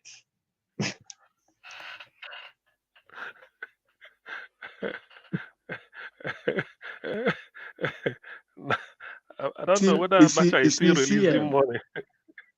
Yeah. You see, CM, the fact is this. Abacha was corrupt. But is it not, there is a man that has said something. There is an expose that is going on in Nigeria today. Oh my God, I didn't even know I was not audible. Yeah, you were not. Are you done with your submission? Yes, there is something CM said that I want to respond to, please, if you permit me. Today, CM, I want to tell you this. A country or a group of people that refuse to learn from past history are doomed.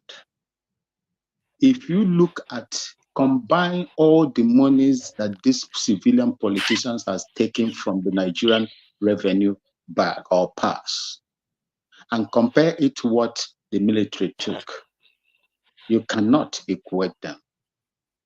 As we speak, CM, you know, there is something that is going on in one of the banks in Texas, United States, as alleged. That is 60-something billion dollars that is sitting down over there, if at all it is true. 60-something billion dollars. And there are so much that these people have stolen within Nigeria that they buried. Is it not in Nigeria that someone buried hundreds of millions of dollars in a farm in Kafanchan area? The former National Petroleum Authority managing director or something like that set up air condition. The man was practically air conditioning the dollars under the ground. It was a whistleblower that opened it up. These are civilians. These are civilians. But I do not know why our people are so much fixated on what soldiers did. You invited the soldiers. You created the enabling environment for them to come on. And as it is happening right now, if they can use anything now to come in, and there is nothing anybody, the world will not, the heaven won't fall. Because what these people, the civilians, are accusing them of is what the civilians are done. My brother, sorry, I beg, sorry, 1 second, please. Can you bring John Abba in? He wants to come in.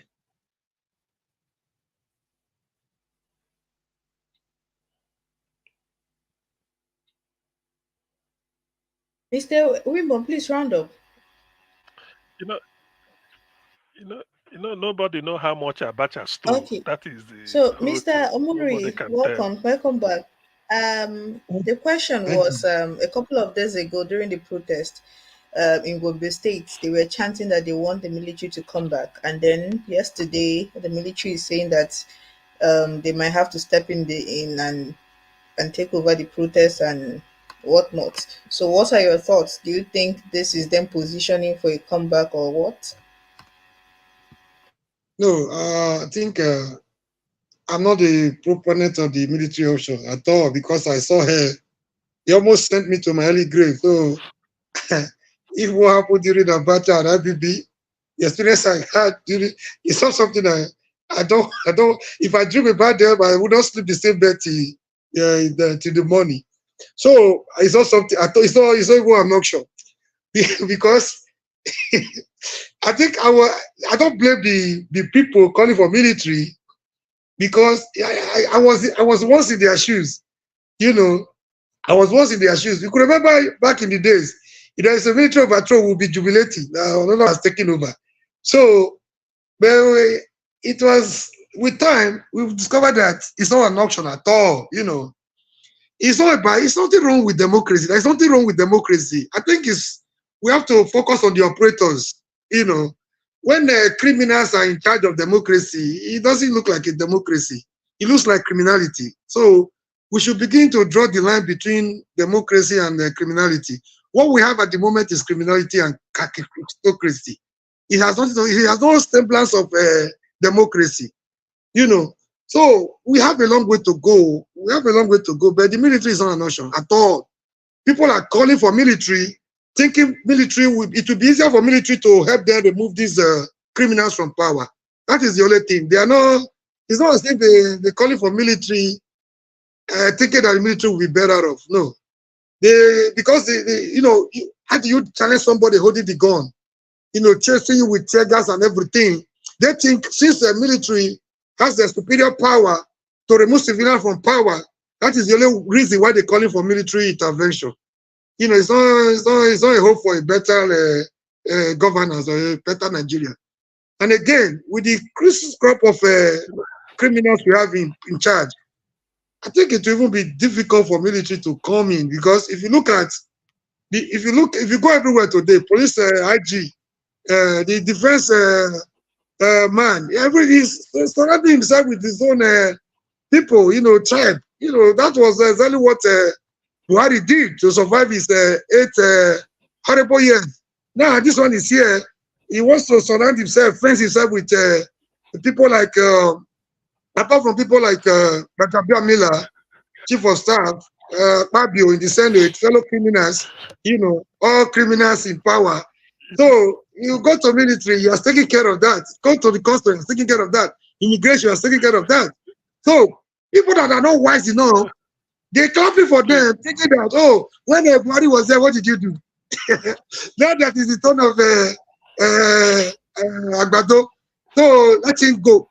They are the people suffering the consequence of what is going on. But the question is, Buhari has left. What is the impact? What is the positive impact of Buhari's terrible regime on the average man for Daura? Nothing. Absolutely nothing. So this one will come and enrich himself and cronies. He will go the same way. So it might even be difficult because they have taken care of those people too. They have taken care of them. I don't know where they're going to come from. I think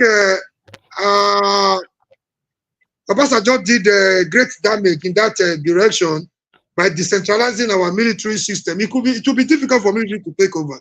And if they do, it's not going to be a better option. That's my humble submission. Thank you. Thank you very much, Mr. Janaba. Welcome back. Thank you for joining us again. What are your thoughts? The people calling for the military return in Gombe and the military threatening protesters. What are your thoughts? I think if there's a clear, well-trained, visionary dictator that can wipe away all the bad elements in Nigeria and set a standard of a clean uh, leadership. But just for military as usual, the corrupt one taking naira from people's pocket, threatening citizens, calling them a bloody civilian. I don't want to see those ones. But if we mean well for Nigeria and wipe out the old politicians, the religious leaders, the traditional, wipe all of them and send a clear message that we are starting afresh. And it's going to be there for years, not this democracy of 4 years of stealing or 8 years at most.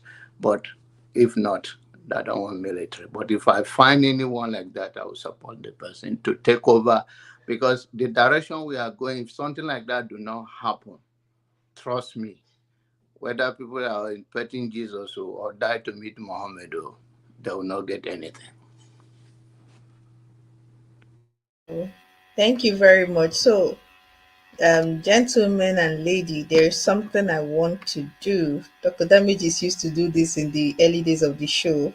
He used to give people time to he asks what keeps you awake at night. I'm sure some of you will remember, where you get like a minute or 2 minutes to say anything you want to say on any topic.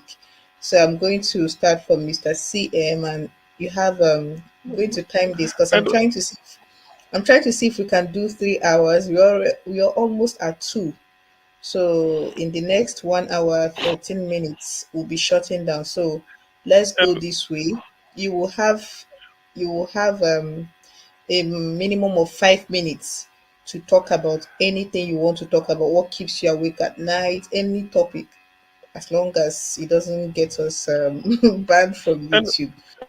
So and I and will anyway, and anyway, so I will on this, start with Mr. CM. Can you hear us? I think your yeah, audio yes, I system can hear is. you. So, did So you hear sorry. everything I said? We are going to start with you. The Yeah. question is, what keeps Yes, you up at night? What do you want to talk about? You have 5 minutes, and it starts now. Go. I mean, okay. I may not finish it, but on this military something, I want to. I'm happy the way Omoro you put it. I agree with him. It's like we reason the same way. You see, if military comes back after 6 months, we start to worry them. Let them bring transition. When are they handing over power? Is that not the same thing, or do we think if they come back, we go just clap hand, go sleep, After 6 months, you go say, I made a release timetable. When are they handing over? Transition. Then go do population, all those things. No, we don't need it. Anyway, that is by the way.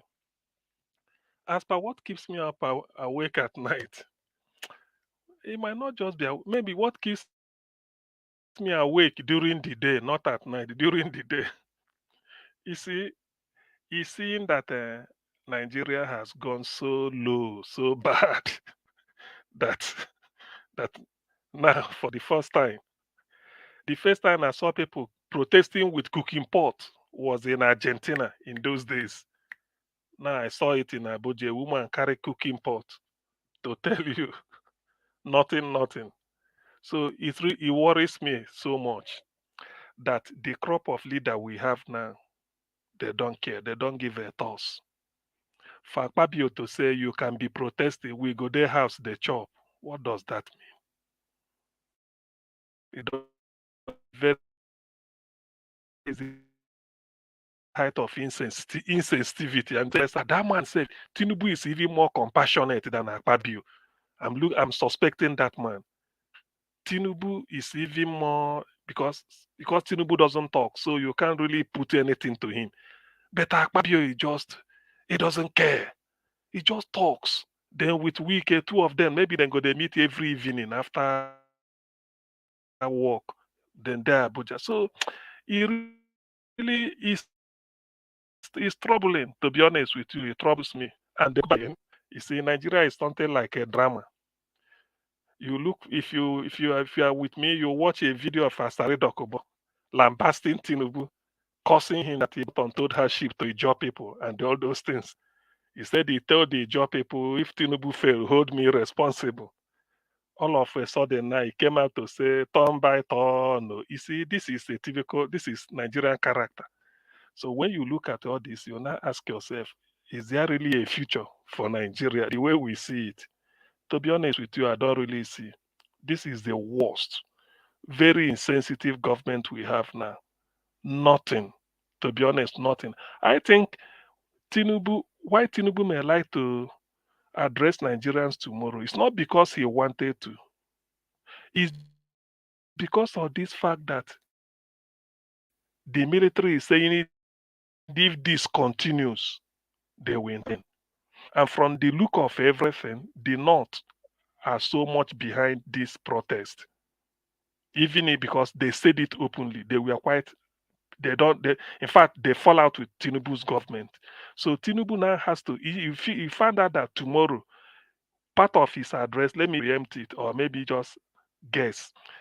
Apart from addressing the issues in the protest, he may like to throw a word to the military and then maybe call a meeting to tell them that nobody should take over. Because for military to be bold to say it, they are not saying it mainly. So there must be a hand behind it. Of course, I don't want it.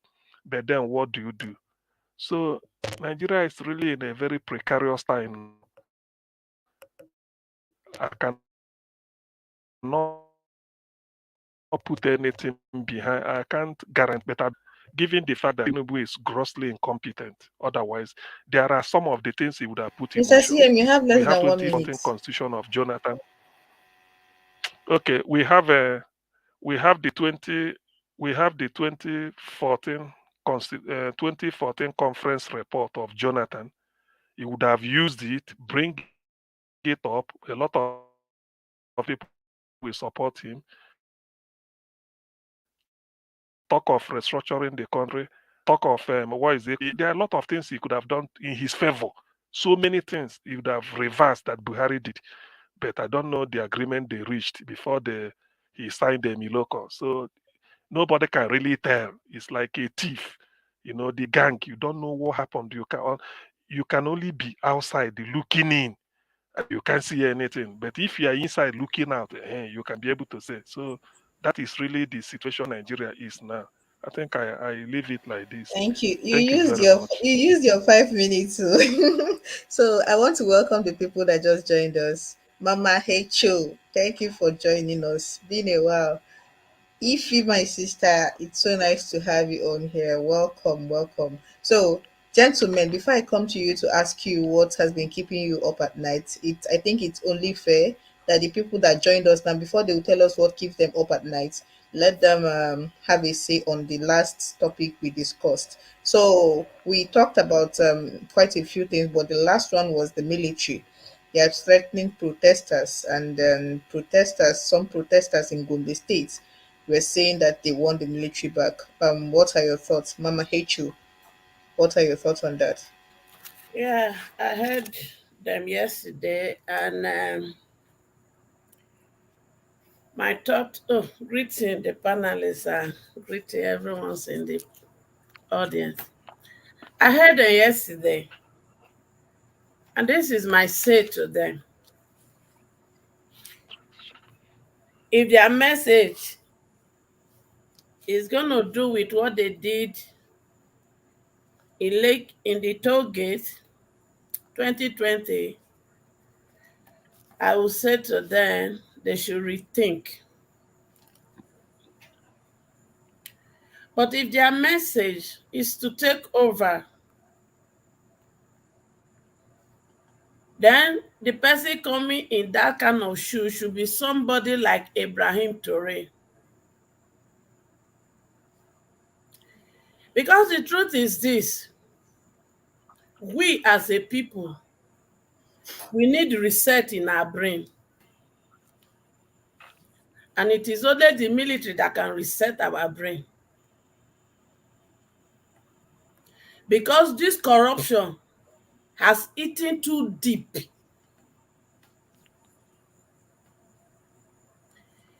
Do we we fought for civilian rule. Are we operating as civilian or dictators?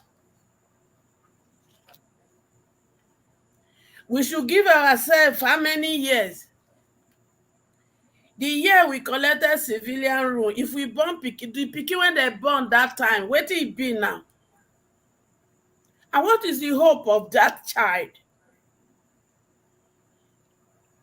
For how long? Make we try am small, make we try am small. Now my grandpapa try when he put us for this. My papa try, I put me, and I try and put, and once he carry this one, give children. So the truth is this, we are not moving nowhere with this kind of civilian, that those who enter into power must get in by force. Did my children work hard in this last election? They robbed them crow.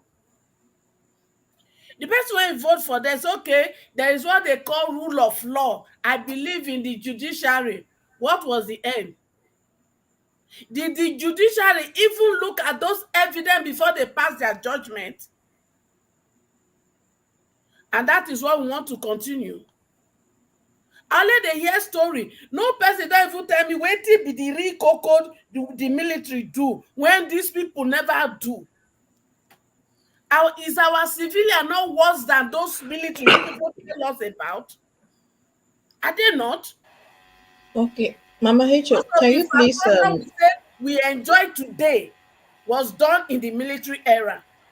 Mama Hecho, please, I hate to butt in, but can you please round it off? We are about to go around and get people's. I want to allocate everybody a fair amount of time to air their mind. So wrap this up on this topic. Thank you. So our men that are afraid of the military, my children today, what have they did they even know what has happened in the past? There's no history, there is nothing. And the average, look at all the that soldier was shooting. Is that not civilian rule? I rest my case for now. Thank you very much. Ify, any thoughts on the military threatening protesters or protesters asking for the military to return? At this time, I don't even care anymore, honestly speaking. I can't even tell the difference between the military and what is going on now. So whatever that is going on, let it continue. Honestly, I don't really care. On what I said on the was it Monday on the 1st, I said there are people that own the country, this country called Nigeria, and a lot of people disagree with me. So Tinubu was given so many time, about almost 1 month, that this protest is going to take place. He didn't do anything. He didn't say anything. If I say that he's not smart now, they will say that I'm disrespectful. Then 3 days after, you are telling us that you're going to give us, address us tomorrow. What are you going to tell the Nigerians? I'm being curious. What is he going to say to tell them to stop protesting? Or to tell them that he's going to cut the number of ministers that he has? Or what is he going to tell them? Or he's going to cut down the price of the fuel? I don't understand. Huh? My pain in all these things going on is that what is going on in Sambisa Forest. I didn't know we have all these military personnel. I didn't even know we have all these armored tanks. I didn't know that Nigeria is well equipped with all these. And every time we are talking about unknown gunmen, and they are all over the social media displaying their wealth. And suddenly people came out to protest. Boom! You brought all of them out to be on the street. But the real people you're supposed to fight, you're not fighting them. Instead, they are fighting the citizens. It just doesn't make no sense. So honestly speaking, sorry, if military wants to take place, if they don't want to take, I don't care. Because I can't even tell you the difference at this point. And I'm sure most people can't even tell you a difference at this point. So we move. Whichever one that happens, we move. That's where I am at this point. I don't understand. Thank you. Thank you very much. So going back up to where we stopped, Mr. Tone, are you on seat or do we skip you? If you're not on seat, Ma'am Gladys, are you on seat for your what keeps you up at night? Okay, she's not on seat too. Mr. Paul, you have 5 minutes. What keeps you awake at night or during the day? 5 minutes. Anything you want to talk about? Yeah, I think it's CM already said it. That really what keep me up during the day. Is when I see +234 no number, it keeps me up at night because it look like they want to say my mama won't die again, even when my mama already died. Problem. That is what keeps me up at night. What keeps me up? I said this thing the other time. Somebody put a comment and it makes me laugh. A country where technically the so-called Yahoo boys, the internet fraud, stimulate our economy. They help our economy grow. They are the one that is literally running every business, all the hotel business, the food restaurants, all the eatery and every other thing. It is these boys. I traveled to Nigeria some 2 months ago. All the new houses that I see that they are building. These are kids that say, this one a very good beginning, get respect. Mama advice and way. Nearly all the houses that they are building are the Yahoo boys building houses. These days, now banker don't even build houses because they struggle to say how my father suffered, send me to school. I can't train my own children very well. So these people struggle to train their kids to do everything. It is the bad money that is growing our economy. It keeps me up at night. You understand? There's no sense of decency no more. You understand? It's just bad. You know, you struggle to see good person. You understand? If you see good person, it's like a low line. You understand? It's like you even want to go hang out with that people. What have they say? What did they go do with that one? They live on a troublemaker. You understand? They denigrate those type of people in my country. You understand? Where everybody is a parent while we're growing up. You know, but these days, nah. Old man will take prayer, pray for Yahoo boy just because of to give him small money. You understand? So where is that sense of decency? Where is that good morals, that good rich culture and tradition that we have? You understand? Because of poverty, everything has gone. Look at our religion. Look at our culture. Look at our traditional things. Look at these things that Tinubu is doing. All the imam, all the pastors, all the so-called traditional gods and everything. They are protesting. They are doing everything. You understand? It keeps me up at night. You understand? We may laugh over it. But when stranger, people from another country remind us about these things, you don't know how we feel. It touches us a lot. One of my Ghanaian brother is here. He does, but he's also my brother too. I have these very good family Ghanaian friends that used to tell me, Paul, Nigeria don't do this, Nigeria don't do this. Not until we see the fake American embassy in Ghana that has lasted for 20 years. I just called the woman and said, Auntie Grace, this thing paid me. Ghana don't break our record. Because this type of thing is supposed to be in Nigeria. Do you know how fulfilled I am? To find one thing to talk down on Ghana. Say Ghana have fake American embassy that have lasted for 20 years.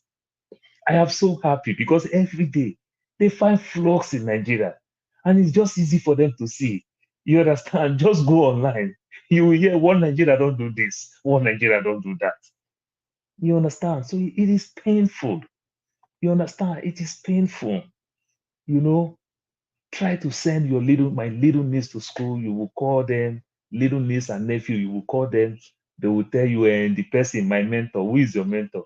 The person that want to arrange my exam, the person that want to arrange.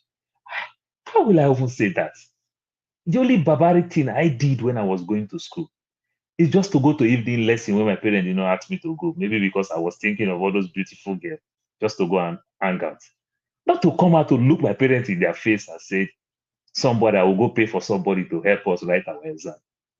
Jesus, I will die 2 times.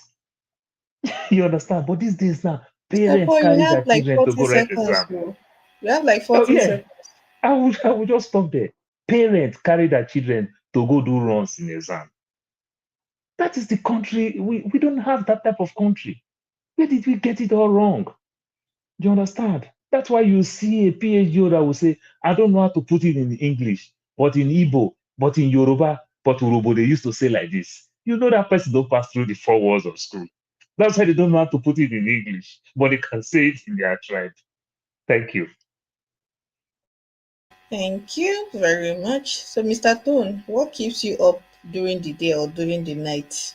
Let's hear it. 5 minutes.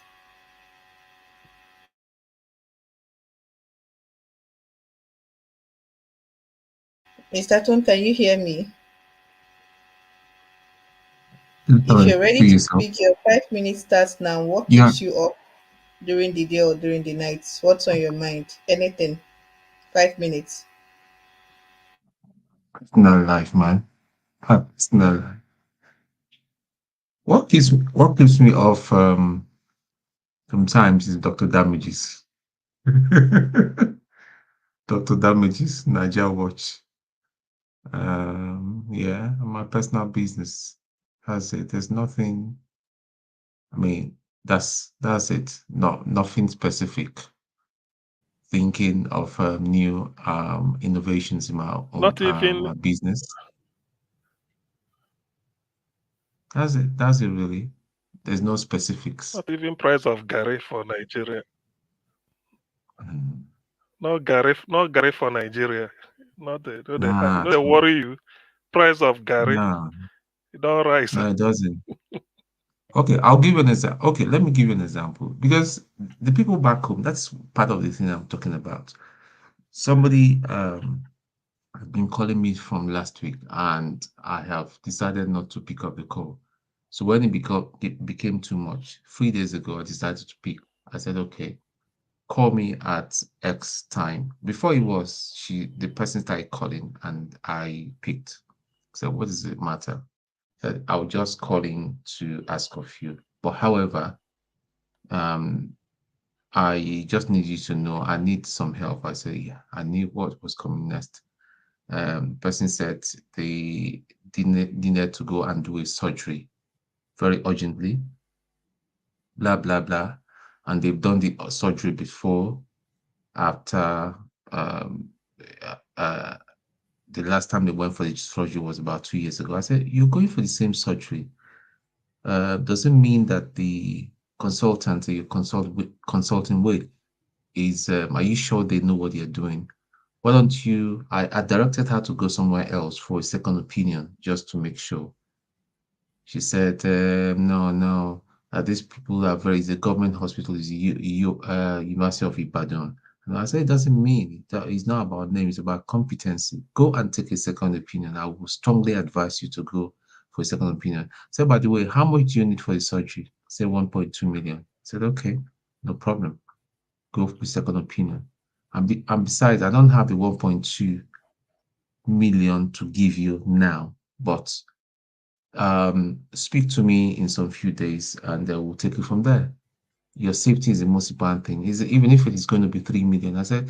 She said, no, it has to be Ibadan. I said, listen, even if it's in Lagos, if we have to pay 4 million, I will look for that money. I will get it to you. Early this morning, I got a message on my phone. Hello, uncle. My surgery is scheduled for next Friday.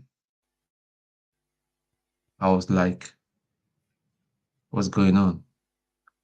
And I was so I was like, so you had a 1.2 million or whatever the cost is, because you can't schedule a surgery for next Friday if you have not paid, be in Nigeria. So you had that money, and I asked her specifically, this person, how much do you have? It was like she told me she had nothing. You see? See, our people, whilst you help them, just being straightforward. You see, we talk about politicians, but even our own people, our own family, they are not truthful. And that's just a problem. That's just a problem. The only You thing have we like know 1 minute. is force. Sorry, you have like 1 minute more. Yeah. So the thing, yeah. So that is the sort of thing that worries me sometimes anyway, but doesn't keep me awake. Thank you. Okay, fair enough. So, Mr. Ferrari, you are in the background. Can you help me play the video you talked about? I could not download it. If you'd be so kind as to play it right now. Thank you.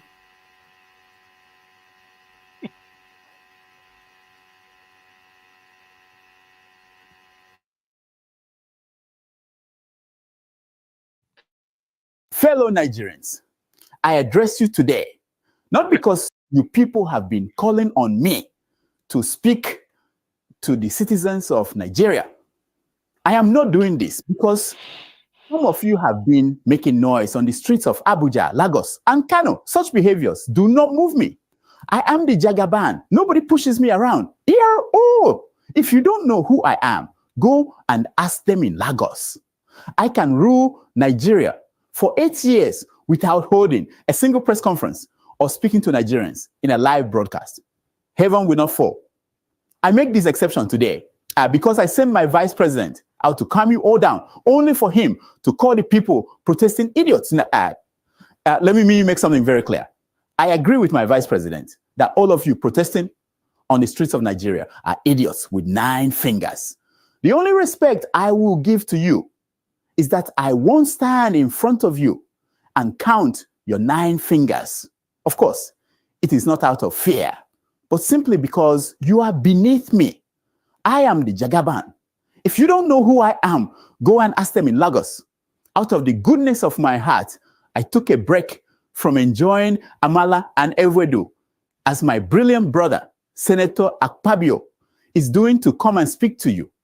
Let nobody complain if I say anything you do not like. The last time I spoke live to the nation, I said oil subsidy is gone. 14 months later, we are still dealing with the consequences of that sentence. Still, you all are crying for me to speak. All right, here is the speech as written for me by Bayo Onanuga. I did not add or remove anything from this speech. I am a doer and not a talker. I am the Jagaban. If you don't know who I am, go and ask them in Lagos. Just as my vice president said, you all protesting out there, wasting your sweat and lives, are idiots. If you were not idiots, you should praise us for raising the minimum wage from 30,000 naira to 70,000 naira. That is over 100% increase. I am an American-trained accountant.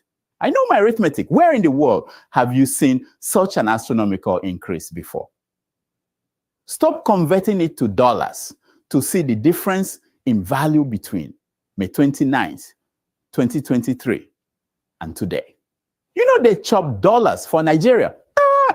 What is important is that it takes care of the increase in the price of 50 kilograms of rice from 40K in 2023 to 100K today. It leaves 10K for your family to go to the movies and have a good time. I deserve a thank you. Instead, what I am getting is this lousy protest. Don't get me angry, people. I am the Jagaban. If you don't know who I am, go and ask them in Lagos. What have I not done for you people?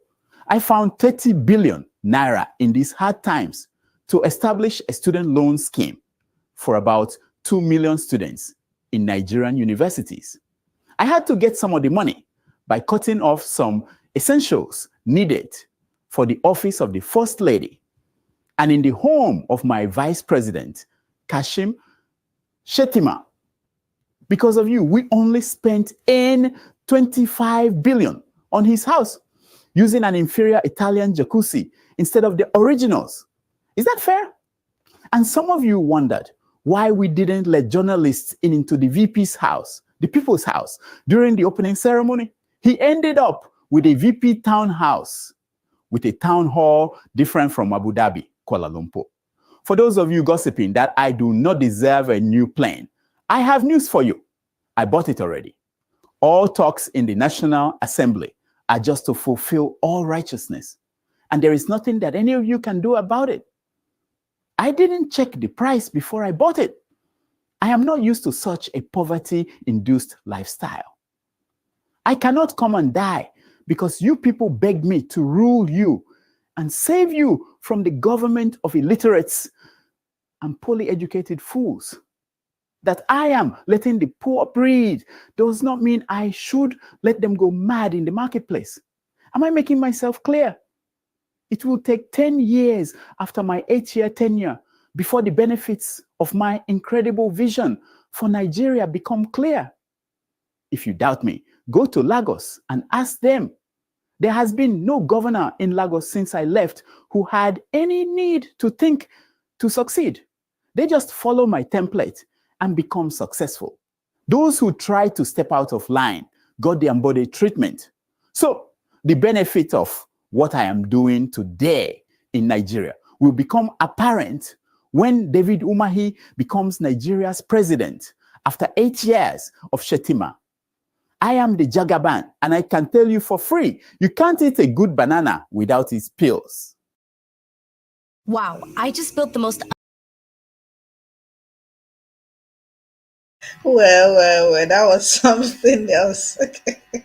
Don't we all miss Dr. Damages? I can't wait to have him back on this channel. That was a breath of fresh air. Thank you, Alaba. Thank you so much. That was nice. Thank you. So moving on, let's go to Ma'am Grace. Ma'am Gladys, sorry, I keep calling you Grace. Ma'am Gladys, can we have what keeps you up at night or day? 5 minutes. Anything you want to talk about?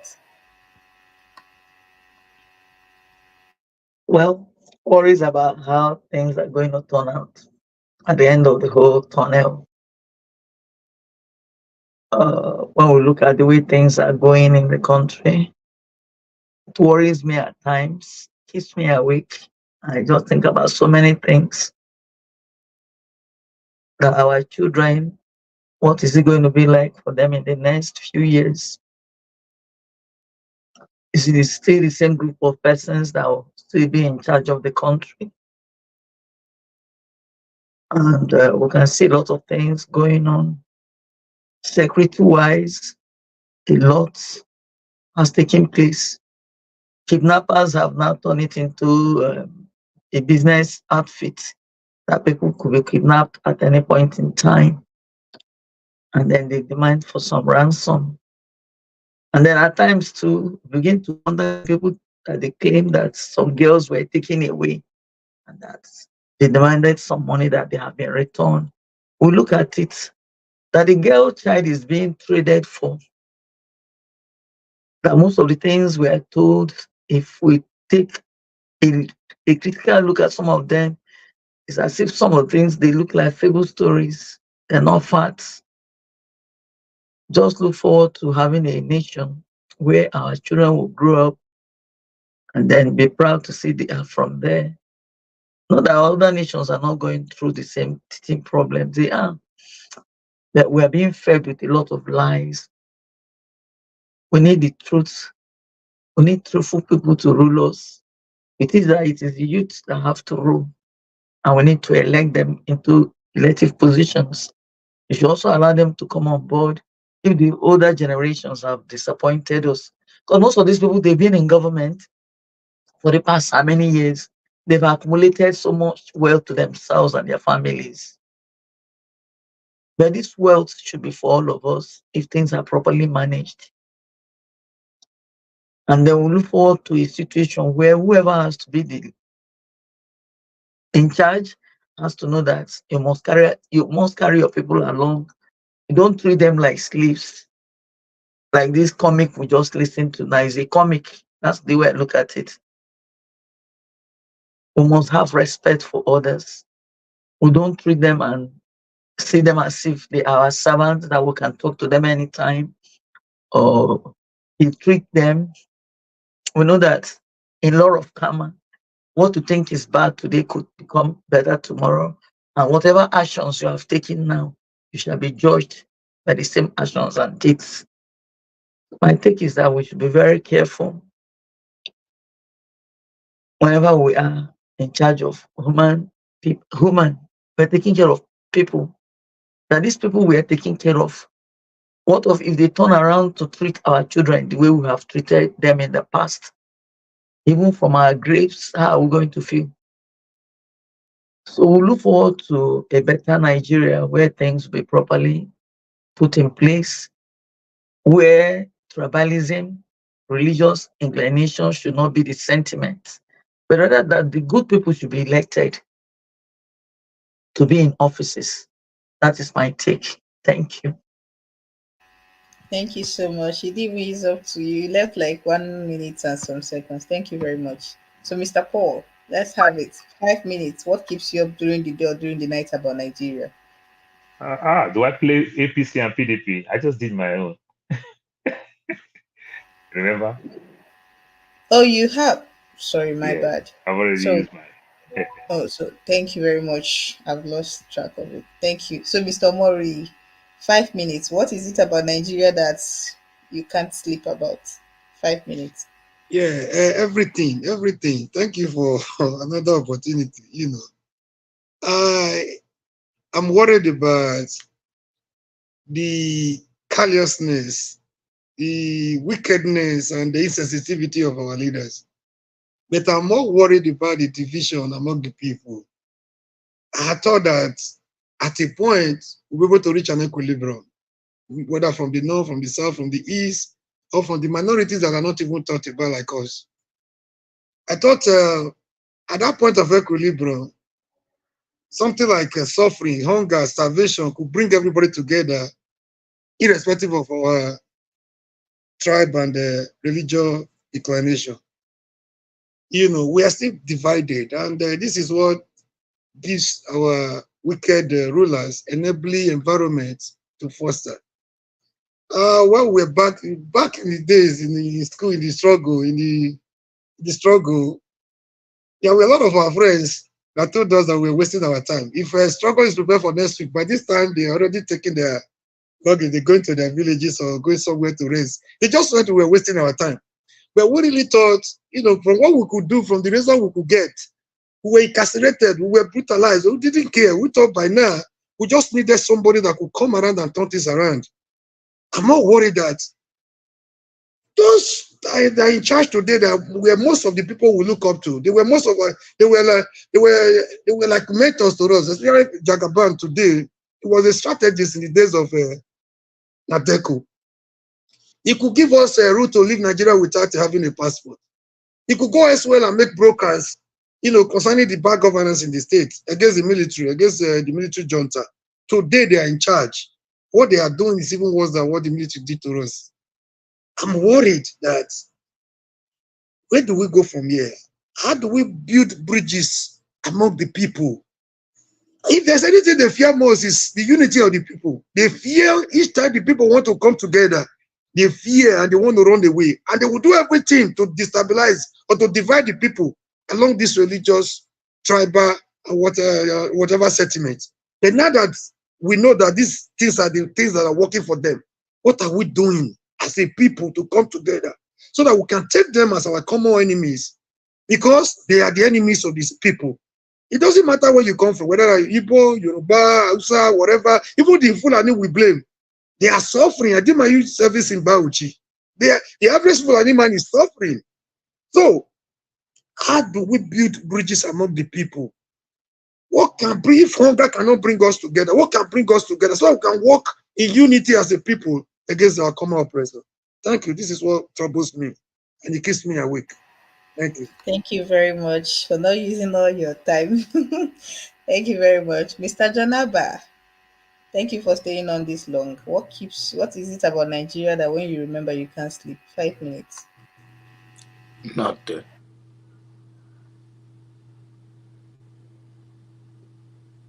Wow. So we move on to the next person. Yeah. Thank you. My sister Ify, what is it about Nigeria that's anything at all? 5 minutes. Everything about Nigeria. I hate to get a call, just to hear that something happened to somebody. In fact, I don't like to see Nigerian call. It's not even only, oh, maybe the person is asking you for money, but it's just that, oh, do you know this person died? And you ask, why? What happened? Nigeria happened to the person. I feel so bad. Where common people cannot have access to, healthcare. I said here the other day, Ifeanyi Oba, he's from my place. He was here about 3 weeks ago during our convention. He was there, he spoke. He went home, went to London and died. From what I heard, healthcare. Imagine an ordinary citizen in Nigeria that doesn't even have access to go to ordinary healthcare center in Nigeria or government hospital. But all these people, most of them are not even in Nigeria because of this protest. I heard all of them left the country. For how long can we continue, living like this? Have you ever seen anybody from any of the American politicians that come to Nigeria for healthcare, for anything? Even their kids to come to school, go to school. None. Instead, they go to Europe. Somebody mentioned about our education. It's nothing to write home about. Most of our people, they go to school in Nigeria, medical students, they come here, they can't pass the exam to get a residency. They cannot match. Why? Because they paid their way to graduate from medical school. Because here, you cannot pay your way. You have to go to school. What is the hope of any common man in Nigeria? I'm not talking about us here. It's not fair. It's not right. In our eyes, we will watch our president fly private jet to go to France for healthcare. And he will say it with no reservation. Have you ever seen any president leave their country to come to Nigeria or any Africa for healthcare? No. Because they develop, because they fix their country. Everything's are working. The healthcare system is working. The security system is working. All of us that lives in diaspora, we can get in our car and just go anywhere we want to go, 2, 3 a.m. and come back. But once you're in Nigeria, once it's 7 o'clock, your phone is ringing. Everybody, where are you? Where are you? Are you not coming back? Where are you? What kind of country is that? I'm not even talking about the ethnic and So sometimes I don't even feel sorry. I was talking to one of my co-workers and she said, you know what? Let this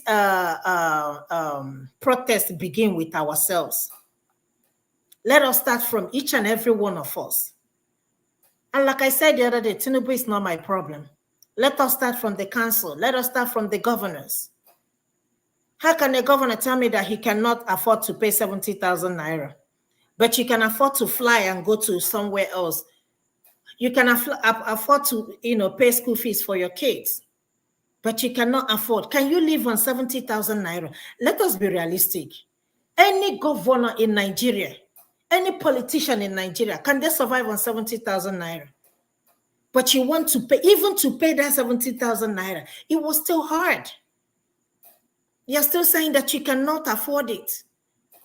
But you were able to buy two private jets, one for the president, one for the vice. If you 1 minute more, thank you. For how long are we going to continue living like this? And when people want to voice their concern, it's a problem. My only reason why I was against the protest is because I don't want anybody to lose their life. These people, they don't give a damn about us. They don't care. I didn't listen to Shetima, but I just read some people's comments, and it was ridiculous. And somebody said, this one would be, Tinubu is better than this person. I mean, can you imagine the comparison? If this person ever take over this country, we are gone and we are gone. Eh? How? No human sympathy. Look at the prices of goods. Look at the prices of food. People can't even afford to eat anymore. That's ridiculous. Somebody was saying that she cannot even afford to buy beans. Beans that we don't used to like before. Now beans is more expensive than rice. And she said that is the only protein, and she cannot afford to buy beans. If you cannot afford to buy food, what else can you afford to buy? I wonder. Thank you very much. Thank you. The protest does really start with us. Mama H.O., what is it about our dear country that keeps you awake? 5 minutes. Now day and night, now with a tinkle. When you see text message or WhatsApp message or a missed call, your heart skip, because you know that you are going to receive the messages we have not eaten. And how much can you give out of your little limited resources?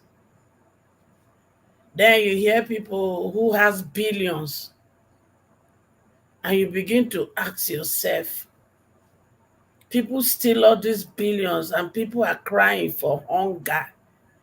And you ask yourself, those who are crying for hunger, are you sure their children are even able to go to school? Are they even able to pay landlord? So these are the things that go through your mind, and you want to gaga.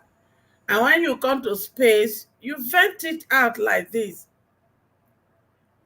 And I ask myself every day, if in my generation the situation has become like this, what is the hope of the Nigerian teenager? What's the hope of the Nigerian youth? Look at parents that drag their children into the street to protest. Is that normal? And we are thinking, oh, we don't want military rule, we want civilian rule. Is this civilian rule? Is this civilian rule?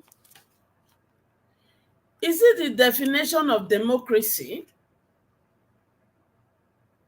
We begin to hear story of married women, in order to cover up for the hardship at home, they are also doing hookup. Is that the dignity of the women? Is that really what they want to do? But how can they not do otherwise? Every mother do everything to see that the child eat. So it's not only our daughters, young daughters, that are doing hookup. Married women, most of them are doing it. And they can't say, just because they just want the child to eat or go to school. We are in big trouble. You not concern me, not concern me. Most of us during the election, if you vote for the wrong person, if you rig the wrong person in, we are not going to talk. But is it easy to do if you have a heart of humanity? It's not possible. So this is a big issue which we are hoping by the grace of God and the mercy of God, we should be able to achieve through this protest.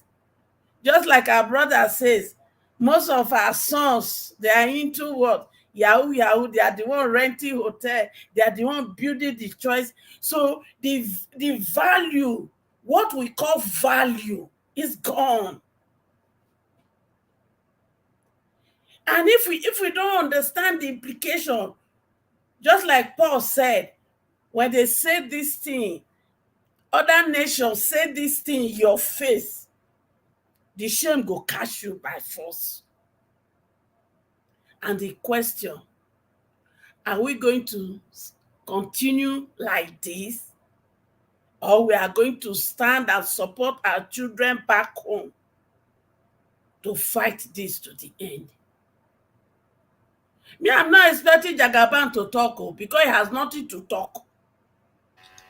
Ma, you have like 1 minute more. Thank you. The children gave him list of what they expect. Not even one. Not even one. Not even one. He even honor. Release Nnamdi Kanu. The court has released him. Was that difficult to honor? Was it? He didn't honor that. Subsidy is gone, and you are paying subsidies, and the people are paying through their nose. All we expect you to come back is subsidy is back, because we are also paying subsidy already. So crash the price fuel. Is that too difficult? And yet, we want to continue like this. It's not going to happen. Mama, thank you so much. I hope one day we'll be able to say these things that used to keep us awake at night has been sorted. Mr. Ferreira, thank you for joining us. I don't know if you want to take it from the top, or you would rather have your say on what keeps you awake. 5 Well, minutes. there's something that I don't know what keeps me awake, but I can tell you what made me very sad today. This panel, this medium, made me, I have never been so heartbroken, sad to the core of my heart. This is the microcosm of Nigeria. And it highlights to me how hard the difficulty to fix in Nigeria would be. We come here every day to point fingers at Tinubu, but then we see this place as a voice to vent our anger, educate our people, help improve our nation. But yet we have some among us, their primary objective is to stifle your voice. And if you throw your voice out there, they want to twist it to fit the agenda of our oppressors. If I tell you that does not sadden me, it saddened me so much. I was supposed to be hosting this show that you're hosting now, Ngozika. I said, no, I got to get out. This is ridiculous. This is stupid. I'm out. Why? Because the truth does not need my participation, but bullshit does. And that's the problem with us Nigerians. We're quick to point fingers. We're quick to blame the white man, but we never see the danger in us. Kokoro tó ń jẹ̀fọ́, ìdí ẹ̀fọ́ ló wà. We are our own problems. We have one well to fetch water to drink, but we are the same ones that is boo-booing and shitting in that well. How would we have progress? But one thing is certain. This Nigeria, if we die and hand this over to our children, when we stand before God, God will question us, because this is not what you can hand over to your children. But yet there are still some among us. How their brain is wired, I don't know. What their objective is, I don't know.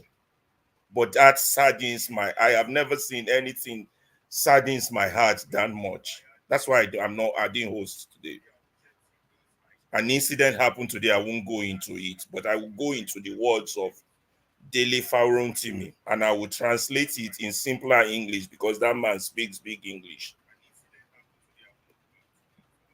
It talks about us as a people, right? Nigerians.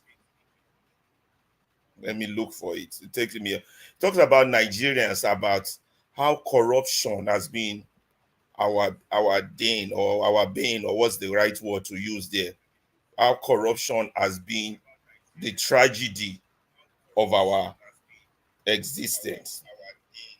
I'm not using the right word, how well we are corrupt. But he says that, true, we did inherit this corruption from the British. Corruption is a white man thing.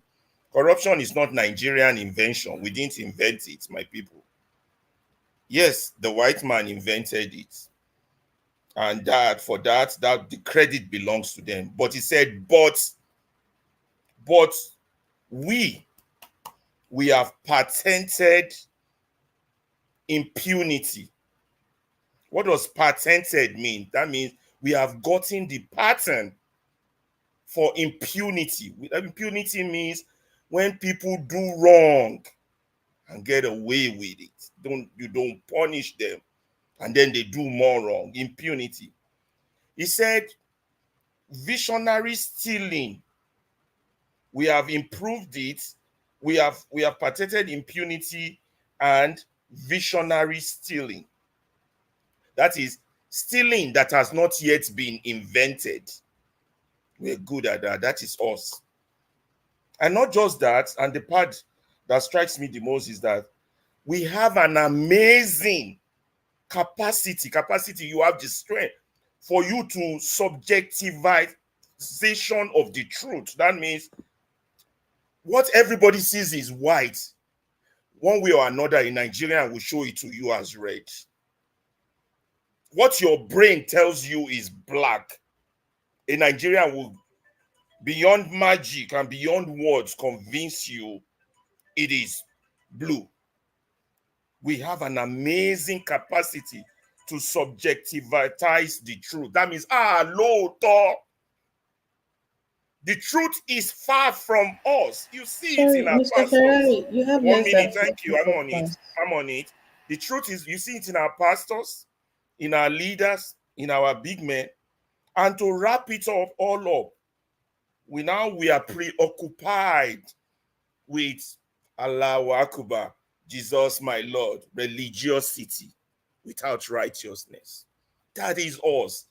When people describe Dele Faron, we described us. That's us. How do we change a nation of people that are like this? This panel is us. That's all. Thank you, guys.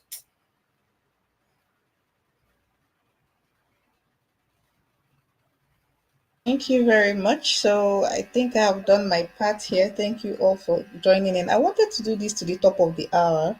So this is like 17 minutes more. I don't know if anyone has anything to say.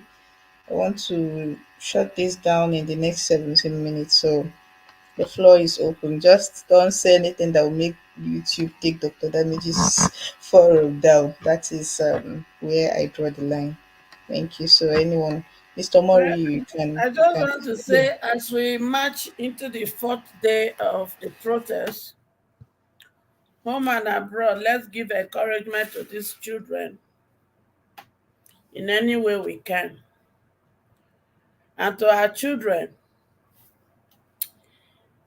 the people you are fighting, they have eaten their future.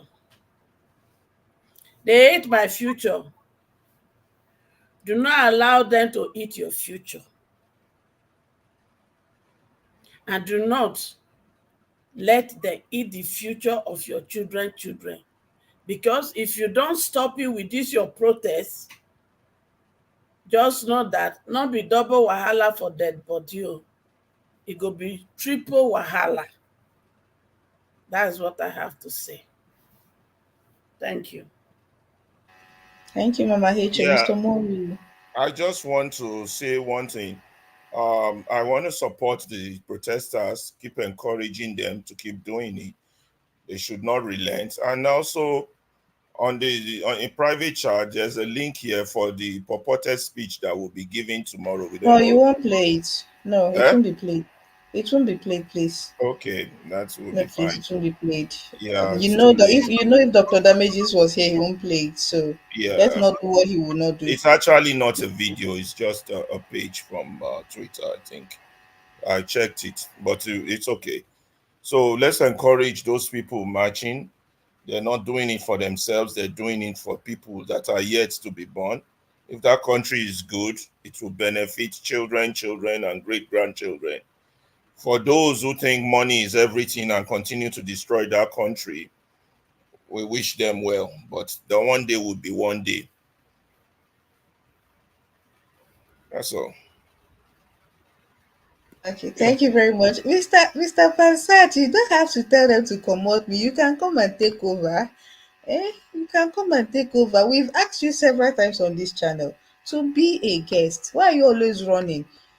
Why are you always running? Be a guest. Ngozi, why are you responding? Why not No, I pretend just that want him I just want to make him popular. He should be a guest now. why not And just stop ignore him? Just pretend as if for now amazing. and spamming our comment section with all these things. It's really tiring. Mr. Mori, your hands have been up. Thank you very much for your Tell him I patience. don't want to host today. That's all you need to tell him.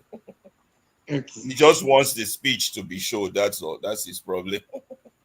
All right. The speech is not going to be too different from what we heard from Dr. Damages. Exactly. That's exactly my thought also, although I've So not looked at it's it. not going to be. It's going to I tell you think how much. I think Dr. Damage's speech is going to be the speech. I really Exactly. believe that. It's not going to Exactly. be different, to be The honest. the Honestly, tone could I'm be so different. curious. I'm just thinking, what is he gonna tell Nigerians? He has nothing to say. And again, now He's that going to tell us the down payment they made for electricity and the town hall that has become different. That is what he's going to tell us. the student loan, and nobody, they cannot pinpoint anybody that has been given loan. Even in America, student loans are difficult to pay back. You're giving loan to people that are not sure of their job tomorrow. I mean, you just tell us you are giving loans to your party supporters and your APC cronies. And again, now that they have disappointed us, I'm more worried about the people. Each time they want to divide us and give the protest an ethnic or tribal coloration, we should try and avoid those things. Those are the things they want us to do. And we are doing the same thing which they want us to do. So we are simply falling into their traps. So please, let us come together. Let us find things that bring us, common ground as a people. Like, bring our unity so that we can, they are not easy to defeat if we come together. But the problem is the people are so divided. We are so divided. We don't even see ourselves as the people. I was talking to an American lady yesterday. Oh, African queen. She was so mad at me. Like, I said, that is your root. That is your that is where you came from. Your father. She doesn't want to hear that. Man, you know what he told me that really made me weak? He said, you are here now making your mouth here. They don't even I said, your people have started going to Ghana, some are finding their roots back to Nigeria. I said, you are not coming. That if we are three in number now, like me, she doesn't know where I'm from. If we have one Igbo, one Hausa, one Yoruba here, then we'll be fighting ourselves. So I didn't know she'd know us that deep. I was shocked. I was cold. And I got home and I was thinking about what she told me, and which was true. Please, how can we come together? How do we build this unity against our common enemy? Thank you. One That is thing, the one thing is certain, other people are not going to come do it for us.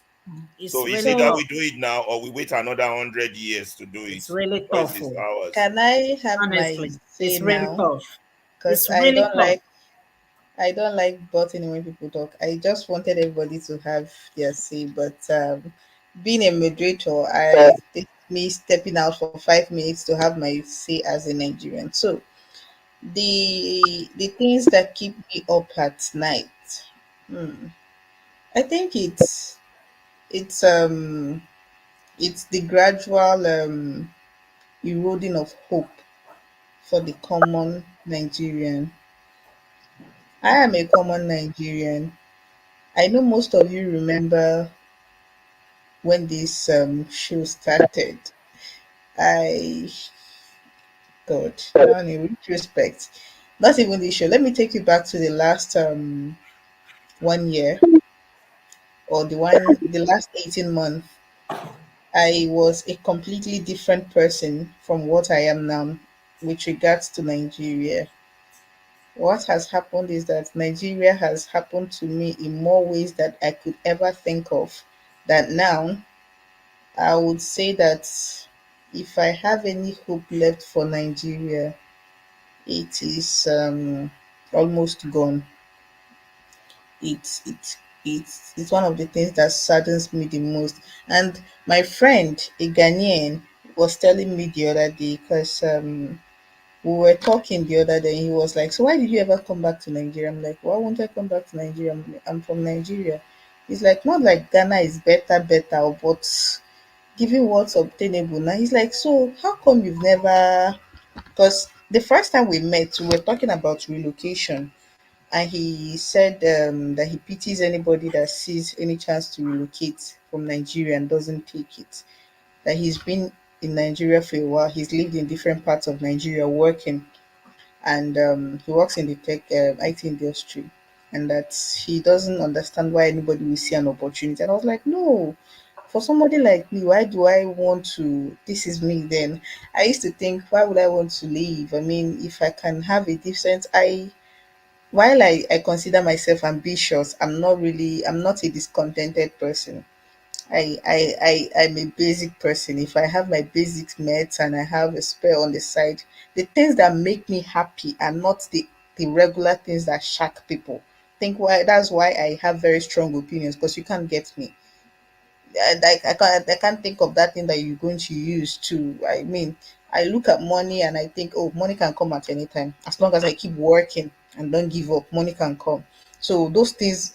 But if you tell me, Ngozi, you are never going to hike again, because you're never, all the things that make me happy, I was like telling him, no, I don't really mind. I want to be able to travel to any part of my goal is to travel the world. I love traveling. I love seeing new places. I love tasting new foods. I love discovering new cultures. I love meeting new people. So I want to travel. But I kept telling him then, I was like, T, I want to be able to travel and come back. I want Nigeria to always be my base. I love Nigeria. It's not because I'm patriotic. I just like it here. And it was like, your eye will soon clear. In the last 18 months, my eyes did clear.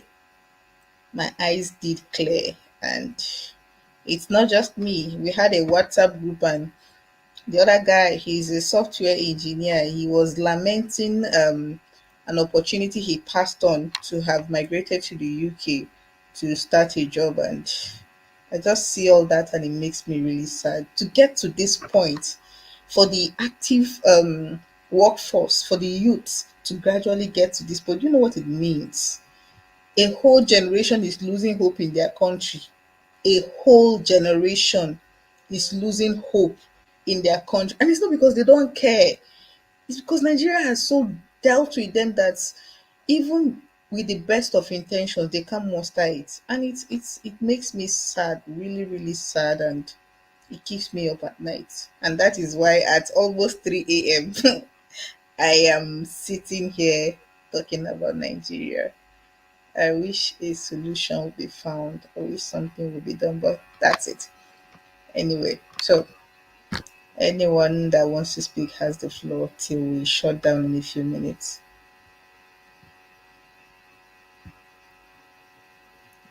Ferreira, I think I know you have said this, so many times.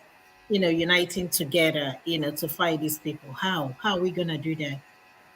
We just have to, in How? ways, overlook those divide that are between us. Keep speaking the truth.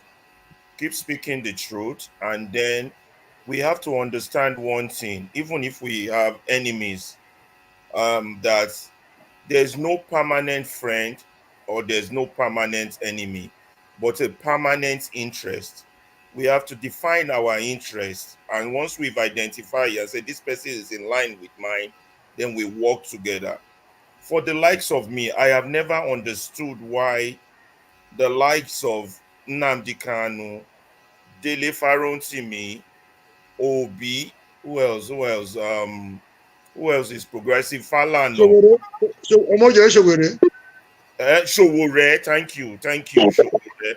Yeah, the slightly progressive-minded ones among us come together on a round conference table and say, even though our agendas are different, what can we do collectively, to take this monster, this dragon out of power? Because it's a dragon. It's a dragon that spilled fire, and we're just an army. I don't know if any of you watch Game of Thrones or House of Dragon.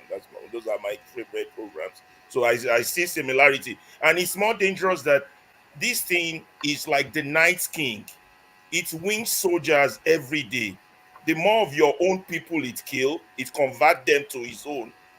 So it's a real tough battle that we have to work collectively, no matter how divided our differences are. It's massive. And it is only when we defeat that monster, that's the only way we can go. And it all starts with the truth. First of all, let's start calling it a spade a spade. When they say democracy, we tell them it's not democracy, it's economic sabotage, it's budget padding, is this. When they use time, because the first thing the devil does is to deceive you. Right now, they have 90% of our people on their side, because 90% of our people are partaking in political dispensation that's not going to lead anywhere, because the political dispensation is not following rules. So we got to work together. I don't know how hard we have to understand this. Me too, I've thrown in the towel. I just started getting involved lately, as at last year. I've like forget Nigeria. You understand? So the more people we can get on board, there's still so many silent people who are not even participating at all. We got to find a way to wake them up. Yes, mom, I see my whole show holding her hand. I don't know if Ngosika will give you time to speak. Mama Ejo, please go ahead. Alaba, I think you are right. 100% or plus one. These people you just mentioned, they are not fighting a different agenda per se. They have the same. It's just that they are all having different routes to achieve it. But I think it has come to a time that they have to put their differences aside and work together. I call these people monster, and it is not easy to defeat monster with disunity. It's not going to be possible. They should be able to sit themselves together and have a common ground. And if you look at it in all together, now Igbo will just they speak different or interpretation of the Igbo. But above all, they have interest for the common man. And to rescue these people, not be journey of cold water journey. We need people that will be able to take the bull by the horn. But are we really practicing democracy? The situation we are now, corruption everywhere, criminality from the womb. So, and we know that is not us. That is not us. You see, Ngozi just said something and it hit me too. And that is the situation of the youth, the teenager. If there is anything that sustains anyone in life, is hope. But when hope is gone, what else do you hold on to? Because the average youth that still has value, that does not want to do criminality, they've lost hope. And those who are surviving through criminality, their days on earth is numbered. Those doing hookup, how many of them does not end up with ugly tales? Ugly. Those doing yahoo yahoo, how many of them that their lifespan is not being cut short? And those who are the victim of yahoo yahoo, are we not also cutting their life short? Because they are not just doing it to the Western world anymore. It has come, they've started doing it to our people at home. Once they hack into your phone, they have a way of getting everything in your account. And maybe you were even saving that for something, and they just take it away. So, to me, if the military, like Ibrahim of Burkina Faso, will take over and strengthening us, because just they have no, they rule by decree. Collect all this looted berry. The one they buried on the ground at home is more than the one they even bring to the Western world, though. Because they change it to dollar and they bury them. How do we how do we bring back value in our system? It worries me every day. What is the way out? When these children don't have hope, they can do the unthinkable. And that is why when some of us, those who have traveled from here, that have lost their life by what? Kidnapping, pay ransom. At the end of the day, so even us that are still here, we are not free. Because if you want to go home now, you don't know who to tell, because gone are the days where your family protects you. But these days, it is your family that sell you out. So it is scary, and we have to solve it. And before I go, Uncle, Pastor, people on these panelists, they are not your problem. I read your chat here. It's not okay. You are our big uncle. Show us example. You either pick on this, pick on that, pick on this. It's not good. None of this you have met. And you may not even met them before you go to meet Papa God. Let's learn to love one another so that we can fight this good cause. Shebi, you know, say during election, me and you na cat and rat. But today, what we are afraid of, this is it. Now. So let's this negative energy, let's drop it. Let's focus on the real thing so that we can live a better country for our old age and for our children now and children's children. Thank you. Yeah, finally, I just want to add from Fred Jackson saying, if togetherness is the problem, why do we not discuss separation? Fred Jackson, that's the problem. They are not letting us discuss anything. They're just telling us. They're imposing on us. That's why we said, why fighting for our citizenship? Let us be able to discuss anything that's going to affect our life, not them telling us, not them doing this for us. We are no subjects of theirs. We're supposed to be citizens. That's the problem with Nigeria. Some issues are you cannot discuss. They're gagging us. That's the problem. Whether we want to be together or we want to separate, It's an issue we should discuss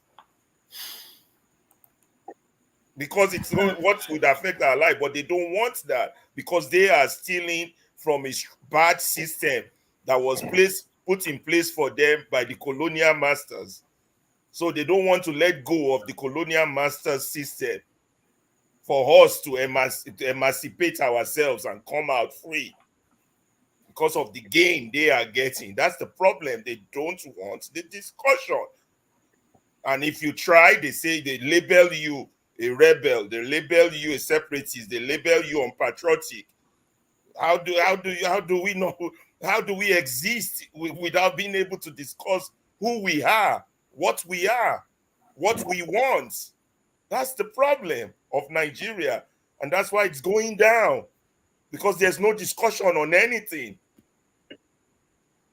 And hopefully, maybe this protest will get discussion started. I don't know, but some people, educated people, lawyers, judges, journalists, they don't understand this.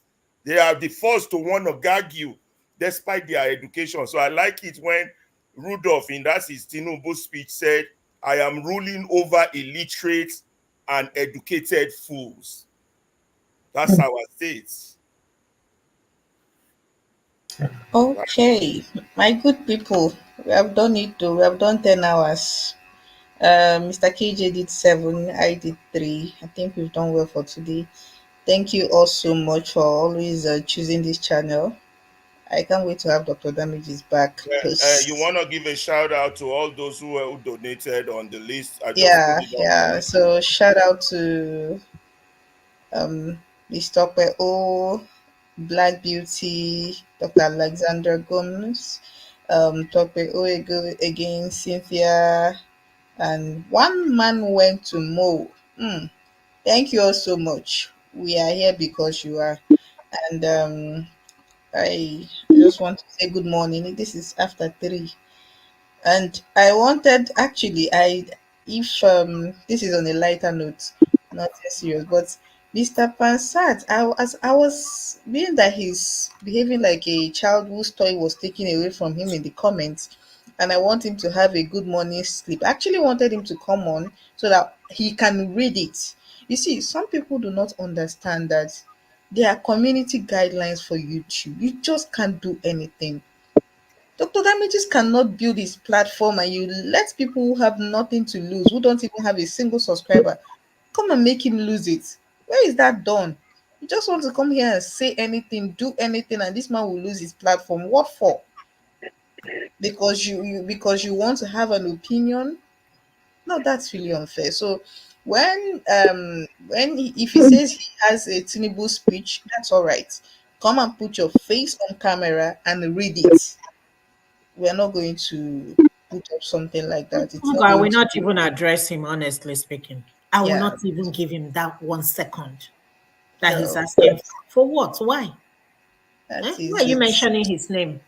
You know, You're making him sometimes feel There's no important. need. The speech is not even complete. It You know, skips paragraph 5 to paragraph 16. It's not anyway, complete. leave So thank him you all alone. so much. Let him Thank you, whine. Ferrer. Mr. Ferreira, please pronounce this your name. Let me not bite my tongue one day. Ferreira, Alaba Mr. Ferreira. Ferreira Alaba. I think I prefer Alaba, please. It's like I'll be calling Okay. you Alaba. Alaba, okay. Maybe I'll Ma'am change it. Gladys, thank you so much. Thank you Yeah. so much. Mama hate you. Mama, you don't see.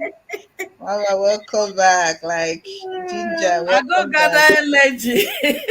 Mama, welcome back. Welcome back. Thank you so much. My sister Thank you, Ify, my love. thank you My so sister. much. Thank you all for sticking with us. I don't Those know in how the you comment, guys are managing in that country, honestly speaking. sister, You I'm don't. going to sleep. This is 3 a.m.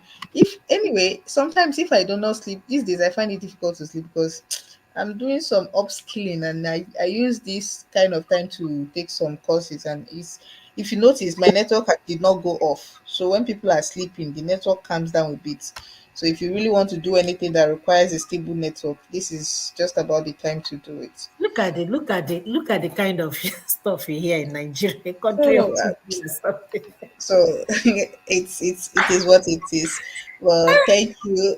Um, Our comment people, thank you so much. You people have been wonderful. To our super chat senders, thank you so much. Thank you, everyone. Have a good one. See you tomorrow or whenever we meet again. Thank you. Bye bye. Good night, everybody.